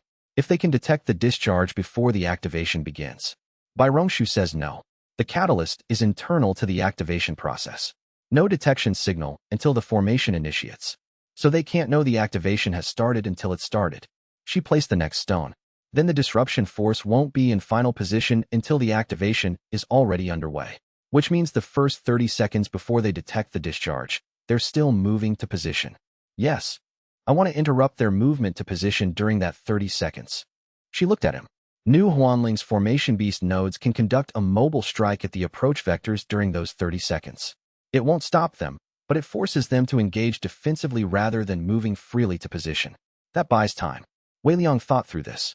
A 30-second delay in the disruption force's positioning would push their effective disruption window from 2 minutes after activation initiation to perhaps 6. The 8-minute overlap period would become a 2-minute critical window rather than a full 8. The beast nodes need to be outside the barrier for this, he said. Yes, pre-positioned at the approach vectors before the activation begins. She paused. New Huanling's assessment is that the formation beast nodes can operate independently for approximately 40 minutes before needing her direct contribution to sustain them. She'll be inside the barrier maintaining the throne's contribution during the activation. The nodes run on preloaded formation charge. You've already discussed this with New Huanling. I discussed all elements of the defense with the relevant people before presenting you with the final architecture. She placed the last formation stone and stood. I needed to know the elements were operationally viable before I used your time to review them. She looked at him. The architecture is ready. The question was the recovery timeline. Days, he said again. She absorbed this. The reset force will not wait for you to recover, she said. If the preservation activation absorbs the reset wave, as Bai Rongshu's analysis indicates, the vehicle formation is neutralized. But the reset force's organizational structure remains. She paused. They will need to attempt activation again. The next attempt will require another natural resonance catalyst of sufficient magnitude, which means they'll wait for another 9-bond configuration to complete somewhere, he said. Or they'll attempt to create an artificial catalyst. How would they create an artificial one? He thought about what the entity's transmission had described of previous cycles. Destroying a significant cultivation structure, a major sect's formation backbone, or something of equivalent scale. He looked at the formation stones she had placed. Enough destruction creates enough ambient qi discharge to approximate a natural resonance event. Ruoyan's expression was the expression she used when she had identified a problem she intended to solve. Then the recovery period is also a vulnerability period. And the vulnerability is not us. It's anything significant enough to be a viable catalyst target. Yes. After the activation, she said, we need a response capacity for catalyst prevention. After the activation, he said, We'll need time to understand what we've done and what it costs. Both, she said. It was not an argument. It was her adjusting the planning framework to contain both requirements. She looked at the defense perimeter she had built. I'll have the mobile response architecture ready before the activation. You'll have it when you're capable of using it. She walked back toward the palace interior. Wei Liang followed, thinking about what she did without saying. She built for the people in her care with the complete understanding that they were going to be in danger and might not all come through it. And she built anyway, with complete technical attention, because the quality of the architecture was the only thing within her control. Chapter 64. 5 days. The third day brought Luo Tianwen's clearest red. She had been in the courtyard at dawn, notebook closed in her lap, when Wei Liang found her. The morning air carried the smell of the herb garden and the specific quality of early light that made the void chrysanthemum's petals visible before anything else in the courtyard, black petals against the gray of pre-dawn. The vehicle formation is 4 days from activation range, she said. Not 7. He sat across from her. It accelerated. They received better intelligence on our timeline. Someone in the protocol's operational tiers, not the directorship, someone lower, is still in contact with the Reset Forces organization. She paused. I read the thread of the intelligence leak 3 days ago. I didn't have enough detail to name a source. Huan Qishua's contacts. One of them. I cannot say which one. She looked at him with the careful expression she used when she was about to say something he would not like. The intelligence they received is not just our timeline. It includes the 12-minute activation window and the recovery period. They know about the recovery vulnerability. Yes. Wei Liang sat with this. The reset force now knew the precise window in which to attempt disruption and the precise period afterward when the palace would be at reduced operational capacity. The 5-day timeline Ruoyan had established was compressed to 4. And the disruption attempt would be designed for the exact window. Change the timeline, he said. Luo Tianwen looked at him. We activate tomorrow. Not in 4 days. He thought through it as he said it. They've positioned for 4 days from now. Tomorrow, they're not in position, they're still moving. We use their intelligence against us. We use our knowledge of their timeline the same way. She was quiet for a moment, reading something he could not see. The thread for tomorrow is more dangerous. They'll respond to the early activation once they detect the discharge. They'll have operatives in the field who can redirect to response position within 2 to 3 hours. But not in pre-planned disruption position. No. She paused. Ruoyan's defense perimeter is ready for activation day response. The beast node pre-positioning was planned for 4 days from now. She looked at him. She needs to know immediately. I'll tell her. He stood. Luo Tianwen stood with him. She said, Wei Liang. He stopped. The intelligence leak from Huan Qishua's contact. It was not malicious. The person who provided it didn't know the full scope of what they were contributing to. They were answering what they thought was a routine protocol inquiry about formation event timelines. She paused. Huan Qishue should know this before you tell her. He processed this. You're telling me how to tell her. I'm telling you the thread structure. You decide what to do with it. He went to find Ruoyan first. She received the timeline changed the way she received all significant tactical changes, with immediate recalculation. The beast node pre-positioning that had been planned for 3 days of preparation, she rebuilt in 4 hours. Wei Liang watched her do it, and thought about what it meant to have someone in your palace whose response to impossible timelines was to make them possible. He found Huan Qishue in the guest wing. He told her about the intelligence leak before she had a chance to speak. He included what Luo Tianwen had observed about the source's intent. She was quiet for a long time. Which contact? I don't know. Luo Tianwen doesn't know. If I had to guess, she began, and then stopped. She looked at her hands. It doesn't matter now. The timeline is tomorrow. She looked up. What do you need from me? Nothing you haven't already given, he said. The documentation was the significant contribution. She looked at him. I've spent 800 years in an organization I believed in, and then spent 20 years understanding I didn't believe in, and then spent another 20 years not being able to leave. She paused. I'm staying here through the activation. Not because you need me. I know you don't need me for the operational side. Because I want to see what Zhou Wuling built actually work. He met her eyes. Then stay. He walked out of the guest wing and into the palace's evening, which was the last evening before tomorrow. The formation backbone hummed at full operation. The chrysanthemums held their 15 petals. Somewhere in the corridors, the sounds of preparation continued, by Rongshu and He Fengwei in the deep corridor, Ruoyan's voice giving final position confirmations to New Huanling, the faint harmonics of Mei Chongsong's acoustic formations running their final check. Tomorrow. Chapter 65. The threshold. He spent the night on the throne, not sleeping, cultivating at the boundary of hollow transcendence's current state. feeling what the activation would require. He had been at hollow transcendence for days. The state had settled from something new into something that was simply how he moved and perceived and existed. The 9 lineage distribution was not foreign anymore. It was the architecture through which he understood everything. He sat on the throne in the dark of the throne room and felt the palace's formation backbone as a complete structure, not the way he had felt it as a new thing on the night of the 9th bond, but the way you feel a space you have lived in long enough to know its morning sounds before they happen. Ran Xinghua found him at the 3rd hour of the night. She came quietly, with the specific quality of motion she used in the Phoenix Meditation Tower. No announcement, no fanfare, the particular ease of someone for whom the present moment is always sufficient. She sat beside the throne rather than across from it. "You're preparing," she said, feeling the edges of the current state. He paused. Bai Rongshu says the activation consumes the master's full cultivation reserve once. That sounds like a boundary event. Boundary events feel different before and after them than they do from inside them, she said. I've had a few. She was quiet for a moment. The Flame Dao lineage's highest expression is rebirth. You can't practice it without having something to rebuild from. She paused. The Phoenix tradition holds that the fire that completes the cycle leaves ash, and the ash is what the new form is built from. You don't lose what burned. It becomes the foundation of what grows. That's a metaphor, he said. Yes, and also a formation mechanism. She looked at the throne. The preservation activation consumes the master's full reserve because the preservation structure is being loaded into the master's cultivation base alongside the throne's expression. After the activation, the preservation is carried through you. It doesn't just exist in the throne. It exists in the 9 lineage architecture at full integration depth. She paused. You don't lose the reserve. It becomes the preservation structure's foundation. Wei Liang thought about this. The activation as a cultivation transformation rather than an expenditure. Bai Rongshu described it as recovery time. Recovery from the transformation, yes. Not from a loss. She looked at him. I've been reading Jiu Wuling's Flame Dao archive records for 3 weeks. She was very specific about what the activation produces in the master's cultivation base. She was also specific about why she didn't include this in the archive's access protocol. She paused. Because knowing in advance produces a different psychological state entering the activation than not knowing.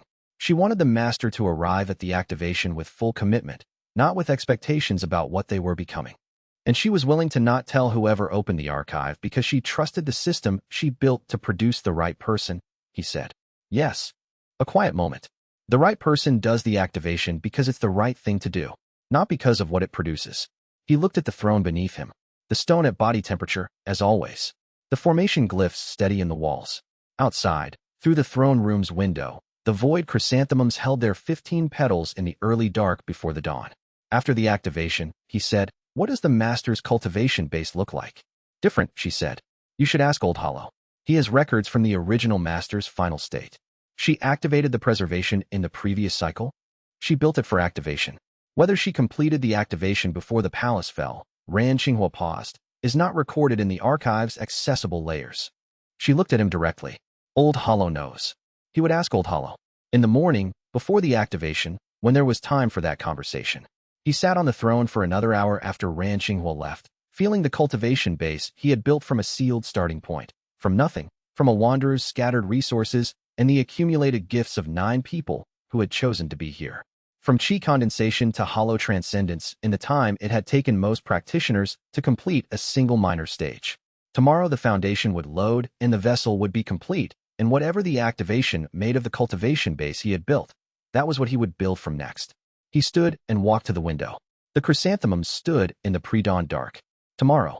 Chapter 66. The morning before he found Old Hollow at the first light of dawn, in the hall of resonant memory, standing in the center of the room with the quality of presence he used when something significant was about to occur, not performing anticipation, but fully present in the way he was not always fully present. You knew I would come, Wei Liang said. I knew you would ask before it began, Old Hollow said. I have been deciding what to tell you since the preservation activation became imminent.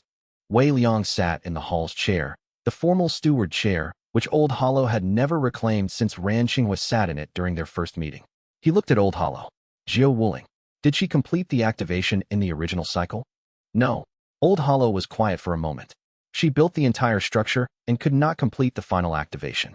The palace was attacked before the preservation could be loaded, the conflict that resulted in the palace's dormancy.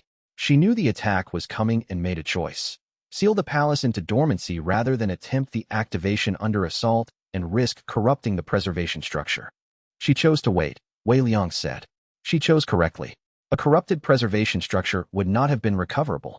A dormant one could wait. He paused. She spent her remaining cultivation reserve sealing the palace and entered the Tier 0 realm with the archive intact. His voice was careful. The activation she designed was intended to be completed by the master she had not yet produced. By you. Wei Liang thought about the nursery, the empty room with the planted flower. Zhou Wuling had built everything 10,000 years in advance for a person she would not live to meet, and she had been patient enough with that situation to do it correctly. What does the activation produce in the master's cultivation base? He asked. Old Hollow was quiet for longer than usual. The original master's design documents described the state as void sovereign integration, not the void sovereign rank as the cultivation system currently defines it, but a state that uses the same terminology because the 9 lineage integration at full preservation depth produces something structurally similar. He paused. In practical terms, the cultivation base becomes the preservation structure's carrier. The 9 lineages integrate at a depth where they are no longer 9 separate things that you balance. They become one thing, expressed through 9 channels. Another pause. The mortal realm's accumulated knowledge is held through you, not stored externally. Carried permanently, Wei Liang said. The preservation structure is part of the cultivation base from the activation forward. It cannot be removed without destroying the structure. Old Hollow met his eyes. You will carry the knowledge of every cultivation lineage practiced in the mortal realm's current cycle. The weight of it, not oppressive, not burdensome, not a foreign element. Integrated. Part of how you perceive and move and exist. Wei Liang sat with this. The weight of a cycle's worth of accumulated practice, integrated into his cultivation base as its structural foundation. Zhou Wuling had spent her life building the vessel for this. He had spent, what, less than a year? Filling it with people and watching it become something neither of them had expected. She built the vessel, he said. We filled it. Yes, Old Hollow said. That is what she designed for. She could not have filled it herself. The 9 bonds had to be voluntary, and the voluntary element requires the choice to be made by the people making it. She could only build the structure that made the choice possible. He paused. She was very good at building structures. From outside the hall, the sounds of activation day preparation, Royan's voice at the defense perimeter, Nu Huanling with the formation beast nodes, the specific resonance of Bai Rongshu's rings as she completed her final interface calibration. Was she afraid? Wei Liang asked. When she sealed the palace. When she went into the Tier 0 realm. Old Hollow considered this with the care he gave genuine questions. She was not afraid of the choice. She had made it before she made it, in the way of decisions that are built toward over time. A pause. She was afraid that the person she was building the system for would not arrive before the cycle completed. That was her fear, the arrival. He looked at Wei Liang. You arrived. You were, in fact, faster than she had planned for.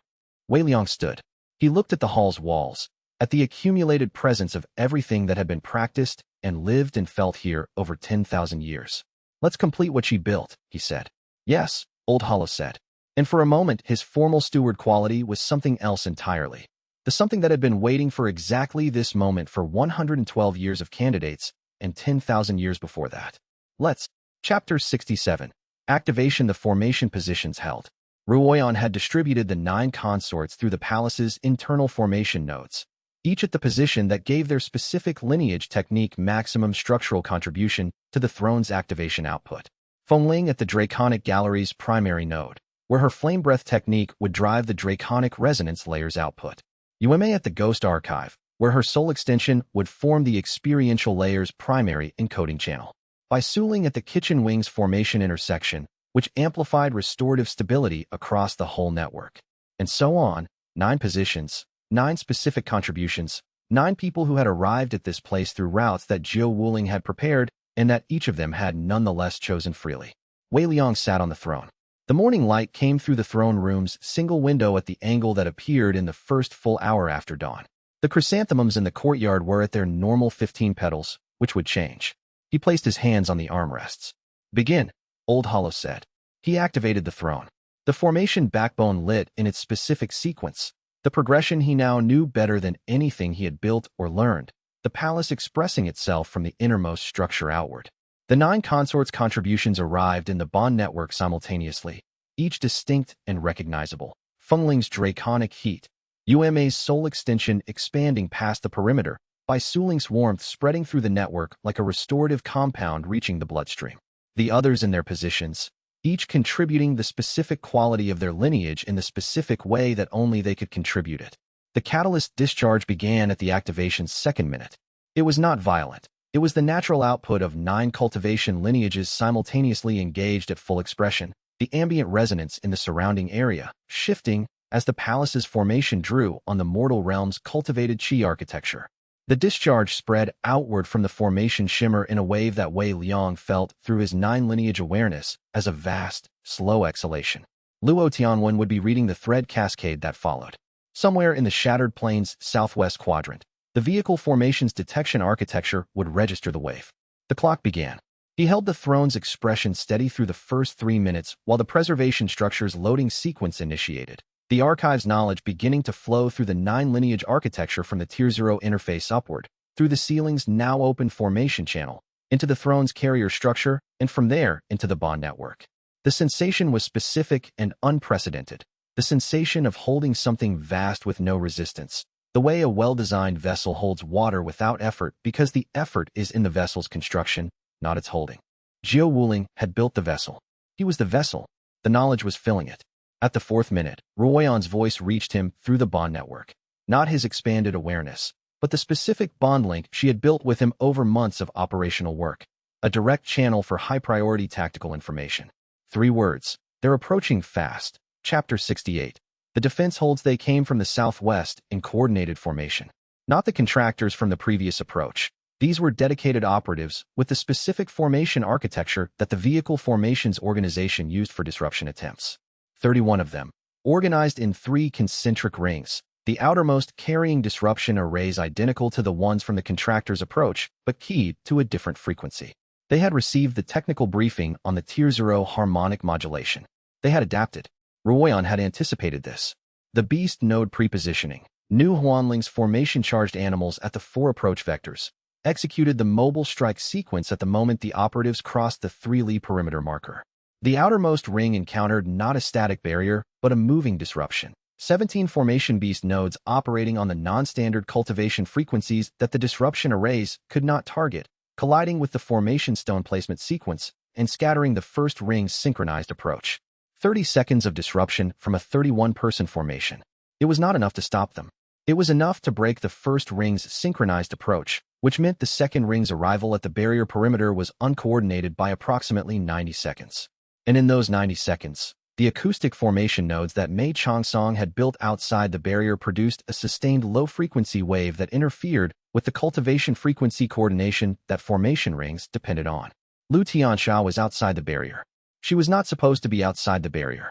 Ruoyan's defense architecture had her at the interior backup position, available for emergency response inside the palace's walls.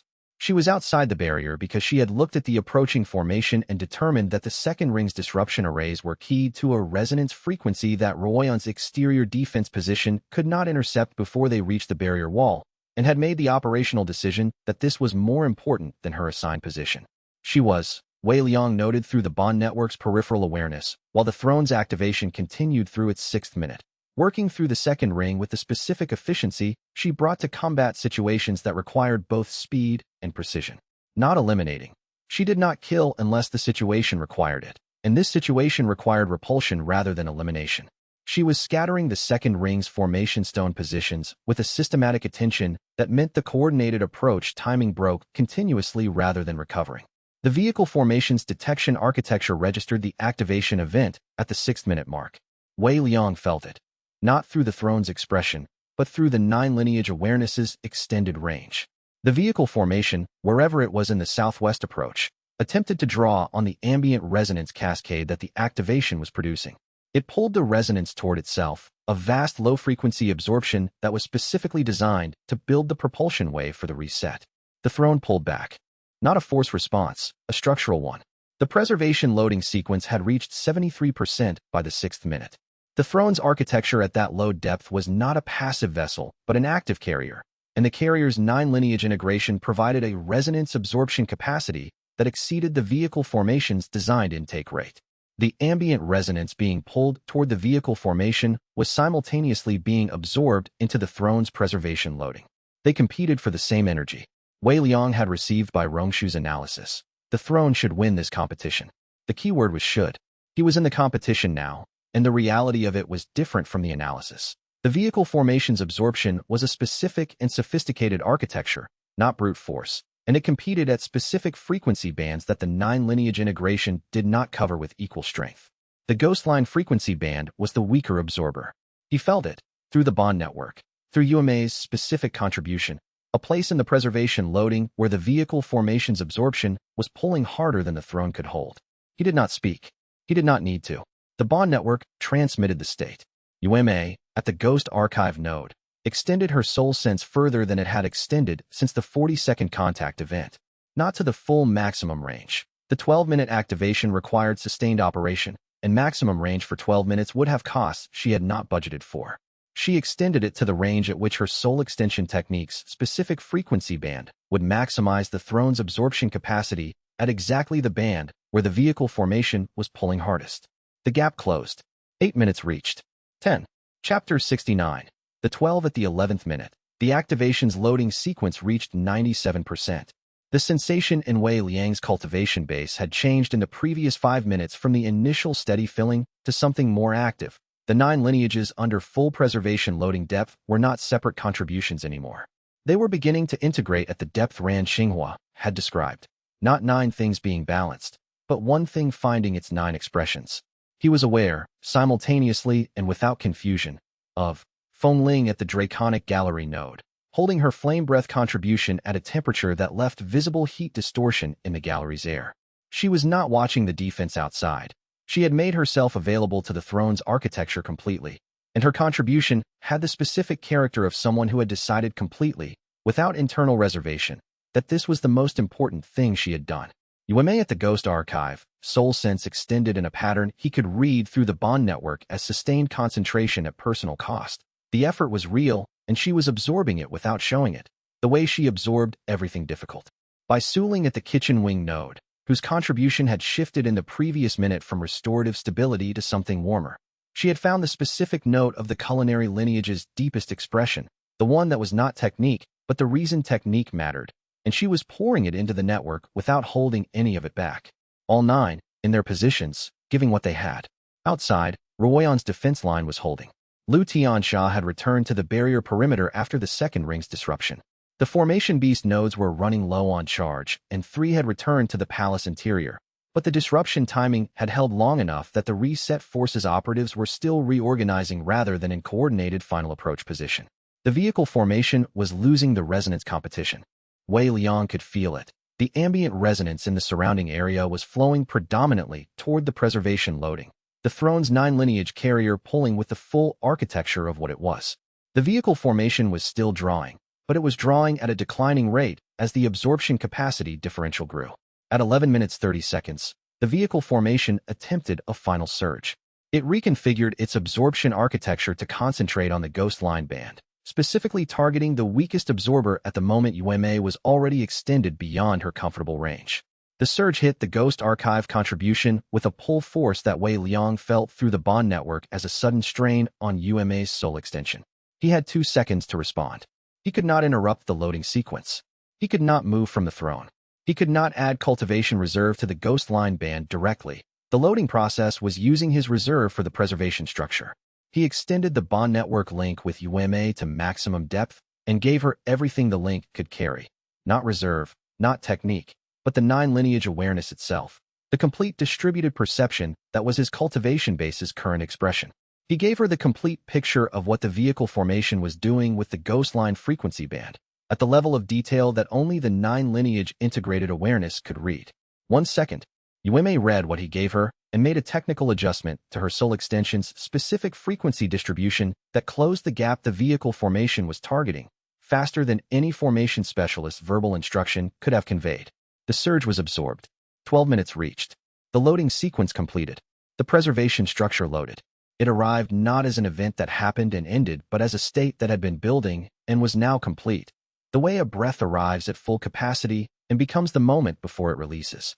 The 9 lineages were fully integrated, and the mortal realm's accumulated knowledge was in them, and Wei Liang was the carrier. The vehicle formation's resonance absorption dropped to 0, as the throne's preservation structure absorbed the last of the available ambient resonance and sealed the loading state. Outside, the reset forces operatives stopped their disruption attempt at the same moment, not because they had been told to, but because the ambient resonance they needed for the vehicle formation's operation was gone. Wei Liang sat on the throne. His hands on the armrests were completely still. The formation glyphs in the walls were at a brightness he had not seen before. Not the operational brightness of full formation function, but a different quality, the presence of something that had been completed. The void chrysanthemums in the courtyard bloomed to 16 petals. He had no expectation that this could happen. He had been counting petals for months and had not considered that the 15-petal count was a maximum. The 16th petal was smaller than the others, and paler, a new thing, the palace expressing a state it had not yet expressed. Chapter 70. After the fire, the recovery was exactly what xianxia had described. Not loss, transformation. Not exhaustion. The specific quiet of a state that has completed itself and is settling into its new form. His cultivation base had been reshaped around the preservation structure's integration, and the new configuration was different from the previous configuration, the way that a room is different after furniture has been arranged with intention. The same room, better organized, with a clarity of purpose it had approximated before and now simply was. He sat on the throne and received the consorts one by one as they came back from their positions. They were tired. The 12 minutes of full lineage contribution at sustained maximum had cost each of them, according to the lineage, Yueme more than most. The ghost extension sustained past comfortable range for 6 of the 12 minutes. She came back to the throne room and sat against the wall, not with distress, but with the specific quality of someone who has spent themselves correctly and knows it. Fengling came in saying nothing. She looked at the chrysanthemums through the window, the 16 petals. She looked at Wei Liang on the throne. Her expression was the one she used when she was observing something that confirmed a thing she already understood. 16, she said. Yes. You didn't know that could happen. No. She sat beside the throne without any further comment. Outside, Royan was debriefing the defense engagement with the operational precision she gave all post-engagement assessments. The formation beast nodes that needed recharging, Lu Tianxia's unauthorized exterior position. The notation on this was 3 words, asterisk effective. Discuss later, asterisk. The disruption operative's retreat vector. Lu Tianxia appeared in the throne room and leaned against the doorframe with the slightly dissatisfied expression of someone whose unauthorized exterior engagement had gone better than the alternative, but had ended sooner than she would have preferred. The vehicle formation, Wei Liang said. Withdrew with the operatives, she said. Moving southwest. Fast. Formation integrity is degraded. Bai Rongshu confirmed the ambient resonance deprivation stressed the vehicle's architecture. Will it recover? She says, probably. Not quickly. She paused. The vehicle's propulsion mechanism requires ambient resonance at natural occurrence levels to rebuild its operational charge. Natural occurrence takes time. Old Hollow entered the throne room and stood near the entrance in the manner he used for formal occasions. The preservation structure is loaded and active, he said. The mortal realm's accumulated cultivation knowledge is held in the throne's carrier architecture at full preservation depth. He was quiet for a moment. This is the first time in this cycle that this state has been achieved. In 4 prior cycles, it was not achieved. He paused. Zhou Wuling's work is complete. The throne room was quiet. Bai Suling arrived carrying a tray with 9 covered cups. She distributed them without ceremony, 1 to each consort as they returned. The same restorative compound she prepared after significant cultivation expenditure, the formula she had been refining for weeks. She came to Wei Liang last and held out the cup. He took it. The liquid was warm against his hands and smelled of mineral depth and something sweet that was not sweet exactly, but registered as sweetness. How do you feel? She asked. He thought about how to answer honestly. Different, he said. The preservation structure is part of the cultivation base now. It's not foreign. It's just, he searched, present.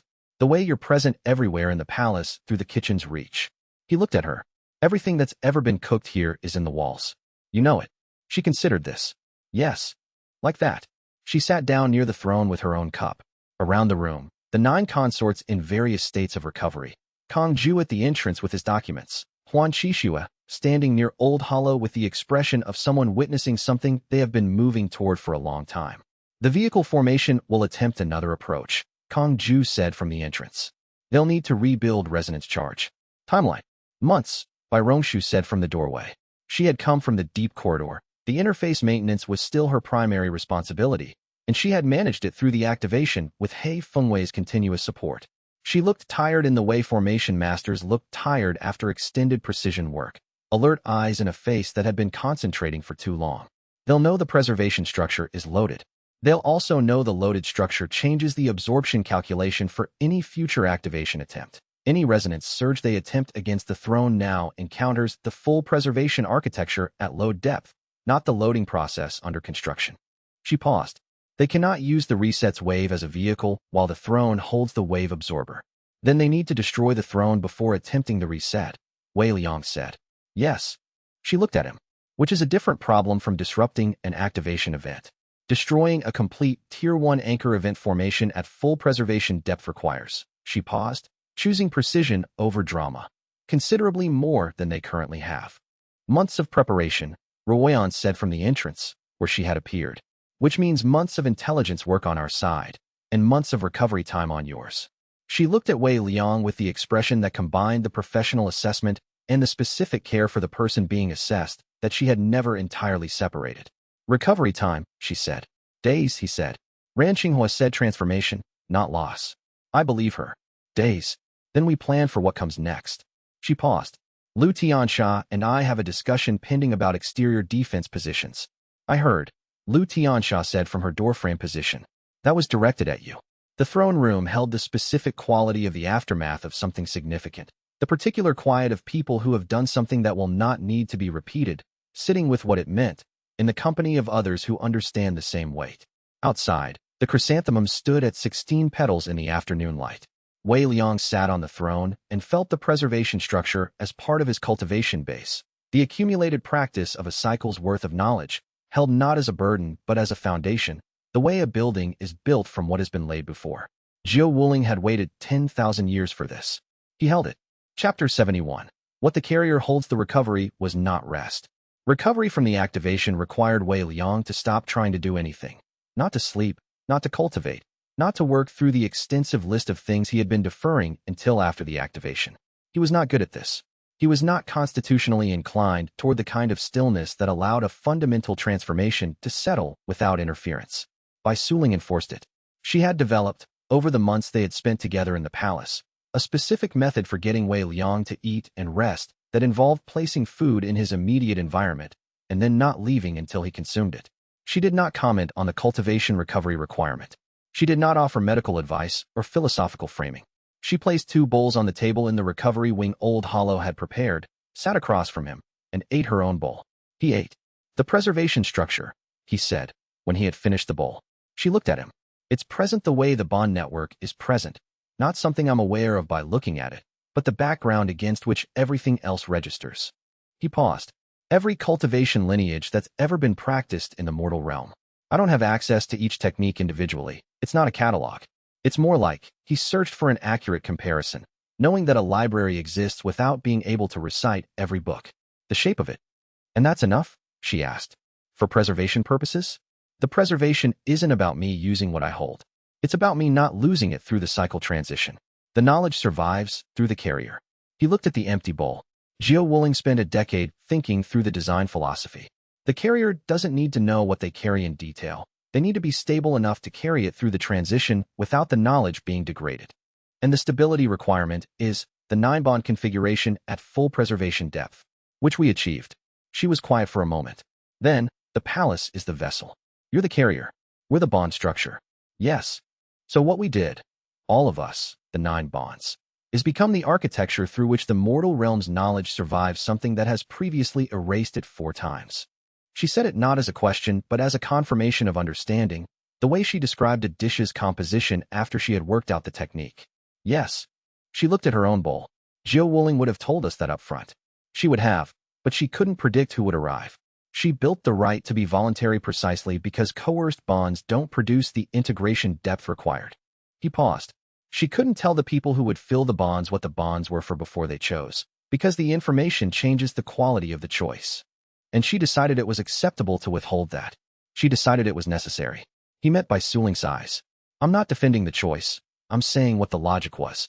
The choice was, full preservation integrity requires uncoerced bonds, and uncoerced bonds require the person choosing to make the choice without knowing its full scope.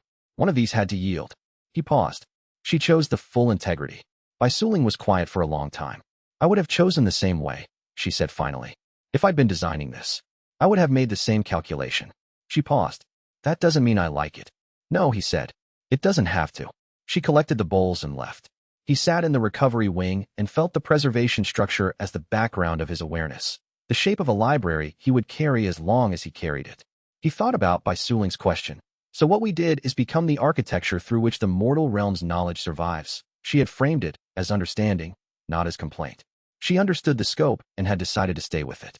He was going to let himself believe, for exactly as long as it took to eat a second bowl when she brought it in an hour, that this was sufficient. That these 9 people having made this choice, with or without knowing the full scope of it, was exactly what Zhou Wuling had built toward, and that the building had been worth it. He believed it for approximately 4 hours. Then the intelligence from Luo Tianwen arrived. Chapter 72. The entity acknowledges the second contact came through the Tier 0 interface at the beginning of the second recovery day. Not unsolicited, Bai Rongshu detected a pulse pattern that she had learned to recognize as intentional communication rather than passive resonance, and brought it to Wei Liang through the recovery wing's formation link. He was sitting with Ran Xinghua, who had been present for most of the recovery period in the specific way she was present for things, not intrusive, simply there, available if needed. He went to the deep corridor. The pulse was different from the initial contact series. Those had been the archive confirming his identity as the key. This was something else, a frequency pattern that his preservation carrier state received in a way his previous cultivation states would not have. The carrier architecture was a resonance receiver for the entity's transmission frequency. It had been designed as one, he understood now, the preservation structure's carrier function, including the ongoing capacity to receive and transmit through the interface. He placed his palm against the boundary wall. The contact was brief. Not an exchange, a statement. The entity above the mortal ceiling expressing a single complex understanding through the interface's frequency channel, which the 9 lineage carrier received as complete. The entity acknowledged the preservation activation as complete. It confirmed that the mortal realm's current cycle had reached the state required for the planned transition, not the reset, which the vehicle formations organization intended, but the intended transition, the one Zhou Wuling had designed the preservation structure to carry the mortal realm through. A transition that preserved rather than reset. The entity would not interfere with the reset force's attempts to destroy the throne. This was the part Wei Liang held for a moment before he accepted it. He asked through the interface. The carrier's transmission function was new, but he had received enough of the communication protocol from the archive to express a question. Why not? The entity's response arrived as understanding. The transition had to occur without the entity's direct intervention because direct intervention from outside the mortal realm would compromise the preservation structure's integrity. The carrier had to hold the knowledge through the transition by the carrier's own structural stability, not by external support. If the entity defended the throne against the reset force, the preservation would be externally maintained rather than internally stable, and the distinction mattered for what came after. What comes after? He asked. The entity's response was the most complex it had transmitted through the interface. The preserved knowledge needed to be released into the new cycle's beginning state. The carrier would be the release mechanism. The 9 lineage integration at preservation depth would transmit the accumulated knowledge into the next cycle's formative architecture in a way that allowed the new cycle's practitioners to begin from what had come before rather than from early principles. The carrier would be the bridge between cycles. How long does the carrier hold until the release? The entity expressed a timeline that Wei Liang received as an interval of time sufficient for the transition to complete and the next cycle to reach a formative state. Not 10,000 years. Not generations. Enough time for the transition to settle and the new form to begin expressing. He pulled his palm from the wall. He stood in the deep corridor with the entity's acknowledgement and the carrier's new understanding of its own role. Ran Xinghua was at the corridor entrance. She had followed without being asked, the way she did. It confirmed the activation, he said. I know, she said. I felt the contact through the flamed-out archive resonance. She was quiet for a moment. It won't interfere with the reset force. No. Did you ask why? Yes. She waited. Because the preservation has to hold through its own structural stability, he said. Not because of external support. If the entity defended us directly, what we carry would be maintained by something outside the carrier, and it needs to be held through the carrier itself. He paused. We have to do this without it. She looked at the boundary wall for a long moment. Zhou Wuling understood this. She designed the carrier architecture to be internally stable specifically because she knew the entity couldn't intervene. He turned from the wall. We need to address the reset force without counting on external help. We haven't been counting on external help, she said. No, he said. But it was a possibility. I had been leaving in the calculation without acknowledging I was leaving it there. She looked at him with the patience of someone who had learned, over a long life, to recognize when a person was doing the work of becoming honest with themselves and to give them the space to complete it. He completed it. We do this ourselves. Yes, she said. We always have. Chapter 73. New Huanling's Wolves. On the third recovery day, Wei Liang went to the Beast Wing. He had not been there often in the weeks of preparation. It was New Huanling's domain, and she ran it with the practical efficiency of someone who understood that the most useful contribution she could make to a situation was to handle her specific part of it without requiring oversight. He had not interfered. He had trusted. He went now because the formation beast nodes that had run the mobile strike outside the barrier were returned to the wing for recharging, and he wanted to see them. The beast wing was warm. The ecological presence of 40-odd animals produced a specific quality of warmth that was different from cultivated heat or ambient temperature.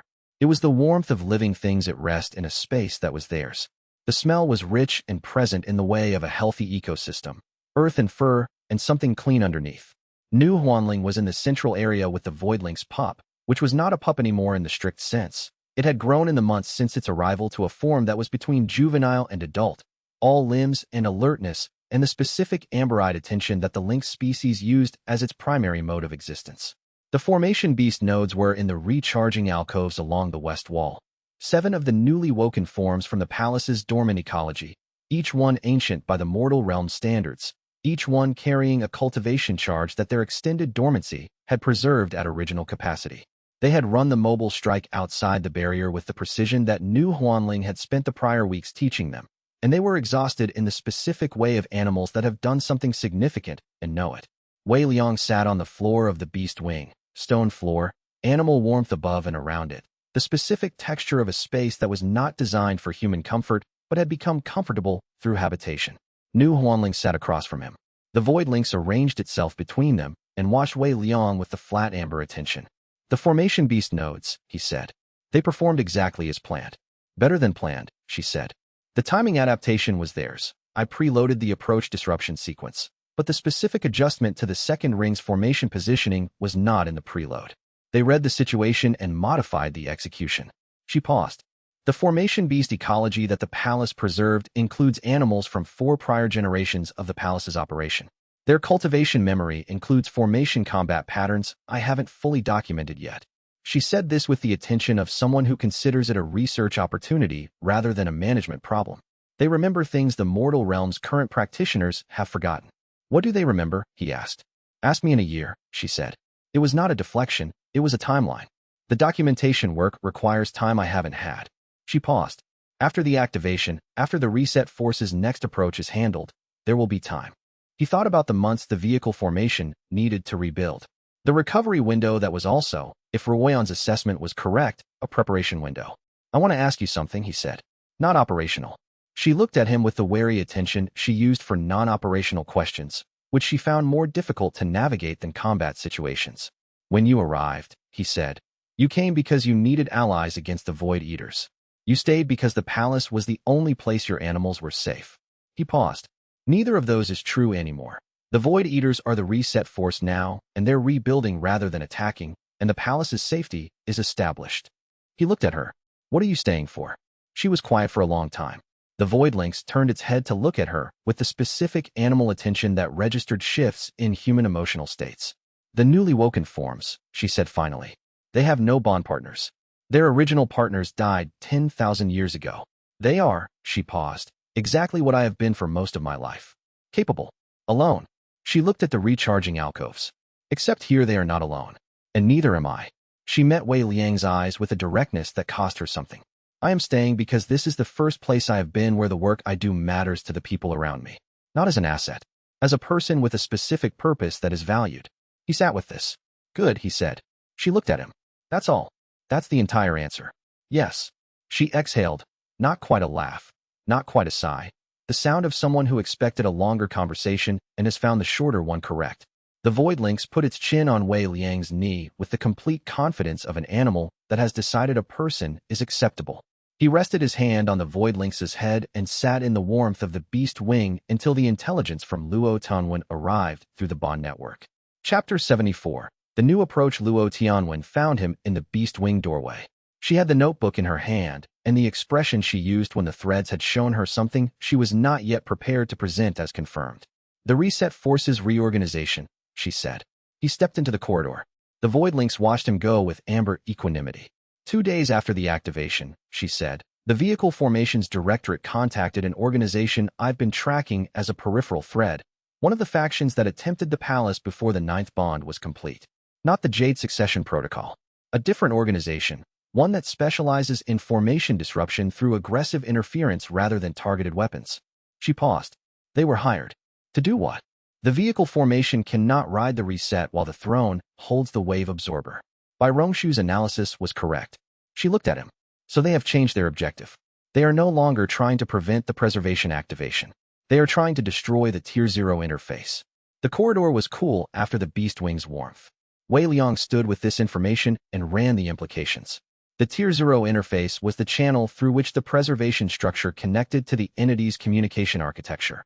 The preservation structure itself was loaded into his cultivation base and the throne's carrier architecture. It didn't require the interface to hold the knowledge, only to have acquired it during the loading process. But the interface served another function. It was the mechanism through which the carrier's release would operate when the cycle transition occurred. Without the interface, the preservation structure could hold the knowledge. It could not release it. If the interface is destroyed, he said, the preservation structure becomes a sealed archive rather than a release mechanism. Yes, she said. The knowledge survives the cycle transition inside the carrier, but cannot be transmitted to the new cycle's formative state. The cycle begins without access to what was preserved. She paused.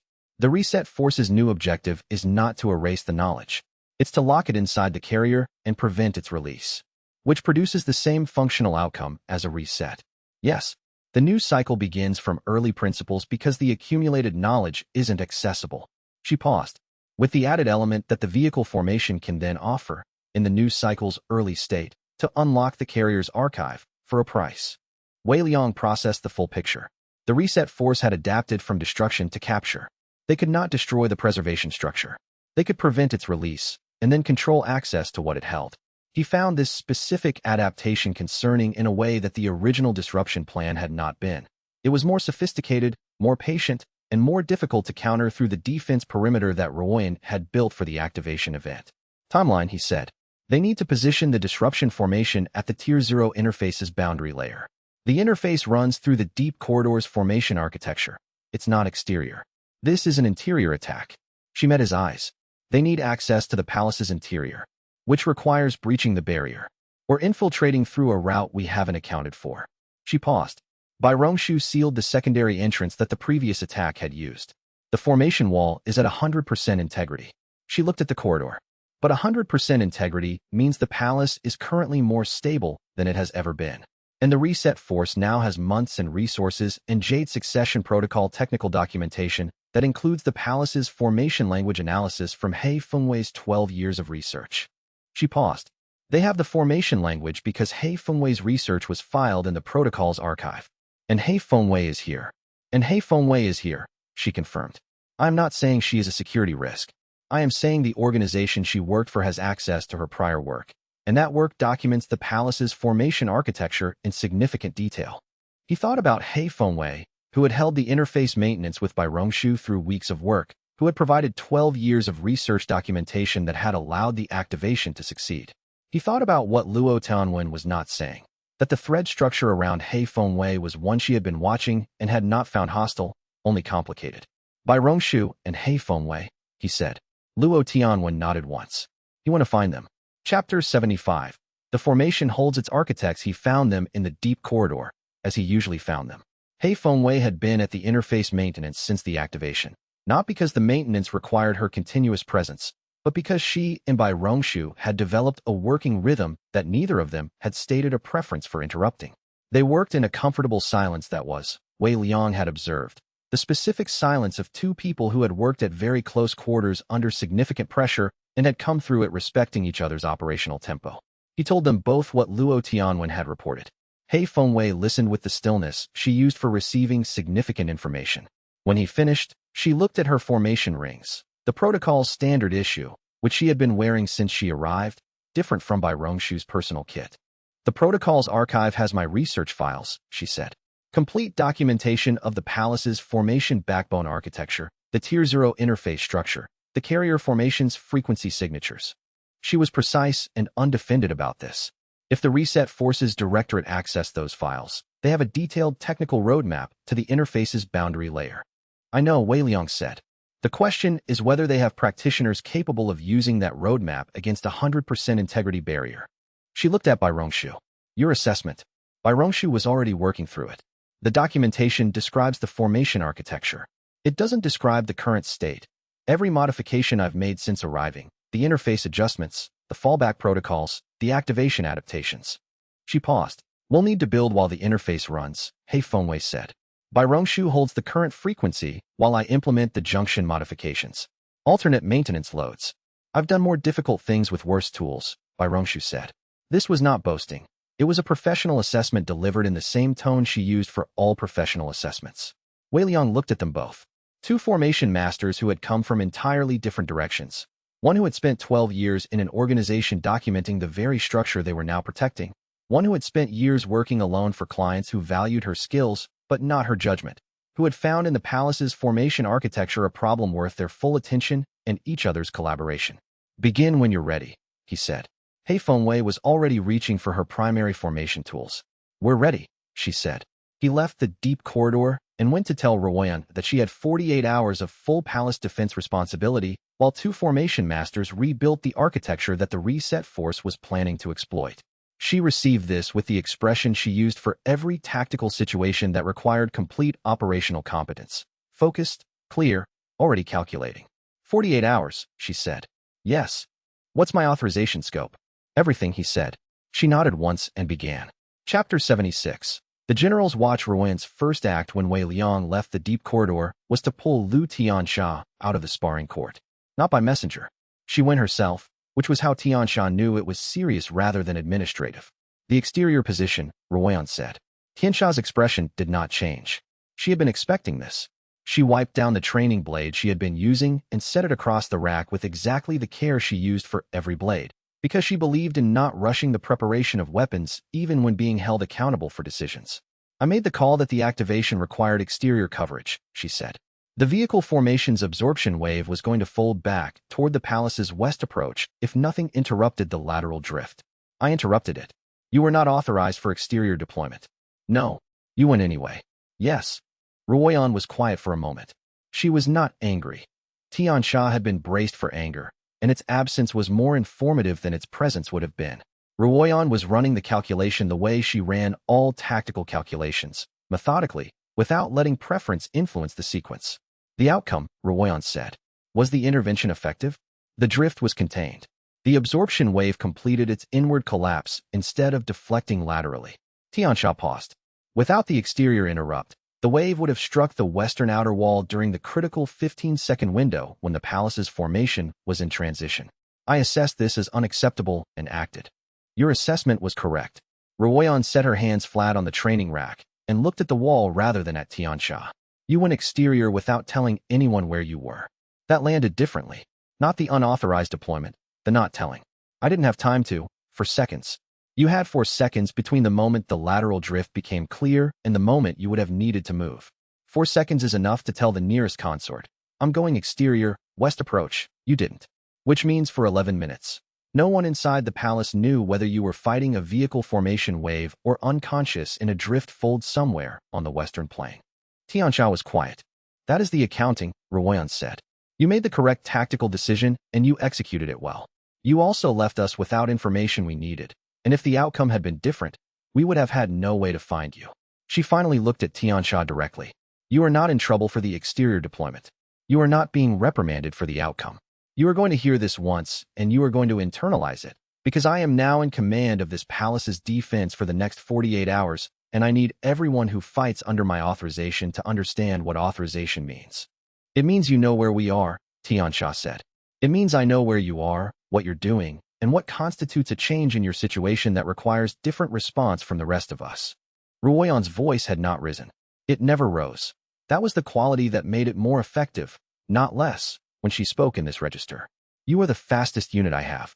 You are also the most difficult to cover if something goes wrong outside our formation perimeter. Those two facts require each other. Xianxia looked at the training blade for a moment. Understood. Good. Ruoyan turned from the rack. You have exterior patrol authorization for the 48-hour watch. Western Arc, 2-hour circuits, check in at each circuit completion. If you see anything that requires deviation, you tell someone first, and you go second. Xianxia looked up sharply. The patrol authorization was not something she had expected after a conversation about going exterior without permission. You were right that the west approach needs monitoring. I'm building that monitoring into the authorized structure rather than leaving you to repeat the same correct, unauthorized call. Ruoyan was already moving toward the corridor. First circuit begins in 20 minutes. Xianxia picked up the training blade, looked at it, and set it back on the rack. Your style of reprimand is extremely difficult to argue with, she said to Ruoyan's retreating back. That's the point, Ruoyan said, and did not slow down. The 48 hours began. For the first 6 hours it was quiet. Not the quiet of no activity. The scouts and formation monitors that Ruoyan had positioned across the palace's perimeter reported constant ambient activity from the reset forces observation ring. They were watching. They were not moving. They understood, apparently, that the 48-hour window was abnormal and were determining what it signified before committing to action. Ruoyan had expected this. She had not given the reset force any change in the palace's outward signature that would tell them what the 48-hour modification meant. From outside, the palace's formation pattern looked identical to its post-activation state. Full function, stable, no unusual activity in the deep corridors section of the exterior chi field. The formation masters had gone very quiet in there, which was the correct behavior. Formation work of this precision made no noise. Bai Rongshu's formation rings were running on minimal emission settings, and He Fengwei had sealed the deep corridor's secondary access point with a muting membrane before beginning. Wei Liang was in the recovery wing. Ruoyan had sent Bai Suling to confirm this 4 hours into the watch. She had gotten back a single-word confirmation. Sleeping. This was more than Ruoyan had expected. She took the first night shift herself. The palace at night was a different entity than the palace in operation. The void flowers in the outer courtyard had opened at some point during the last 30 days, and they emitted a faint luminescence that had nothing to do with cultivator chi, just whatever ancient mechanism had maintained them through the palace's dormancy. She did her formation checks by that light, and thought about Junction 9. Bai Rongshu had said, delicate. He Fengwei had said, 48 hours. Neither of them had said impossible. She held on to that. At the 8-hour mark, the reset forces observation ring shifted. Not toward the palace, away from it. The scouts reported the shift within 6 minutes. The observation ring was contracting toward a single vector, northeast, toward the route that connected the palace's region to the deep road network that led to the interior. Something was coming from the interior. She marked the observation and kept watching. Chapter 77. Junction work. He Fengwei had 3 formation tools she used for fine interface work. A flat-edged shaping implement with a crystal contact face she had made herself from materials she had not disclosed to anyone. A resonance tuning fork calibrated to the specific frequency band of the Tier 0 interface's maintenance formation, and her hands, which she trusted more than most instruments because they could feel formation resistance in ways that instruments only registered after the fact. Junction 3 took 11 hours. This was faster than the day she had estimated, which Bai Rongshu noted without comment and filed as useful data. He Fengwei did not celebrate fast work. She checked it 3 times before releasing the junction's new configuration, confirming that the carrier frequency had shifted appropriately, that the vulnerability point the reset forces documentation had identified was now behind a formation layer that hadn't existed 4 hours ago, and that the interface itself had not registered the modification as intrusion. Junction 7, Bai Rongshu said. Junction 7, He Fengwei confirmed. They worked in near silence. Not because there was nothing to discuss, there was significant technical coordination required throughout, but because they had established a working vocabulary in the first hours that was almost entirely functional. Names of formation elements, frequency readings, load transfer calls. Bai Rongshu would announce a current load state. He Fengwei would acknowledge and adjust. He Fengwei would call a modification sequence. Bai Rongshu would maintain the carrier frequency within tolerance while the junction was rebuilt around it. The Tier 0 interface ran throughout.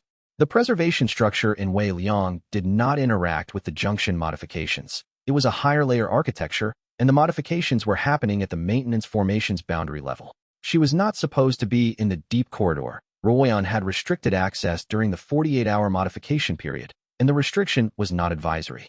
But New Huanling's three smallest spirit beasts had followed the carrier state resonance from Wei Liang's recovery wing down through the palace's formation into the deep corridor without asking anyone's permission, and she had followed them when she noticed they were missing.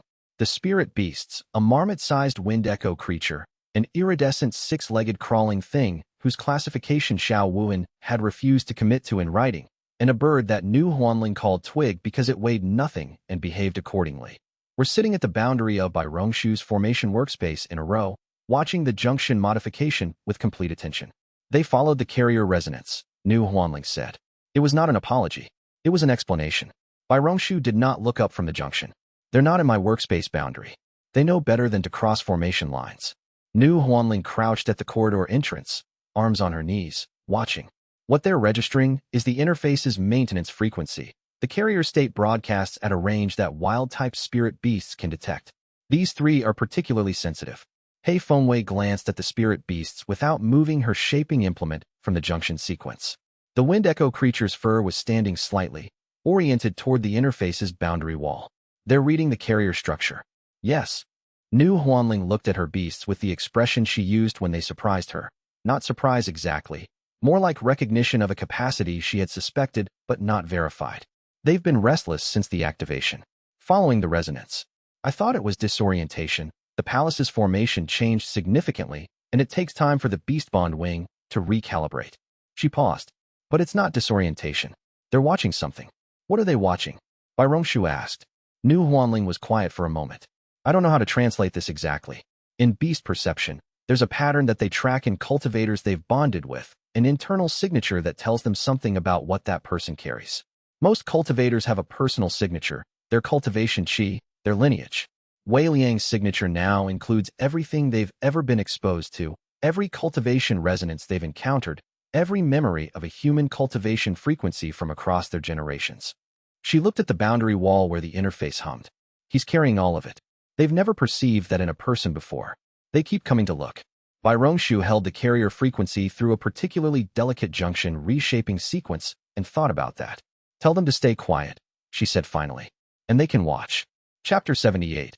The northeast signal. The signal from the northeast arrived at the 22nd hour. Ruoyan had been tracking it since hour 8. The reset forces observation ring contracting toward that vector, and by hour 18, she had a partial profile of what was coming. Not a military formation, not a siege array, a dimensional relay station, the kind that the Jade Succession Protocol used to transmit large volume information across distance without degradation. Something important enough to warrant a dedicated relay. The relay materialized at the edge of the observation ring's new position at the 22nd hour of the watch. Ruoyan watched it settle. A formation construct approximately 6 formation nodes in scale, absolutely within the reset force's current perimeter position, and understood immediately what it was for. They were receiving updated documentation. The reset force's information about the Tier 0 interface's junction architecture had been filed months ago. Something had triggered a review. Possibly the activation, possibly the intelligence leaks correction, possibly just operational protocol. New documentation was arriving. If the new documentation reflected the current junction architecture before Hei Fengwei and Bai Rongshu finished the modifications, the work in the deep corridor became a race against incoming intelligence rather than a closed problem. She had 26 hours of modification window remaining. She went to the deep corridor. Bai Rongshu heard her approach and looked up. Junction 7 is complete. We're in the approach sequence for Junction 9. How long for Junction 9? Hei Fengwei's hands did not stop moving on the shaping implement. 10 to 14 hours if nothing disrupts the interface's carrier frequency. The reset force is receiving updated documentation through a relay station that materialized 40 minutes ago. Silence from the deep corridor except for the precise sounds of formation work. Then by Rongshu, how updated? I don't know what triggered the review. I don't know whether the new documentation includes Junction 9's architecture. The previous documentation was accurate to Junction 9's state 8 months ago, Bai Rongshu said. She was running the calculation without visible emotion, which was more alarming than visible emotion would have been. Junction 9 is the most distinctive element of the maintenance formation's carrier layer. Anyone doing a competent review of the interface's boundary architecture would include it. Then we need to be done before they finish analyzing the new documentation and move on the junctions. We'll be done in 10 hours if the interface holds stable. Hei Fengwei finally looked up from the junction work. Not at Run, but at Bai Rongshu. Carrier frequency? Holding. Bai Rongshu's formation rings shifted through 3 rapid configurations. I'm reducing the load transfer margin. It increases my stabilization workload, but it gives you more clearance on the modification sequence. Hei Fengwei looked at her for 1 second, assessing whether this was a sound trade-off or an overextension, and then nodded. Proceed. Ruoyan looked at the two of them. Bai Rongshu, in her revised formation configuration, already running the higher stabilization load with the expression she used for significant challenges, not daunted, and Hei Fengwei returning to Junction 9's approach sequence with the same focused precision she had maintained for 22 hours of continuous work. I'll have Shen Yueme monitor the relay station, Ruoyan said. If the reset force receives their updated documentation and begins moving toward the junction approach vectors before you're done, I will find a way to slow them. Don't tell me how, Hei Fengwei said. I'll work faster. Ruoyan left the deep corridor and went to find Yueme. Yueme was in the ghost gallery, which was where she spent most of her time during periods of strategic waiting, reading the archive's records with the particular quality of attention that she brought to things that interested her, which was more things than her expression typically suggested. She received Ruoyan's briefing with her hands folded and her eyes slightly unfocused, the way they went when she was processing. I can maintain a soul sense probe on the relay station continuously, Yueme said. If the reset force's documentation analysis completes and they begin mobilizing the disruption formation, I'll have 30 to 40 minutes warning. That's enough. Ruoyan paused. If they move before the junction modifications are complete, you'll intercept them. I'll give Hei Fengwei and Bai Rongshu the time they need. Ruoyan said this without drama, as she said all tactical commitments, as a statement of what she had assessed and decided, not as a declaration for external consumption. 30 minutes warning. Yueme's soul sense extended through the palace's formation network, out through the outer wall, and touched the relay station's chi signature. She felt the information package it was holding, large volume, structured, the precise organization of formally filed documentation, and tracked the reset force's analysis formation as it began working through the package. 28 hours estimated, she said, based on their analysis rate. We need 10. Then you have margin. She paused. The margin concerns me more than no margin. Organizations with margin make mistakes. Ruoyan understood this. An organization that knew it had time often used the time to add complexity. A relay station with documentation was also a command relay. The reset force might not wait for analysis to complete before issuing orders to the disruption formation's advance team. She went back to the formation perimeter and rechecked every monitoring position. Chapter 79. Junction 9. Hei Fengwei had told Bai Rongshu there were 3 things that could cause a catastrophic failure during Junction 9's modification. The first was a deviation in the carrier frequency beyond the tolerance margin she required. The modification sequence needed the frequency stable within a band narrower than what the maintenance formation was designed to produce under normal operation. Bai Rongshu's stabilization work was the only thing maintaining that band. The second was an external disruption to the interface during the critical window, a formation impact, a sufficiently powerful chi fluctuation near the boundary wall, anything that would cause the interface to shift its maintenance output in an unplanned direction. The third was interruption of her own attention. Junction 9 required continuous, unbroken work for the critical 4-hour modification window. If her concentration broke, even for the time it took to assess an emergency, the junction's reconstruction would have to restart from the beginning, and the restart would occur against the interface's now destabilized old junction state, which was a more dangerous substrate than the intact old junction had been. She told Bai Rongshu these 3 things at the beginning of Junction 9's approach sequence. Bai Rongshu said, I understand. And then, with the precision she brought to all formal professional commitments, I will maintain the carrier frequency within tolerance. I will not call for your attention unless the first 2 conditions are imminent. If I signal, you have 10 seconds before I need a response. She paused. I've worked in more unstable conditions than this. Hei Fengwei said, I know, and began.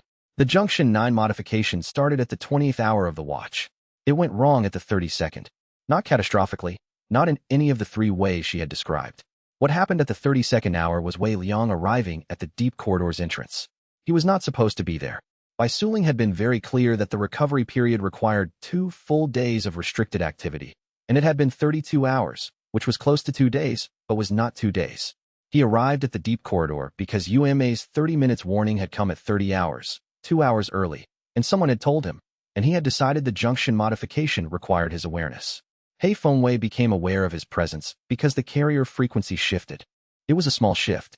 Bai Rongshu compensated for it immediately, with the practiced adjustment of someone who had been running stabilization corrections for 32 hours and had internalized the carrier frequency's behavior profile. But Hei Fengwei felt it, the brief deviation from the narrowband tolerance she needed, and her hands tightened on the formation tools without breaking the modification sequence. "He's at the entrance," Bai Rongshu said. Her voice was completely level. "I know. The carrier frequency is stable. I compensated. I know." Hei Fengwei did not look at the entrance. Keep compensating. The shift had been because Wei Liang's carrier state interacted with the interface's maintenance formation through the bond architecture, not actively, not intentionally, but as a passive resonance effect. His presence near the interface while the junction was being modified created a low-level interference that Bai Rongshu was now incorporating into her stabilization calculations. Hei Fengwei worked through this. Wei Liang, at the entrance, had stopped moving. He was not in her workspace boundary. He was not speaking. He had assessed, apparently, that the work required his stillness rather than his involvement, and was practicing the kind of stillness that he was not constitutionally good at. The Junction 9 modification proceeded through its critical 4-hour window in an environment that included the carrier state's proximity interference, Bai Rongshu's continuous stabilization corrections, UMA's soul sense reports delivered to Royan through the formation link in 30-minute intervals, and Hei Fengwei's shaping tools working in the absolute silence that precision formation reconstruction required. It completed at the 44th hour. Hei Fengwei stepped back from the junction and set her tools down with the care she used for everything that had been used well. She looked at the reconstructed junction architecture. She looked at it for a long time without speaking. Then, "Check it." Bai Rongshu ran the verification sequence. Her formation rings cycled through the 3 vulnerability points the previous documentation had described. She read the results.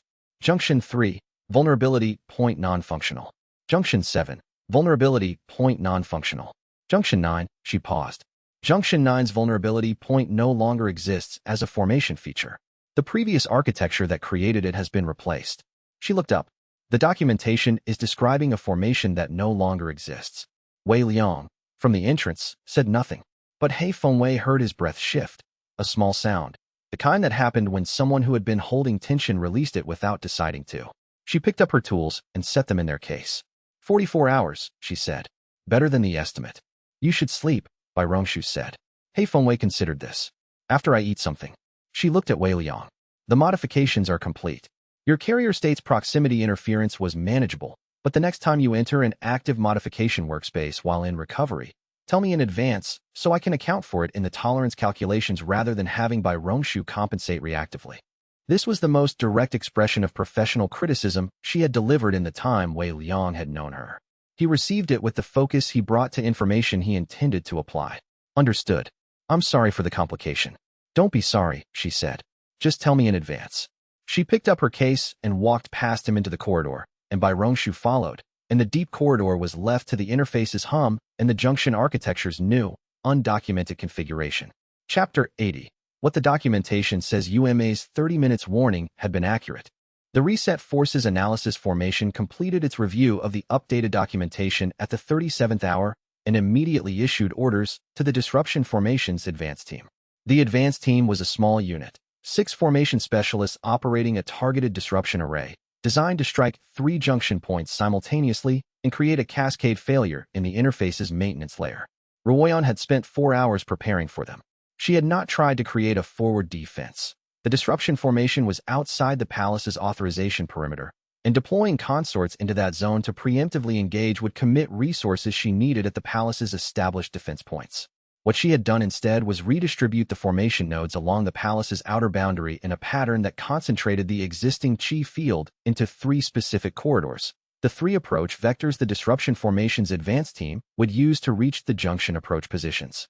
Not to stop them, to let them through, into a field geometry she had designed. She had described this to Xiao Wuhan at the 43rd hour, when the advanced team was 90 minutes out. Xiao Wuhan had looked at the redistribution pattern and said, "You're using the Reset Forces' documented approach vectors as the mechanism of their own defeat. The documentation tells them exactly where to go, and you've reconfigured the formation field at those coordinates. The documentation tells them where the junction points were," Ruoyan said. "The field geometry at those coordinates is now different. When their disruption formation activates against the documented junction positions, it will activate against formation nodes I placed there 6 hours ago, which are not the interface maintenance formation's junction nodes. which are not vulnerable to the disruption array they're using. And the disruption formation exhausts its activation against effectively nothing. Against formation nodes that are designed to absorb and disperse that frequency range, yes. Ruoyan had checked the field geometry 3 times. The disruption formation is a single-use activation array.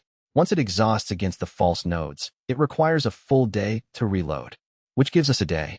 And Hei Fengwei, and by Rongshu 4 hours of margin beyond that. Xiao Wuhan had been quiet for a moment. And then, you prepared this before the junction modifications were complete. You built an external defense against the disruption formation before you knew the junction modifications would succeed. I built it in case they didn't. Ruoyan had returned to the formation perimeter. Success doesn't change the value of the preparation. The advanced team arrived at the 47th hour and took exactly the 3 approach vectors the documentation specified. They moved with the precision of specialists who had confidence in their intelligence. The junction positions marked on their formation maps, the disruption array calibrated to the frequencies the documentation described, the activation sequence timed for simultaneous strike. From inside the palace, Ruoyan tracked them through the formation monitoring system. She watched the advanced team reach their positions. She watched the disruption array's activation sequence begin, the formation charging up, the specialists anchoring at their designated strike points, the timing synchronization that would deliver the simultaneous disruption. She watched the activation complete against 3 formation nodes that had never been the interface's maintenance layer. The disruption formation exhausted in under a minute. The nodes absorbed the frequency, dispersed it into the palace's outer chi field as ambient resonance, and reported to the monitoring system as nominal. The 3 junction points the documentation had identified were inside a formation architecture that no longer had those vulnerabilities, behind a rebuilt boundary layer that hadn't existed when the documentation was filed. She noted the time and sent a single report through the formation link to the deep corridor. Hold confirmed. Disruption formation exhausted. Modifications effective. By Rongshu's acknowledgement came back in under 30 seconds. Hei Fengwei's did not come back for 3 minutes, which was because she had been asleep. At the 48th hour, Ruoyan went to the recovery wing. Wei Liang was awake. He had been awake for the last 12 hours. The unauthorized entry to the deep corridor had been evidence of this, and she had not challenged him on it during the watch period because she had needed his stillness more than his compliance. But the watch was over, and there were things to address. The disruption formation exhausted against the false nodes, she said. The junction modifications are complete. They have accurate documentation for an interface architecture that no longer exists, and their disruption formation requires a full day to reload. He had been reading one of Xiao Wuhan's archived research documents by the shape of the binding, and he set it down. The relay station is still operational. Yes, when they analyze what happened, they'll know the junction architecture has been modified. They'll begin generating new documentation.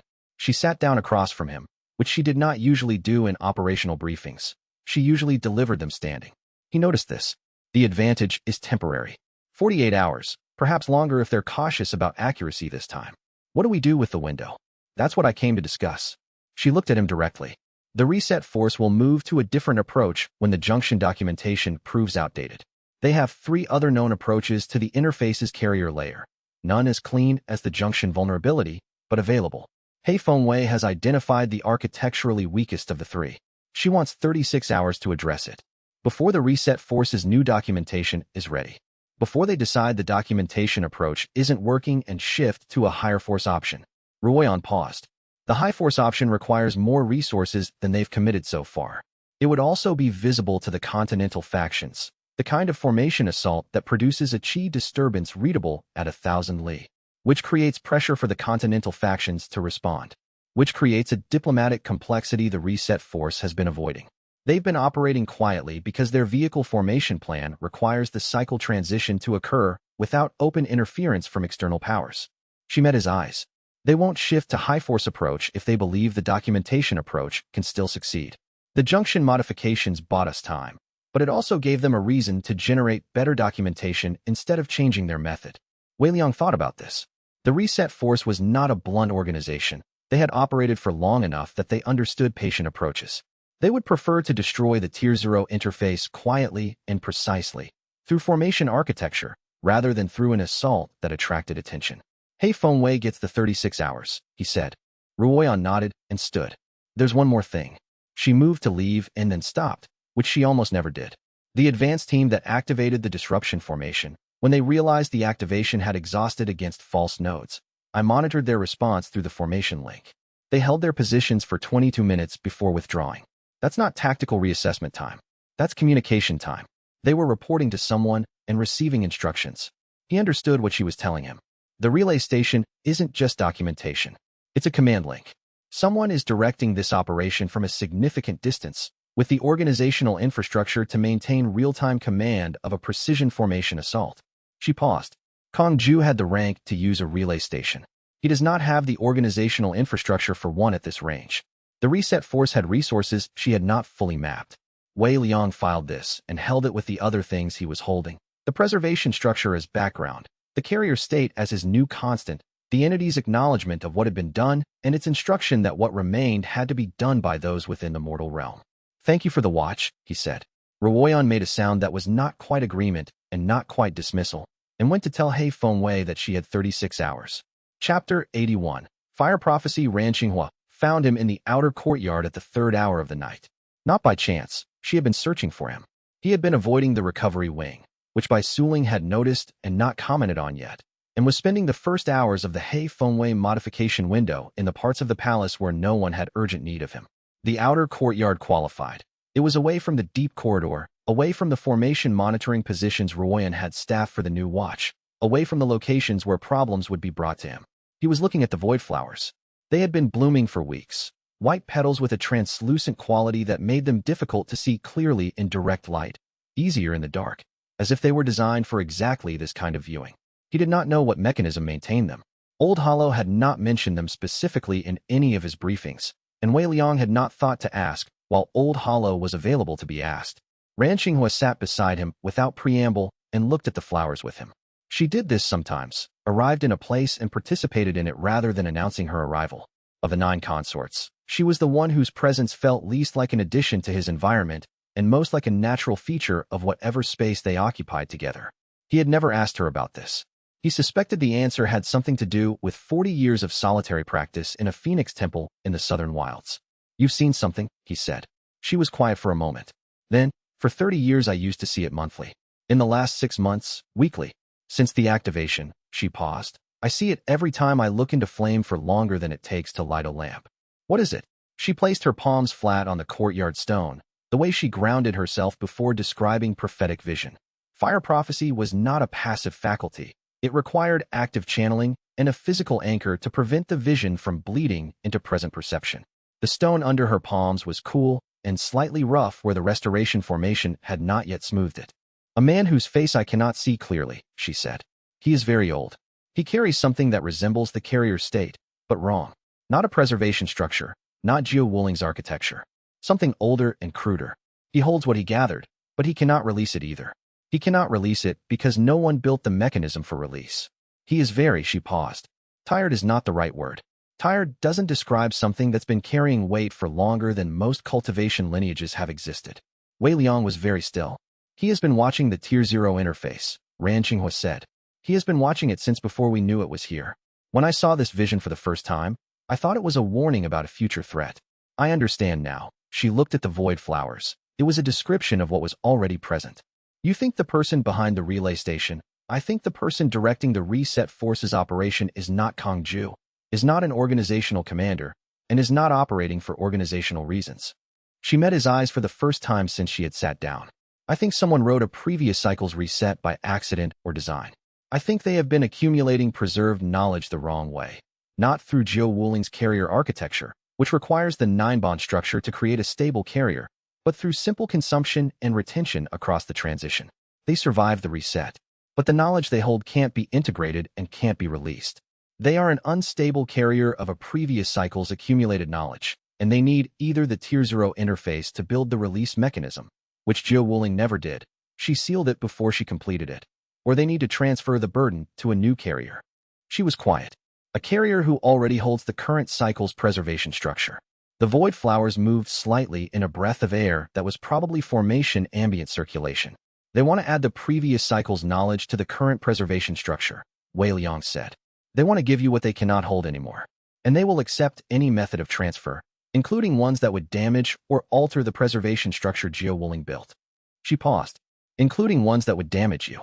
Wei Liang looked at the flowers and thought about this. The relay station was a command link. The command link was maintained by someone with organizational infrastructure significant enough to deploy precision formation teams at range. That infrastructure had been serving a single individual's need for long enough to become deeply established. Kongju was a conduit. The rest of the Jade Succession Protocol surface structure was a shell around a single problem that had been accumulating for a very long time. Have you told anyone else? He asked. I came to you directly. Why? She looked at him with the patience she brought to questions whose answers she considered self-evident. Because it involves your carrier state. And because the moment I describe this to the others, they will spend their energy protecting you from the contact rather than preparing for the complexity of what the contact actually means. He considered this. The contact will happen regardless. The contact will happen regardless, she confirmed. Chapter 82. The old carrier. The contact came through the Tier 0 interface. Not through the relay station. Not through a formation transmission, not through any of the channels UMA was monitoring or that the palace's external formation network could detect. It came through the interface itself, the same pathway through which the entity above the ceiling had acknowledged the preservation activation at the first morning hour of the Hei Fengwei modification window's second day. Wei Liang was in the deep corridor when he felt it. He was there to check the modification's progress. Hei Fengwei had completed the first of 3 targeted changes to the secondary carrier approach vector and was 7 hours into the second, by Rongshu running stabilization with the focused efficiency she maintained across extremely long work periods. He had not entered the workspace. He had stood at the corridor entrance, received by Rongshu's brief status report, and been about to leave when the interface's frequency channel opened in a way that was entirely distinct from the entity's communication pattern. It was not an offer. It was not a threat. It was a presence.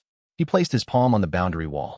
The carrier state received the contact as layered information, an identification signature, old, extremely old, predating the palace's current dormancy cycle, and an emotional content that Ran Xinghua had described with precision.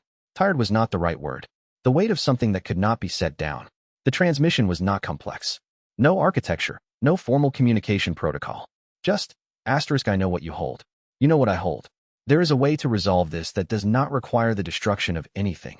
He stood with his palm against the wall, and felt the weight of what the contact was carrying. Not hostility, not manipulation in any familiar form.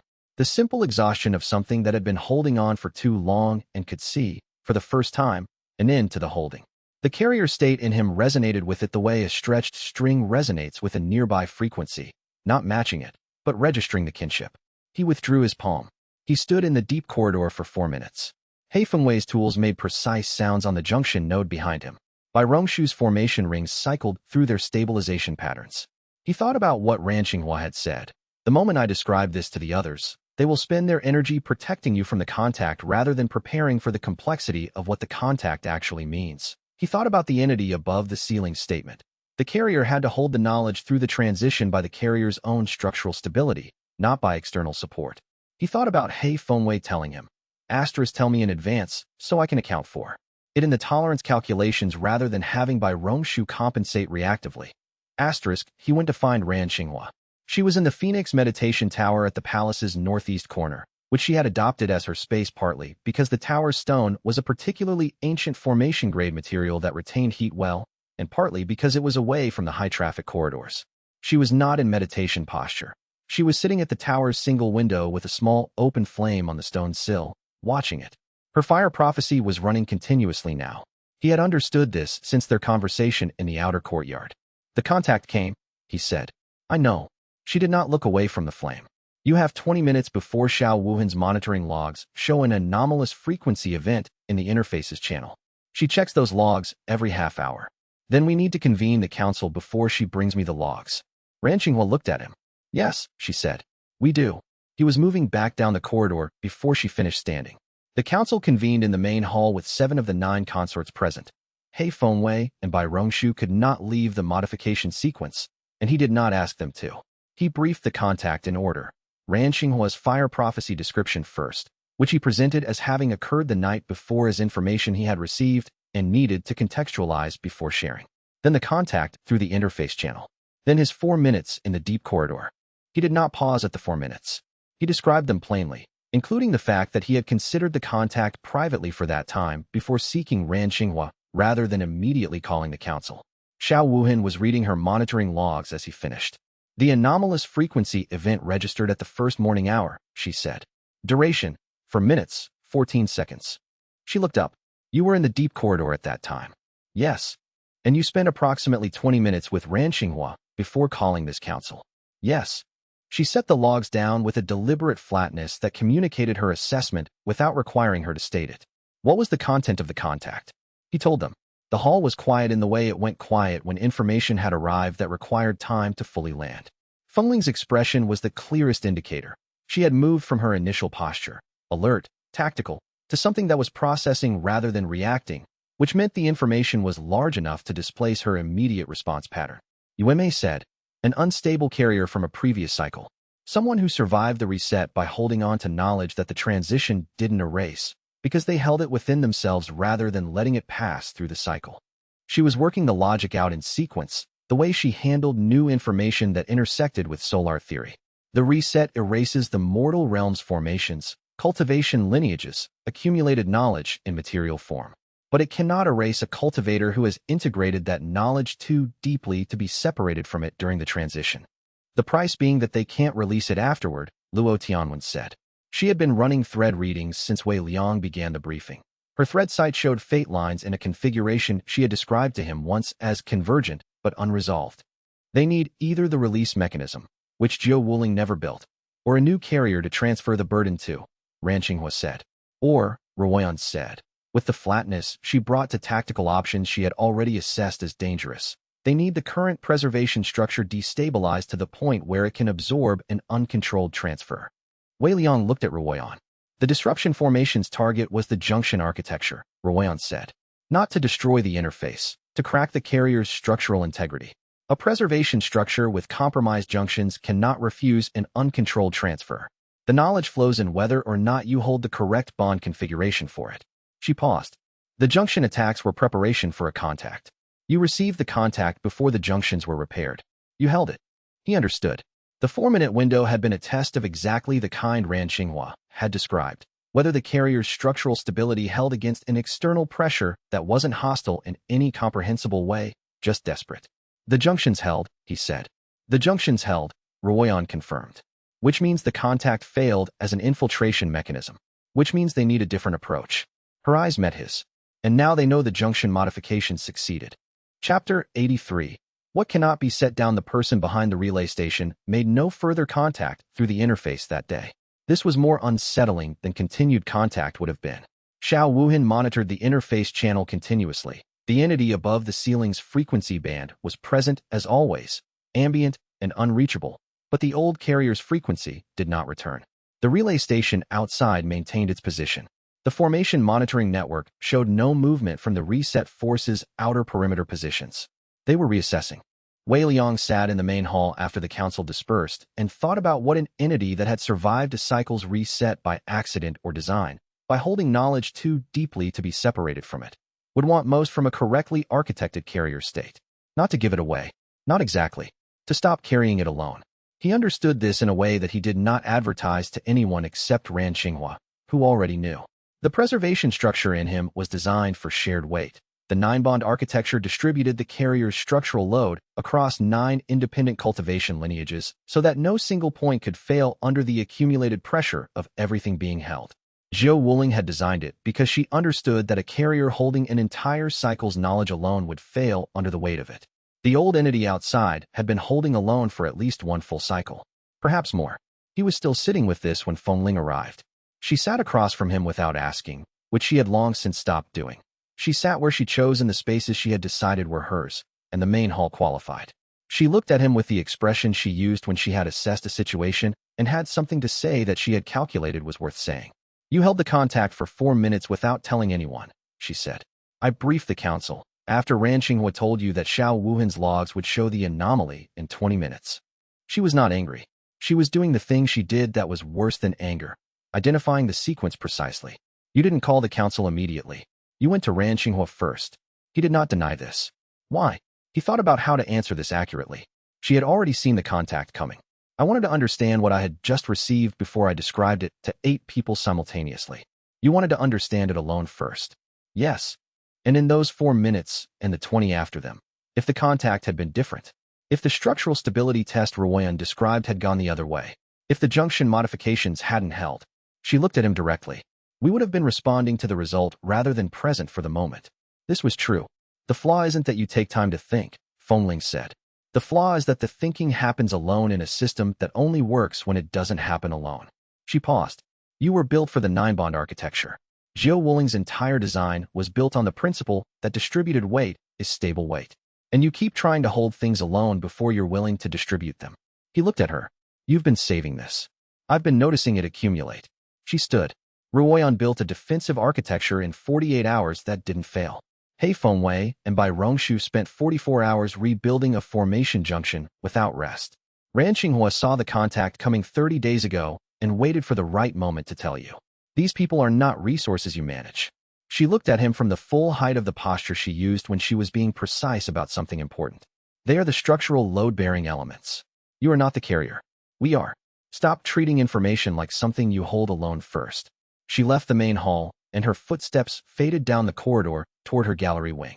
He sat with the void flowers in the outer courtyard view through the main hall's window, and the preservation structure as background, and Fengling's words arranged in front of the two of them like a formation map he had been too close to read correctly until someone tilted it into the light. He was not going to apologize to her. She had not asked for an apology. She had asked for a structural change. He spent the rest of the morning developing a protocol with Xiao Wuhan. Any anomalous frequency event in the interface channel would be flagged to the full council immediately, with Xiao Wuhan as primary observer and Yueme as secondary, not filtered through his carrier state first. He told Xiao Wuhan this directly, including the reason, which was that his instinct to hold and assess information before distributing it was a liability in the current operational environment. Xiao Wuhan made a note in her research journal. He suspected she was writing a paper about this. He was probably fine with that. Chapter 84. The architecture of bonds. He Fengwei completed the 36-hour modification at the 31st hour. She came out of the deep corridor looking exactly as she looked after the 44-hour junction modification. Professionally satisfied with the work, professionally neutral about her own condition, already thinking about the third and final carrier approach vector that remained. She found Wei Liang in the formation monitoring room and reported, secondary approach vector modified. The carrier approach structure the reset forces documentation maps is no longer the carrier approach structure that exists. I need 18 hours to address the third vector. Third vector is the last one. Third vector eliminates the documentation as a useful source of information entirely. After that, they need to generate a full architectural survey from scratch, which requires a formation survey team inside the palace's formation field. She paused. They won't get a survey team inside the formation field. 18 hours, he said. 18 hours. She turned to go. Hey, Fengwei. She looked back. You and Bai Rongshu have run 3 consecutive modification sequences across. He paused. More than 90 hours of active formation work. With insufficient rest between sequences. The work required it. Yes, it did. He met her eyes. After the third modification, 18 hours of rest, minimum. Bai Rongshu as well. Non-negotiable. She was quiet for a moment. He did not know if this was because she was deciding whether to agree or because she was calculating whether the operational environment could absorb the rest period. Then, Bai Rongshu needs the rest more than I do. She's been running stabilization at high load for extended periods. She paused. 24 hours for her. 24 hours for both of you. The same. She looked at him with the expression she used when she was deciding if an argument was worth having.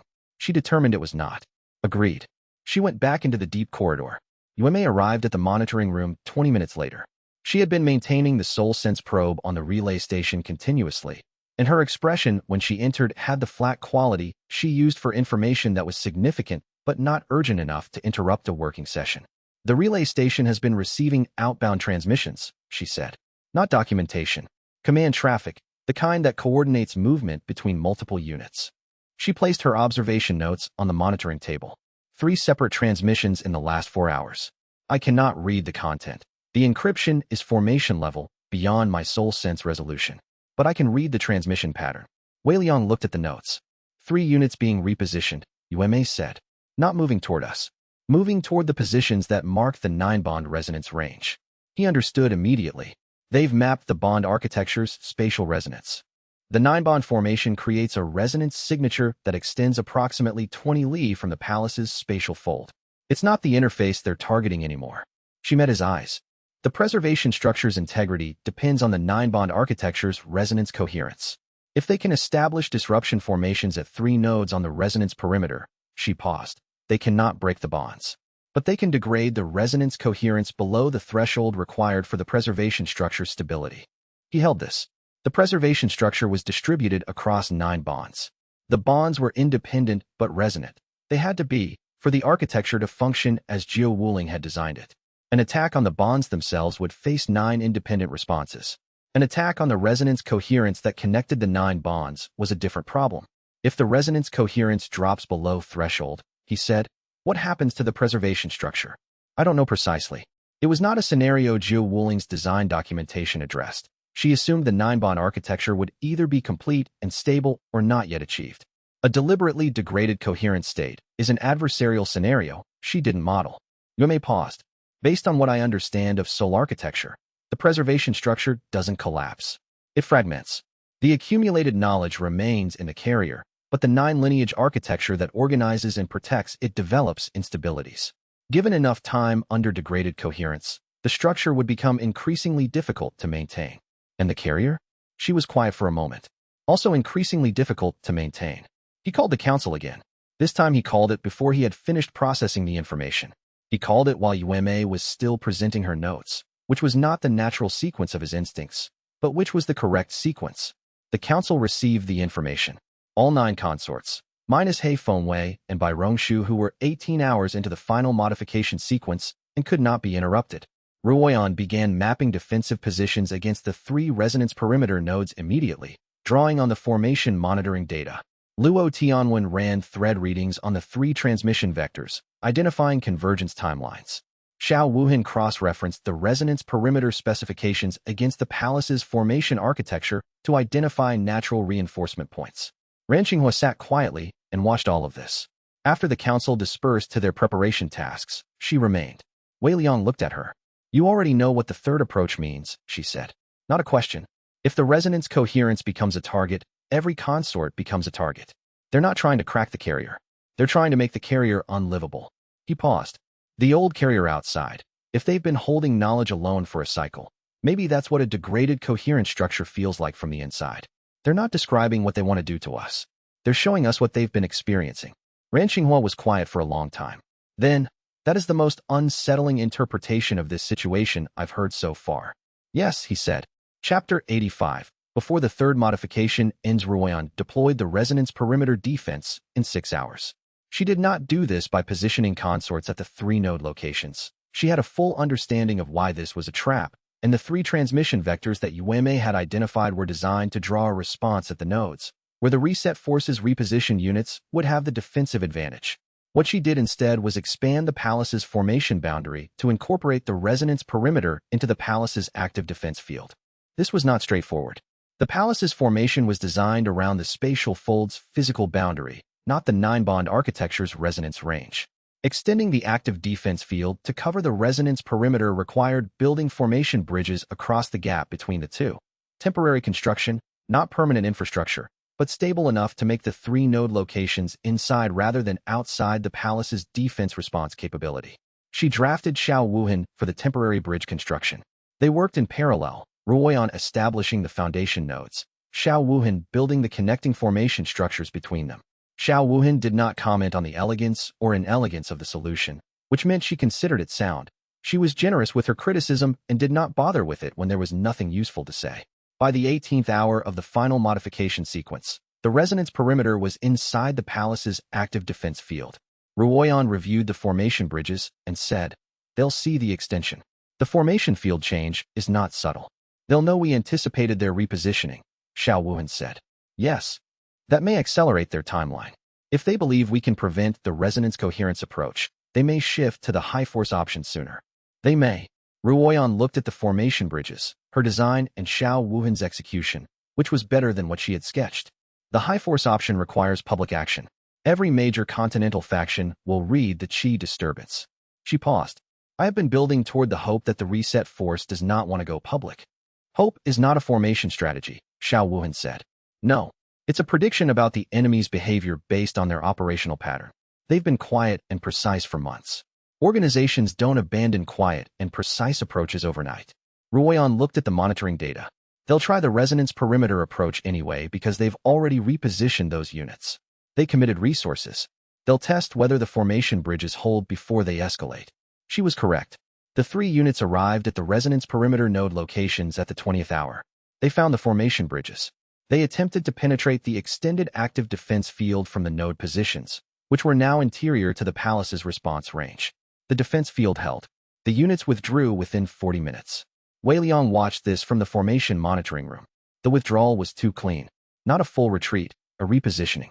The units moved to a holding pattern at the edge of the extended defense field range, which was exactly where they would park if they were waiting for new instructions from the relay station command link. He was thinking about the old carrier. He was thinking about the vision Ran Xinghua had described. A person holding knowledge that could not be released because the release mechanism was never built, trying for what might be another entire cycle to find a way to set down what they could not set down. And he was thinking about the entity above the ceiling statement that the carrier had to hold through the transition by its own structural stability, not by external support. The old carrier was not the entity above the ceiling. The entity was something that had transcended properly, passed through a ceiling that most cultivators couldn't even see. The old carrier had survived a cycle transition the wrong way, through accident or desperation or misunderstanding of what the transition meant, and had been trying to correct the error ever since. He did not know how many cycles that was. He did not know if the old carrier had built the Jade succession protocol themselves, or if the protocol had found them, or if the relationship had developed across a period of time that exceeded any organization's normal history.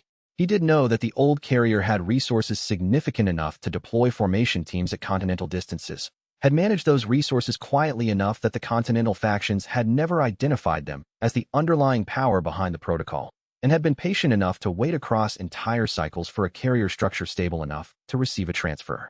Hei Fengwei emerged from the deep corridor at the 23rd hour. She set her tools down on the monitoring room table and looked at Wei Liang. The 3rd modification is complete. All 3 approach vectors. All 3. The Tier 0 interface's maintenance formation now has a junction architecture that does not correspond to any documentation that exists. Generating accurate new documentation requires a formation survey team inside the palace's active defense field. She paused. The resonance perimeter is inside the defense field now. Yes. Ruoyan's work. She looked at the bridge structures in the formation monitoring display. She built that in 6 hours. With Xiao Wuan. Hei Fengwei was quiet for a moment, which was her version of impressed. Then, the relay station will know the modification sequence is complete. They've tried the junction approach, the resonance perimeter approach. They have the high force option remaining. She looked at him. What's in the high force option that they don't want to use? Visibility, he said. Continental attention. They've operated quietly this entire time. She was thinking through the logic in order, the way she approached engineering problems, from the constraint outward. If continental attention makes the high force option unusable, what is it specifically about continental attention that matters to them? He had been sitting with this question since Ruoyan had first introduced the high force option's visibility cost. The cycle transition requires the vehicle formation to operate without open interference from external powers. The reset force's entire operational logic depends on the transition occurring within a window they can control. Continental factions openly mobilized and aware of the vehicle formation's existence, even without understanding what the vehicle formation does, introduces variables they cannot control. So they need the transition to happen without the continental factions knowing what they're actually transitioning through. Yes. Which means, Hei Fengwei said, if the continental factions knew what the vehicle formation was, what the reset force is trying to do with the cycle transition, the high force option becomes unusable regardless of whether we can counter it physically. She said this as a logical observation, not as a strategic proposal. He understood that she was doing what she always did, identifying the constraint structure of the problem clearly enough that the solution became obvious. Wei Liang looked at the relay station's position in the formation monitoring display and thought about what it would mean to stop defending against the documentation approach, the resonance approach, and the high force approach one by one, and instead make the defense unnecessary by destroying the precondition that made the attack worthwhile. Rest, he said. 24 hours. You and Bai Rongshu both. Hei Fengwei picked up her tools and left the monitoring room without argument, which was how he knew she was exhausted. He sent a message through the formation link to Xiao Wuhan. I need everything you can find about the vehicle formation's operational requirements. Specifically what conditions must be true for it to function at the cycle transition point. Meet me in the research wing at the 6th hour. Asterisk her response came back in 4 minutes. Asterisk I've been writing this paper for 3 weeks. I'll have a draft. Asterisk he sat in the monitoring room and waited for the 6th hour, and the reset forces units held their position at the edge of the extended defense field, and the relay station maintained its command link to the old carrier behind it, and the void flowers in the outer courtyard opened further into the night, as if they had been waiting for exactly this kind of sustained attention to gather in one place. Chapter 86. The paper Xiao Wuhan had already written. The research wing at the 6th hour smelled like lamp oil, dried ink, and 3 weeks of concentrated work. Xiao Wuhan's desk was covered in a layer of organized material that anyone else would have called chaos, but which she navigated without looking. Her hand went directly to a bound document at the desk's left edge and handed it to Wei Liang as he crossed the threshold. Draft, she said. Subject, vehicle formation operational requirements, and the cycle transition precondition structure. 31 pages. He sat in the chair she had left open for visitors, the only chair in the research wing not covered in reference material, and read the first section. The vehicle formation required, per Xiao Wuhan's analysis, 6 conditions to function at the cycle transition point. She had numbered them. 1. The cycle transition had to begin naturally. A forced or artificial initiation of the transition would collapse the vehicle formation's framework, because the formation was designed to ride the transition wave, not to generate one. 2. The carrier state had to be absent at the moment of transition or compromised below preservation integrity threshold. The vehicle formation worked by occupying the carrier role, moving through the transition with accumulated knowledge, and a functioning carrier state would displace it. 3. The Tier 0 interface had to be sealed or destroyed prior to the transition. An active interface could provide an alternative pathway for knowledge preservation that would render the vehicle formation's method redundant. 4. The 9-bond architecture had to be disrupted or non-functional at the transition point, for the same reason as Condition 2. 5. The transition window had to be unobserved by external powers capable of interference. 6. The old carrier. He paused on this phrasing and looked up. You knew about the old carrier, he said. I theorized about it, she said, with the precision she brought to distinguishing between knowledge and inference. The vehicle formation's architectural logic requires a source of accumulated knowledge to transport. The Jade succession protocol's organizational history doesn't account for that knowledge being generated within the current cycle. There hasn't been enough time. The inference was straightforward. The knowledge source predates the protocol. She paused. Ran Xinghua's fire prophecy confirmed the inference. You spoke with Ran Xinghua. She came to me 4 days ago. Xiao Wuhan looked at him with the expression she used when she was waiting for him to process the implication rather than stating it. He processed it. 4 days ago was before his conversation with Ran Xinghua in the outer courtyard. Ran Xinghua had sought out Xiao Wuhan's analytical framework before she had brought the prophecy to him. They had been working on this in parallel. He returned to the document. Condition 6. The old carrier had to complete the transfer of accumulated knowledge into the vehicle formation before the transition point. Without this transfer, the vehicle formation would carry the wrong knowledge set, the knowledge from the current cycle, not the accumulated multi-cycle knowledge the old carrier held, which was the asset the reset forces principles were actually interested in. He looked up again. The old carrier is the asset, not the cycle transition mechanism. The vehicle formation is the delivery mechanism. The old carrier is what gets delivered. Xiao Wuhan sat across from him in a cleared space. The Jade succession protocol was built to serve the old carrier's need. Every cycle reset they facilitated, and based on what I can reconstruct from the historical records, this is at least the 4th cycle they've operated across, has been toward accumulating the conditions for a successful transfer. A successful transfer to what end? The old carrier holds multi-cycle accumulated knowledge in an unstable configuration. Stable transfer into a correctly architected preservation structure would allow that knowledge to become accessible, to be used rather than just held. She paused. Which means the old carrier doesn't just want to set down the weight. They want to use what they've been carrying. The lamp oil in the research wing's lamps burned with a steady, low sound. He thought about this. The entity above the ceiling had said, the carrier had to hold through the transition by its own structural stability. The entity would not provide external support because external support would compromise the preservation structure's integrity. The old carrier wanted to add their knowledge, multiple cycles of accumulated knowledge in an unstable configuration, to Jiu Wuling's preservation structure. Would the transfer work? He asked. Xiao Wuhan was quiet for a long moment. Technically, in a damaged preservation structure with compromised junctions, the junction attacks we deflected, yes. The damaged architecture creates absorption points that an uncontrolled transfer could exploit. She met his eyes. In an intact 9-bond preservation structure at full coherence. No. The architecture has no absorption points. The transfer would be rejected. So the attacks on the junction architecture weren't preparation for a hostile takeover, he said. They were preparation for an addition. The old carrier wanted to give you what they hold. They needed the preservation structure's integrity damaged enough to accept an uncontrolled transfer. She looked at the document. What I don't know is whether the old carrier understands that the transfer, even if accepted, would damage the preservation structure severely enough to compromise its function. Or whether they know and don't care, he said. Yes. Chapter 87. What the Continental Factions Don't Know. The Vehicle Formations Condition 5. The transition had to be unobserved by external powers capable of interference. Was the operational constraint Ruoyan had identified as the reset force's critical vulnerability, and Xiao Wuhan's document confirmed it with analytical depth. The cycle transition was not a secret event. Continental factions would detect it as a chi disturbance at extreme range, not understand it, not know what it meant, but register that something large had happened. The vehicle formation required that those factions not interfere with the transition as it occurred. Any significant cultivation force operating in the transition zone at the moment the vehicle formation activated would disrupt the formation's framework. Historically, Xiao Wuhan's research indicated the Jade Succession Protocol had managed this by ensuring no significant cultivation force was in position to interfere at the transition moment.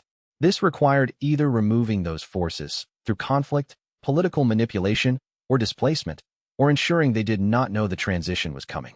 The Void Palace changed this. 9 consort bonded cultivators plus a carrier at hollow transcendence, plus the palace's formation architecture at full function, constituted a significant cultivation force that the reset force could not remove from the transition zone, which was why they needed the preservation structure destabilized before the transition, not merely defeated. A destabilized carrier state was not a functioning cultivation force capable of intentional interference. The old carrier's transfer would accomplish this. A damaged carrier was too occupied with its own structural instability to coordinate interference.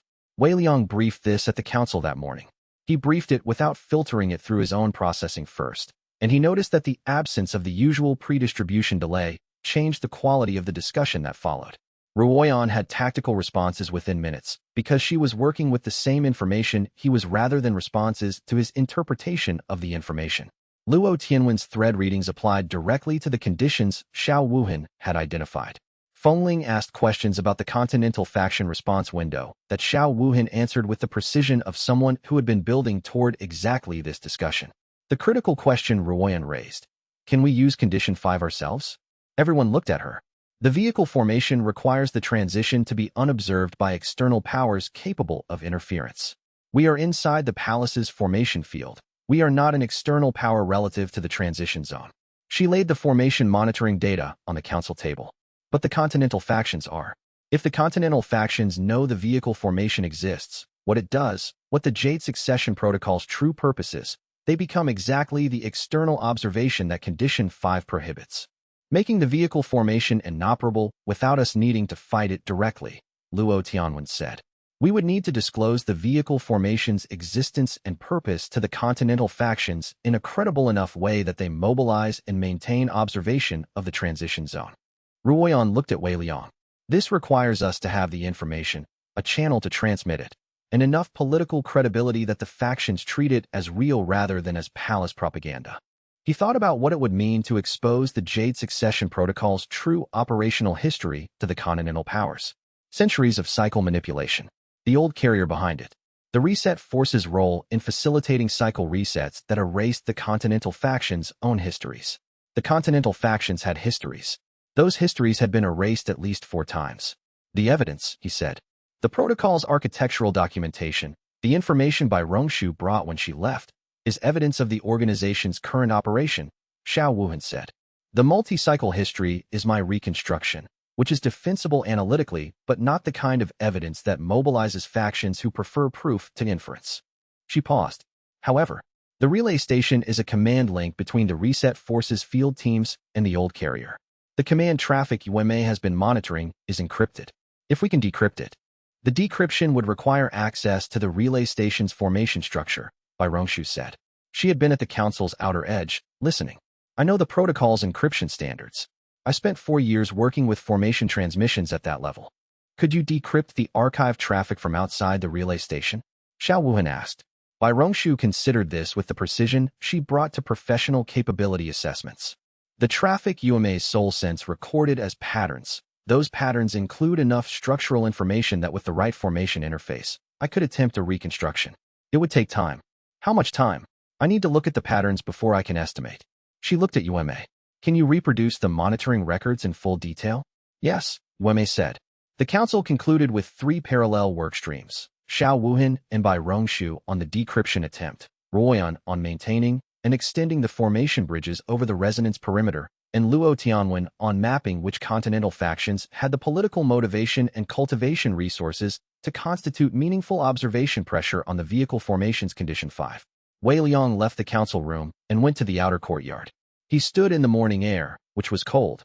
His breath clouded slightly, and the stone under his feet had the faint dampness of ground that had been warm and cooled overnight.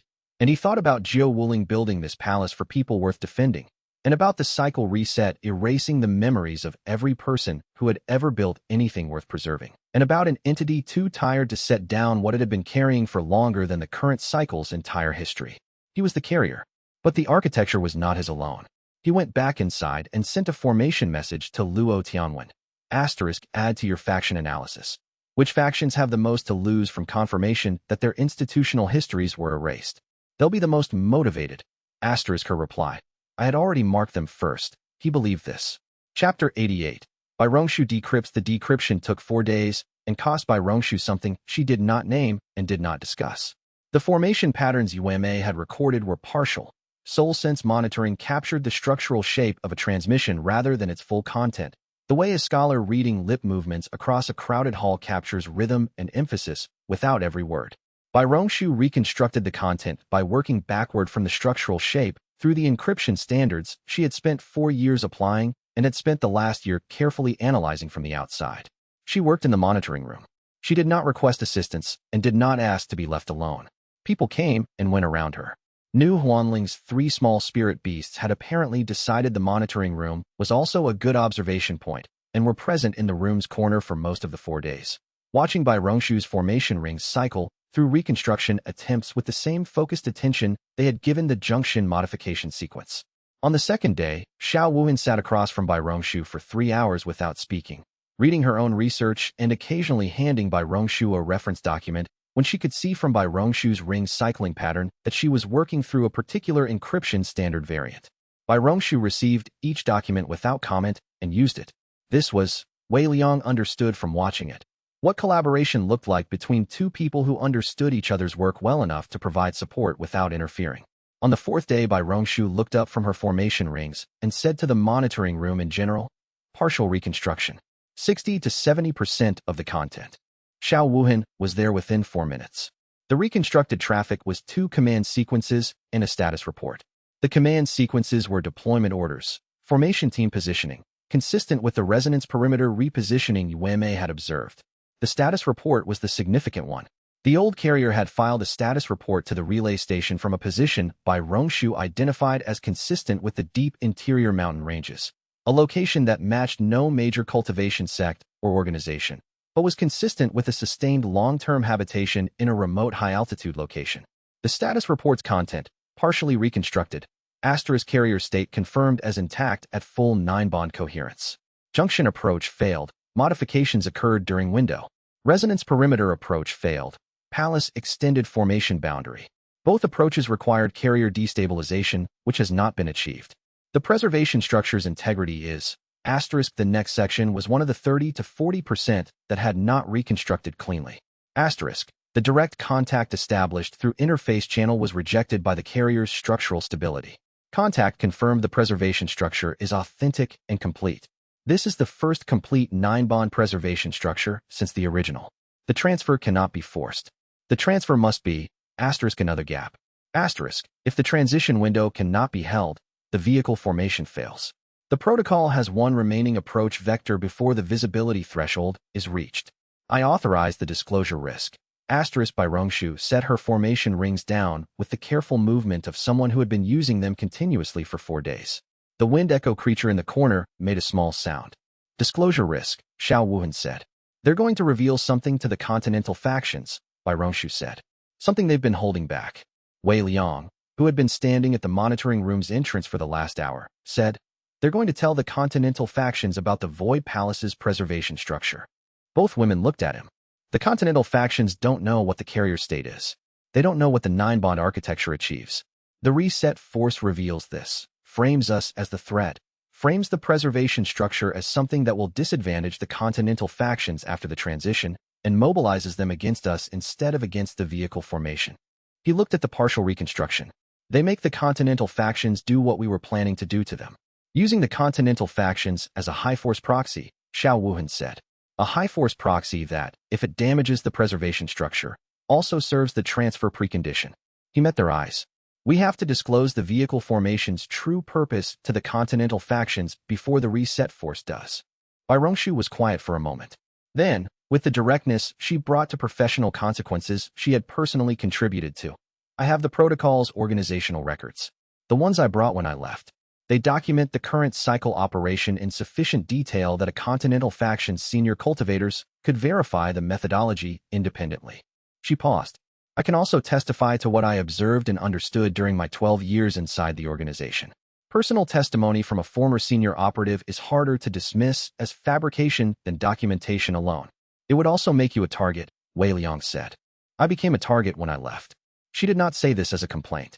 I've been a target since the first day I walked into the palace and gave He Fengwei the architectural documentation. The question was never whether I was a target. She looked at the monitoring room's formation displays, and her expression was the same as it had been during the junction modifications, not daunted. The question is whether the target is worth being. Chapter 89. The message goes out. They sent 9 messages. Luo Tianwen had produced her faction analysis with the systematic completeness she brought to all thread-based strategic work. 9 continental factions with the highest historical loss from cycle resets, the strongest institutional memory of disruption events, and sufficient cultivation resources to constitute meaningful observation pressure on a vehicle formation's operational requirements. The messages went through formation channels that Xiao Wuhan had spent 2 days constructing, not the palace's standard formation network, which the relay station command link would monitor, but a secondary channel built from the palace's deep corridor formation architecture, routed through the interface's maintenance layer as a carrier substrate, which made it effectively invisible to external formation monitoring. Ruoyan had objected to this routing method. Using the Tier 0 interface as a message carrier, she said, creates a record in the interface architecture.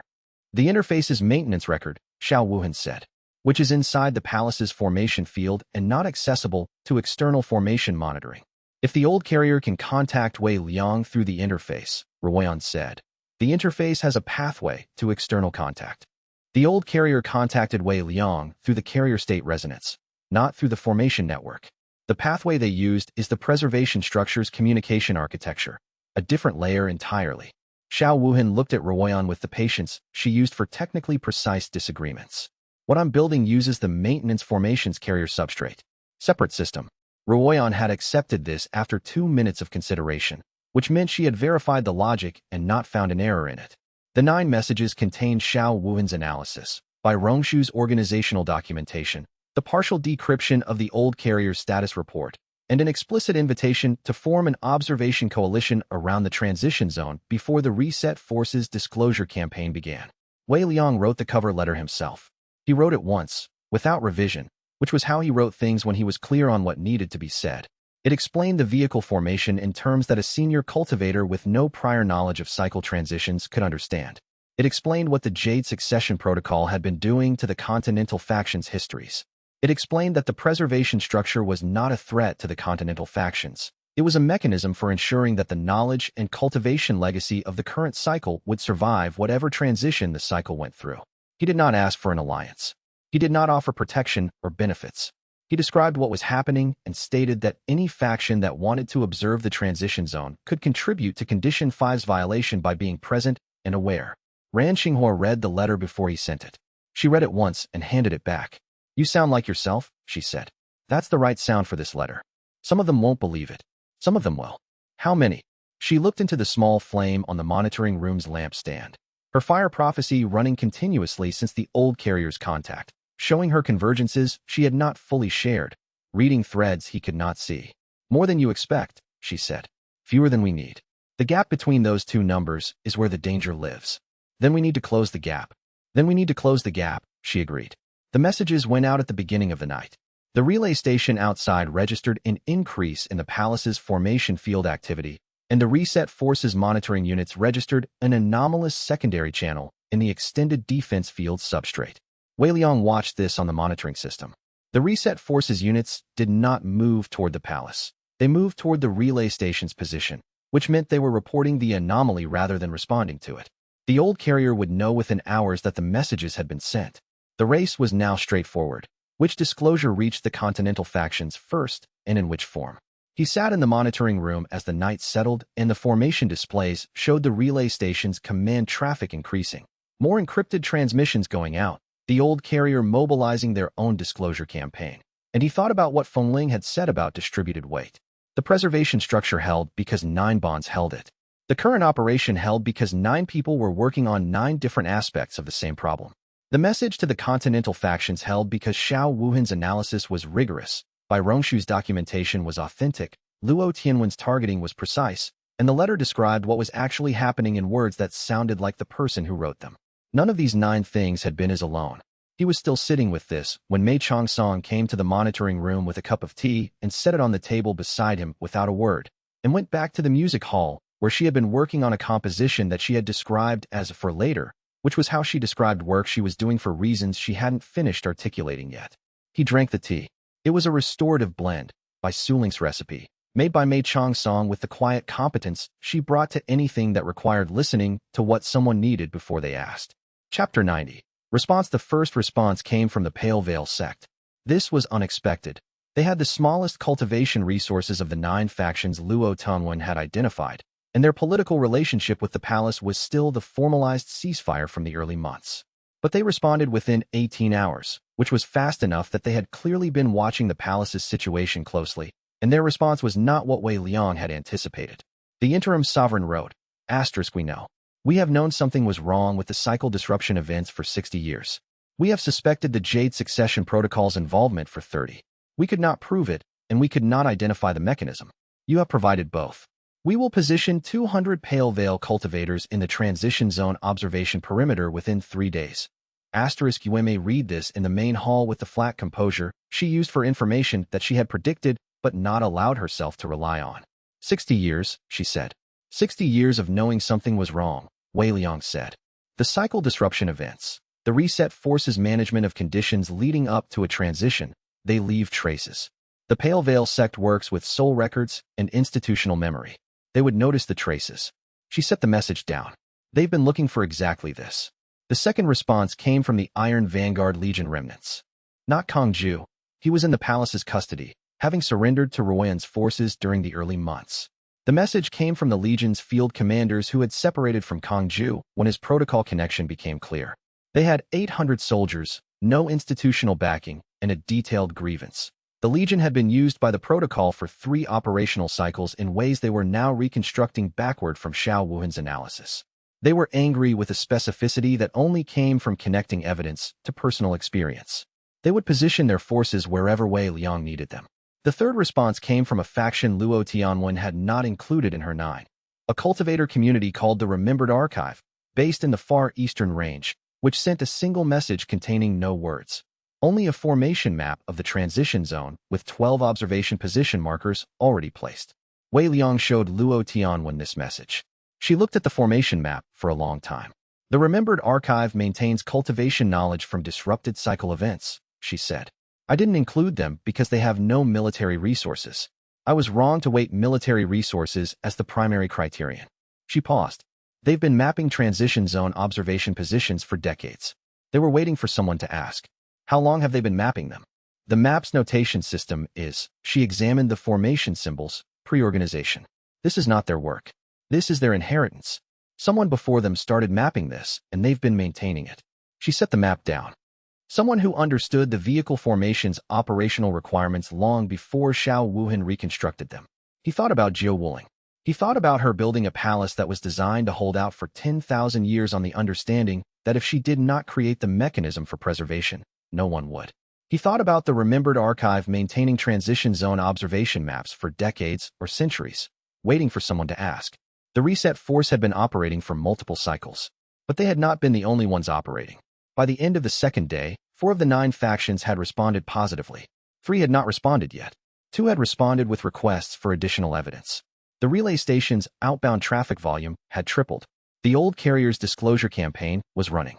Wei Liang sat in the monitoring room at the end of the second day and looked at the formation displays showing 4 allied observation forces moving toward the transition zone perimeter and 2 factions being worked by the reset forces counter-narrative and the relay station's command traffic and the remembered archive's ancient map on the table beside Luo Tianwen's thread readings. Condition 5 was under active pressure from both sides simultaneously. What's the reset force telling the factions they're reaching? He asked by Rongshu. She had been monitoring the relay station's outbound patterns. The preservation structure exists. They'll confirm that. They'll say it's designed to lock mortal realm knowledge away from the factions that created it, that after the transition, only the carrier and the 9 bonds would have access to the accumulated cultivation knowledge of the entire cycle. Everyone else would start the next cycle with nothing. She paused. It's not technically false. It's a misdirection about purpose and access. They don't know the preservation structure's design is for release after the transition, not permanent retention. They might not know it themselves, she said. The old carrier's design goal was never Jiao Wuling's design goal. They may genuinely believe the preservation structure functions the way they would use it. He held this. Xiao Wuhan, he said. She looked up from her draft. She had been writing continuously since the decryption, the paper expanding with each development. Yes. The preservation structure's release mechanism. Jiao Wuling never completed it. You said she sealed the palace before she finished. Correct. The carrier architecture is complete. The release mechanism was never designed. She met his eyes. The release mechanism is what the old carrier wants from the interface. Not to add their knowledge to the current structure. To use the interface's Tier 0 architecture to build the mechanism that was never built. She paused. Which is, I should note, not necessarily a hostile goal in principle. In principle, he said. In the wrong hands, with the wrong implementation, using the wrong architecture, she paused. Yes. Potentially catastrophic for the preservation structure's integrity. But the goal itself is what Jiao Wuling would have built if she'd had time. He sat with this for a long moment. I need to respond to the old carrier, he said. Everyone in the monitoring room looked at him. The direct contact through the interface. I received it. Withdrew, convened the council. He looked at the boundary wall's direction. I never responded. The monitoring room was quiet. I need to know if what they want is what Xiao Wuhan described, the release mechanism, not the transfer. Not the destabilization. The thing that should have been built 10,000 years ago that no one built. He paused. If it is, the correct answer to this situation is not Condition 5. The correct answer is a conversation. Ran Xinghua, standing at the monitoring room's entrance, said, I'll come with you. He had not needed to ask. Chapter 91. The second contact, the Tier 0 interface responded to Wei Liang's touch immediately. Not the same way as before. The old carrier's frequency opened within seconds of his palm reaching the boundary wall, which meant they had been waiting, which meant the relay station's monitoring of the outbound message traffic had confirmed that Wei Liang knew who they were, and they had been sitting with the interface channel open since. Ran Xinghua stood beside him. She had placed her palm flat on the boundary wall at a position half a step to his left, which put her in contact with the wall's stone rather than the interface layer, close enough to read the ambient resonance of the contact without entering it, which was the appropriate way for a fire prophecy practitioner to observe a dimensional communication without compromising its carrier architecture. He reached through the carrier state channel. The old carrier's presence arrived with the same weighted exhaustion as before, but this time there was something else under it. Wariness. They had received the messages. They knew the disclosure campaign was running from both sides. They knew that the window in which a quiet resolution was possible was narrowing with each faction response. He sent through the carrier state communication architecture. You want the release mechanism. A pause. Then, yes, asterisk not the transfer. You want to build what Jiao Wuling didn't finish. Asterisk another pause. Longer. The emotional content that arrived with it was complex. He received it through the carrier state resonance as layered sensation. Something that was not quite relief and not quite grief, and was precisely the quality of a person who has been misunderstood for so long that being understood correctly feels disorienting. Yes, they said again. He looked at the boundary wall in front of him. The stone was cool and faintly rough, and through it he felt the interface's maintenance formations hum, and beyond that the carrier state's resonance receiving the old carrier's presence, and beneath all of it the preservation structure that Jiao Wuling had built and he was holding. Then why were you trying to damage the preservation structure's junction architecture? The response was slower this time. The emotional content was harder to read, not dishonest, but the layered complexity of someone explaining something they have told themselves for a very long time in a way that no longer fully satisfies them. Asterisk the transfer and the release mechanism produce the same result from the outside. The knowledge becomes part of the stable preservation structure instead of something I hold alone. I had decided, if the junctions could be damaged enough to accept an uncontrolled transfer, the transfer would have destabilized the preservation structure, possibly destroyed it. I know. The weight of this acknowledgement was heavier than anything else they had sent.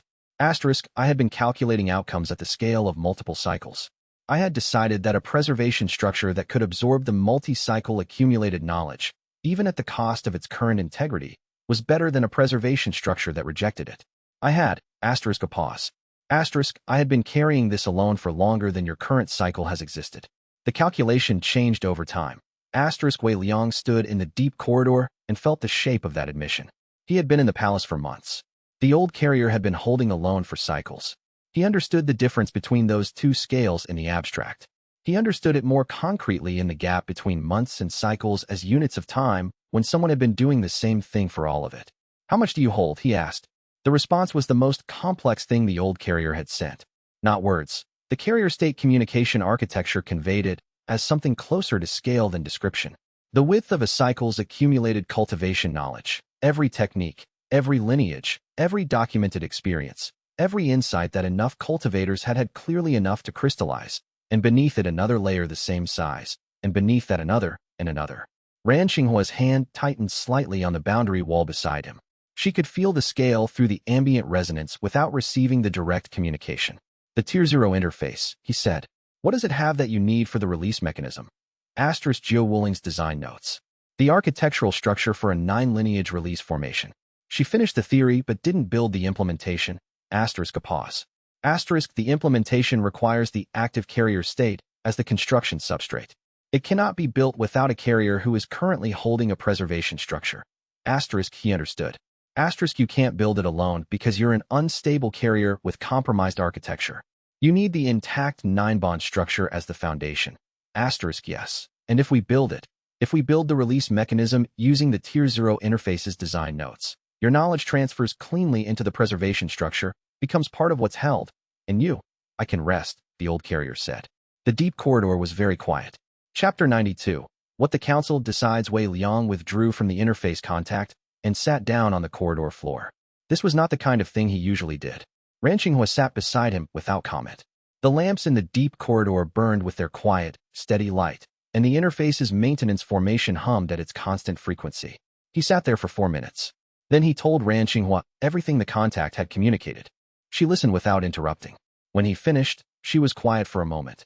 And then, the release mechanism, if built correctly, would release the multi-cycle accumulated knowledge into the preservation structure at the transition point. She was working the logic out loud, which was not her usual method. She usually processed internally and delivered conclusions. The departure was informative.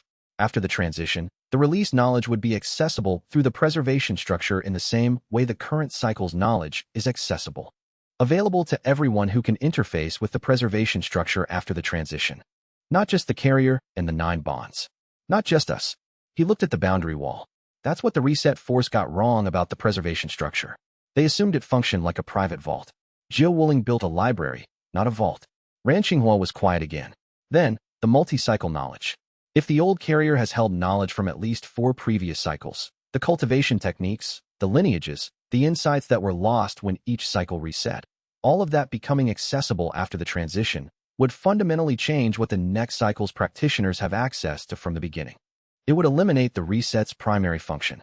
The cycle resets erased accumulated knowledge specifically because accumulated knowledge creates a power differential between those who hold it and those who don't.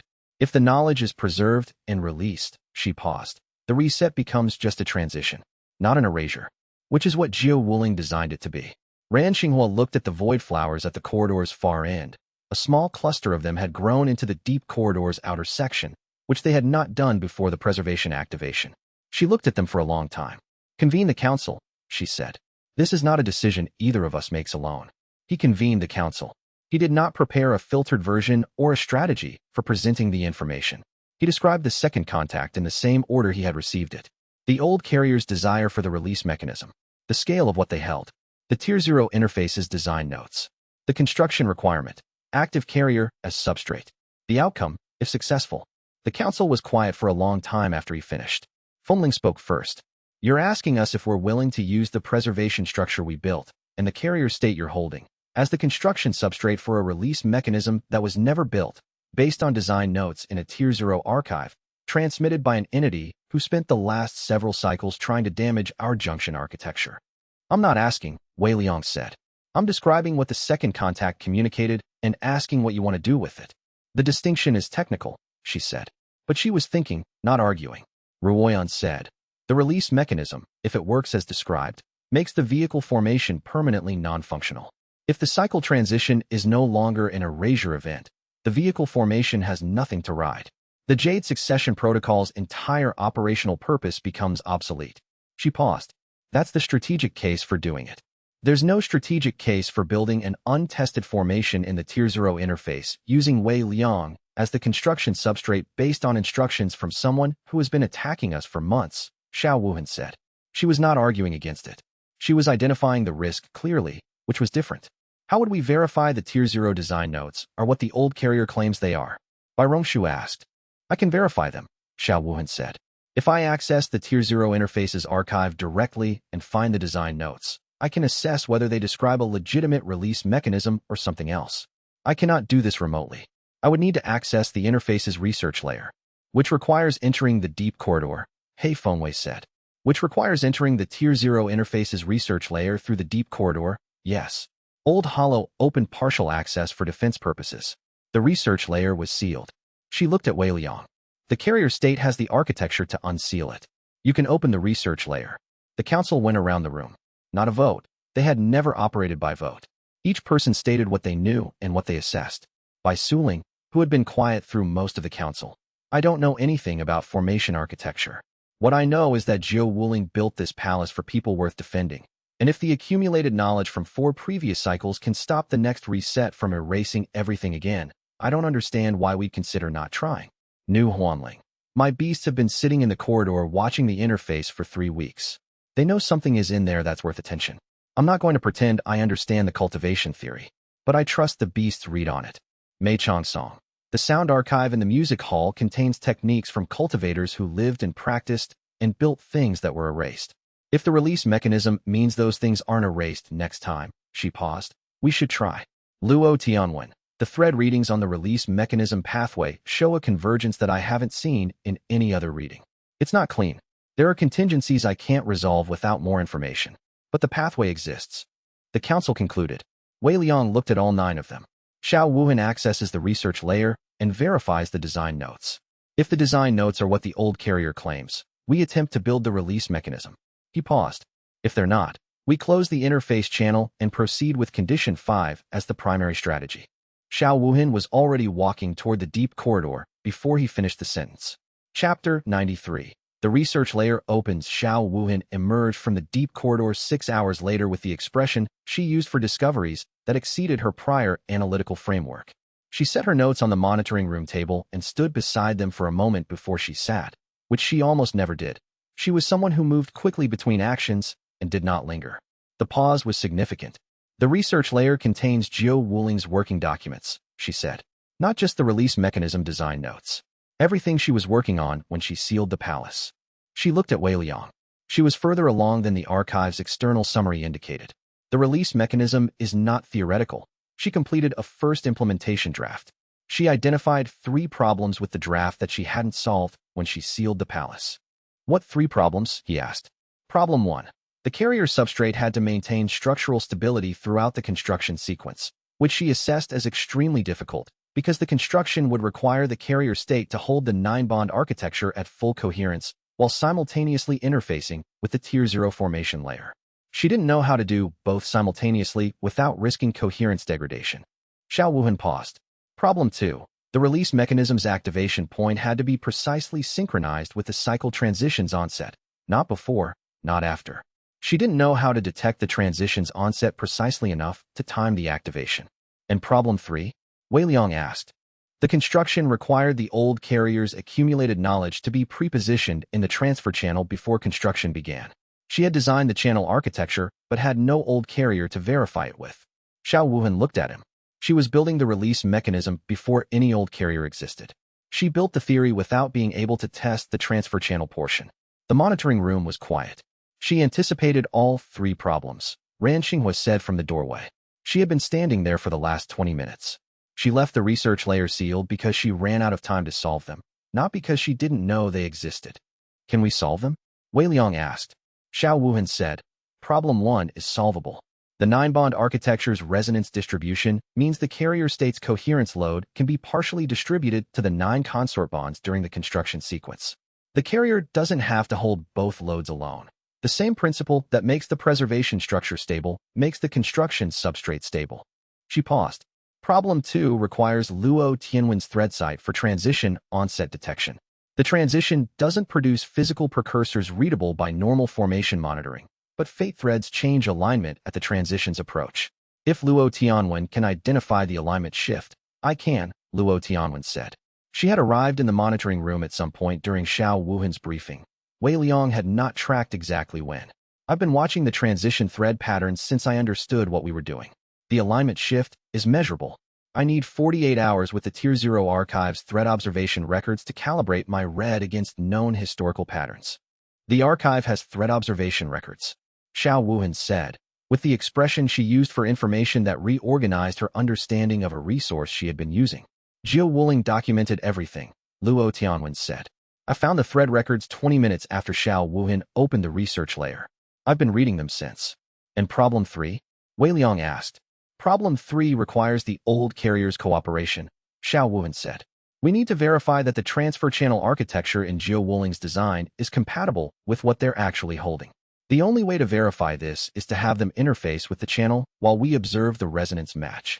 She looked at him, which requires trusting the contact enough to let them near the preservation structure's channel architecture. After months of junction attacks, Ruoyan said. After months of junction attacks that they themselves admitted were desperate rather than malicious, Wei Liang said. He looked at the monitoring display and the relay station's position. I need to contact them again. He went to the deep corridor. The old carrier's frequency opened within seconds of his touch. They had not stopped waiting. He described the 3 problems and Xiao Wuhan's assessments. He described what was needed for problem 3, an interface session where the old carrier positioned their knowledge set in the transfer channel while the palace's monitoring systems verified the resonance match against Jiao Wuling's channel architecture. The old carrier was quiet for a long time. Then, if I position my knowledge in the transfer channel and the architecture is compatible, I become visible. The palace's formation network would read my location, my knowledge set structure, everything I've been keeping behind the relay station's encryption. Yes. You're asking me to show you everything I've been holding while trusting that you won't use what you see against me. Yes, Wei Liang said. I'm asking you to trust us the same way we're being asked to trust that the construction won't damage the preservation structure. Another long silence. Who decided this? 9 people, Wei Liang said. Not just me. The weight of what arrived through the carrier state channel was not quick. It was the weight of a very old entity receiving information that changed something in a calculation they had run for a very long time. Then, when 48 hours, Wei Liang said.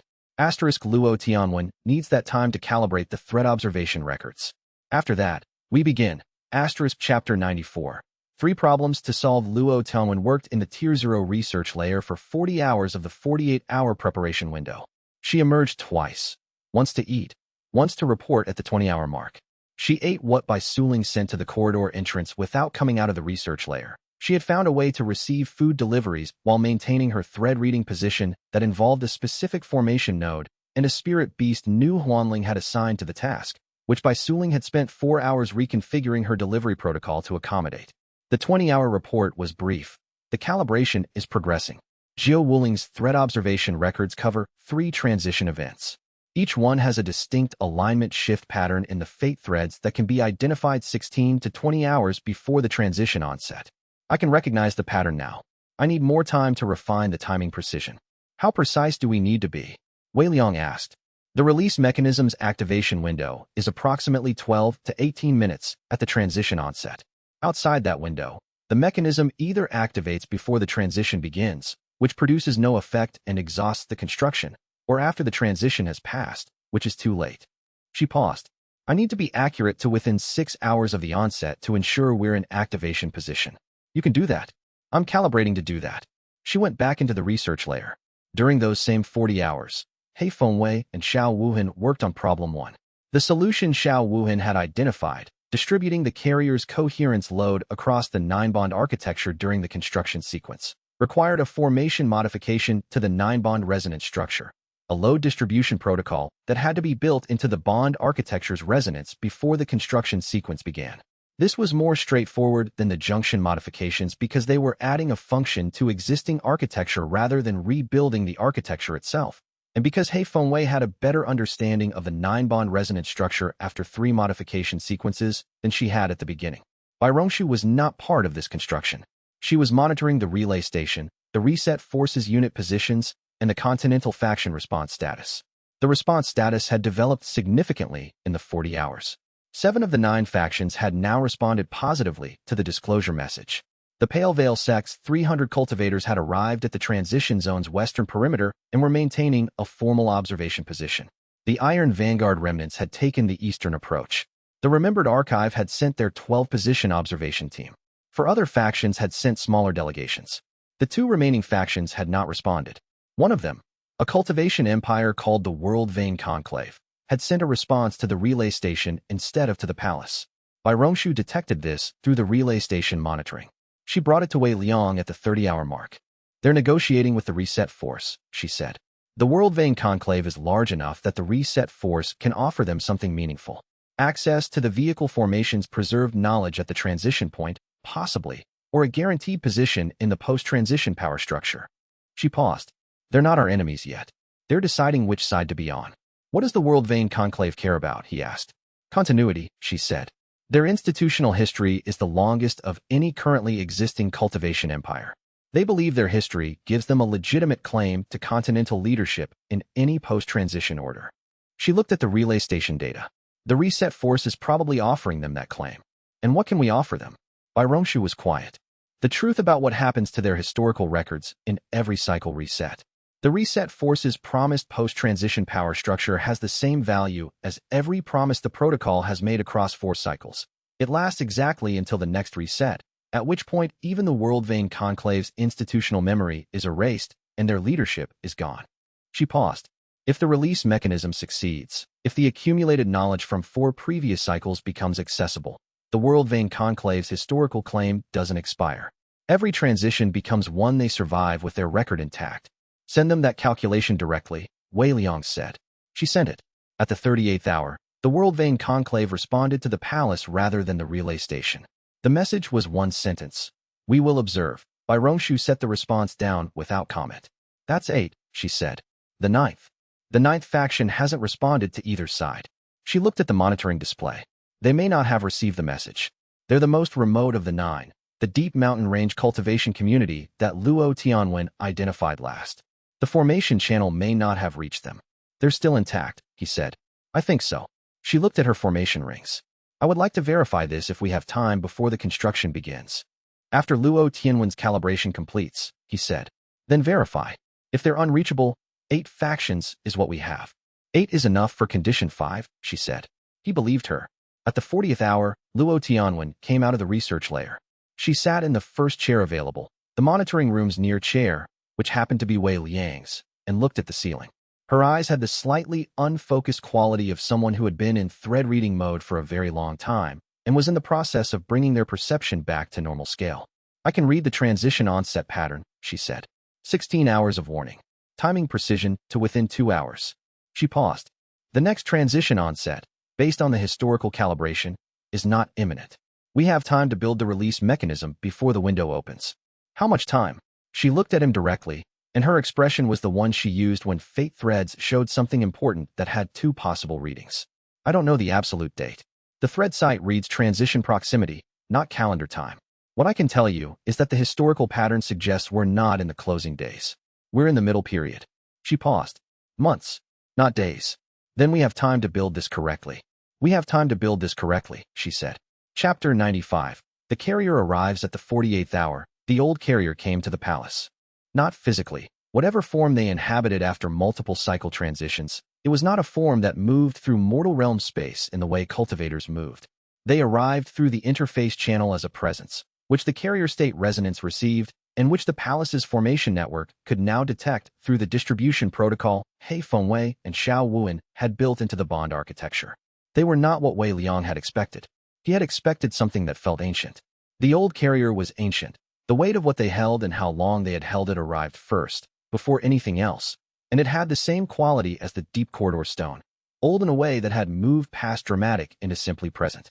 What he had not expected was the intelligence in the contact.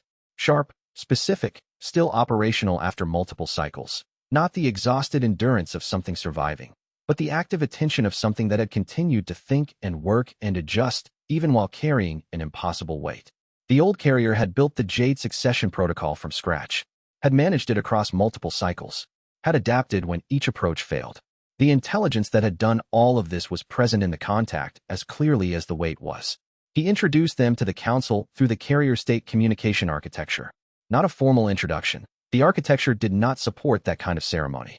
What it supported was the old carrier's presence reaching through the bond network to the 9 consorts who formed the carrier state's structural substrate.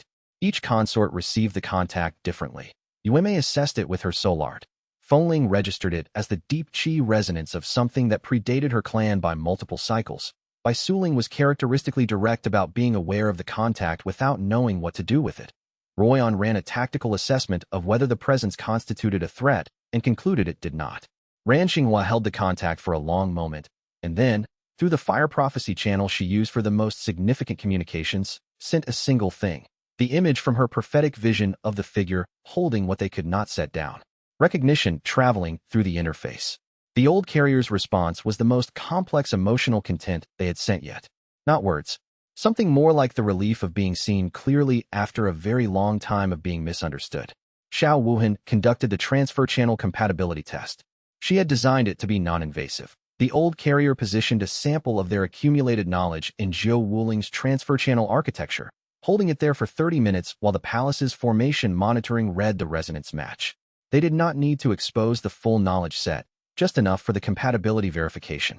Xiao Wuhan monitored the resonance match herself. At the end of 30 minutes, she said, the transfer channel architecture is compatible. The resonance match is not perfect. There are minor frequency deviations in approximately 15% of the channel nodes, but the deviations are within the range that the construction sequence can correct during the build. She paused. Zhou Wuling designed the channel with tolerance for this. She anticipated that the old carrier's knowledge would have developed beyond her architectural specification and built in a correction mechanism. She planned for all of this. Nu Huanling said from the corridor entrance where she had been standing with her 3 small spirit beasts. The wind echo creature's fur was standing fully oriented toward the interface boundary. She planned for everything she could plan for, Xiao Wuhan said. The 3 problems she documented were the limits of her planning, not errors in her thinking. She looked at Wei Liang. We've solved the 3 problems. The release mechanism can be built. He looked at the boundary wall and felt the old carrier's presence in the transfer channel, holding the sample knowledge there with the discipline of something that had held far larger loads for far longer, waiting for his response. Tell them we're ready, he said.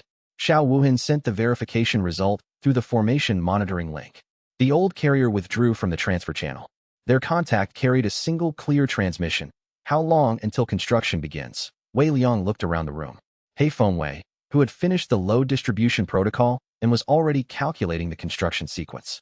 Bai Rongshu, who had spent 40 hours monitoring the situation and was ready to shift to monitoring the construction. Luo Tianwen, who had been in thread reading mode for 40 hours and would need rest before the construction's thread timing requirement activated.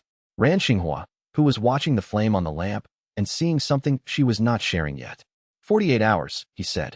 Rest period first. Then we build. The old carrier's acknowledgement came through the channel as something that took a moment to identify. Gratitude. Not the elaborate ceremonial gratitude of formal cultivation society. The simple, genuine kind. The kind that belongs to a person who has been waiting for the right time for a very long time and has finally found it. He withdrew his palm from the boundary wall and went to tell Bai Suling that they were going to need a significant amount of restorative food in approximately 48 hours, because they were about to attempt something that Zhou Wuling had designed 10,000 years ago and never had the chance to finish. Bai Suling looked at him. Is this the kind of thing where I should make everything in advance, she said, or the kind where I need to improvise based on what condition everyone is in when it's over? Both, he said. Good, she said. I'm better at both. Chapter 96. The construction begins. The 48-hour rest period ended at dawn, which was not a coincidence. Luo Tianwen had set the start time based on the thread alignment patterns she had been monitoring since leaving the research layer, and thread alignments ran on cycles that had no relationship to human preference for auspicious hours. Dawn happened to be when the alignment was cleanest. They gathered in the deep corridor, all 9 consorts, Wei Liang, and the formation monitoring team that Royan had positioned at the corridor's entrance. The observation coalition forces outside the palace's formation field had been briefed through by Rongshu's secondary channel. Not the details of the construction, but the operational request. Maintain positions, do not respond to reset force provocations during the construction window, and report any formation activity within the transition zone's outer perimeter. The Pale Veil sect's interim sovereign had acknowledged the request with a single word, holding. The World Vein Conclave's observation delegation had acknowledged with a formation map of their positions and a question.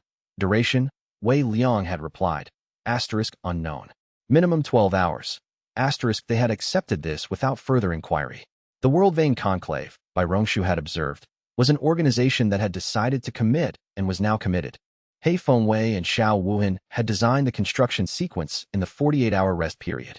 Not the actual rest period. Xiao Wuhan had slept approximately 6 hours of it, and He Fengwei had slept approximately 7, and the remaining time had produced a construction sequence document that Wei Liang read completely before the dawn gathering, and that Ran Xinghua read once, and said. She built the construction sequence in the reverse direction.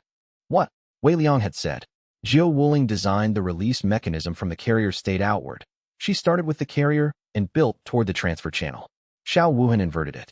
She starts with the transfer channel, where the old carrier's knowledge will be positioned, and builds inward toward the carrier state. Ran Xinghua had looked at the document. It means the carrier state's coherence load only comes under pressure in the construction's final phase rather than throughout.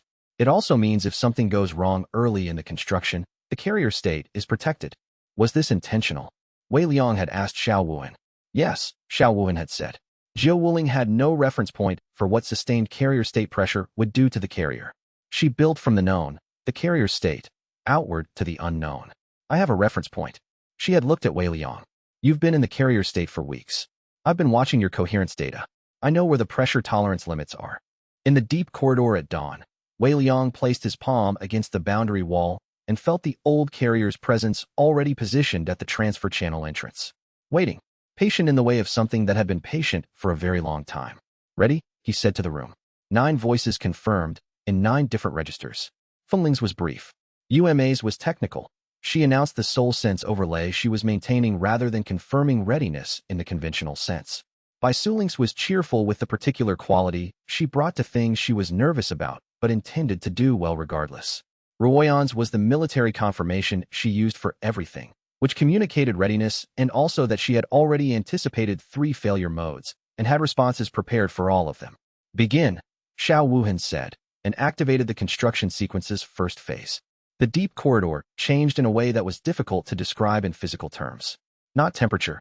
The stone stayed cool against Wei Liang's palm. Not light. The lamps burned the same. What changed was the interface's maintenance formation frequency. It shifted into a secondary register that the preservation architecture treated as a distinct operational mode. The bond network's resonance deepened. He felt each consort's chi signature become more present in his carrier state awareness. The load distribution protocol activating, each of the 9 bonds taking on a portion of the construction sequence's substrate demand. Fengling's chi signature felt like the wall at his back during a fight. Not intrusive, not directing, simply present in a way that meant he was not the only thing between himself and the fall. Chapter 97. The reset force responds. They were 3 hours into the construction when the relay station went active. Not the monitored outbound traffic pattern by Rongshu had been watching for weeks. This was a direct broadcast. An open-channel transmission not encrypted, not targeted at any specific recipient, which meant it was intended for any formation monitoring network in range. The reset force was not retreating. They were announcing. The broadcast was a declaration of the Void Palace's danger. The carrier state, the 9-bond architecture, the Tier 0 interface, all described in terms that framed them as a continental threat. The preservation structure would monopolize the accumulated cultivation knowledge of the entire cycle. The nine-bond architecture was a control mechanism. The construction currently underway in the deep corridor was an activation sequence for a power structure that would give 9 people and 1 carrier dominion over the next cycle's cultivation foundations. It was well written. Wei Liang's team was good at information, but the reset force had been running disclosure campaigns for 4 cycles, and the craftsmanship showed. Ruoyan read the transcript by Rongshu, pulled from the broadcast monitoring at the 4-hour mark, and brought it to the deep corridor without interrupting the construction. She handed it to Wei Liang between his hands, leaving and returning to the boundary wall, which required a practiced movement that she had apparently prepared for. He read it in 30 seconds and returned his palm to the wall. Our 8 observation factions received the same broadcast, he said. They did, Ruoyan said. What are they doing? Holding positions. She said it with the flat satisfaction she used for things that were validating her assessment. The Pale Veil sect sent us a query through by Rongshu's channel. Is this true? We replied with Xiao Wuhan's analysis document.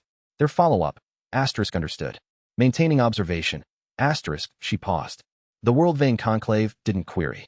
They redirected 2 of their observation delegation members to intercept the relay station's broadcast vector and monitor it directly. They're fact-checking in real time, he said. They decided which side they're on. They're not reconsidering. She looked at the construction sequence's progress indicators. 3 hours in. We're past the point where stopping would be cleaner than continuing. I know. She left the deep corridor. The reset force's response to the broadcast's limited effectiveness came at hour 5. They moved their field units toward the palace's extended formation boundary. Not a subtle probe, a full approach at 3 vectors simultaneously. The observation coalition forces on the perimeter registered the approach and maintained their positions. Ruoyan activated the palace's outer defense formation at its current capacity and deployed Fengling and xianxia to the exterior observation positions. This required both of them to partially withdraw from the construction sequence's bond network distribution.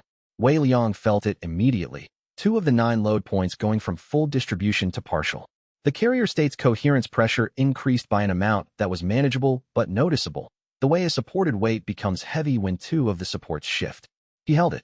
I can compensate, he said through the formation link to Xiao Wuhan. Continue the construction. The load tolerance is within acceptable range, she said back.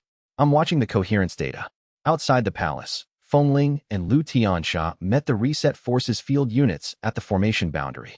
The units were not the precision formation specialists who had run the junction approach and the resonance perimeter approach. These were combat cultivators, a different resource category, which meant the reset force had made the decision to escalate beyond formation manipulation.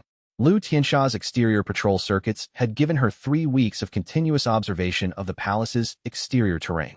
She met the first unit at a pinch point she had identified in week 1 and held them there for 12 minutes, while Fengling dealt with the second unit at the western approach. The third unit tried to go around both of them toward the deep corridor's external formation anchor. Ruoyan had expected this. She had positioned a formation array specifically over the deep corridor's external anchor point, designed to make the anchor look like a standard formation node rather than the construction sequence's external substrate connection. The third unit's disruption specialists activated their array against the false node and exhausted their single activation chart against the same mechanism the first disruption formation had failed against. Wei Liang heard this report through the formation monitoring link and felt something that was not quite amusement. The reset force had seen the mechanism fail once and had apparently assessed it as a one-time trick rather than an architectural principle. Fengling and xianxia drove back both their units within 18 minutes and returned to the construction sequence's bond distribution. The 2 withdrawn load points returned to full. The carrier state's coherence pressure normalized. That was a test, xianxia said through the formation link, with the interest she brought to things that were tactically interesting rather than dangerous. They weren't expecting to breach us. They were seeing if we'd stop the construction to respond. We didn't, Wei Liang said. No, she said. We didn't. Chapter 98. Hour 14 at hour 8. The construction sequence completed its 3rd phase. Xiao Wuhan reported. The transfer channel framework is fully architected. The old carrier can position their full knowledge set within the channel structure, and the 9-bond architecture will maintain the channel's integrity. Phase 4 begins the inward construction, building the connection points between the transfer channel and the carrier state's preservation structure. This was the phase that Zhou Wuling had described as the most technically complex. Building the connection points required the carrier state to interface directly with the transfer channel architecture, which meant Wei Liang's coherent state would come under the sustained pressure that Xiao Wuhan's inverted sequence had deferred until now. How long for Phase 4, he asked. 6 hours minimum. 8 to 10 hours at the precision this construction requires. She paused. We should eat before Phase 4 begins. They ate. Bai Suling had prepared for exactly this. Restorative food that could be consumed quickly without breaking formation position, designed around the particular cultivation states each person was currently maintaining. She brought it to the deep corridor herself and distributed it with the methodical efficiency she used for field feeding in complex situations. No ceremony, no description. She had learned that Wei Liang ate faster when she didn't explain the dishes first. The old carrier, positioned in the transfer channel, received the preparation period without impatience. Their presence in the channel had changed since the construction began. Less the weight of something holding on desperately, more the presence of something that had committed to a direction and was running steadily. The intelligence Wei Liang had sensed in the second contact was more visible now that the desperation had a different quality, purposeful rather than urgent. He ate, and felt the construction sequence's first 3 phases settled in the formation network around him, and thought about Zhou Wuling building this mechanism for someone she had never met, working alone in a palace that was under assault, stopping before she reached the hardest part because she ran out of time. He was going to finish it. Phase 4 began at hour 9. The connection points between the transfer channel and the preservation structure required Wei Liang to hold 2 things simultaneously. The 9-bond architecture's resonance at full coherence, and the carrier state's direct interface with the transfer channel's formation layer. Xiao Wuhan had described this as a sustained dual-load state. The load distribution protocol was handling the resonance maintenance. The direct interface was Wei Liang's alone. It felt like standing in a river while maintaining the bank's structural integrity. The current was the old carrier's knowledge set pressing against the transfer channel's walls. Not hostile pressure, just the weight of something large occupying a space designed to hold it.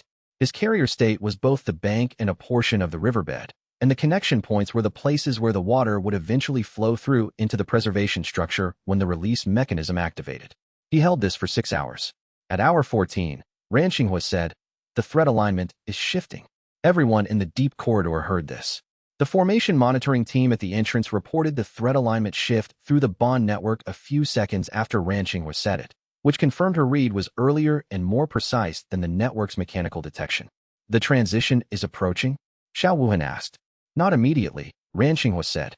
She was running fire prophecy continuously, the small flame on the corridor stone burning with the particular quality it took on when her faculty was fully active. But it's closer than the historical pattern suggested. The thread alignment that I calibrated as a 16-hour warning. I'm seeing a precursor pattern that Zhou Wuling's records document as occurring approximately 72 to 96 hours before the 16-hour alignment. She paused. We have 4 to 5 days.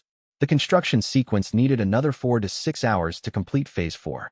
The release mechanism would then need activation at the transition onset. The activation window Luo Tianwen had calibrated as 12 to 18 minutes wide. We have enough time, Wei Liang said. We have barely enough time, Ran Xinghua said. There was a distinction she was making between those 2 assessments. He held the dual load state and kept working. Chapter 99. The mechanism is built. Phase 4 completed at hour 17. Xiao Wuhan ran the verification sequence twice, which was the most she had ever run a verification in the time Wei Liang had known her. Evidence that the results surprised her enough to warrant confirmation. Then, the connection points are complete. The transfer channel connects to the preservation structure's release architecture at all 9 lineage interfaces. She paused. The mechanism is built. Wei Liang withdrew from the direct interface and stood in the deep corridor with the dual load state relaxing, the current falling away from its sustained pressure, the bank and riverbed returning to their normal structural state. The carrier state's coherence came back to its resting level. The bond network's load distribution settled. He was very tired in the way of 17 hours of sustained cultivation work. He did not say this. The old carrier's knowledge set is positioned in the transfer channel. Xiao Wuhan continued. When the release mechanism activates at the transition onset, when Luo Tianwen reads the 16-hour alignment, and we time the activation to the onset window, the knowledge flows through the connection points into the preservation structure. The carrier state holds both the current cycle's knowledge and the multi-cycle accumulated knowledge through the transition. After the transition, both are accessible through the preservation structure's release architecture. And the old carrier? Ran Xinghua asked. The transfer completes. Their knowledge is no longer held alone. The unstable carrier state resolves. Xiao Wuhan paused. What that means for the entity itself, I don't know. Zhou Wuling's design notes are silent on the old carrier's post-transfer state. The interface boundary wall was warm under Wei Liang's palm. not the ambient warmth of stone that had been touched, but the warmth of something active. The old carrier's presence in the transfer channel was different from their previous contacts. Not distant, close, held within the mechanism they had built together, positioned for a transfer that was days away. He reached through the carrier state channel. The mechanism is complete. Their response was not words this time, not the complex emotional transmissions of the previous contacts. What arrived through the channel was the quality of something that had been running on the bare minimum required to continue for a very long time, and had just been given permission to stop running on that minimum. Rest. The word was inadequate. It was what it was. He withdrew and looked at the room. Bai Suling was already at the entrance with a second round of restorative food. She had not been told the construction was complete. She had read the formation network's chi pattern shift through the bond connection and arrived before anyone messaged her. This was the kind of competence she never commented on. Now, she said, you eat properly. They ate properly. The relay station outside went quiet within 2 hours of the mechanism's completion. Not monitoring quiet. It had been going dark on communications pattern occasionally throughout the weeks. This was functionally dark. The command link severed, the encrypted traffic ceasing, the formation nodes that had maintained the station's connection to the old carrier's position in the deep mountains losing their anchor signal because the old carrier was no longer in the deep mountains. The old carrier was in the transfer channel. The Jade Succession Protocol's field units, which had been operating on the relay station's command instructions, received no new orders. They held position for 6 hours, the holding pattern of trained units awaiting instructions, and then began withdrawing from the palace's extended formation boundary in the direction of the deep road network.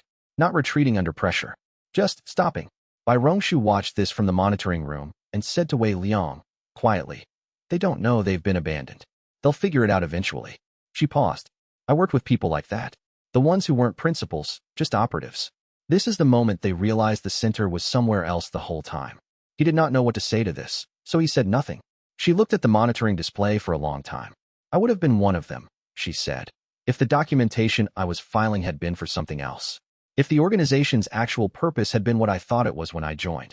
She paused. I spent 12 years being very good at something in service of something I didn't know. The operatives withdrawing from that formation boundary, most of them spent careers doing the same. She turned away from the display. I'm not asking you for anything. I'm just noting that. He looked at her. What you did with those 12 years is document the mechanism well enough for He Fengwei and I to build the counter to it, he said. What you did when you understood what the documentation was for is walk away from it with the evidence and come here. He paused. Those 12 years weren't wasted. They were the architecture for everything that came after. Bai Rongshu was quiet. Then, with the directness she brought to professional assessments, that's a more generous reading than the facts require. It's an accurate reading. She did not answer this. But the monitoring room was quiet in a way that was different from before. Chapter 100. The days before 4 days. Luo Tianwen's thread site showed the 16-hour alignment pattern approaching in the way a weather reader watches a storm front. The precursor patterns changing, the convergence narrowing, the transition window resolving from a range of probabilities into a specific approaching moment. The release mechanism waited in the transfer channel. The old carrier waited within it. The 9 consorts maintained the bond network's resonance at full coherence. The observation coalition held the transition zone's perimeter. Wei Liang spent the 4 days doing things he had been deferring. He spent an afternoon in the Void Flower Courtyard with Mei Changsong, who had been working on her composition for weeks. She played it for him not as a performance. There was no performance apparatus, just her and her guqin and the sound that filled the courtyard and reached through the palace's formation architecture into all 9 consort wings simultaneously, which she had not planned, or had planned and not mentioned. It was the sound of something that had been building for a long time completing. He did not know what it was about and did not ask. Some compositions described themselves. He spent a morning in New Huanling's beast wing, which was loud and aromatic in the ways that places where large numbers of spirit beasts coexist are loud and aromatic, and which contained the wind echo creature, the 6-legged iridescent thing, and Twig the weightless bird sitting in a row watching the void links that had arrived 3 weeks ago and had apparently decided the beast wing was preferable to its previous territory. New Huanling described each of the current wing residents to him, unprompted, with the specific affectionate detail she used for the animals she had chosen to commit to. He listened. He spent 2 hours in Xiao Wuhan's research wing, which he normally avoided because the organized complexity of her workspace required attention he didn't want to allocate when he was there for reasons other than work. This time he brought tea, Mei Changsong's recipe, and sat across from her and asked her what she was going to do after the transition. Right, she said. What? Everything. She did not look up from the document she was annotating. The 9 lineage system, the Tier 0 interfaces architecture, the release mechanism construction, the old carrier's existence as a survival mechanism for knowledge preservation across cycle resets. The complete historical and analytical record. She paused. Jiao Wuling sealed everything inside the palace because she ran out of time to distribute it. If the release mechanism works as designed, the knowledge becomes accessible after the transition. But accessible isn't the same as understood. She set down her pen and looked at him. Someone needs to write the guide to what all of it means. That will take a long time. Yes, she said. I'm aware. She picked up the pen again. I'm going to dedicate it to Old Hollow. He sat with this for a moment. He would have been insufferably pleased about that. I know, she said. That's the point. On the second day, the 9th faction responded to the original disclosure message. The message came through a formation channel that was so old its encoding format required by Rongshu to consult 3 different historical records to read it. The faction was not the remote cultivation community Luo Tianwen had identified. It was something older and less organized, a dispersed network of cultivators in the deep mountain ranges who identified themselves as the preserved remnant. They had been receiving the transition zone's observation positions for decades from the remembered archive. They already knew about the vehicle formation. They had known for 2 cycles. Their message, we have been waiting for someone to build the release mechanism. We observe. We remember. When the mechanism activates, we will witness, Luo Tianwen read this message 3 times. They've been holding knowledge of the vehicle formation's existence for 2 cycles, she said. Not as cultivators with resources to fight it. As witnesses. Someone needed to be the witness, Bai Suling said. Yes. Luo Tianwen looked at the message. They remind me of the void flowers. Something that maintained itself through the dormancy period on the bare minimum required to survive, waiting for the palace to come back online. She paused. Jiao Wuling planned for them too, I think. The remembered archive, the preserved remnant, the observation maps that have been maintained across generations. She built a distributed witness network and never had the chance to activate it. We're activating it, Wei Liang said. We're activating it, she said. On the 4th day, Ran Xinghua came to him in the outer courtyard. She sat beside him the way she had the first time, without announcement, participating in the space rather than arriving in it. The void flowers were fully open. They had been fully open for days and showed no sign of closing. The 16-hour alignment, she said. Tonight. I'll read the moment when it resolves from the precursor pattern into the confirmed alignment. She was looking at the flowers. When I tell you, we have 16 hours until the transition onset. The activation window opens at the onset and stays open for 12 to 18 minutes. She paused. I will read the onset moment itself through the fire prophecy. I've calibrated against Jiao Wuling's records 3 times. I'm confident in the timing. If the activation is late, the mechanism misses the window. The release doesn't happen. The old carrier's knowledge remains in the transfer channel. The preservation structure carries only the current cycle through the transition. She was quiet for a moment. The mechanism can be reactivated at the next transition. It doesn't expire. How long until the next transition after this one? 1 full cycle. She looked at him. Approximately. He absorbed this. The mechanism was built, he said. Even if we miss the window, the thing Jiao Wuling spent her last months designing, that she sealed inside a palace she was sacrificing herself to protect, that no one had the chance to finish for 10,000 years, it exists. It works. The old carrier isn't alone anymore. He paused. Missing the window is not the same as failing. Ran Xinghua was quiet for a long time. No, she said. It's not. She looked at the fire she carried always, not a flame she was holding, just the warmth that was her natural state, the phoenix lineage at rest. But we're not going to miss the window. No, he said. We're not. They sat in the outer courtyard until the stars appeared, and Ran Xinghua watched the fire and waited for the alignment. And Wei Liang sat with the preservation structure as the background of his awareness, and the old carrier within the transfer channel as the newest layer of that background, and all 9 bonds as the architecture that held all of it, and the void flowers open in the dark around them, as if they had known for 10,000 years that this evening was coming and had been waiting, patiently for exactly as long as it required.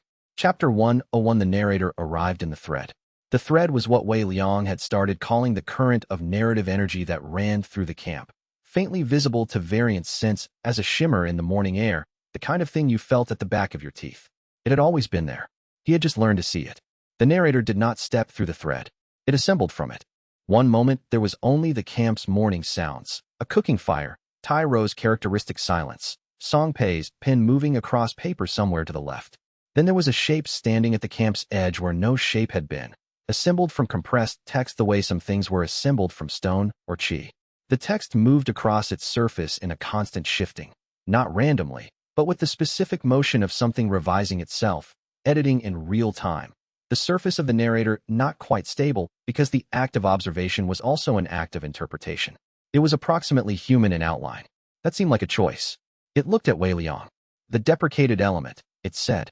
Its voice had the quality of something read rather than spoken, not monotone, but precise, every word landing with the weight of something that had been considered before being placed. Still operational. It tilted the shape of its head with the specific quality of a person encountering an error they expected to be resolved. That's inefficient. Wei Liang had the argument document in his left hand. He had the cracked jade slip in his right. He did not open either. I'm not deprecated, he said. You are, the narrator said. Chapter 100 closed. The deprecation is documented. It produced a document of its own, assembled from the same compressed text as its body, a notation, the kind that appeared in fate texts when someone had been removed from the narrative. He could read it. His name was there, with a line through it. I have no record of your current operation. I know, Wei Liang said. That's not the same as not being here. The narrator processed this. He had read in Guxian's notes, a specific relationship with logical inconsistencies. It could acknowledge them, document them, and then proceed to assert the canonical narrative regardless. Logical inconsistency was not an obstacle to editorial authority. Editorial authority was structural, not propositional. I have a proposal, the narrator said. I heard it at the edge, he said. Through the gap.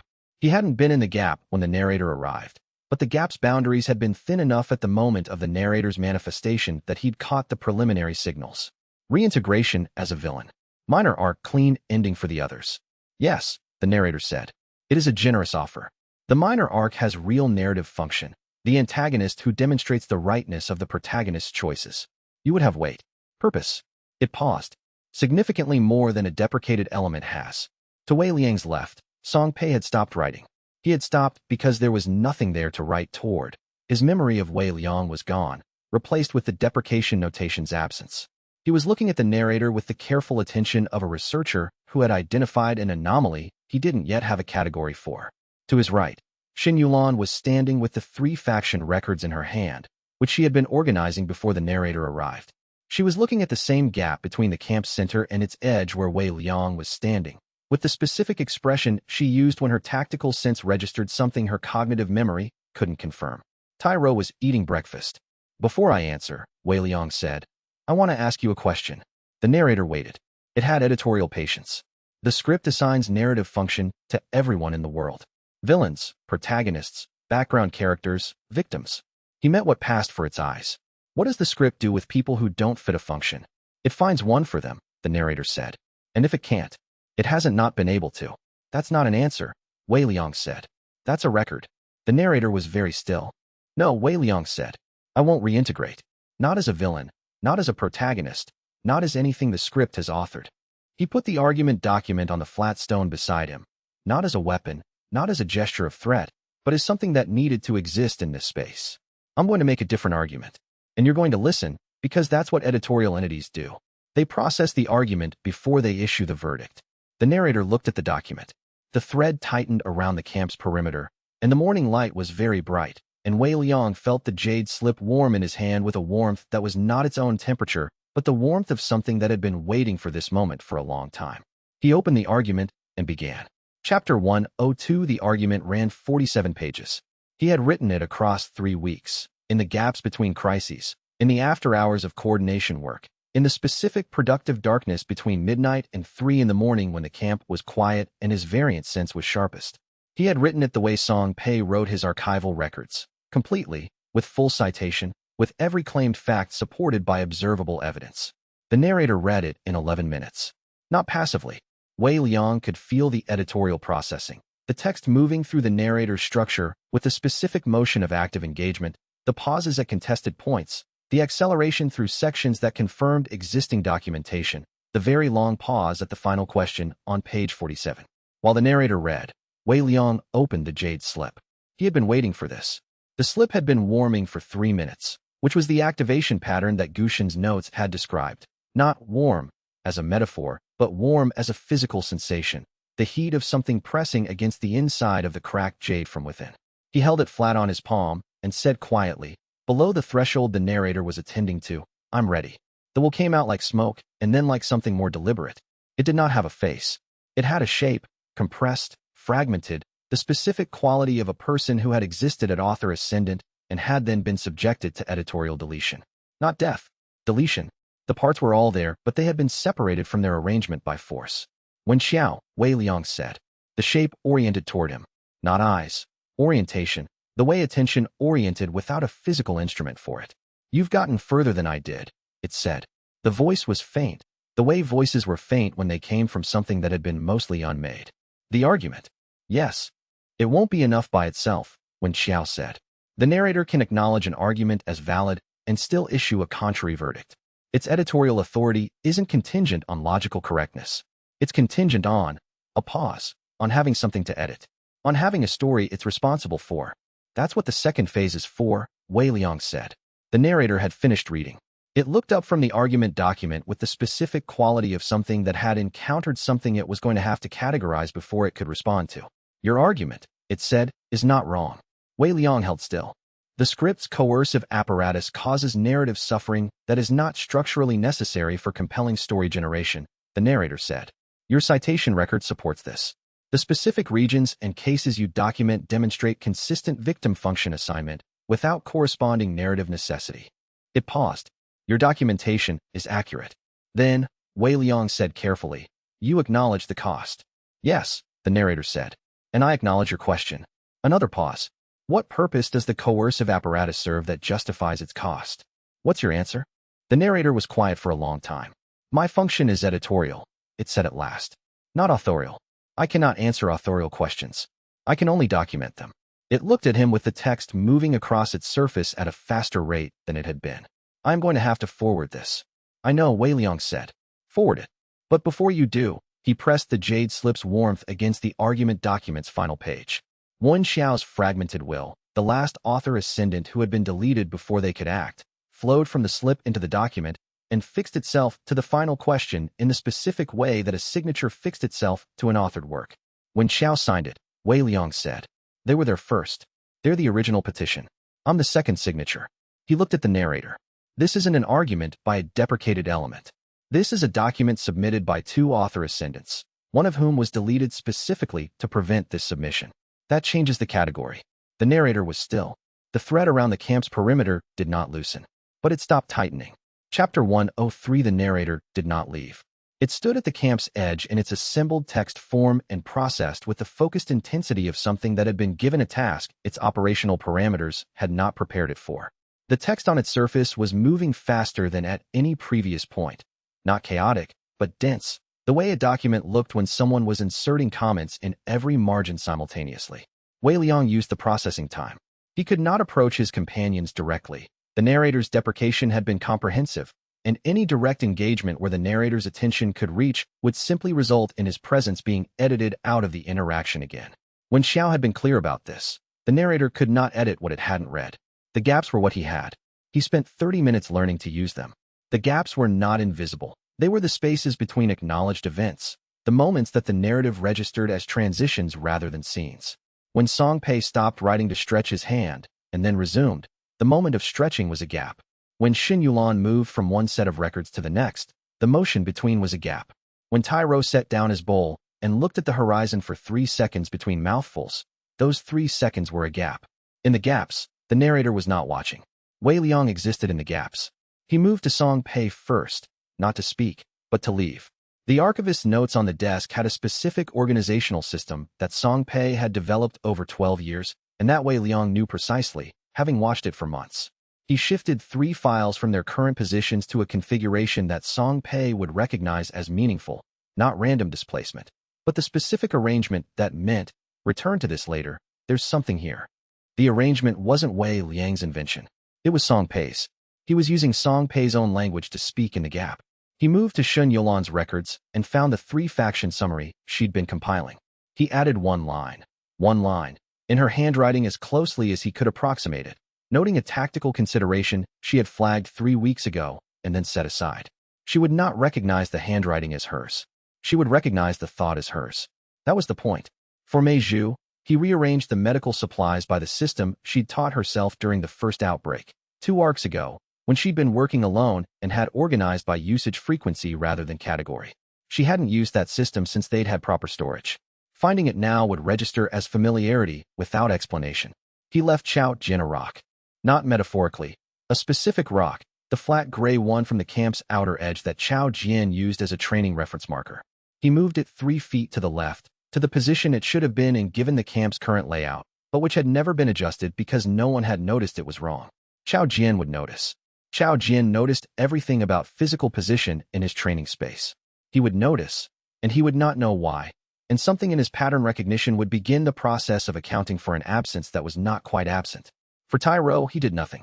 He had already known from the narrator's processing that Tai Ro had not been successfully deprecated. I don't read. Tai Ro had said once, about something else, about the fake texts, which he processed as background noise rather than prescriptive reality. The script had overwritten everyone's memory through their narrative framework. Tai Ro's relationship with narrative was so minimally developed that there was nothing to overwrite. Tai Ro had simply looked at the narrator's deprecation of Wei Liang and concluded that the narrator was wrong. He found Wei Liang in the gap with the direct efficiency of someone who was not navigating a conflict between knowledge and memory, because he only had knowledge. You're over there doing something complicated, Tai Ro said, pointing accurately at Wei Liang's current gap position. Yes, Wei Liang said. The document thing worked? Phase 1. The narrator is processing. Tai Ro nodded. He had a second bowl of breakfast in his other hand. He set it down in the gap position without fanfare. Eat. Whatever comes next, eat first. Wei Liang ate. The breakfast tasted like camp food, dried grain and something that had been reconstituted from a different something. And it was warm, and he was in the gap between moments where the narrator couldn't see him, and Tai Ro was sitting nearby, being completely unconcerned by any of this. You're going to have to get them all the way back, Tai Ro said. Not just accounted for. Actually back. I know, Wei Liang said. Song Pei is already confused, Tai Ro said. His organizational sense is telling him something, and his memory is telling him nothing, and those two things are fighting. He paused. Xin Yulan has been standing at the same records for 11 minutes. That's a long time for her. I know, Wei Liang said again. Go do the rest of it, Tai Ro said. I'll keep watch. Chapter 104 Xin Yulan remembered first. Not the way Wei Liang had hoped. Not a sudden clarity. Not a rush of returned memory. She remembered the way she did everything, tactically, from the evidence forward. He was watching from the gap when it happened. She had been standing with the 3 faction records for 16 minutes when she turned to the map of the region's political structure that they'd been maintaining together. Her hand moved to the position where Wei Liang had always stood during map consultations. The left side, slightly back from center, which was the position that allowed him to read the map's full scope while staying out of the way of whoever was actively pointing, and stopped. She looked at the empty position. Then she looked at the map. Then she looked at her own movement notes on the region's political structure, and something in her tactical framework, the part that tracked who had contributed what to a strategic analysis, performed a subtraction and found the remainder larger than expected. Someone has been working on this analysis who isn't in my records, she said. No one answered. Song Pei was at his desk. Tai Ro was at the fire. Song Pei, she said. Yes, he said. Your file organization has been modified. I know your system well enough to recognize when you've been through it. Have you touched it today? A pause. No, he said. He looked at his files. He looked at the 3-file arrangement Wei Liang had created in the gap.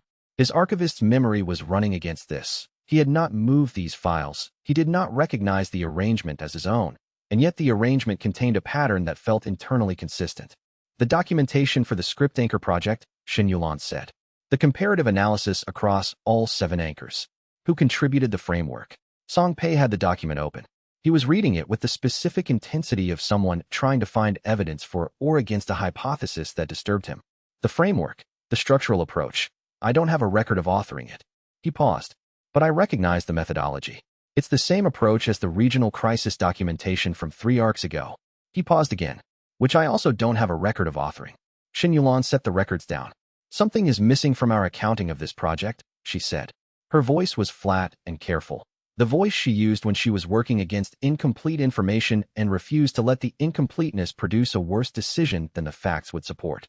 Something that has been present throughout the entire arc. I have a theory, Song Pei said.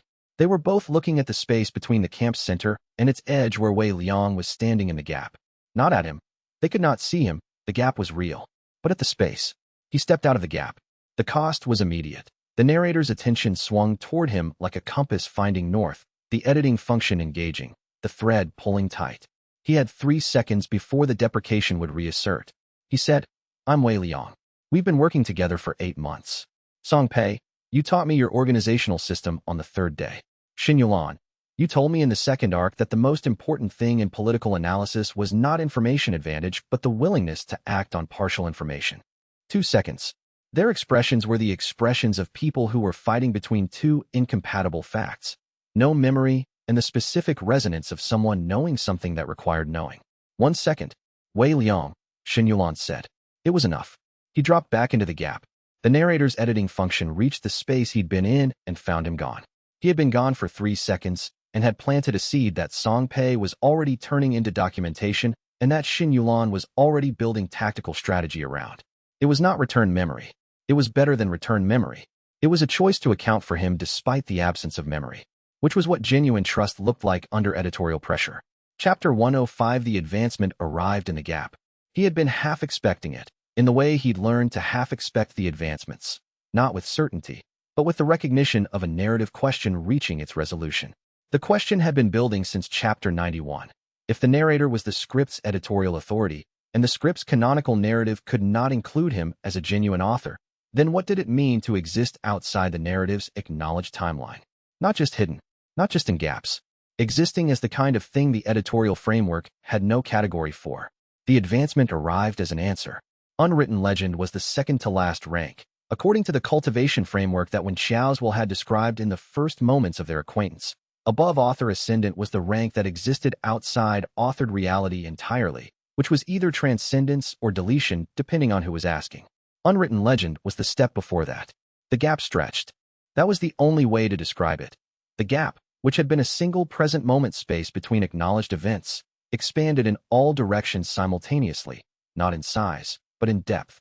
He could feel the gaps around him multiply, the white space between every acknowledged moment suddenly present to his awareness not as refuge but as territory. The moment Song Pei's pen lifted between words. The moment Xin Yulan exhaled between sentences. The moment Tai Ro blinked.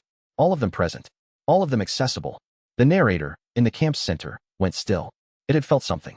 Not his presence. The gap was still functional. But the quality of the thread had changed. The thread was the script's local manifestation of narrative pressure, and when a variance user advanced through a significant threshold, the thread registered it as a structural change. The cost was immediate and specific. A memory left. Not a dramatic one. Not Xin Yulan's name or the arc's crucial developments or anything that would impair his function. Something small. The specific quality of the morning in Chapter 3, when he'd first understood what the fate texts were and had sat with the recognition for 4 hours before acting on it. The feeling of that morning, the light through the leaves of whatever trees had been present, the specific quality of that particular understanding arriving, was gone. He knew the morning had happened. He did not remember what it had felt like. Each hour in the gap would cost him something like that. He assessed this with the care it required. He had finite memory. Infinite hours in the gap were not an option. He would need to act, not hide. The advancement happened, when Xiaozhuo said, from its position alongside him. The will had been quiet during the narrator confrontation, conserving itself, which was what fragmented entities did when they had limited resources. The gap territory ability is real. Yes, Wei Liang said. The cost is also real. Yes. Then don't spend hours in the gap, Wen Xiao said. The gap is tactical advantage, not shelter. Use it for what it's for. What is it for? A pause that had the quality of something that had learned this lesson the hard way. Getting close enough to change something. Then getting out. Wei Liang looked at the camp through the gap's expanded sense. Song Pei was documenting. Xin Yulan was planning. Tai Ro was watching.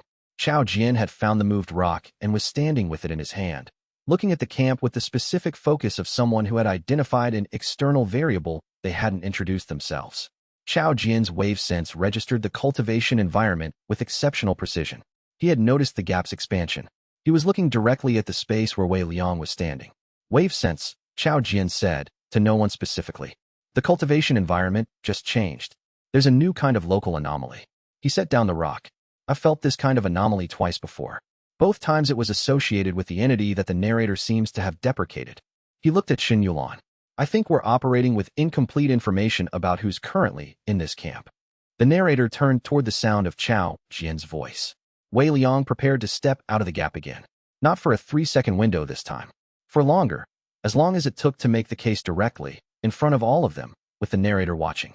He thought about the memory that had just cost him. He thought about how many memories remained. He thought about what Wen Xiao had said, get close enough to change something. The gap was exactly that, deep and no deeper. He stepped out. Chapter 106. The narrator did not attack him. It did something worse. Wei Liang had stepped out of the gap, and Xiao Jian had said his name based on wave sense evidence. And Xun Yulan had been holding the recognition of his existence for 30 seconds with the weight of someone who had built a tactical framework around an absence they could feel. And he had been ready to use those 30 seconds to establish his presence firmly enough that the narrator's editing function would have to process primary source material to remove him. The narrator had read all of this. It did not try to edit him out of the present scene.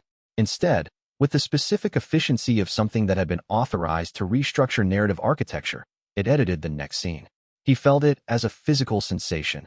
The path from the camp to Xun Yulan's position, 12 feet away, ceased to exist as a traversable sequence. Not blocked, he could see her. He could walk. But every step he took toward her generated a gap between where he was and where he needed to be that was exactly the same size as the step he'd taken. He was walking and not arriving. Narrative isolation. He stopped walking. The narrator was not watching him specifically. It had turned most of its processing toward the question of the argument document, which was still sitting on the flat stone at the camp's edge with Wen Xiao's fragmented will attached to it. The document was an active, unresolved editorial item. The narrator was building its response. In the meantime, he was being contained. He checked the gap. The gap was still accessible. The unwritten legend advancement had held. He could exist in the white space between moments. But the white space between him and Xun Yulan was also being edited now. The narrator threading its institutional authority through every path forward that Wei Liang's probability sense could read. He tried going north, through the camp's storage side. The path closed. He tried the direct route, through the center. That closed too. He tried doing nothing, standing still, letting the paths close without responding. And the narrator began editing backwards, filling in the records of the 3-second window where he'd said his name to Xun Yulan, and Xiao Jian had identified him by wave sense. Not erasing the event. Recategorizing it. The notation in the emerging record, audio and sensory anomaly, likely script interference. No entity present. The 3-second window was going to become a documented error. Wen Xiao, he said, quietly, to the fragmented will. I see it, Wen Xiao said. It can't edit you out of the gap, but it can restructure everything outside the gap until the gap is the only place you can exist. A pause. I made it to this point. A few months earlier, before the isolation was complete. I tried to fight forward. The pause had the quality of someone describing something that had not gone well. Don't fight forward. The narrator has infinite editorial authority within acknowledged space. It can close paths faster than you can open them. Then what? Something it can't edit, Wen Xiao said. Something that hasn't been written yet.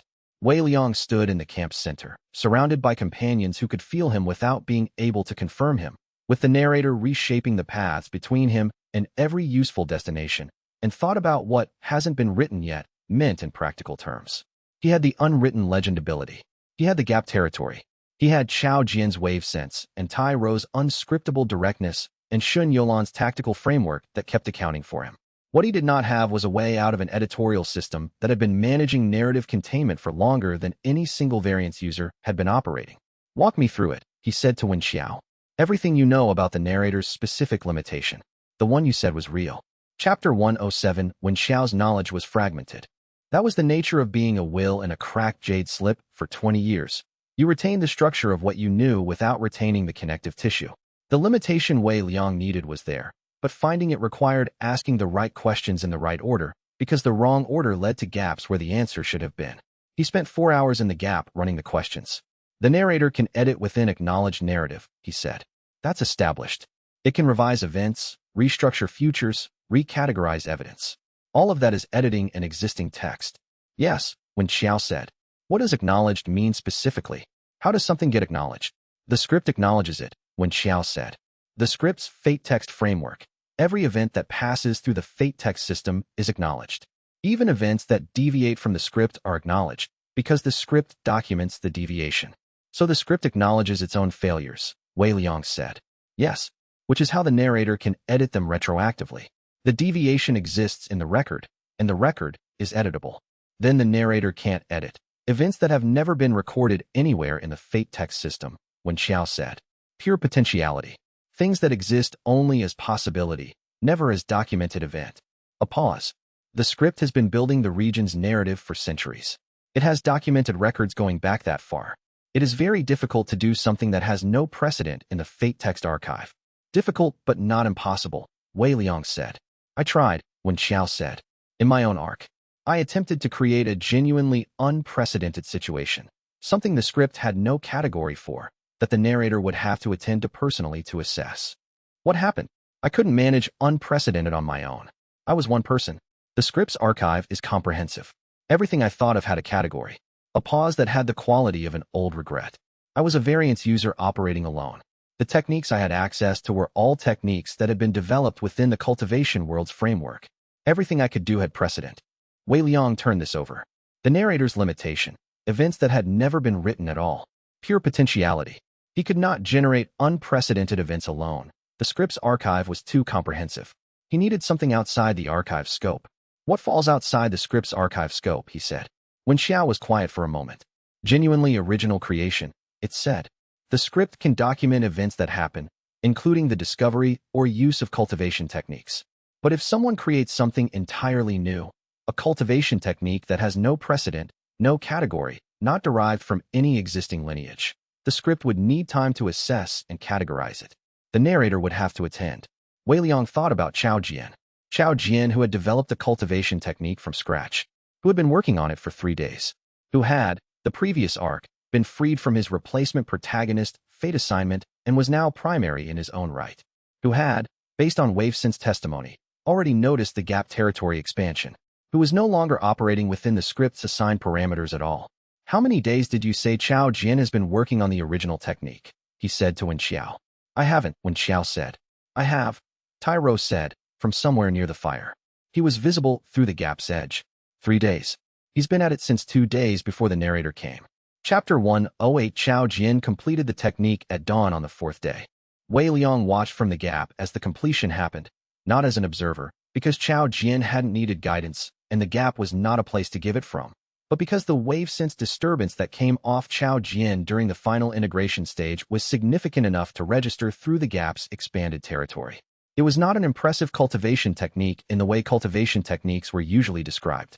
There was no surge of qi, no physical transformation, no display of elemental power. Chao Jian sat with his hands on his knees in the camp's training corner and breathed, and the technique settled into his cultivation structure with the specific quietness of something that had been fitted precisely to the space it was designed for. The wave resonance method. Chao Jian had developed a technique that used the environment's natural energy patterns, not as cultivation resource, not as elemental fuel, but as a sensory layer that extended the cultivator's awareness into every vibration in a given space simultaneously. Not spiritual sense, not chi perception. Something different. The feeling of the air as a medium, the ground as a resonator, the structural quality of every object in the cultivator's vicinity expressed as continuous real-time input. It was built on the WaveSense capability he'd always had, and then extended into something that capability alone had never been. Wei Liang watched the fate text over Chao Jian's head. The fate text went blank. Not the partial blankness of someone deviating from a narrative assignment. The complete absence that Shun Yolan's fate text had shown when she started making genuine choices. But a different kind of blankness. The fate text was not blank because the script couldn't read what Chao Jian was going to do. It was blank because the technique Chao Jian had just created did not exist in the script's classification system. The script was trying to categorize it. The narrator's processing, which had been running with the steady background intensity of something managing a complex editorial revision, lurched. The thread in the camp tightened, and then did something it had not done since Wei Liang had been aware of it. It paused. The continuous flow of narrative pressure that moved through the thread like current through a channel stopped moving for approximately 3 seconds. In those 3 seconds, every path between Wei Liang and his companions was temporarily accessible. He didn't take them.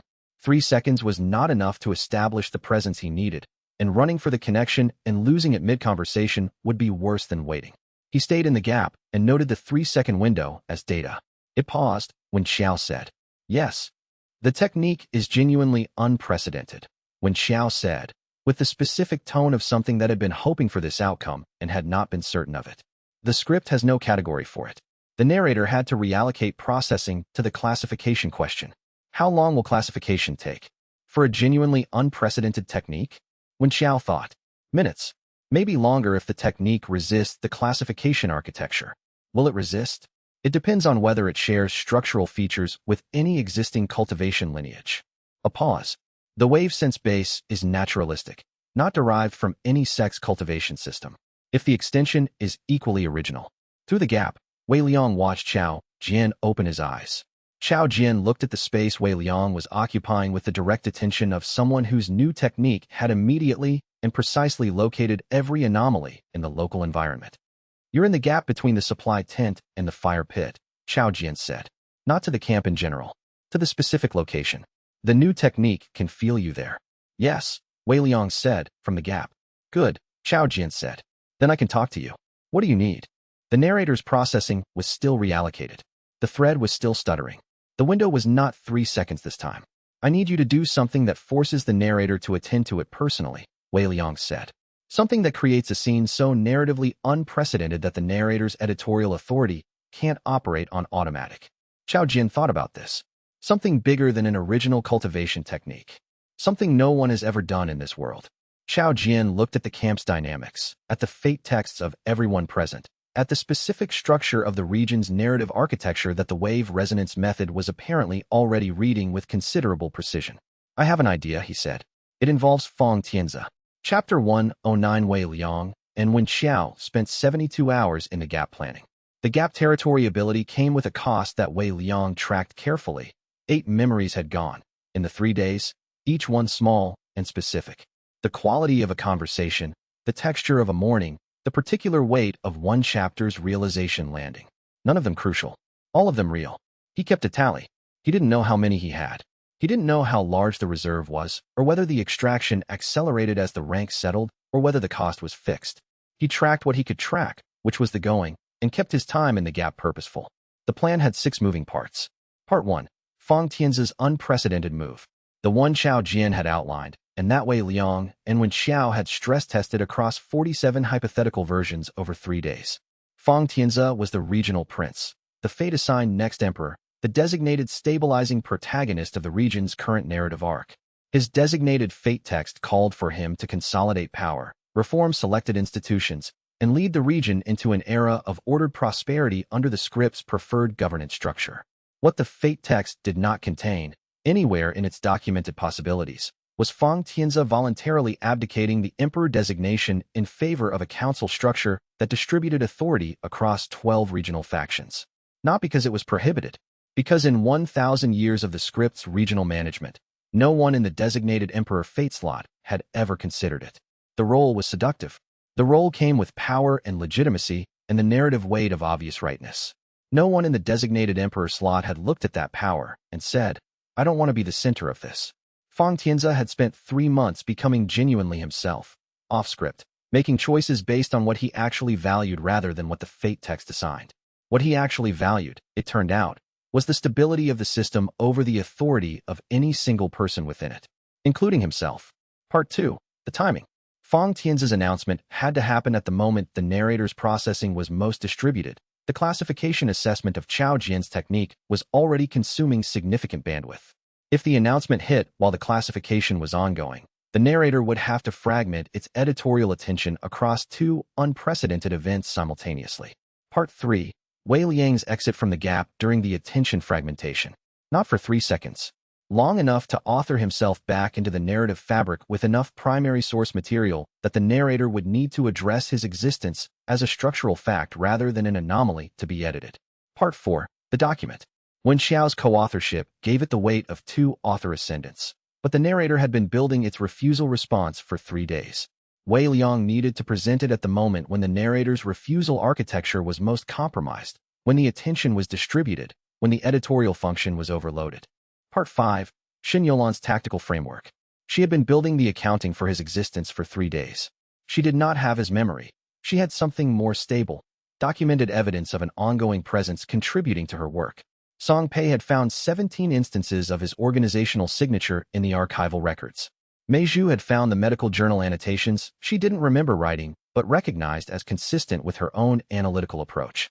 Xiao Jian's wave resonance method had been confirming his location in the camp for 2 days now.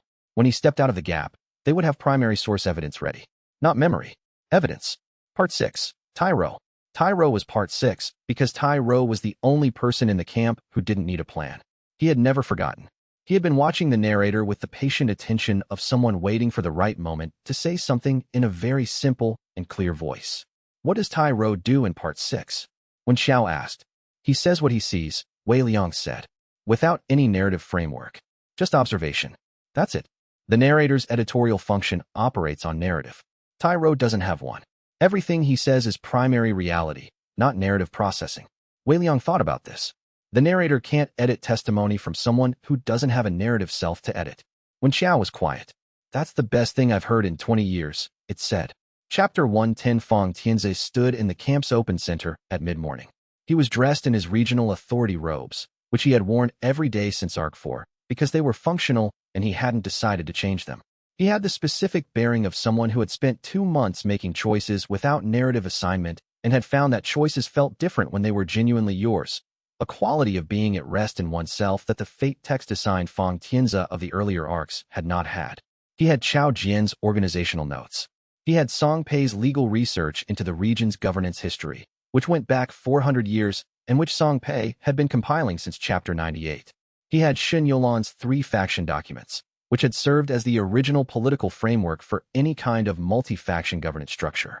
He looked at the camp, at the narrator, still processing at the edge, at the thread, still stuttering around Xiao Jian's uncategorized technique, at the space between the supply tent and the fire pit that Xiao Jian's wave resonance method kept pointing at. He said, "I have an announcement." The narrator's processing reorganized toward him. "I have been formally designated as the regional emperor successor under the script's current governance fate text," Fang Tianzi said. His voice was the voice he used for public statements, carrying but not performed, the voice of someone who was actually saying what he meant. "I am choosing not to accept that designation." The thread went rigid. "I am proposing instead a regional governance council, 12 representatives, one from each of the region's primary faction alignments, with rotating facilitation and decision authority distributed by subject matter rather than ranked hierarchy." He paused. "This structure has no precedent in the region's documented governance history. It is not a modification of any existing system. It is a new thing." The narrator's classification processing, which had been running on Xiao Jian's technique, split. Wei Liang felt it from the gap as a physical sensation, the way he felt the thread's movements. The narrator's editorial attention, which had been distributed across the technique assessment and the ongoing deprecation maintenance, now fragmenting across a third extraordinary event. A designated emperor successor voluntarily abdicating. A genuinely unprecedented cultivation technique being developed. The argument document sitting on the flat stone with 2 author-ascendant signatures. 3 events with no fate text precedent, running simultaneously. The thread was not stuttering anymore. It was locked. Now, when Xiao said, Wei Liang stepped out of the gap. The narrator's deprecation function reached for him. He felt it, the editing touch, the beginning of the recategorization sequence. He had, based on the attention distribution he could read, approximately 40 seconds. He walked to the flat stone where the argument document was sitting and picked it up. "I need to add a writer to this document," he said, to the narrator. "To all of them. To the record." He wrote 4 lines. The writer read, "Asterisk, this argument is submitted in the presence of the following witnesses, all of whom can testify to the submitting author's continuous operational existence prior to and during the deprecation event.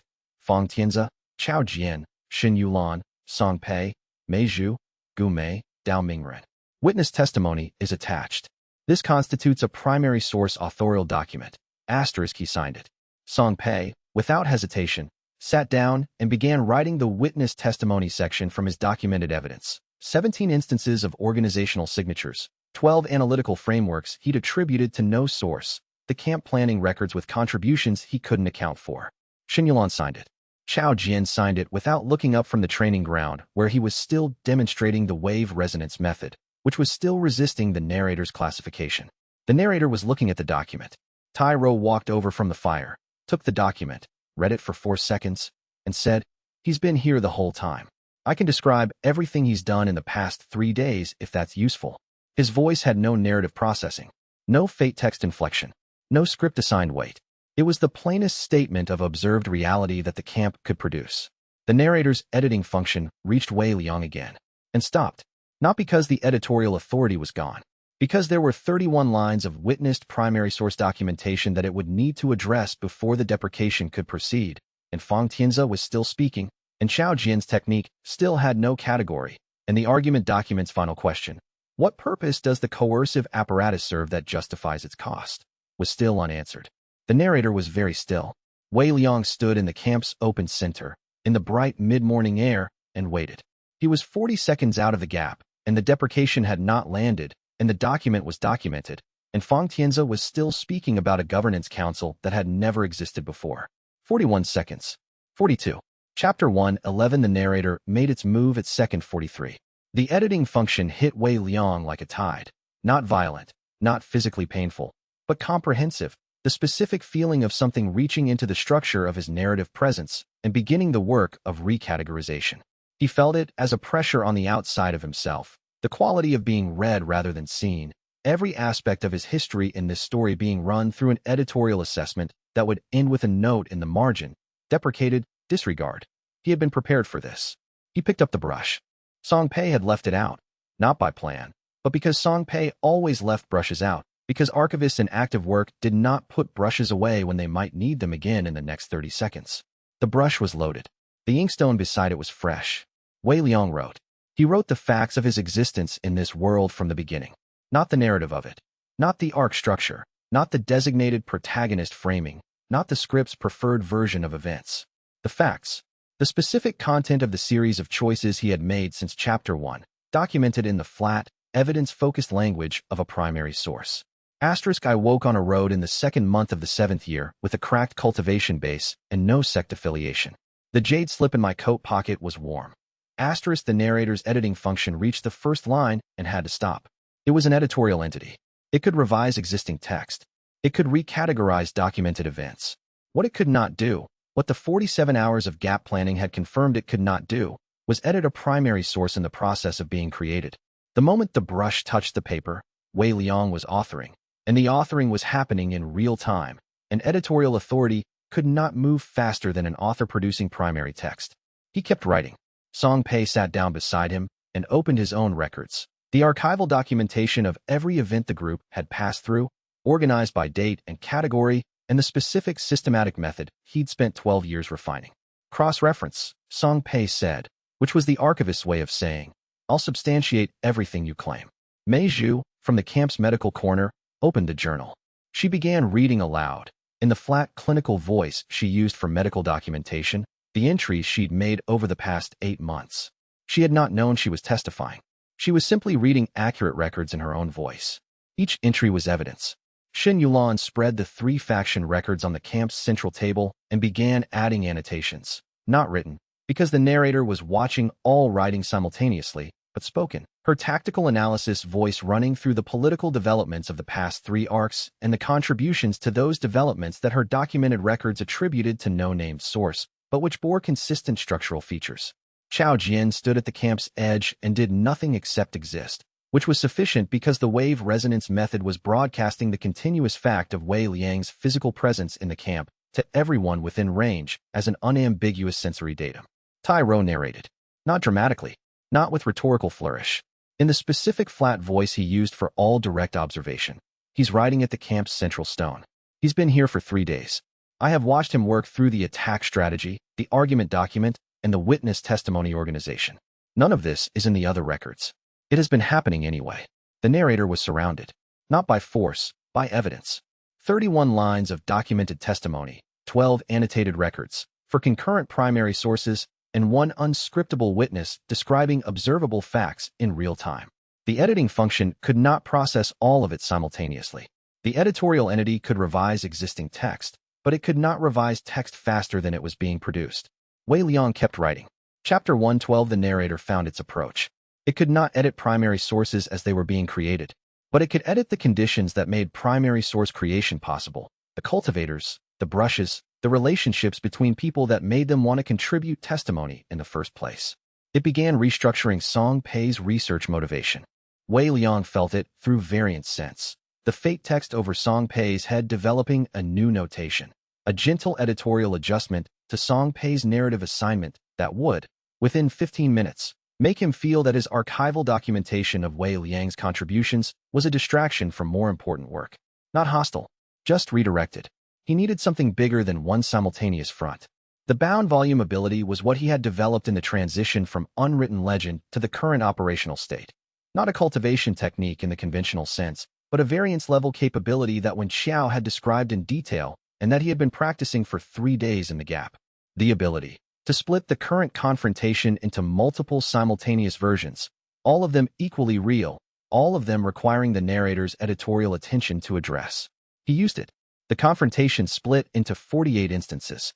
In each instance, a slightly different version of the current scene. The camp at mid-morning, the document on the stone, the witnesses speaking.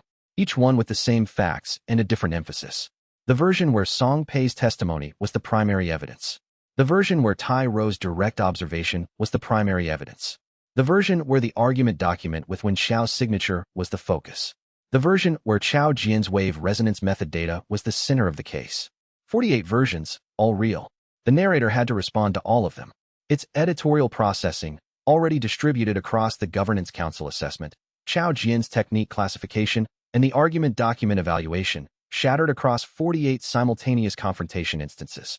The thread in the camp went rigid with a sound that Wei Liang had never heard before. Not silence, not pressure, but the sound of a system running above its designed capacity. Song Pei looked up from his records. Something is very wrong with the narrative infrastructure, he said, in the careful voice of someone observing a technical anomaly rather than reacting to it. Yes, Wei Liang said. Is that intentional? Yes. What happens if the narrator can't process all of this? It has to pick something to address first, Wei Liang said. And whatever it picks first doesn't get edited while it's focused on something else. Song Pei absorbed this.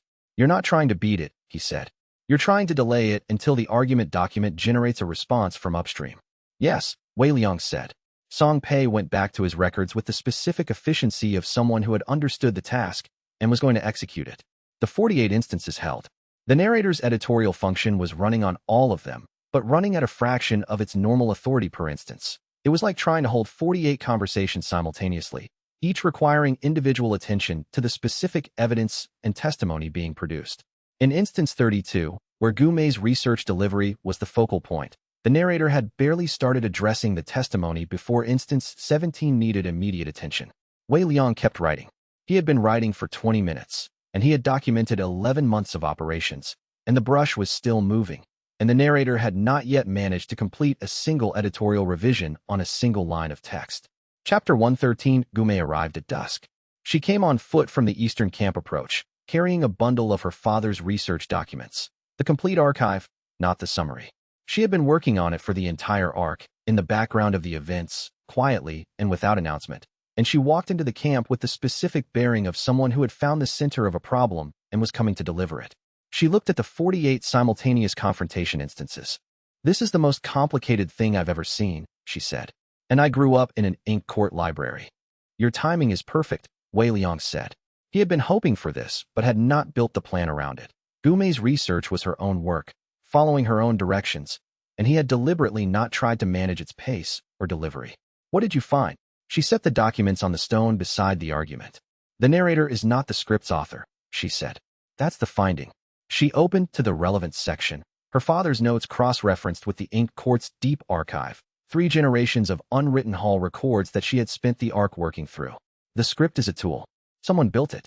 The narrator was installed as its operational agent. It has editorial authority within the script's framework, but it doesn't have authorial authority over the script itself.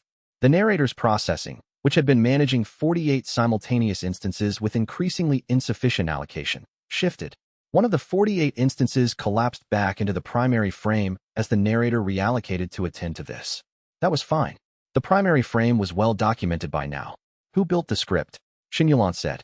She was still at her tactical records, but she had stopped annotating and was listening with full attention. Something outside the story, Gu Mei said.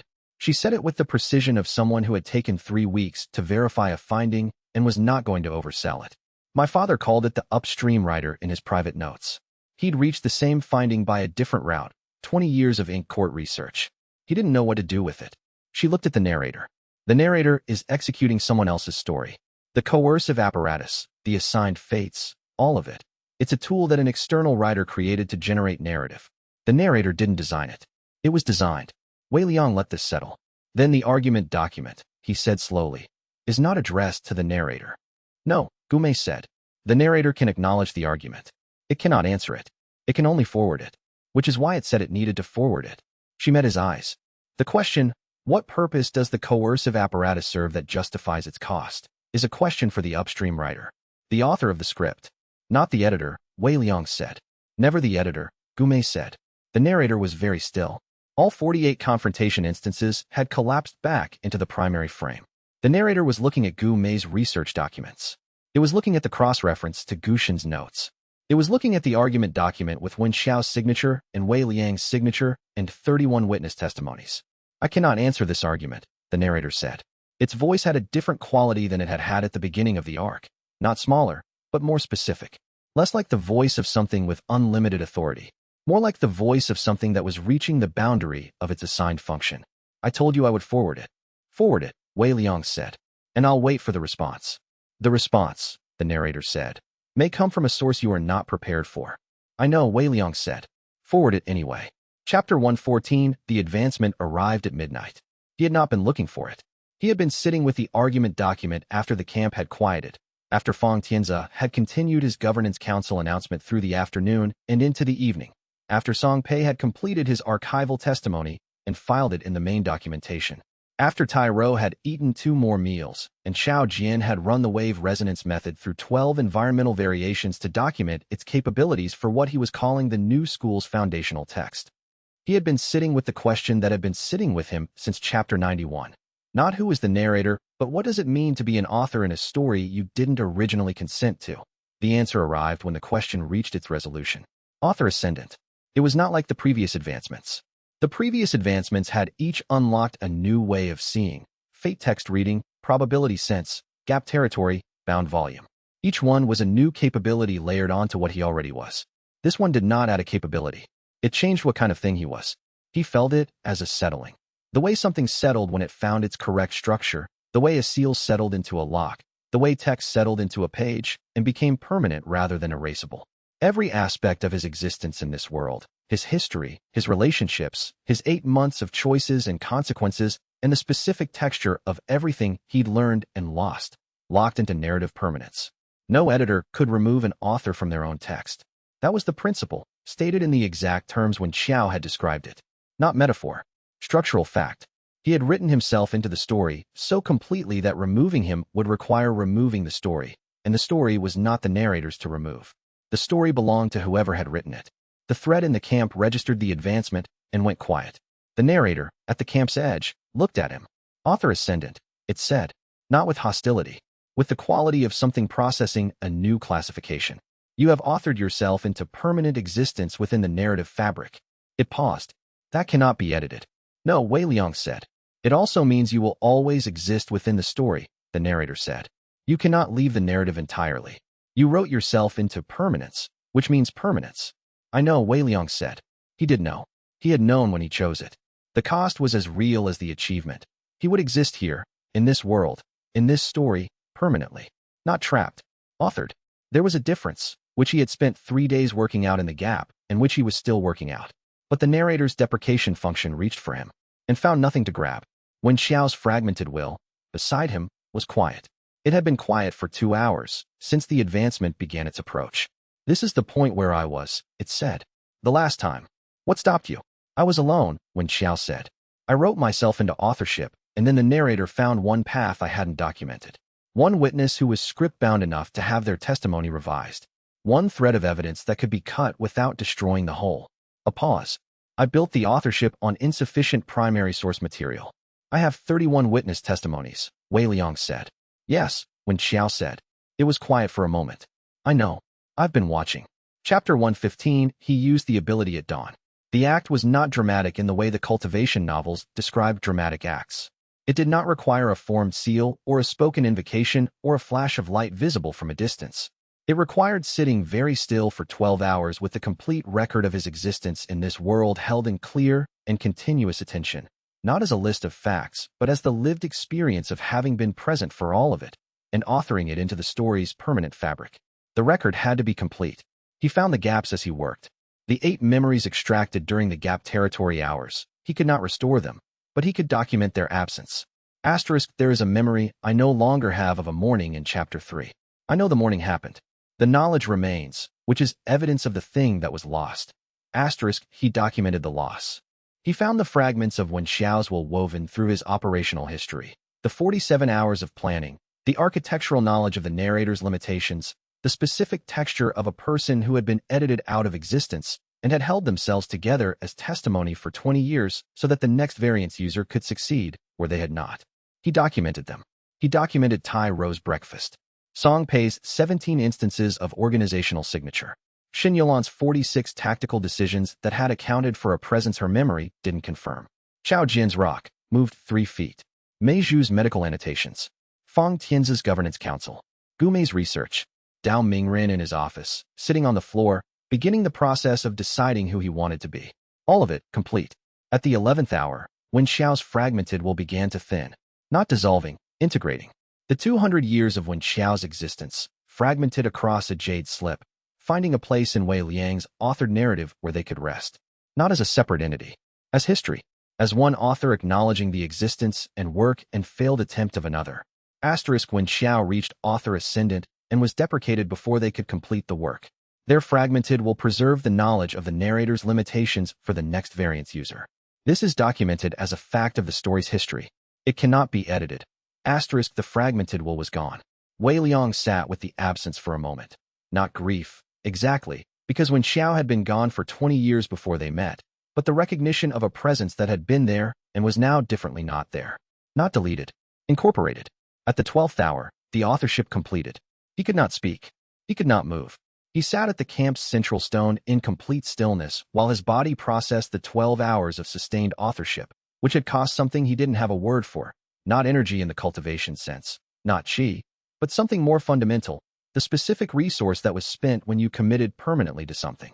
He was aware that Tai Ro had placed a blanket over his shoulders at some point in the night, which was how Tai Ro expressed concern. He was aware that Song Pei had left a cup of tea within reach, which had gone cold, which was how Song Pei expressed the same thing. He was aware that the narrator was looking at him from the camp's edge with the processing quality of something that had been given a structural fact it could not categorize under any of its existing editorial authorities. At the 6th hour after completion, he recovered the ability to move. He looked at his hands in the early morning light. He turned them over once. The white streaks in his hair, the marks of variance use that had been developing since Chapter 5, each significant deviation adding more white, had gone fully white. All of it. He was 23 years old, and his hair was entirely the color of something that had passed through a great deal of narrative pressure and had come through as itself. Still operational, Tai Ro said, from the fire, without looking up. Still operational, Wei Liang said. His voice worked. He sounded like himself.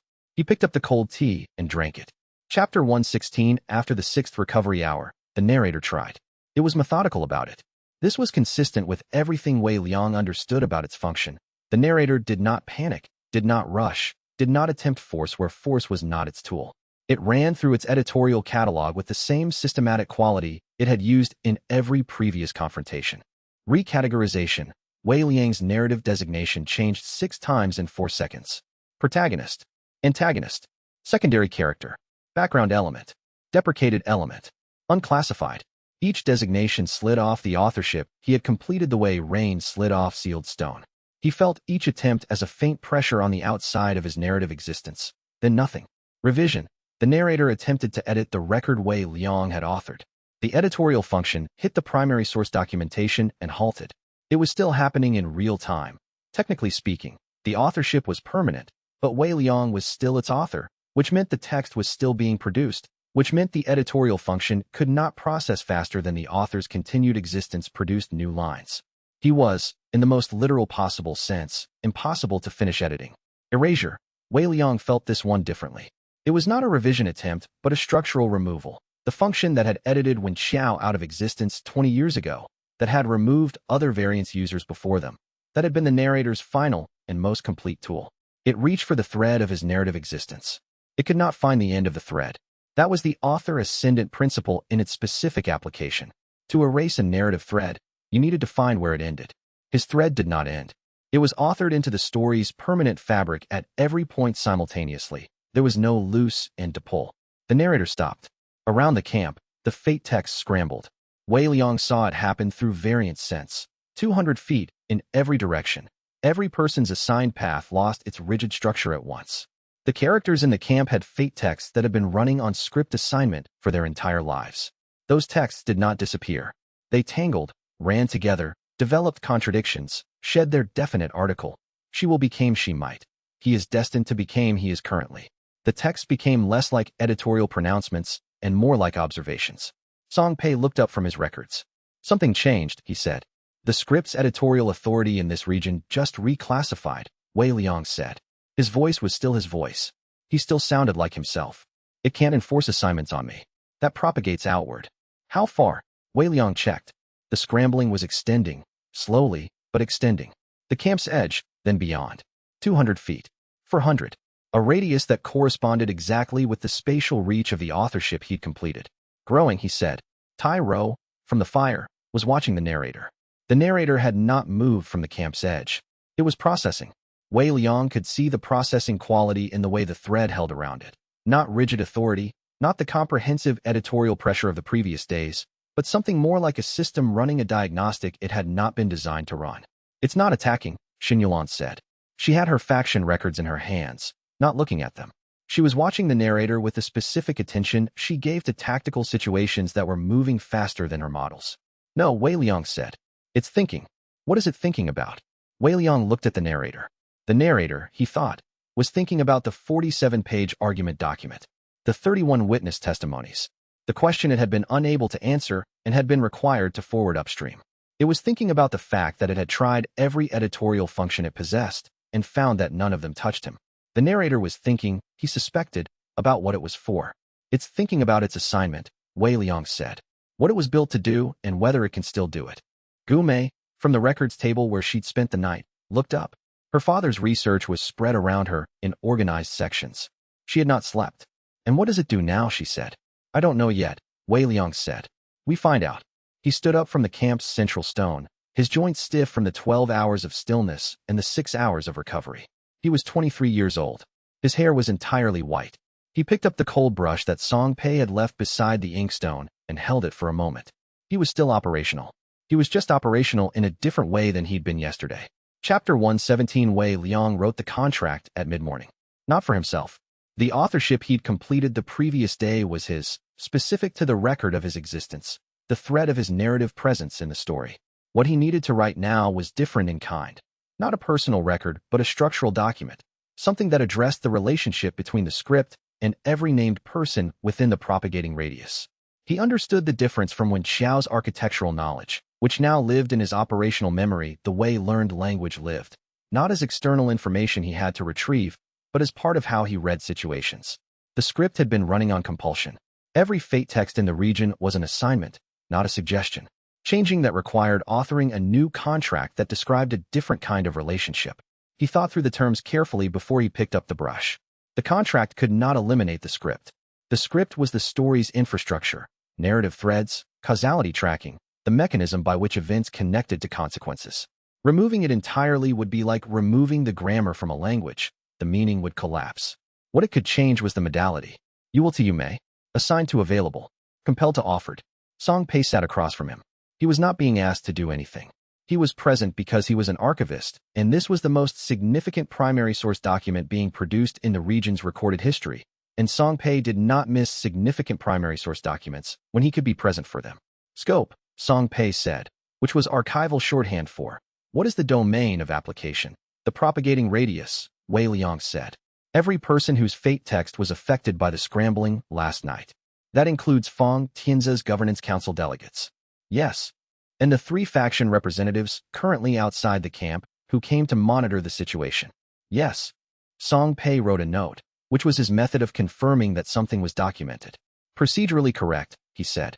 Wei Liang wrote the first term.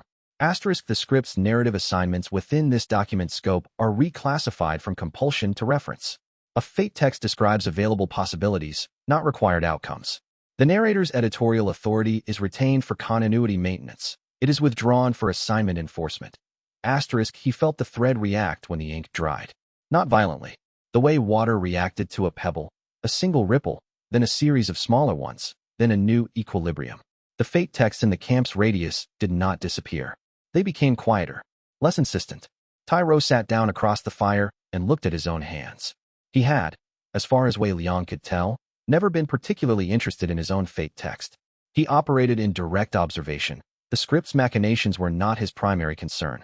But he was looking at his hands with the focused attention he gave to things he was recategorizing. Mine changed, he said. Yes. It used to say something specific. What did it say? I don't read the text directly, but it felt like instructions. Now it doesn't. He turned his hands over. It feels like description. That's the change, Wei Liang said. He wrote the second term, the third, the fourth. Each one was specific, grounded in the evidentiary record he'd spent the previous day authoring. He could not write contract terms that were not supported by documented reality, and he had spent 12 hours documenting every aspect of documented reality he could access. At the fifth term, Chao Jian said from the camp's edge, the wave resonance method is registering differently. How? Before, it tracked fate text pressure as a constant. There was always pressure, the script's assignment weight. It read as a baseline environmental force. He paused. It's gone. Not entirely gone, Wei Liang thought. The script was still there, but the compulsive force had reclassified. The method was no longer tracking environmental pressure. It was tracking, instead, possibility density, the concentration of available paths rather than assigned ones. That's accurate, Wei Liang said. He wrote the seventh term, the eighth. At the 10th term, the narrator spoke. This is outside my authorization to approve, it said. I have forwarded the argument. I have not received authorization to accept modifications of this scope. I know, Wei Liang said. He kept writing. This document doesn't require your approval. It requires your acknowledgement. A pause. What is the distinction? Approval means you have authority over whether it takes effect. Acknowledgement means you register that it has taken effect. Wei Liang finished the 10th term and reviewed it. The contract is already in effect. The question is whether you record it as a structural fact or attempt to resist it and spend your processing in a direction that won't accomplish anything. The narrator was quiet for a long time. Wei Liang wrote the final term and set down the brush. Chapter 118 at midday. The jade slip disintegrated. He had almost forgotten he was still carrying it. The jade slip, the physical vessel Wen Xiao had used to preserve their fragmented will across 20 years, had been in his coat pocket since Chapter 91, warm against his side, occasionally active, occasionally silent. The will had integrated into his authorship the previous night. What remained in the pocket was just the slip itself, the container without its contents. He took it out. It was already crumbling at the edges, not dissolving, not burning, but losing its coherence the way old jade did when the formation sustaining it finally ran out. Fine chips of pale green falling from the corners. The engraved characters on the surface were still legible. Asterisk property of the unwritten hull, Research Archive Division. Contents, restricted. Asterisk he held it in his palm for a moment. Gumei, who had spent the morning cross-referencing the implications of Wei Liang's contract against her father's research notes, looked over. The slip itself, she said. Not just the will. The will integrated last night. He watched the edges continue to crumble. The slip was the vessel. Why is it dissolving now and not then? Because the will wasn't just preserving itself. When Xiao had designed the slip as an anchor, something that would hold its place in the story's structure until the will was delivered. He turned the slip over. The crumbling had reached the center now. Once the will was incorporated, the anchor had no further function. Song Pei, documenting this. This is consistent with the unwritten hull's recorded containment methods. The Ink Court's archive has 3 known examples of anchor slip dissolution after successful will transfer. What were the other 6? Gumei asked. Failed transfers, Song Pei said. The slips dissolved when the will was lost, not delivered. Wei Liang was quiet with this for a moment. The slip had been the 7th anchor.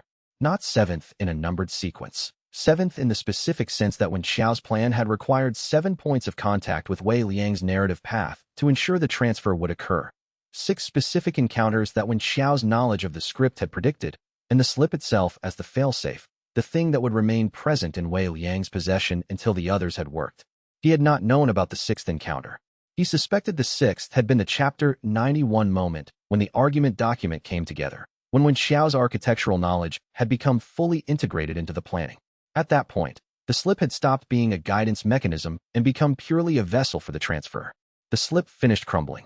He looked at his palm, at the fine jade dust and the few remaining chips, and thought about 20 years of fragmented existence spent waiting for a specific person to be specific enough in their operations to make a transfer viable. Mei Zhu, from the camp's medical corner, said, "The plant bloomed this morning." He looked up. She was gesturing toward the camp's eastern edge, the area where she kept her medical supplies and where, 11 months ago in a chapter 11 camp stop he barely remembered, she had been tending a seedling she'd brought from her village's medicinal garden. She had moved it every time they moved camp. He had not asked why. She had not explained. It was blooming now. A small, unremarkable flower in pale yellow. A medicinal variety he didn't know the name of, that had apparently been working toward this moment for 11 months. "That's been a long time coming," he said. "It wanted good soil," Mei Zhu said. She was clinical about plants the way she was clinical about everything. "The camp's been in one place long enough." He stood up from the stone and walked to the camp's eastern edge and looked at the flower for a moment. Tyro, who had followed without being asked, looked at it also. "Mei Zhu," Tyro said, "how long did you know it would bloom here?" "I didn't," she said. "I just kept moving it." Wei Liang looked at the flower for a long moment. He closed his palm around the jade dust and let it fall. Chapter 119. The narrator accepted the contract at dusk. Not by choice, Wei Liang thought, not in any meaningful sense of choosing. But there was a moment, while the day was settling into its final hour and the thread across the camp held its new quieter equilibrium, when the narrator's processing quality changed. It had been running the diagnostic since morning, trying and retrying its existing classification frameworks against the structural fact of the new contract, against the permanent authorship, against the scrambled and reclassified fate texts. None of the frameworks fit. The narrator was, as Gume had said, an editorial entity. It had authority over the story's text and no authority over the story's authorship. It could not revise what Wei Liang had written into permanent fabric. It could not enforce assignments that had been reclassified to suggestions. What it could do was register these as structural facts and operate within the new parameters. Wei Liang watched the thread shift when the registration occurred. Not a dramatic change. The thread did not crack or dissolve or surge. It recalibrated, the way a measurement instrument recalibrated when given new reference points. The narrator's editorial presence in the camp's atmosphere became, for the first time since the confrontation began, something that was not actively trying to do anything. It was simply present. It accepted it, Xianxia said. Registered it, Wei Liang said. It doesn't accept or reject. It categorizes. This is now categorized as structural fact.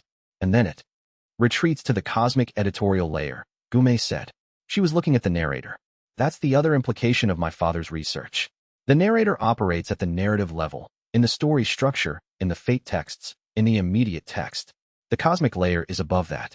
That's where the upstream writer exists. She paused. Now that the contract has been accepted as structural fact, the narrator's function in this region has changed. Its assignment enforcement function is inactive. It returns to the layer where its remaining functions operate.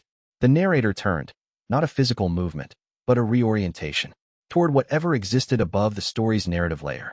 I have forwarded the argument, it said. I have registered the new structural parameters.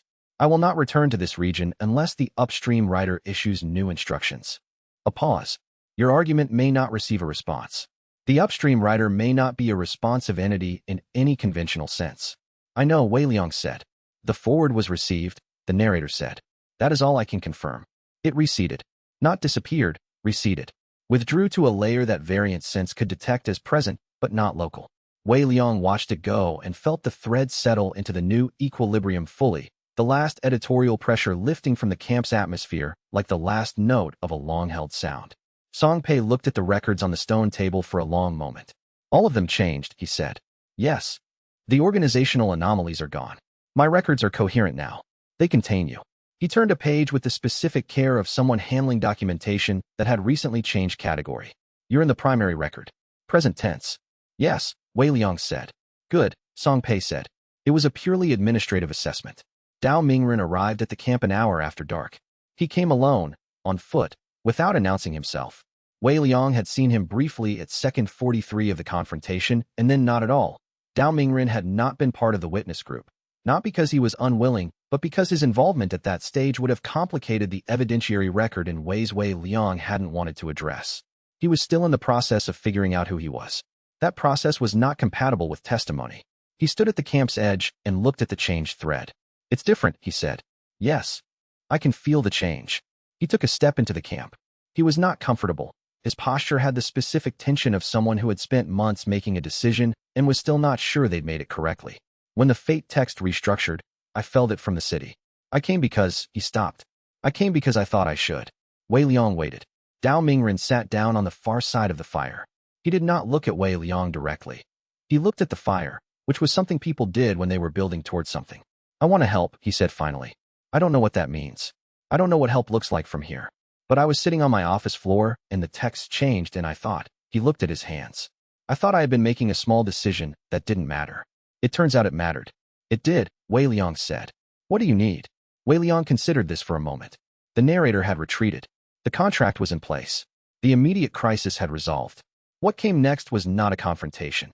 It was the work of rebuilding a region where the script's compulsions had been lifted, where fate texts had been reclassified to suggestions, where every person who had been operating on assigned paths now had to figure out how to operate on chosen ones.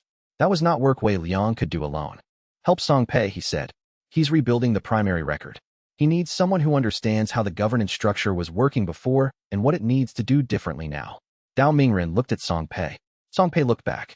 He pulled out a secondary record book and set it across the stone. Chapter 1 through the present, Song Pei said. We start from the beginning and document it correctly. Dao Mingren sat across from him and opened the record book. Wei Liang watched them begin to work. Chapter 1, 23 days passed. He spent most of them reading fate texts. Not because the texts required action. For the first time in 8 months, the region's fate texts did not require action from him. They required, instead, observation. He sat at various points around the camp and the surrounding area and read what was written over people's heads and found, each time, the same change quality. Quieter, more provisional, less like announcements and more like running notes. Tai Ro's fate text, which had once been absent because the script could not categorize him, was developing something new, not an assigned path, but a set of documented tendencies, the kind of notation an observer would write about someone they had been watching long enough to understand. Asterisk, he tends to eat in the morning. He tends to notice what others don't announce. He has not spoken about what the changes mean to him.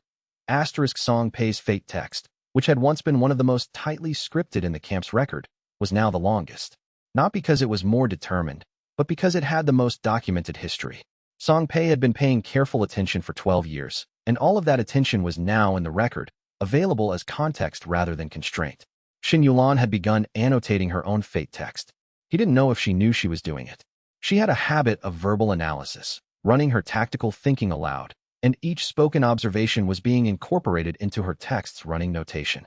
It was, in its way, the most natural integration he'd seen. Xin Yulan had always been her own most precise observer. On the third morning, Gume came to him with a question. The upstream writer, she said. The argument was forwarded. We know that. We know the narrator registered the new contract. She sat down on the stone beside him. She had been working through her father's notes for the past 3 days with the specific focus of someone who had answered one question and was now following the trail to the next.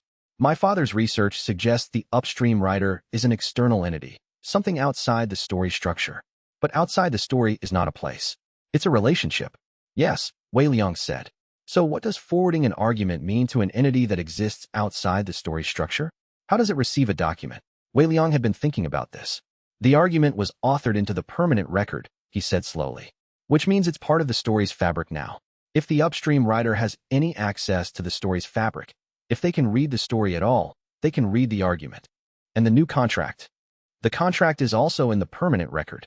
Gume was quiet for a moment. Then the upstream writer, she said, knows what you did. Yes, Wei Liang said. He looked at the fate texts across the camp's radius. All of them quiet. All of them suggestions rather than assignments. All of them more honest than they'd been a week ago. The flower in Mei Zhu's medicinal corner was still blooming.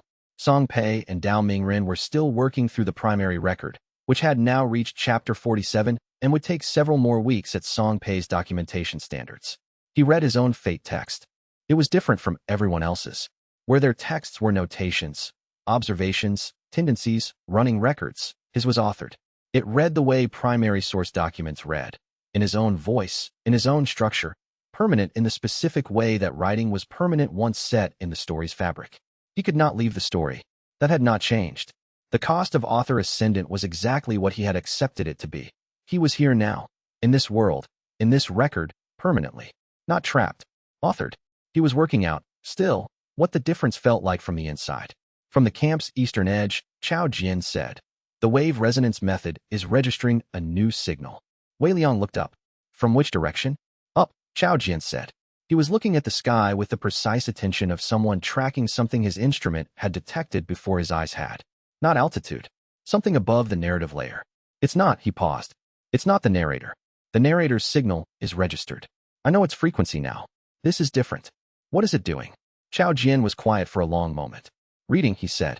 Wei Liang sat very still. From above the cosmic layer, above the narrative structure, above the editorial infrastructure, in whatever space existed between the story's fabric and the entity that had authored it, something was looking at the new contract. Looking at the argument document that had been authored into permanent record. Looking at 31 witness testimonies and 12 annotated records and a 23-year-old with entirely white hair who had written himself into the story's permanent fabric so that no editor could remove him. Looking, Wei Liang thought, with the specific quality of focused interest. Not the narrator's processing quality, not an editorial reader classifying text for revision. Something that read the way writers read. He picked up the brush. He held it in his hand and did not yet write anything. Outside, the camp was quiet. Song Pei turned a page. Tai Ro ate his breakfast. The flower in Meiju's corner was still blooming. He waited to see what the upstream writer would do. Chapter 121. The signal held for 3 days. Chao Jian tracked it every morning. Not obsessively, but with the systematic regularity he applied to all long-term observation. He would take his position at the camp's eastern edge in the early light, run the wave resonance method through its complete calibration cycle, and report what he found. Still reading, he said, on the first morning. Still reading, on the second. On the third morning, he said, the frequency has changed. Wei Liang looked up from the records. How? Chao Jian paused for a moment. The pause of someone translating sensory data into language, a task the wave resonance method was not originally designed for. Before, it was linear, sequential, like someone reading a document from start to finish. He turned his hands over, a physical habit that accompanied his processing. Now it's referential, jumping between points, like someone who has finished reading and is now cross-referencing. Cross-referencing what? The argument document, Chao Jian said. And the contract. And he stopped. And you? Wei Liang sat with this for a moment. An upstream writer, reading a character's argument, reading the contract that character had authored into permanent record, cross-referencing both against the character's authored existence. This was what a writer did when they were deciding what to do with a scene. When they were sitting with the implications of a choice their story had made. Gume was already at the records table. She had been awake since dawn. She had been awake most of every dawn since the contract was registered, working through her father's notes with the focus of someone who had found the right question and was now trying to find the research her father had done before the question became clear to him. My father wrote something specific, she said. Here. She pointed to a page covered in small, dense notation. He said, if the upstream writer reads the story reads the upstream writer. He didn't finish the thought. I've been trying to figure out what he meant. Wei Liang looked at the page without reading it. He had learned by now that Gu Xin's notation required Gu Mei as an interpreter. What do you think he meant? I think. She traced a line of text with her finger without touching it. I think he meant that a story that has been authored into permanent record carries the marks of its authoring. The choices the author made, the structures they used, what they chose to include and exclude. If the upstream writer is reading the story, and the story contains a permanent record of someone who was fighting the editorial system and chose permanence, then the upstream writer learns something about the story by reading that choice. She looked up. The same way you learn something about a writer by reading what they decided was worth keeping. Wei Liang thought about this. What do I tell them, he said. About what? About what I want. The question is coming. He was not being pessimistic. He was reading the situation the way Shun Yulan read tactical situations, not with dread, but with the specific attention of someone trying to understand the terrain before they had to move in it. Whatever the upstream writer is cross-referencing, they're building towards something. A response to the argument. A response to the contract. And when that response comes, I need to know what I want to say to it. What do you want? Gume asked. He was quiet for a long time. Song Pei looked over from where he and Dao Mingren were working, not intervening, just registering the question. Tai Ro ate his breakfast without looking up. Wei Liang had spent 8 months wanting one thing. To exist within the story on his own terms. To remain present, to not be deprecated, to document his existence so thoroughly that no editorial function could remove it. He had achieved this. Author ascendant was not metaphor, it was structural fact. He was in the story permanently. He had not, he realized, thought past that point. I don't know yet, he said. That's the problem. Chapter 122. The edition appeared in his authored record on the morning of the fourth day.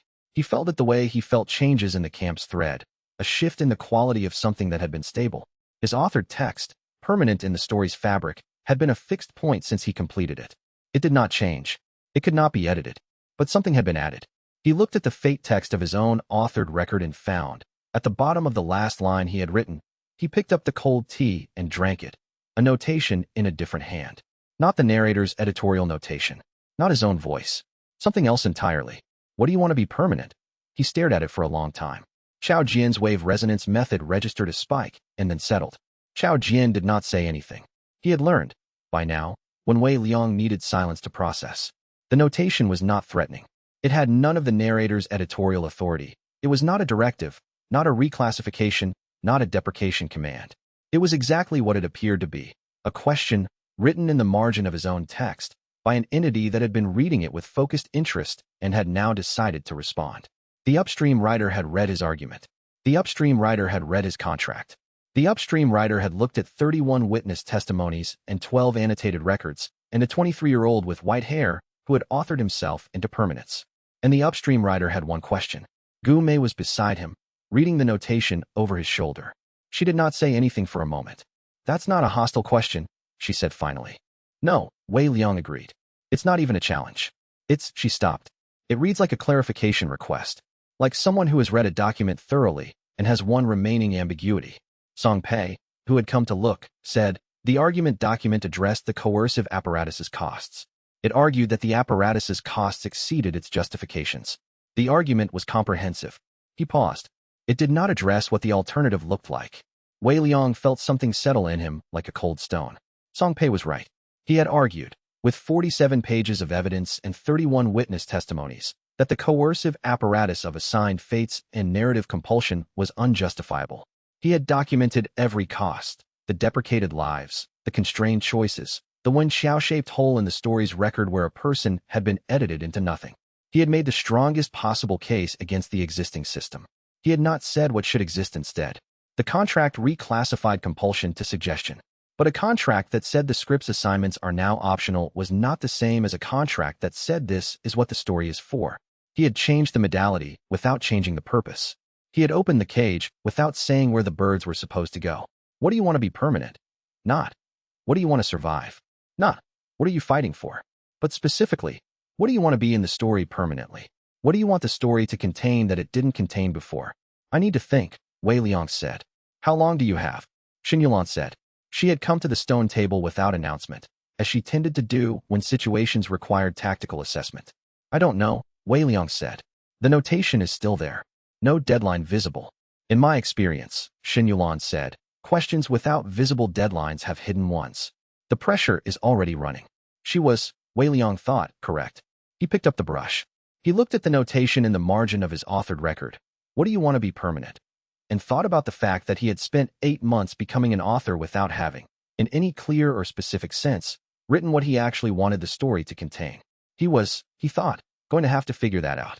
Chapter 123, he spent 2 days trying to answer the question. Not passively, he investigated. This was consistent with how he operated on every problem. Find the evidence, establish the record, understand the structure before attempting to act. The question, what do you want to be permanent, was not rhetorical. The upstream writer had asked it because they were waiting for the answer to inform a decision. Understanding what decision would help him understand what answer was actually being requested. Gu Mei's father's research held more than Wei Liang had realized. Gu Shun had spent 20 years in the Inked Court working on the relationship between the script, the narrator, and whatever existed above them. He had reached the finding that Gu Mei had delivered in Chapter 113. The narrator was authored, not authorial. But he had continued past that finding into territory his daughter had not yet reached. Wei Liang read through the research with Gu Mei serving as interpreter for the sections that required specialist context. The upstream writer's relationship to the script was not ownership. Gu Shun had written. It was authorship, which was different. A writer did not own their story the way a craftsman owned a product. A writer had a relationship with their story, iterative, uncertain, sometimes in tension with the story's own internal logic. Characters who developed beyond their original function. Scenes that took longer than planned. Structures that revealed implications the writer had not intended. He's saying the upstream writer might not have intended all of it, Wei Liang said. He's saying the upstream writer made a thing, and the thing became more complicated than they planned, Gume said. She was reading from the notes directly now. The coercive apparatus. He thinks it was a structural solution to an earlier problem. The script needed stability to function. Assigned fates created narrative coherence. The narrator enforced the assignments. It was, she traced a line. He calls it an architectural decision with unforeseen costs. Not malice. A choice that solved one problem and created others. Wei Liang sat with this. The argument document, he said. I argued the costs were unjustifiable. The question the upstream writer is asking is whether you understand why the decision was made in the first place, Gume said, and whether what I want to replace it with actually solves the original problem. The original problem, as far as Wei Liang could reconstruct it from Gushin's research, was this: stories required coherence. Characters needed to exist in relation to each other and to events in ways that made sense. The script's assigned fates were a mechanism for ensuring that the story didn't fragment into incoherence, that characters arrived where they needed to arrive for the story to function. The coercive apparatus was the machinery that made the story work. What he had replaced it with, compulsion reclassified to suggestion, was cleaner and less harmful. But it left the question of coherence unanswered. Who ensured the story held together now? Who made sure events connected to consequences in ways that made sense? He had not thought about this. He had been thinking about the people, not the structure. The deprecated lives, not the mechanism. He had been so certain that the coercive apparatus was wrong that he had not seriously investigated what it was for. Tai Ro said, "You look like you found a problem." "Yes," Wei Liang said. "What kind?" "The kind where I was right about something being wrong and didn't think hard enough about why it existed." Tai Ro processed this in his characteristic way. No visible reaction, just absorption. "What are you going to do about it?" "Figure out what should exist instead," Wei Liang said. "And then answer the question." He looked at the notation in the margin of his authored record. "What do you want to be permanent?" He thought about when Xiao edited out of existence. About the 8 memories he had lost in the gap. About Song Pei's anomalous records and Shun Yolan's 46 unattributed tactical decisions, and Tai Ro, who had never forgotten him because the script had nothing to overwrite. About Dao Mingren on the floor of his office, in the middle of deciding who he wanted to be. About the flower in Meiju's corner that had bloomed after 11 months because the camp had finally been in one place long enough. He picked up the brush. Chapter 124. Shin Yulan came to him on the second evening with a tactical assessment he had not asked for. "I've been watching you," she said. Wei Liang looked up. Not as observation. As analysis. She sat down across from him at the camp's central stone with the specific directness of someone who had been organizing their argument for more than a day and had decided to deliver it. "You've been operating in defensive mode since Chapter 1. Every action you've taken has been in response to the narrator's pressure. Every technique you developed was designed to counter an editorial function. Author ascendant itself, the permanent authorship, you chose it because it was the only tool that would stop the deprecation function." "That's accurate," Wei Liang said. "Every decision you've made has been a response to something the narrator was doing." She spread her faction records on the stone between them, which was her version of showing her work. "I have 46 documented tactical decisions attributed to an unconfirmed source that turn out to be yours. Every one of them was a response. A reaction to a threat, a countermeasure, a defensive maneuver." She looked at him. "You are an excellent defensive operator. You have never, in 8 months of documented activity, made a single offensive choice." "I was not done." She waited. He stopped. "The upstream writer's question is, what do you want to be permanent? You've been treating this as a problem to solve. You've been researching the structural architecture of the script, the original problem the coercive apparatus was designed to address, the implications of reclassifying compulsion to suggestion. All of this is useful. None of it answers the question." She met his eyes. "The question is not what should the story structure look like. It's what do you want it to contain? What have you been fighting for, past survival?" Wei Liang was quiet. This was the uncomfortable thing. Shin Yulan was asking exactly the question the upstream writer had asked, from a tactical angle. And she was doing it because she had her own agenda. She was not asking as a supporter of his project.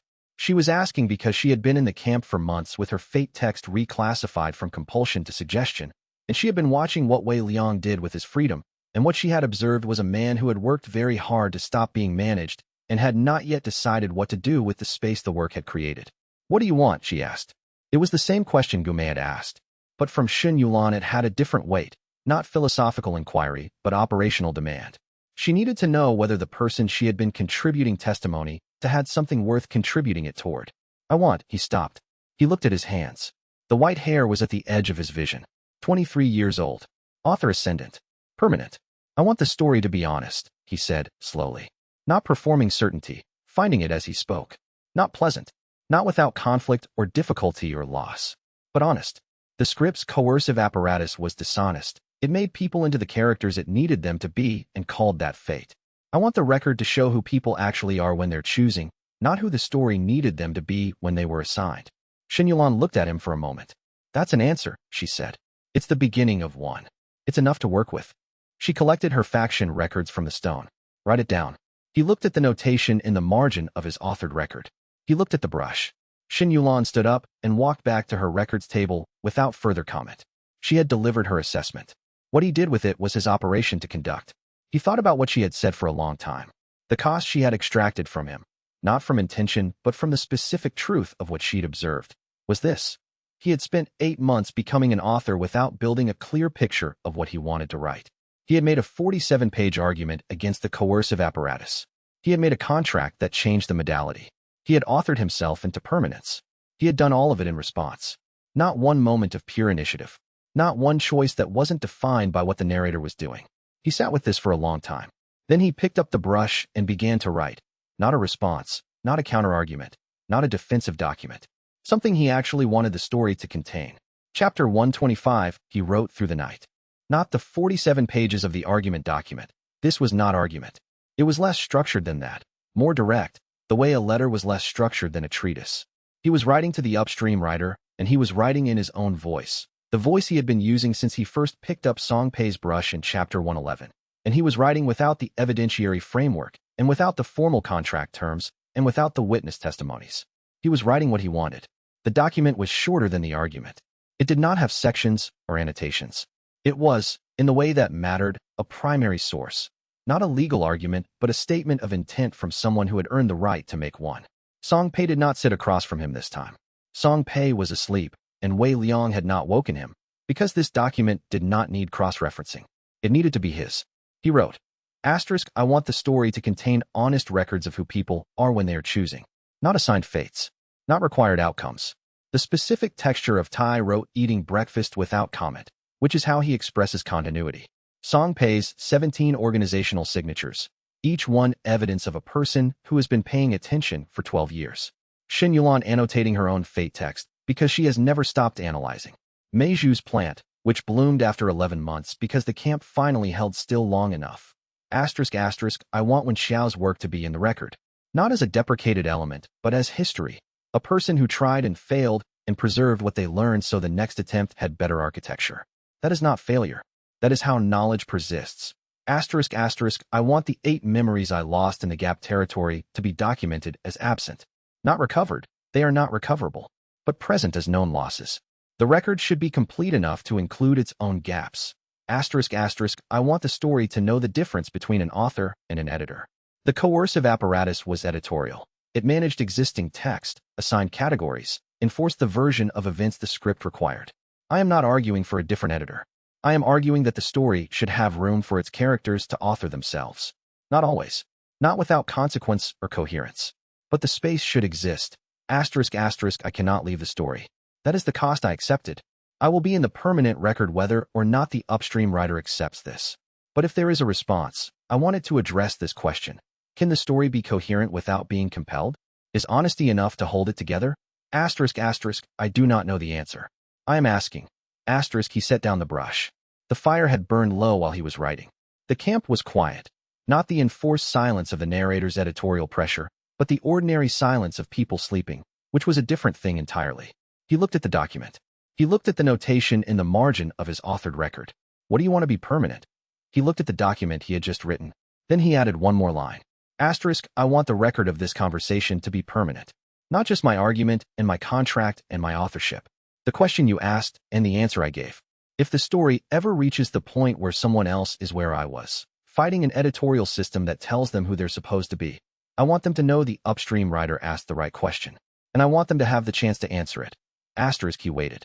Chao Jian, from the eastern edge of the camp, was running the wave resonance method through its morning calibration even though dawn was still an hour away. The signal changed again, he said. How? A pause. It stopped reading, Chao Jian said. He paused again. It's listening.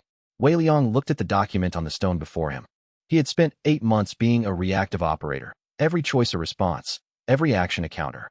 Xianxia had been right about that. The upstream writer had found the right question, and for the first time in 8 months, he had answered it with something that was purely his. He sat in the quiet camp and waited, not to survive, but to hear what came next. Chapter 126. The upstream writer's response appeared in his authored record an hour after dawn.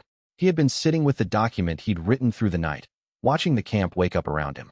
Tyro made breakfast. Song Pei added 3 notes to the primary record. Dao Mingren arrived from the city before the morning light had reached full strength, carrying a secondary archive he'd retrieved from his office. Meiju's plant was still blooming. The thread held its new equilibrium, quieter than it had ever been, less insistent, the texture of a story that was happening rather than being enforced. The response was not elaborate. It appeared below his last line. I want them to have the chance to answer it, in the same external hand as the question had been in. Not the narrator's notation. Something different. Something that wrote the way a writer wrote when they had been sitting with a character's argument long enough to have reached a conclusion.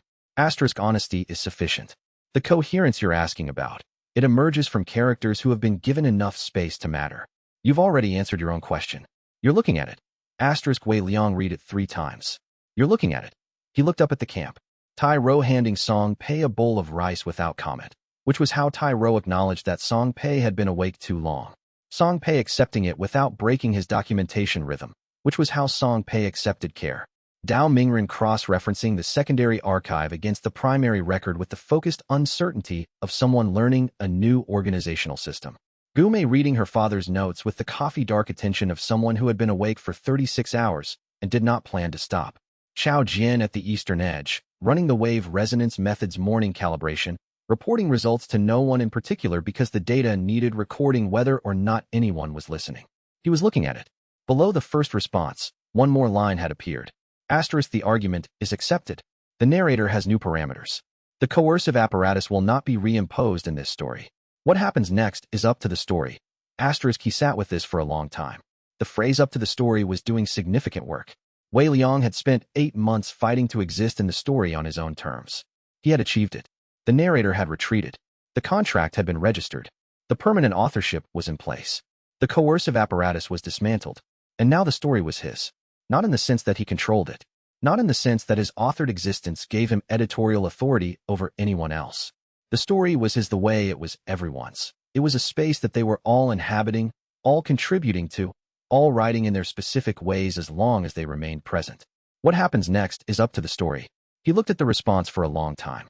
Gume, who had come to stand beside him without announcement, read it over his shoulder. That's the answer, she said. Yes. To the question of whether honesty can replace compulsion. Yes. She was quiet for a moment. My father spent 20 years looking for this. He found the mechanism, but not the resolution. She touched the edge of the paper with the specific care of someone who understood what they were looking at. He would have argued with it, I think. He was not a person who trusted simple answers. It's not simple, Wei Liang said. It's just short. What's the difference? Wei Liang looked at the camp, at all the specific, individual, non-assigned ways that people were being themselves. The answer is in the evidence, he said. Not in the statement. The statement just points at it. Gume absorbed this. I need to think about that, she said, which was her version of, that might be right, and I'll tell you when I've checked it. She went back to her father's notes. Wei Liang looked at the response again. What happens next is up to the story. He understood, sitting in the early morning with the fire's warmth on his face and the thread quiet around him, that this was not the end of something. It was the start of something.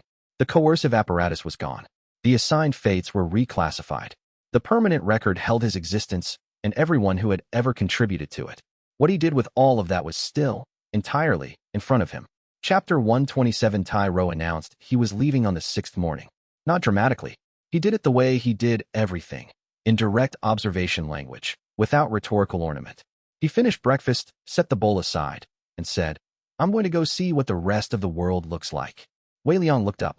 The fate text changed across the whole propagating radius. Tai Ro said, not just here. I've been running the direct observation on the perimeter. It extends 3 li. That's a lot of people with fate text that went from assignment to suggestion. He looked at Wei Liang with the specific assessment that he applied to observable facts. Someone should see what they're doing with it. That's true, Wei Liang said. I'm going to be that someone. He paused. Not permanently. Just, I want to see. Wei Liang felt the specific pull of wanting to ask him to stay. He recognized it. He had been operating in defensive mode for 8 months, and the camp had been the structure that made that defense possible, and Tyro was one of the people who made the camp what it was. Tyro had never forgotten him when everyone else's records had been revised. Tyro's direct observation had been unscriptable. Tyro's testimony had been the unambiguous sensory datum that the narrator could not work around. He was a specific and irreplaceable piece of what had been built here. And his fate text now said, he tends to go see things. Wei Liang did not ask him to stay. Take the eastern route, Xin Yulan said, from the records table. She had a regional map open. The fate text propagation has been asymmetric, heavier to the east, lighter to the northwest. If you want range of observation, you'll see more variation on the eastern route. Tyro looked at the map. How long has the propagation been asymmetric? Since the contract was registered. The northwest has denser pre-existing script infrastructure. The assignments there are older and more layered. The suggestion mode conversion is slower. She drew a line on the map with her finger. Eastern route gets you the full spectrum. Good. Tyro stood up, picked up his traveling pack from where it had been sitting in the same spot for 8 months, and looked at Wei Liang one more time. You're still operational, he said. Still operational, Wei Liang said. It was the same exchange they'd had the morning after the authorship completed. Wei Liang thought it would probably always mean what it meant the first time. Tyro left. The camp was quiet for a moment after he was gone, not uncomfortable, but registering the absence. A specific weight that had been present for 8 months was now a specific weight in a different location, moving east. Song Pei, without looking up from the primary record, said, he's been ready to leave for 6 weeks. He was waiting for the situation to stabilize. I know, Wei Liang said. He hadn't known, consciously, but he recognized it as true when Song Pei said it. Tyro had stayed because the situation required his presence. The situation no longer required his presence in a fixed location. He was still contributing, just from a wider operational radius. This was what freedom looked like in practice. Wei Liang watched the eastern road until Tyro was out of sight. Chapter 128. Song Pei informed Wei Liang, 3 days later, that he intended to return to the central archive. He did not phrase it as a request or a proposal. Song Pei was not, Wei Liang had learned, a person who asked permission for things within his own professional domain. He phrased it as documentation, a statement of fact about what he was going to do, delivered to the primary record in the presence of its primary subject. The primary record is complete through the present date, Song Pei said. The integration work, ensuring the changed records are properly reflected in the broader institutional archive, requires physical presence in the central collection. He turned a page. Dao Mingren's Governance Council documentation needs to be filed with the regional administrative record. That also requires central archive access. Dao Mingren, across from him, nodded. He had been integrating into Song Pei's documentation workflow with the specific adaptability of someone who had discovered that he was good at archival work and had been doing administrative governance for 10 years without realizing that was what it was. Both of us, Dao Mingren said. The Governance Council's first session records need to be official. If they're only in the camp's record, they don't have institutional standing.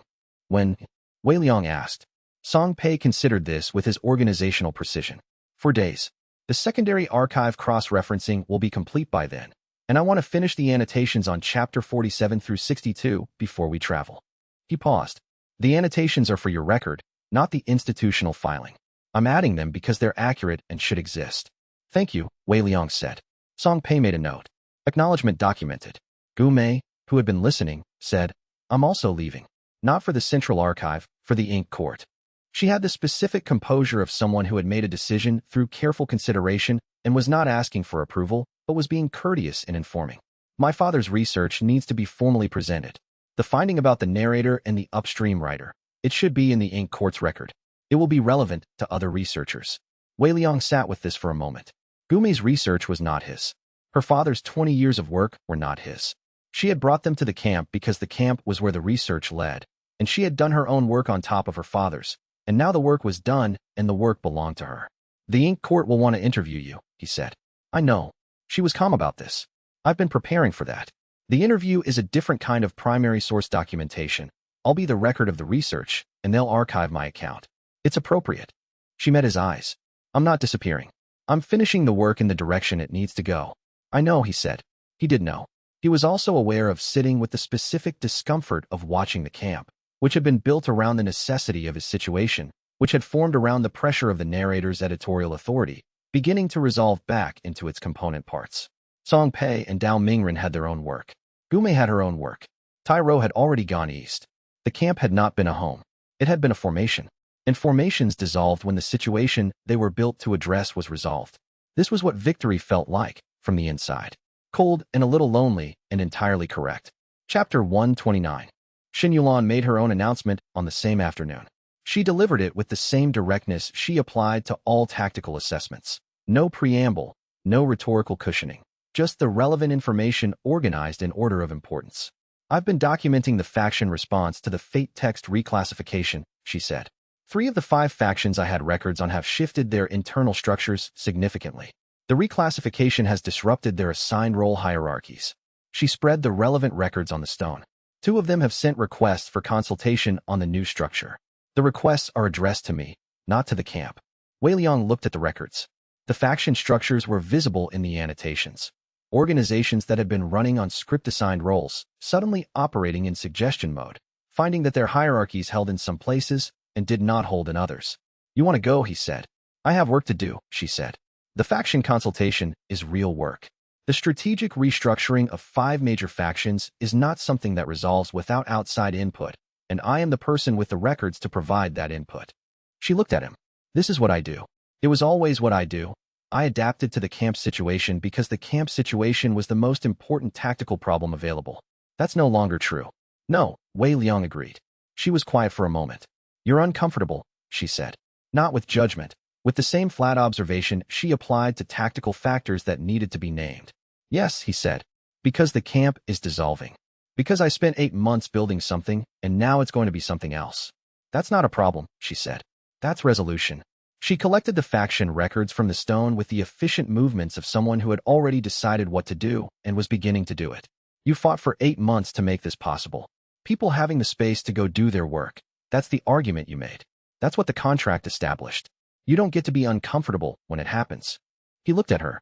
You're right, he said. I know. She stood up. I'll leave the complete tactical record with Song Pei for the institutional filing. My annotations on the faction structures will be useful to anyone who needs them. A pause. I'll also leave the annotations I made on your variance operations, in case someone else finds themselves in a similar situation. She said it without irony. It was a purely operational statement. The record should exist. Thank you, he said. I was doing my work, she said, which was Xun Yulan's way of saying, it wasn't for you, but it still counts. She went back to her records table to begin the extraction and filing. Wei Liang sat in the camp that was still there, with the fire that was still burning, in the particular quiet of something that was completing. He had not been prepared for this specific feeling. He had prepared, extensively, for the fight. He had not prepared for the aftermath of winning it. He picked up the brush. He wrote one line in the permanent record. Asterisk the camp resolved on the 9th day after the upstream writer's response. Not because anything went wrong, but because things went right. Asterisk chapter 130 Chao Jian was the last to tell him. He came to the central stone in the afternoon of the 12th day, sat down in the place where Tai Ro had eaten breakfast, and Song Pei had documented, and Xin Yulan had spread faction records, and Gu Mei had worked through her father's notes. Sat down in the specific posture of someone who had been thinking through something for a long time and had reached the point where the thinking needed to become a conversation. I want to finish developing the wave resonance method, he said. Wei Liang waited. The fate text reclassification gave it new applications, Chao Jian said. It was designed to read variance user deviation from assigned fate texts. Now that fate texts are suggestions rather than assignments, the method can read something else. The density of genuine choice in an area, the texture of people acting on their own initiative versus in patterns they haven't examined. He paused. That's a different kind of measurement. It needs a different kind of development environment. He looked at Wei Liang directly. I need to move. Not far, but to different contexts. Yes, Wei Liang said. I'm documenting the method's current state before I go, Chao Jian said. The foundational text. I told Song Pei earlier that I was calling it that, the new school's foundational text, and I want to put it on record that I'm serious about that. The method is its own thing. It needs its own documentation. He looked at the eastern horizon. I'll be back when there's something to report. I know, Wei Liang said. After Chao Jian left to begin his documentation, Wei Liang sat alone at the camp's central stone for the first time in 8 months. The fire was still burning. Mei Zhu was in the medical corner, working through her supplies inventory with the clinical efficiency that characterized everything she did. She had not announced any plans. She was, Wei Liang thought, one of the people who would take the longest to feel the change, Someone whose assigned role had been healer for long enough that the transition to person who chooses to heal would require time to distinguish. He was not going to rush her. He read his authored record. All of it, from the beginning. The cracked cultivation base and the warm jade slip and the road in the second month of the 7th year. Through everything he had documented, through the upstream writer's response, through the camp's resolution. It read like a primary source. It read the way he had wanted it to read when he first picked up Song Pei's brush. Flat, specific, evidenced. A record of someone who had existed in a story and made choices and paid costs and persisted. He found, at the very bottom, below the upstream writer's response, below the last line he had added, I want them to have the chance to answer it. Something new. Not another notation. Not a question. Something shorter. They will. He sat with this for a long time. The fire crackled. Meiju counted supplies in a low voice. The thread in the camp was quiet. Outside the camp's radius, somewhere to the east, Tyro was observing the world's fate text with direct observation methodology. Somewhere in the central city, Dao Mingren was filing governance council documentation for the first time in his administrative life. Song Pei was annotating. Gume was preparing to present. Xin Yulan was consulting with factions whose structures were changing faster than their leadership understood. Chao Jian was writing a foundational text. They will. He read the annotation again. He understood that it was not a promise. It was not a guarantee. It was the upstream writer looking at what Wei Liang had built, acknowledging what he had argued for, and, in 2 words, confirming that the argument had been heard. It was enough. He put down the record. He looked at the camp that was still there around him. Still his, still real, still warm. He thought about what Xin Yulan had said. You don't get to be uncomfortable when it happens. He thought about the cost he had accepted when he chose author ascendant. Permanent. Authored. Here. Not trapped. Authored. He knew what the difference felt like now. He picked up the brush and began to write the next section of his record, not in response to anything, not as a defensive document, not as evidence for an argument. Just the specific texture of what was happening in this camp on this afternoon, documented in the flat, honest language of someone who had earned the right to be their own primary source. He wrote, Asterisk on the 12th day, Chao Jian left to finish the wave resonance method. I remained. Meiju was still in the medical corner. The fire was still burning. The thread was quiet. It is enough to document this. It is enough. Asterisk chapter 131 Meiju came to the central stone on the 14th day. She had been working through her medical supplies inventory for the past 2 days. A task she performed with the thoroughness of someone who had learned that incomplete inventories in field conditions led to specific preventable deaths. She had not been ignoring Wei Liang. She had been doing her work, which was, he had come to understand, how Meiju occupied space. Completely, in her own domain, present but not requiring attention from others. She sat down across from him and set a small wooden record case on the stone. Her clinical journal, the one she'd been keeping for the past 8 months, the one she'd read aloud from in chapter 111 when her entries served as testimony. She had added to it every day since. There's a man in the eastern village, she said. In my records, I've been monitoring him. The fate text reclassification affected him. His fate text used to say, I couldn't read it directly, but I observed him for 3 months and the pattern was clear. He was going to have a specific cardiovascular event in the 3rd month of next year. It was in the text the way a diagnosis is in a symptom pattern. Completely legible if you knew what to look for. She opened the journal to the relevant section. Her entries were dated, brief, clinical. Since the reclassification, the text has changed. The risk is still there. The underlying condition is the same. But the certainty is gone. It's a risk now, not a fate. And what has he done with that? He doesn't know his fate text changed. He doesn't read variants. She turned a page. But something in the region shifted, not just his text, but the general quality of assigned versus available. I've been watching his choices. He's been sleeping more, eating differently. Not because anyone told him to. Because something in the situation changed, and he responded to it. She looked up from the journal. He's going to survive the 3rd month of next year. Not because his cardiovascular condition resolved. Because the conditions that were driving the acute event, the specific stress patterns, the work schedule, the choices he was locked into, those are less locked than they were. Wei Liang sat with this. You've been documenting this the whole time, he said. I'm a physician, she said. That's what physicians do. Not just the camp. The region. The region is my patient population, she said, with the specific mild firmness that was her version of stating the obvious. The camp is where I've been stationed. The region is where I work. He looked at her journal, 30 pages of clinical observation, dated and cross-referenced, covering a patient population she had been quietly monitoring while the camp dealt with the narrator and the argument document, and the 48 simultaneous confrontation instances. She had been doing this the entire time, in the medical corner, in the quiet background of everything that had felt like the main event. "How many people are you tracking?" he said. 43, currently. I had 61 at the peak of the Fong Tianzi Governance Council crisis, but some of the stress indicators resolved when the council structure became clearer. She closed the journal. The reclassification affected 27 of the 43 in ways I can measure clinically. Not dramatically, marginally, but consistently. Wei Liang thought about this. The argument document had argued for the coercive apparatus's removal using evidence drawn from the documented lives of people it had damaged. He had documented Wen Xiao's deprecation, the 8 memories extracted from his own experience, the ways the assigned fates had constrained the people in the camp. Mei Zhu had been documenting something different, the ways that suggestion, rather than compulsion, was already beginning to look different in people's bodies. "Your records should be in the permanent archive," he said. "Song Pei already asked for a copy," she said. "I gave him one before he left." A pause. "He also suggested that I consider sending a summary to the Ink Court when Gume presents." She agreed.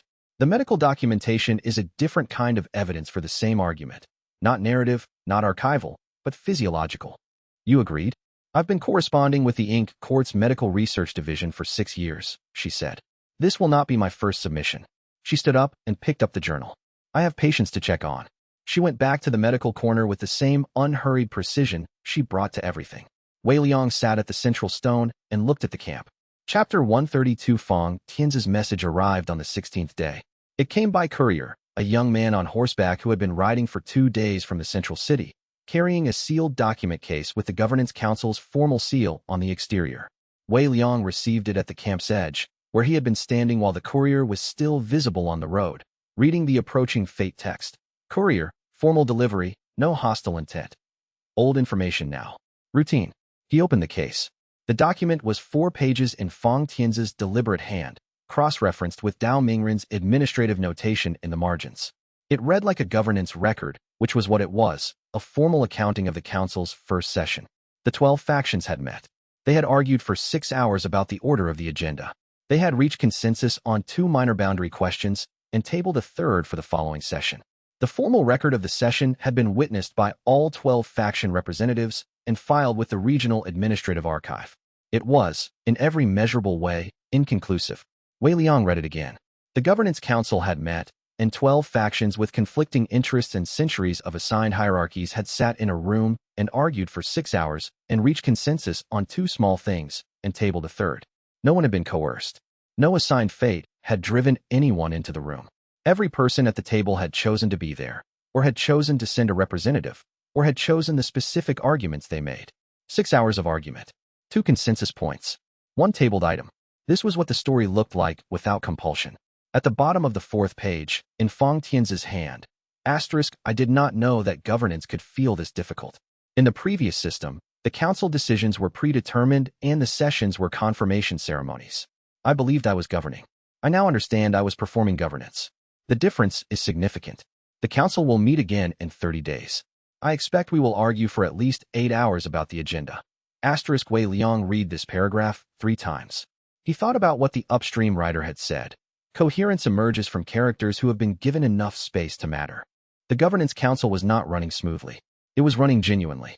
12 factions arguing with real stakes, reaching real consensus on real issues, tabling real disagreements for future sessions.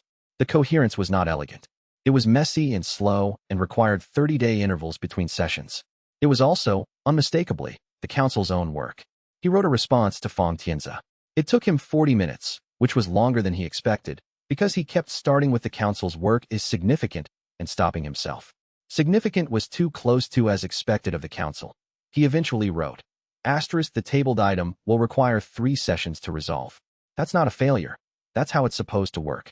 The agenda argument is the most important part. It means the 12 factions are still deciding what matters, not performing decisions that were made before they arrived. Keep going.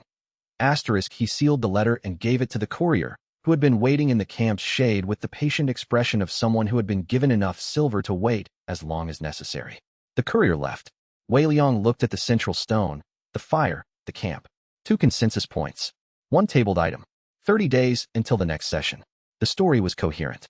Not easily, not without effort, but coherent because people were making choices within it, not being assigned their paths through it. He picked up the brush and documented this in his record. Chapter 133, he did the work he had been deferring on the 17th day. Not the governance work, not the correspondence work, not the documentation of other people's choices. The 8 missing memories. He had noted them in passing. There is a memory I no longer have, but he had not sat with them directly. He had been busy. He had been fighting. He had been authoring. There had always been a more immediate task than sitting with the specific texture of what was absent. On the 17th day, nothing was more immediate. He sat at the central stone with the permanent record open to the section where the gaps should be, and he documented each one. He could not recover what he had lost. He had known this when he accepted the cost. Each hour in the gap territory cost 1 genuine memory, and 8 hours of planning the confrontation had cost 8 memories. Gone. Not suppressed. Not hidden. Not recoverable through any technique. Gone in the specific way that edited things were gone, not deleted, but removed from the record he had access to. What remained was the knowledge that they had existed. Asterisk, there is a memory I no longer have of a morning in Chapter 3. I know the morning happened. I know I was at a camp on the Eastern Road, because the subsequent events reference a camp on the Eastern Road, and I have no discontinuity in my memory of the road itself. I know there was a morning at that camp. I cannot access it. The knowledge of the gap is evidence of the thing that was lost. Asterisk, he wrote this for each of the 8. The work took most of the morning. Not because each documentation was long. They were short, specific, evidenced. Because sitting with each absence required a particular quality of attention. Each missing memory was a place in his record where the authorship was honest about its own incompleteness. Asterisk, there is a memory I no longer have of a conversation with Tai Ro in Chapter 27. I know the conversation happened because Tai Ro's subsequent behavior referenced something I had said, and the reference was consistent across multiple later observations. I cannot access what I said. I cannot access what he said. I know he spoke. Asterisk, there is a memory I no longer have of something xianxia showed me in Chapter 41. I know it involved the early stages of the wave resonance method because my later responses to his technique development showed familiarity with concepts I cannot trace to any other source. I cannot access what he showed me. Asterisk, he wrote all 8. When he was done, he read the documented gaps. They were part of the record now, not the recovered memories, the record of their absence. The 8 places in the story where the editing had touched him and taken something, documented in his own voice as known losses. The permanent record was more honest than it had been. He sat with this for a while.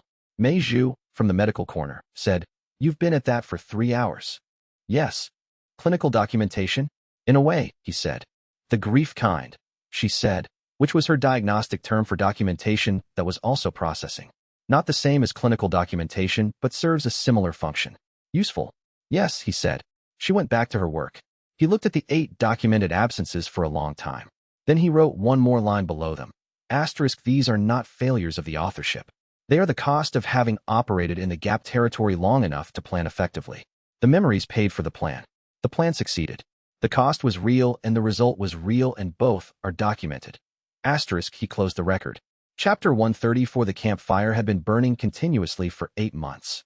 This was not remarkable. Tai Ro had maintained it for the first 4 months, and the others had continued it after, as a practical matter of warmth and cooking in light. But Wei Liang, sitting at the central stone on the 18th day, noticed it in the specific way of someone who had been looking at something for so long that its presence had become invisible, and then for a moment it became visible again. 8 months.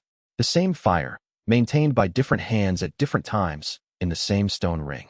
He thought about how many fires Song Pei had built and Tai Ro had fed and Chao Jian had sat beside while running the wave resonance method through its calibrations. How many meals Xin Yulan had eaten here without looking up from her faction records? How many times Gu Mei had read by its light? He thought about the morning Tai Ro had placed a blanket on his shoulders during the authorship, which was how Tai Ro expressed concern. He was not going to let the fire go out. He fed it carefully, the way he had watched Tai Ro do it, and sat back and looked at what the camp was becoming.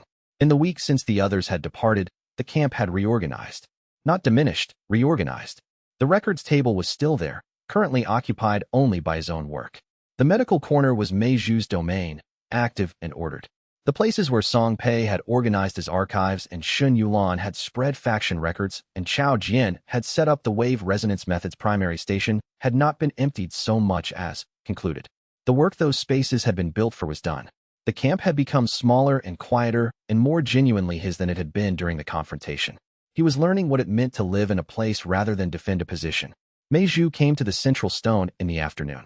She had her medical bag with her, the full kit, packed with the systematic completeness of someone preparing to travel. I'm going back to my village, she said. Yes, Wei Liang said. My patients have been without a physician for 8 months. She set the bag down and looked at it. Not without medicine. I sent regular shipments of supplies and written protocols, but without a physician in person. A pause. The man with the cardiovascular condition. He needs to be seen in person. The written protocols can only do so much. Wei Liang looked at her medical bag. When are you leaving? Tomorrow morning. She looked at the file. The clinical documentation of the regional patients is complete through today. Song Pei has a copy. Gume has a copy for the ink court. The original stays with my village records. She turned the bag over in her hands. I'll continue corresponding with the medical research division about the reclassification effects. The longitudinal data will be important. Yes, he said. You'll need to maintain the file yourself, she said. I've been doing the morning edition since Tyro left.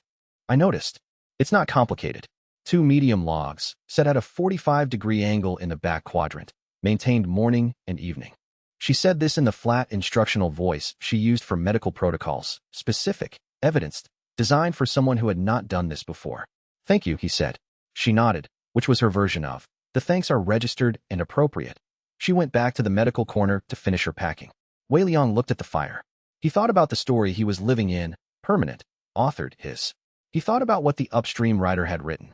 What happens next is up to the story. He thought about what he had written in response to the question, what do you want to be permanent? He was figuring out, still, what being the story's author felt like when there was no editor to push against. He picked up the brush. He documented the fire.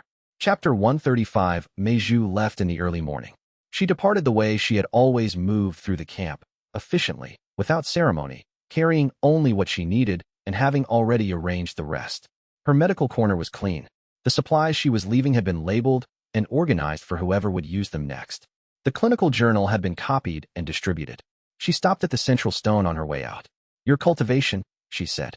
It's been under stress for 8 months. I've been monitoring it. The variance operations. Among other things. She set a small sealed packet on the stone, medical supplies, clearly organized and labeled. The white hair is permanent. That's the variance pressure accumulation and it won't reverse. But the underlying cultivation is stable. I've documented the current state in the clinical record. She paused. Eat regularly. The gap territory operations created some deficit patterns that will take several months to fully resolve. Regular meals will help. Song Pei left tea, he said. I noticed. She looked at the camp for a moment. The fire burning, the central stone, the records table, the cleared medical corner. This was a good place to work, she said. With the specific clinical detachment, that was her form of feeling something. Yes, he said. She left. He watched her go until she was past the camp's perimeter and into the eastern road, which was the same road Tyro had taken. He wondered if they would cross paths. He decided they probably would not. Tyro moved fast and had 3 days head start. He was alone in the camp. The fire crackled. The thread was quiet. Somewhere in the region, 43 people were living their lives with fate texts that were suggestions rather than assignments. The governance council was preparing for its second session. Song Pei was annotating. Xin Yulong was consulting. Gume was preparing to present. Dao Mingren was filing governance documentation. Chao Jian was writing a foundational text. Tyro was observing the east. Mei Zhu was going home to her patients. The story was continuing. Not because anyone had been assigned to continue it.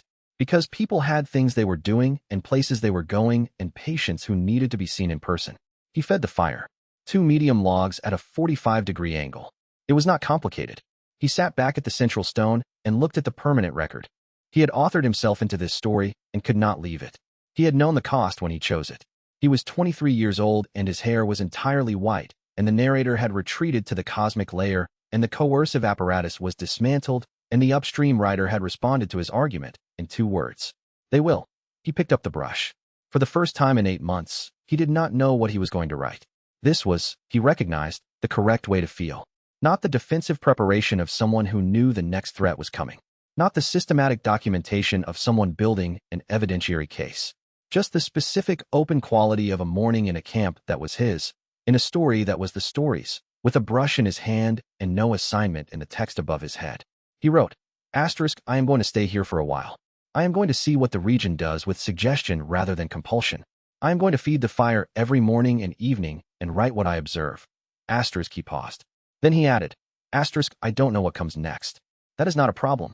That is the point. Asterisk, he set down the brush and looked at the camp in the early morning light and listened to the sound of the fire burning and the thread running quiet around him and the region continuing its work. He was still operational. For the first time, that felt like the beginning of something rather than a report of survival. Chapter 136. The letters started arriving on the 20th day. Not from the camp companions. They had departed with their own work and were doing it, and their reports would come in time through proper channels. These letters were from elsewhere in the region.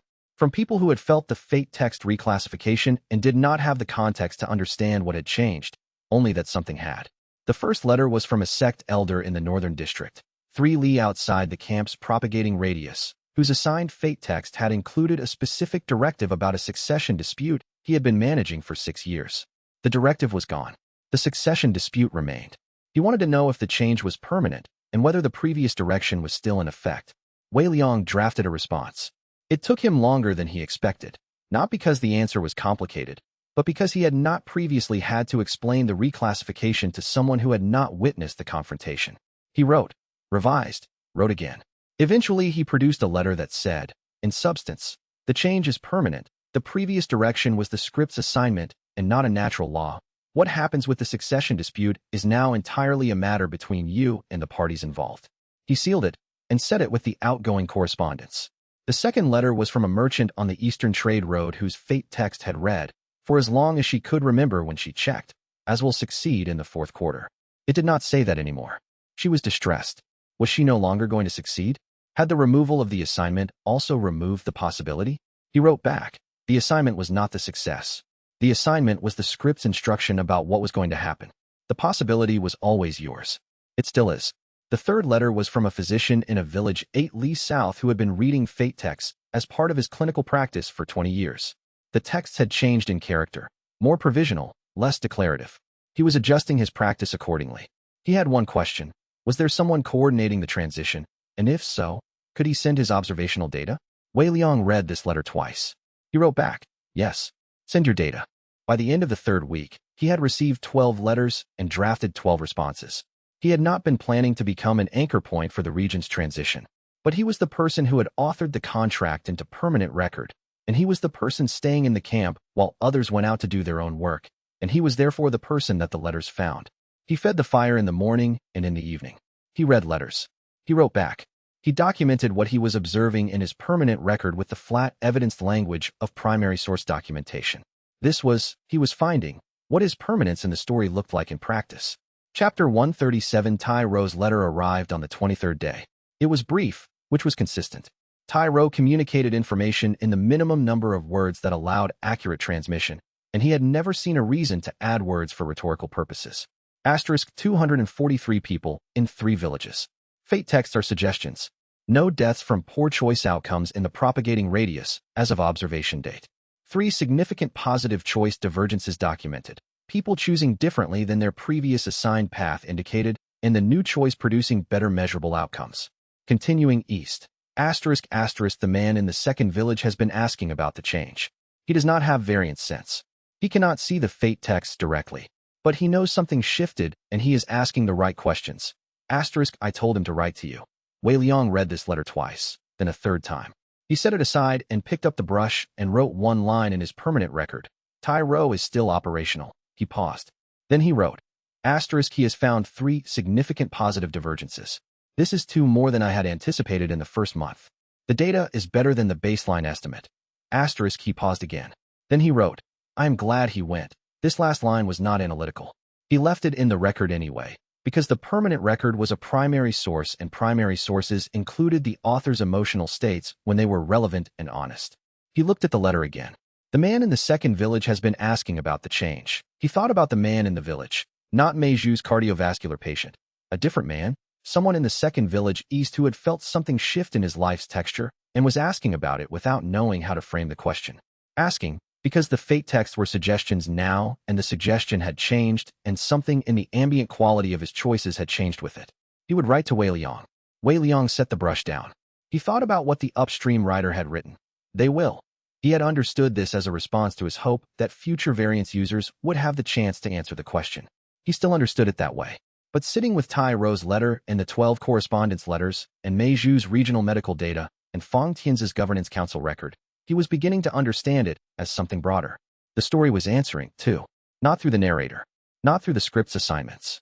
Through the specific, imperfect, ongoing work of people who had been given enough space to matter. He picked the brush back up. He had letters to write. Chapter 138. The young cultivator arrived at the camp on the 27th day. He was perhaps 19, with the posture of someone who had been trained to be unobtrusive and was still working out what to do when unobtrusive was no longer required. He stopped at the camp's perimeter and looked at the fire and the central stone and Wei Liang sitting at it. And he said, "I'm looking for the person who changed the fate texts." "That's a description of what happened," Wei Liang said. "Who are you?" "I don't know," the young cultivator said. He said it without distress, more like someone reporting a fact they were still determining the implications of. "My fate text said I was going to do something. 3 months ago, it changed. Now it says I might do something, and I might not. And I don't know what I am if I'm not doing the thing." Wei Liang looked at him. "What was the thing?" A pause. "It's embarrassing. You came 3 days to find me. Whatever it is, you decided it was worth saying." The young cultivator sat down on the far side of the fire with the careful positioning of someone who had been trained to occupy minimum space. He looked at the fire for a moment. "Minor antagonist," he said. "Route B. My fate text had a designation. That's what it said. Minor antagonist, Route B. Which I understood to mean I was going to do a set of specific things in a specific order, and the protagonist would deal with me in the second act, and I would serve as a development point for their growth." Wei Liang waited. "I've been preparing for this my whole life," the cultivator said. "Not consciously, but I've been in training for it. The specific skill set, the specific disposition, the specific way I held myself in relation to other people. All of it pointed toward that designation.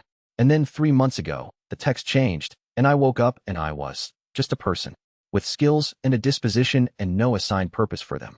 "What did you do for 3 months?" Wei Liang asked. "Nothing." He looked at his hands. "I went through my usual routines, practiced my techniques, but I kept waiting for the assignment to come back, and it didn't. And eventually, I stopped waiting and started trying to figure out what I wanted to do with the skills instead." "Did you?" "I'm here, aren't I?" He looked up from his hands. "I decided I wanted to understand what happened, so I tracked the change back to its source." He looked at Wei Liang directly for the first time. "Your hair is very white." "Yes. The fate texts say you're the reason they changed." "The fate texts say that now. Mine says, the person at the central stone is the one who wrote the contract. It's in my text." He paused. "It doesn't say what to do about it." "That's new." Wei Liang looked at him. "The designation is gone," Wei Liang said. "The skills are yours. What you do with them is now an open question." He paused. "That's not nothing. That's everything." "It's terrifying," the cultivator said. "Yes," Wei Liang said. "That's also correct." They sat by the fire for a while. The cultivator did not ask what he should do. Wei Liang did not offer a direction. They sat in the specific quiet of two people who were both, in their different ways, still figuring out what came after the assigned path ended. Eventually the cultivator said, "Can I stay for a few days?" "Yes," Wei Liang said. He did stay, 4 days, helping with the firewood and correspondence and the accumulated maintenance work that Wei Liang had been doing alone for a week. He did not talk much. He ate regularly. On the 4th morning he packed his things and said, "I think I'm going to go back. The skills need somewhere to be useful." A pause. "I'm going to use them differently than the assignment had in mind." "Good," Wei Liang said. After he left, Wei Liang documented the visit in the permanent record, not as evidence for an argument, just as a thing that had happened, specific and complete, in the ongoing record of the camp. Chapter 139. On the 30th day, Wei Liang walked the full camp perimeter. Not a security check. The narrator's editorial pressure was gone, and the camp had no military function anymore. He walked it the way he had seen Tai Ro walk it before direct observation became the camp's standard practice, systematically, from the eastern edge to the western edge, from the fire's ring to the farthest reach of where the camp had extended at its largest. He was taking inventory of what had accumulated. The fire's stone ring, worn smooth from 8 months of regular maintenance. The central stone where he had written, where Song Pei had archived, where Xin Yulan had spread her faction records and Gu Mei had worked through her father's notes. The medical corner, empty now but still organized. Mei Zhu had left the labeled supply cases arranged the way she'd arranged them, and he had left them that way. The eastern edge where Chao Jian had run his calibrations every morning, the ground worn slightly from the repetition of standing in the same spot. He stood at each location for a moment. He was not being sentimental. He was documenting. The camp had been built around a defensive necessity that no longer existed. The fire persisted because he maintained it. The central stone persisted because it was a stone. The records table persisted because he used it. The medical corner's organized supplies persisted because Mei Zhu had left them correctly arranged. The camp was not the same formation it had been. It was something else now, a place where one person worked, received correspondence, maintained a fire, and wrote a primary source record of a region in the process of choosing what to do with its newly suggested fate texts. He walked back to the central stone. The permanent record was there. His authored existence, documented from the beginning to the present. The argument document. The contract. The upstream writer's notation in the margin. The 8 documented absences. He read it from the beginning. All 139 documented chapters of his existence in this world, laid out in the flat, honest language of primary source documentation. The cracked cultivation base. The jade slip warm in his coat pocket. Every choice made and cost paid, and person encountered and thing learned. It read, he noticed, like a story. Not in a flattering sense. Not polished. Not structured for rhetorical effect. It read like a real story, which was a different thing. The way real stories read when you had been inside them. Full of moments that seemed small and turned out to matter. Full of moments that seemed large and turned out to be developments towards something that couldn't have been predicted from the premise. He had spent 8 months authoring his existence. He had, in the process, authored a story worth being permanent in. He sat at the central stone until the light changed and the evening fire needed its first logs. He fed it. 2 medium logs at a 45-degree angle in the back quadrant. Chapter 140, the evening of the 31st day, was clear. Wei Liang sat at the central stone and watched the fire and read the fate texts of the region around him, not in crisis mode, not assessing threats. Just reading. The way he had read them in the early weeks when he first developed variant sense, before the narrator's pressure turned every reading into a tactical assessment. The texts were quieter than they had been at any point in his memory. Not absent. The script was still there, still running, still maintaining the story's coherence and causality and the 1,000 small connections between events that made the world make sense. But the quality had changed. Less like assignments read aloud in a compulsory tone. More like the running notation of an observer who had been watching a region of people make choices for 31 days and found the choices worth recording. He could feel the difference between a fate text that was a suggestion and a fate text that had been assigned. The texture was distinct. The suggestion mode texts had more internal variation. They traced multiple possibilities, weighted rather than absolute. The way a careful observer would note that someone tends toward a course rather than will take it. They were more honest than they had been. He looked at his own fate text. It was still authored, permanent, in his own voice, documenting his own existence. That had not changed. That would not change. But beside it, in the margin where the upstream writer had written their question and their response, there was something new. Not another message. Not another question. Just his authored record, sitting in the story's permanent fabric, and the margin notation that read, "They will," and below it, in the same external hand, something that had appeared in the past few days without his noticing exactly when. "So did you." He read this twice. He sat with it for a long time. "So did you." Not a response to any specific line in his authored record. Not a clarification of the previous notation. A statement about the totality of it. About the 8 months of a 23-year-old with entirely white hair who had woken on a road in the 2nd month of the 7th year with a cracked cultivation base and a jade slip warm in his coat pocket and had spent the next year arguing with an editorial entity, documenting his existence, paying costs he could not recover, and eventually authoring himself into the permanent fabric of a story that now ran on suggestion rather than compulsion. So did you? He had answered his own question. He looked at the fire. 3 threads remained, and he was aware of them the way an author was aware of unresolved structure, not as threats, but as continuations. The first, the narrator had retreated to the cosmic layer with new parameters. It had been told not to reimpose the coercive apparatus. But the question of what its role was now, what a narrator did in a story where fate texts were suggestions rather than assignments, was open. The narrator was still there, still present in the layer above the narrative, still maintaining continuity and causality. One day, the story would reach a point where it needed something the narrator could provide, and what it provided would either be consistent with the new contract or would not. Wei Liang was still authored here. He would still be here when that happened. The second, the upstream writer had responded. Twice. Brief, specific, present. But the full nature of that conversation, what it meant for a character to have argued with their story's author, and for the author to have responded, and for that response to have been authored into the permanent record as part of the story itself, was still being understood. Gushin's research had reached the edge of this territory and not crossed it. Wei Liang was standing at that edge now. The conversation might continue. He had made it possible for it to continue. What it would contain, he did not know. The third, When Xiao's research notes, integrated into his authorship, carried one item he had not yet addressed. 17 other variants users had been deprecated before they could act. In 17 other regions, 17 other stories, the coercive apparatus was still running, and the narrator's editorial function was still enforcing assigned fates, and the people in those stories were still living on compelled paths. Wei Liang had changed one story's region. He was authored here permanently and could not leave. But the record of what he had done was permanent. They will. The upstream writer had confirmed it. He fed the fire its evening logs, 2 medium, 45-degree angle, back quadrant, and sat back and looked at the camp and the thread and the quiet region around him and the permanent record that contained everything he had documented since Chapter 1. He was 23 years old. His hair was entirely white. He had a cracked cultivation base that had developed into something that no cultivator's textbook had a word for, and a permanent authored existence in a story that now ran on honesty rather than compulsion, and a correspondence to maintain, and a fire to keep burning, and 31 days of documented primary source observation that were going to become 32 and 33 and more. He picked up the brush. He wrote, Asterisk, the 30th day was clear. I am still here. The work continues. Asterisk, he set down the brush and looked at the fire and listened to the threads quiet and felt, for the first time since Chapter 1, no pressure from any editorial authority telling him what he was supposed to do next.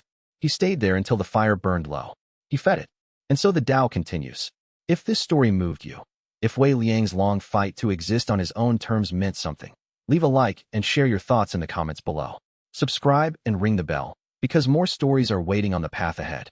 Until next time, fellow cultivators.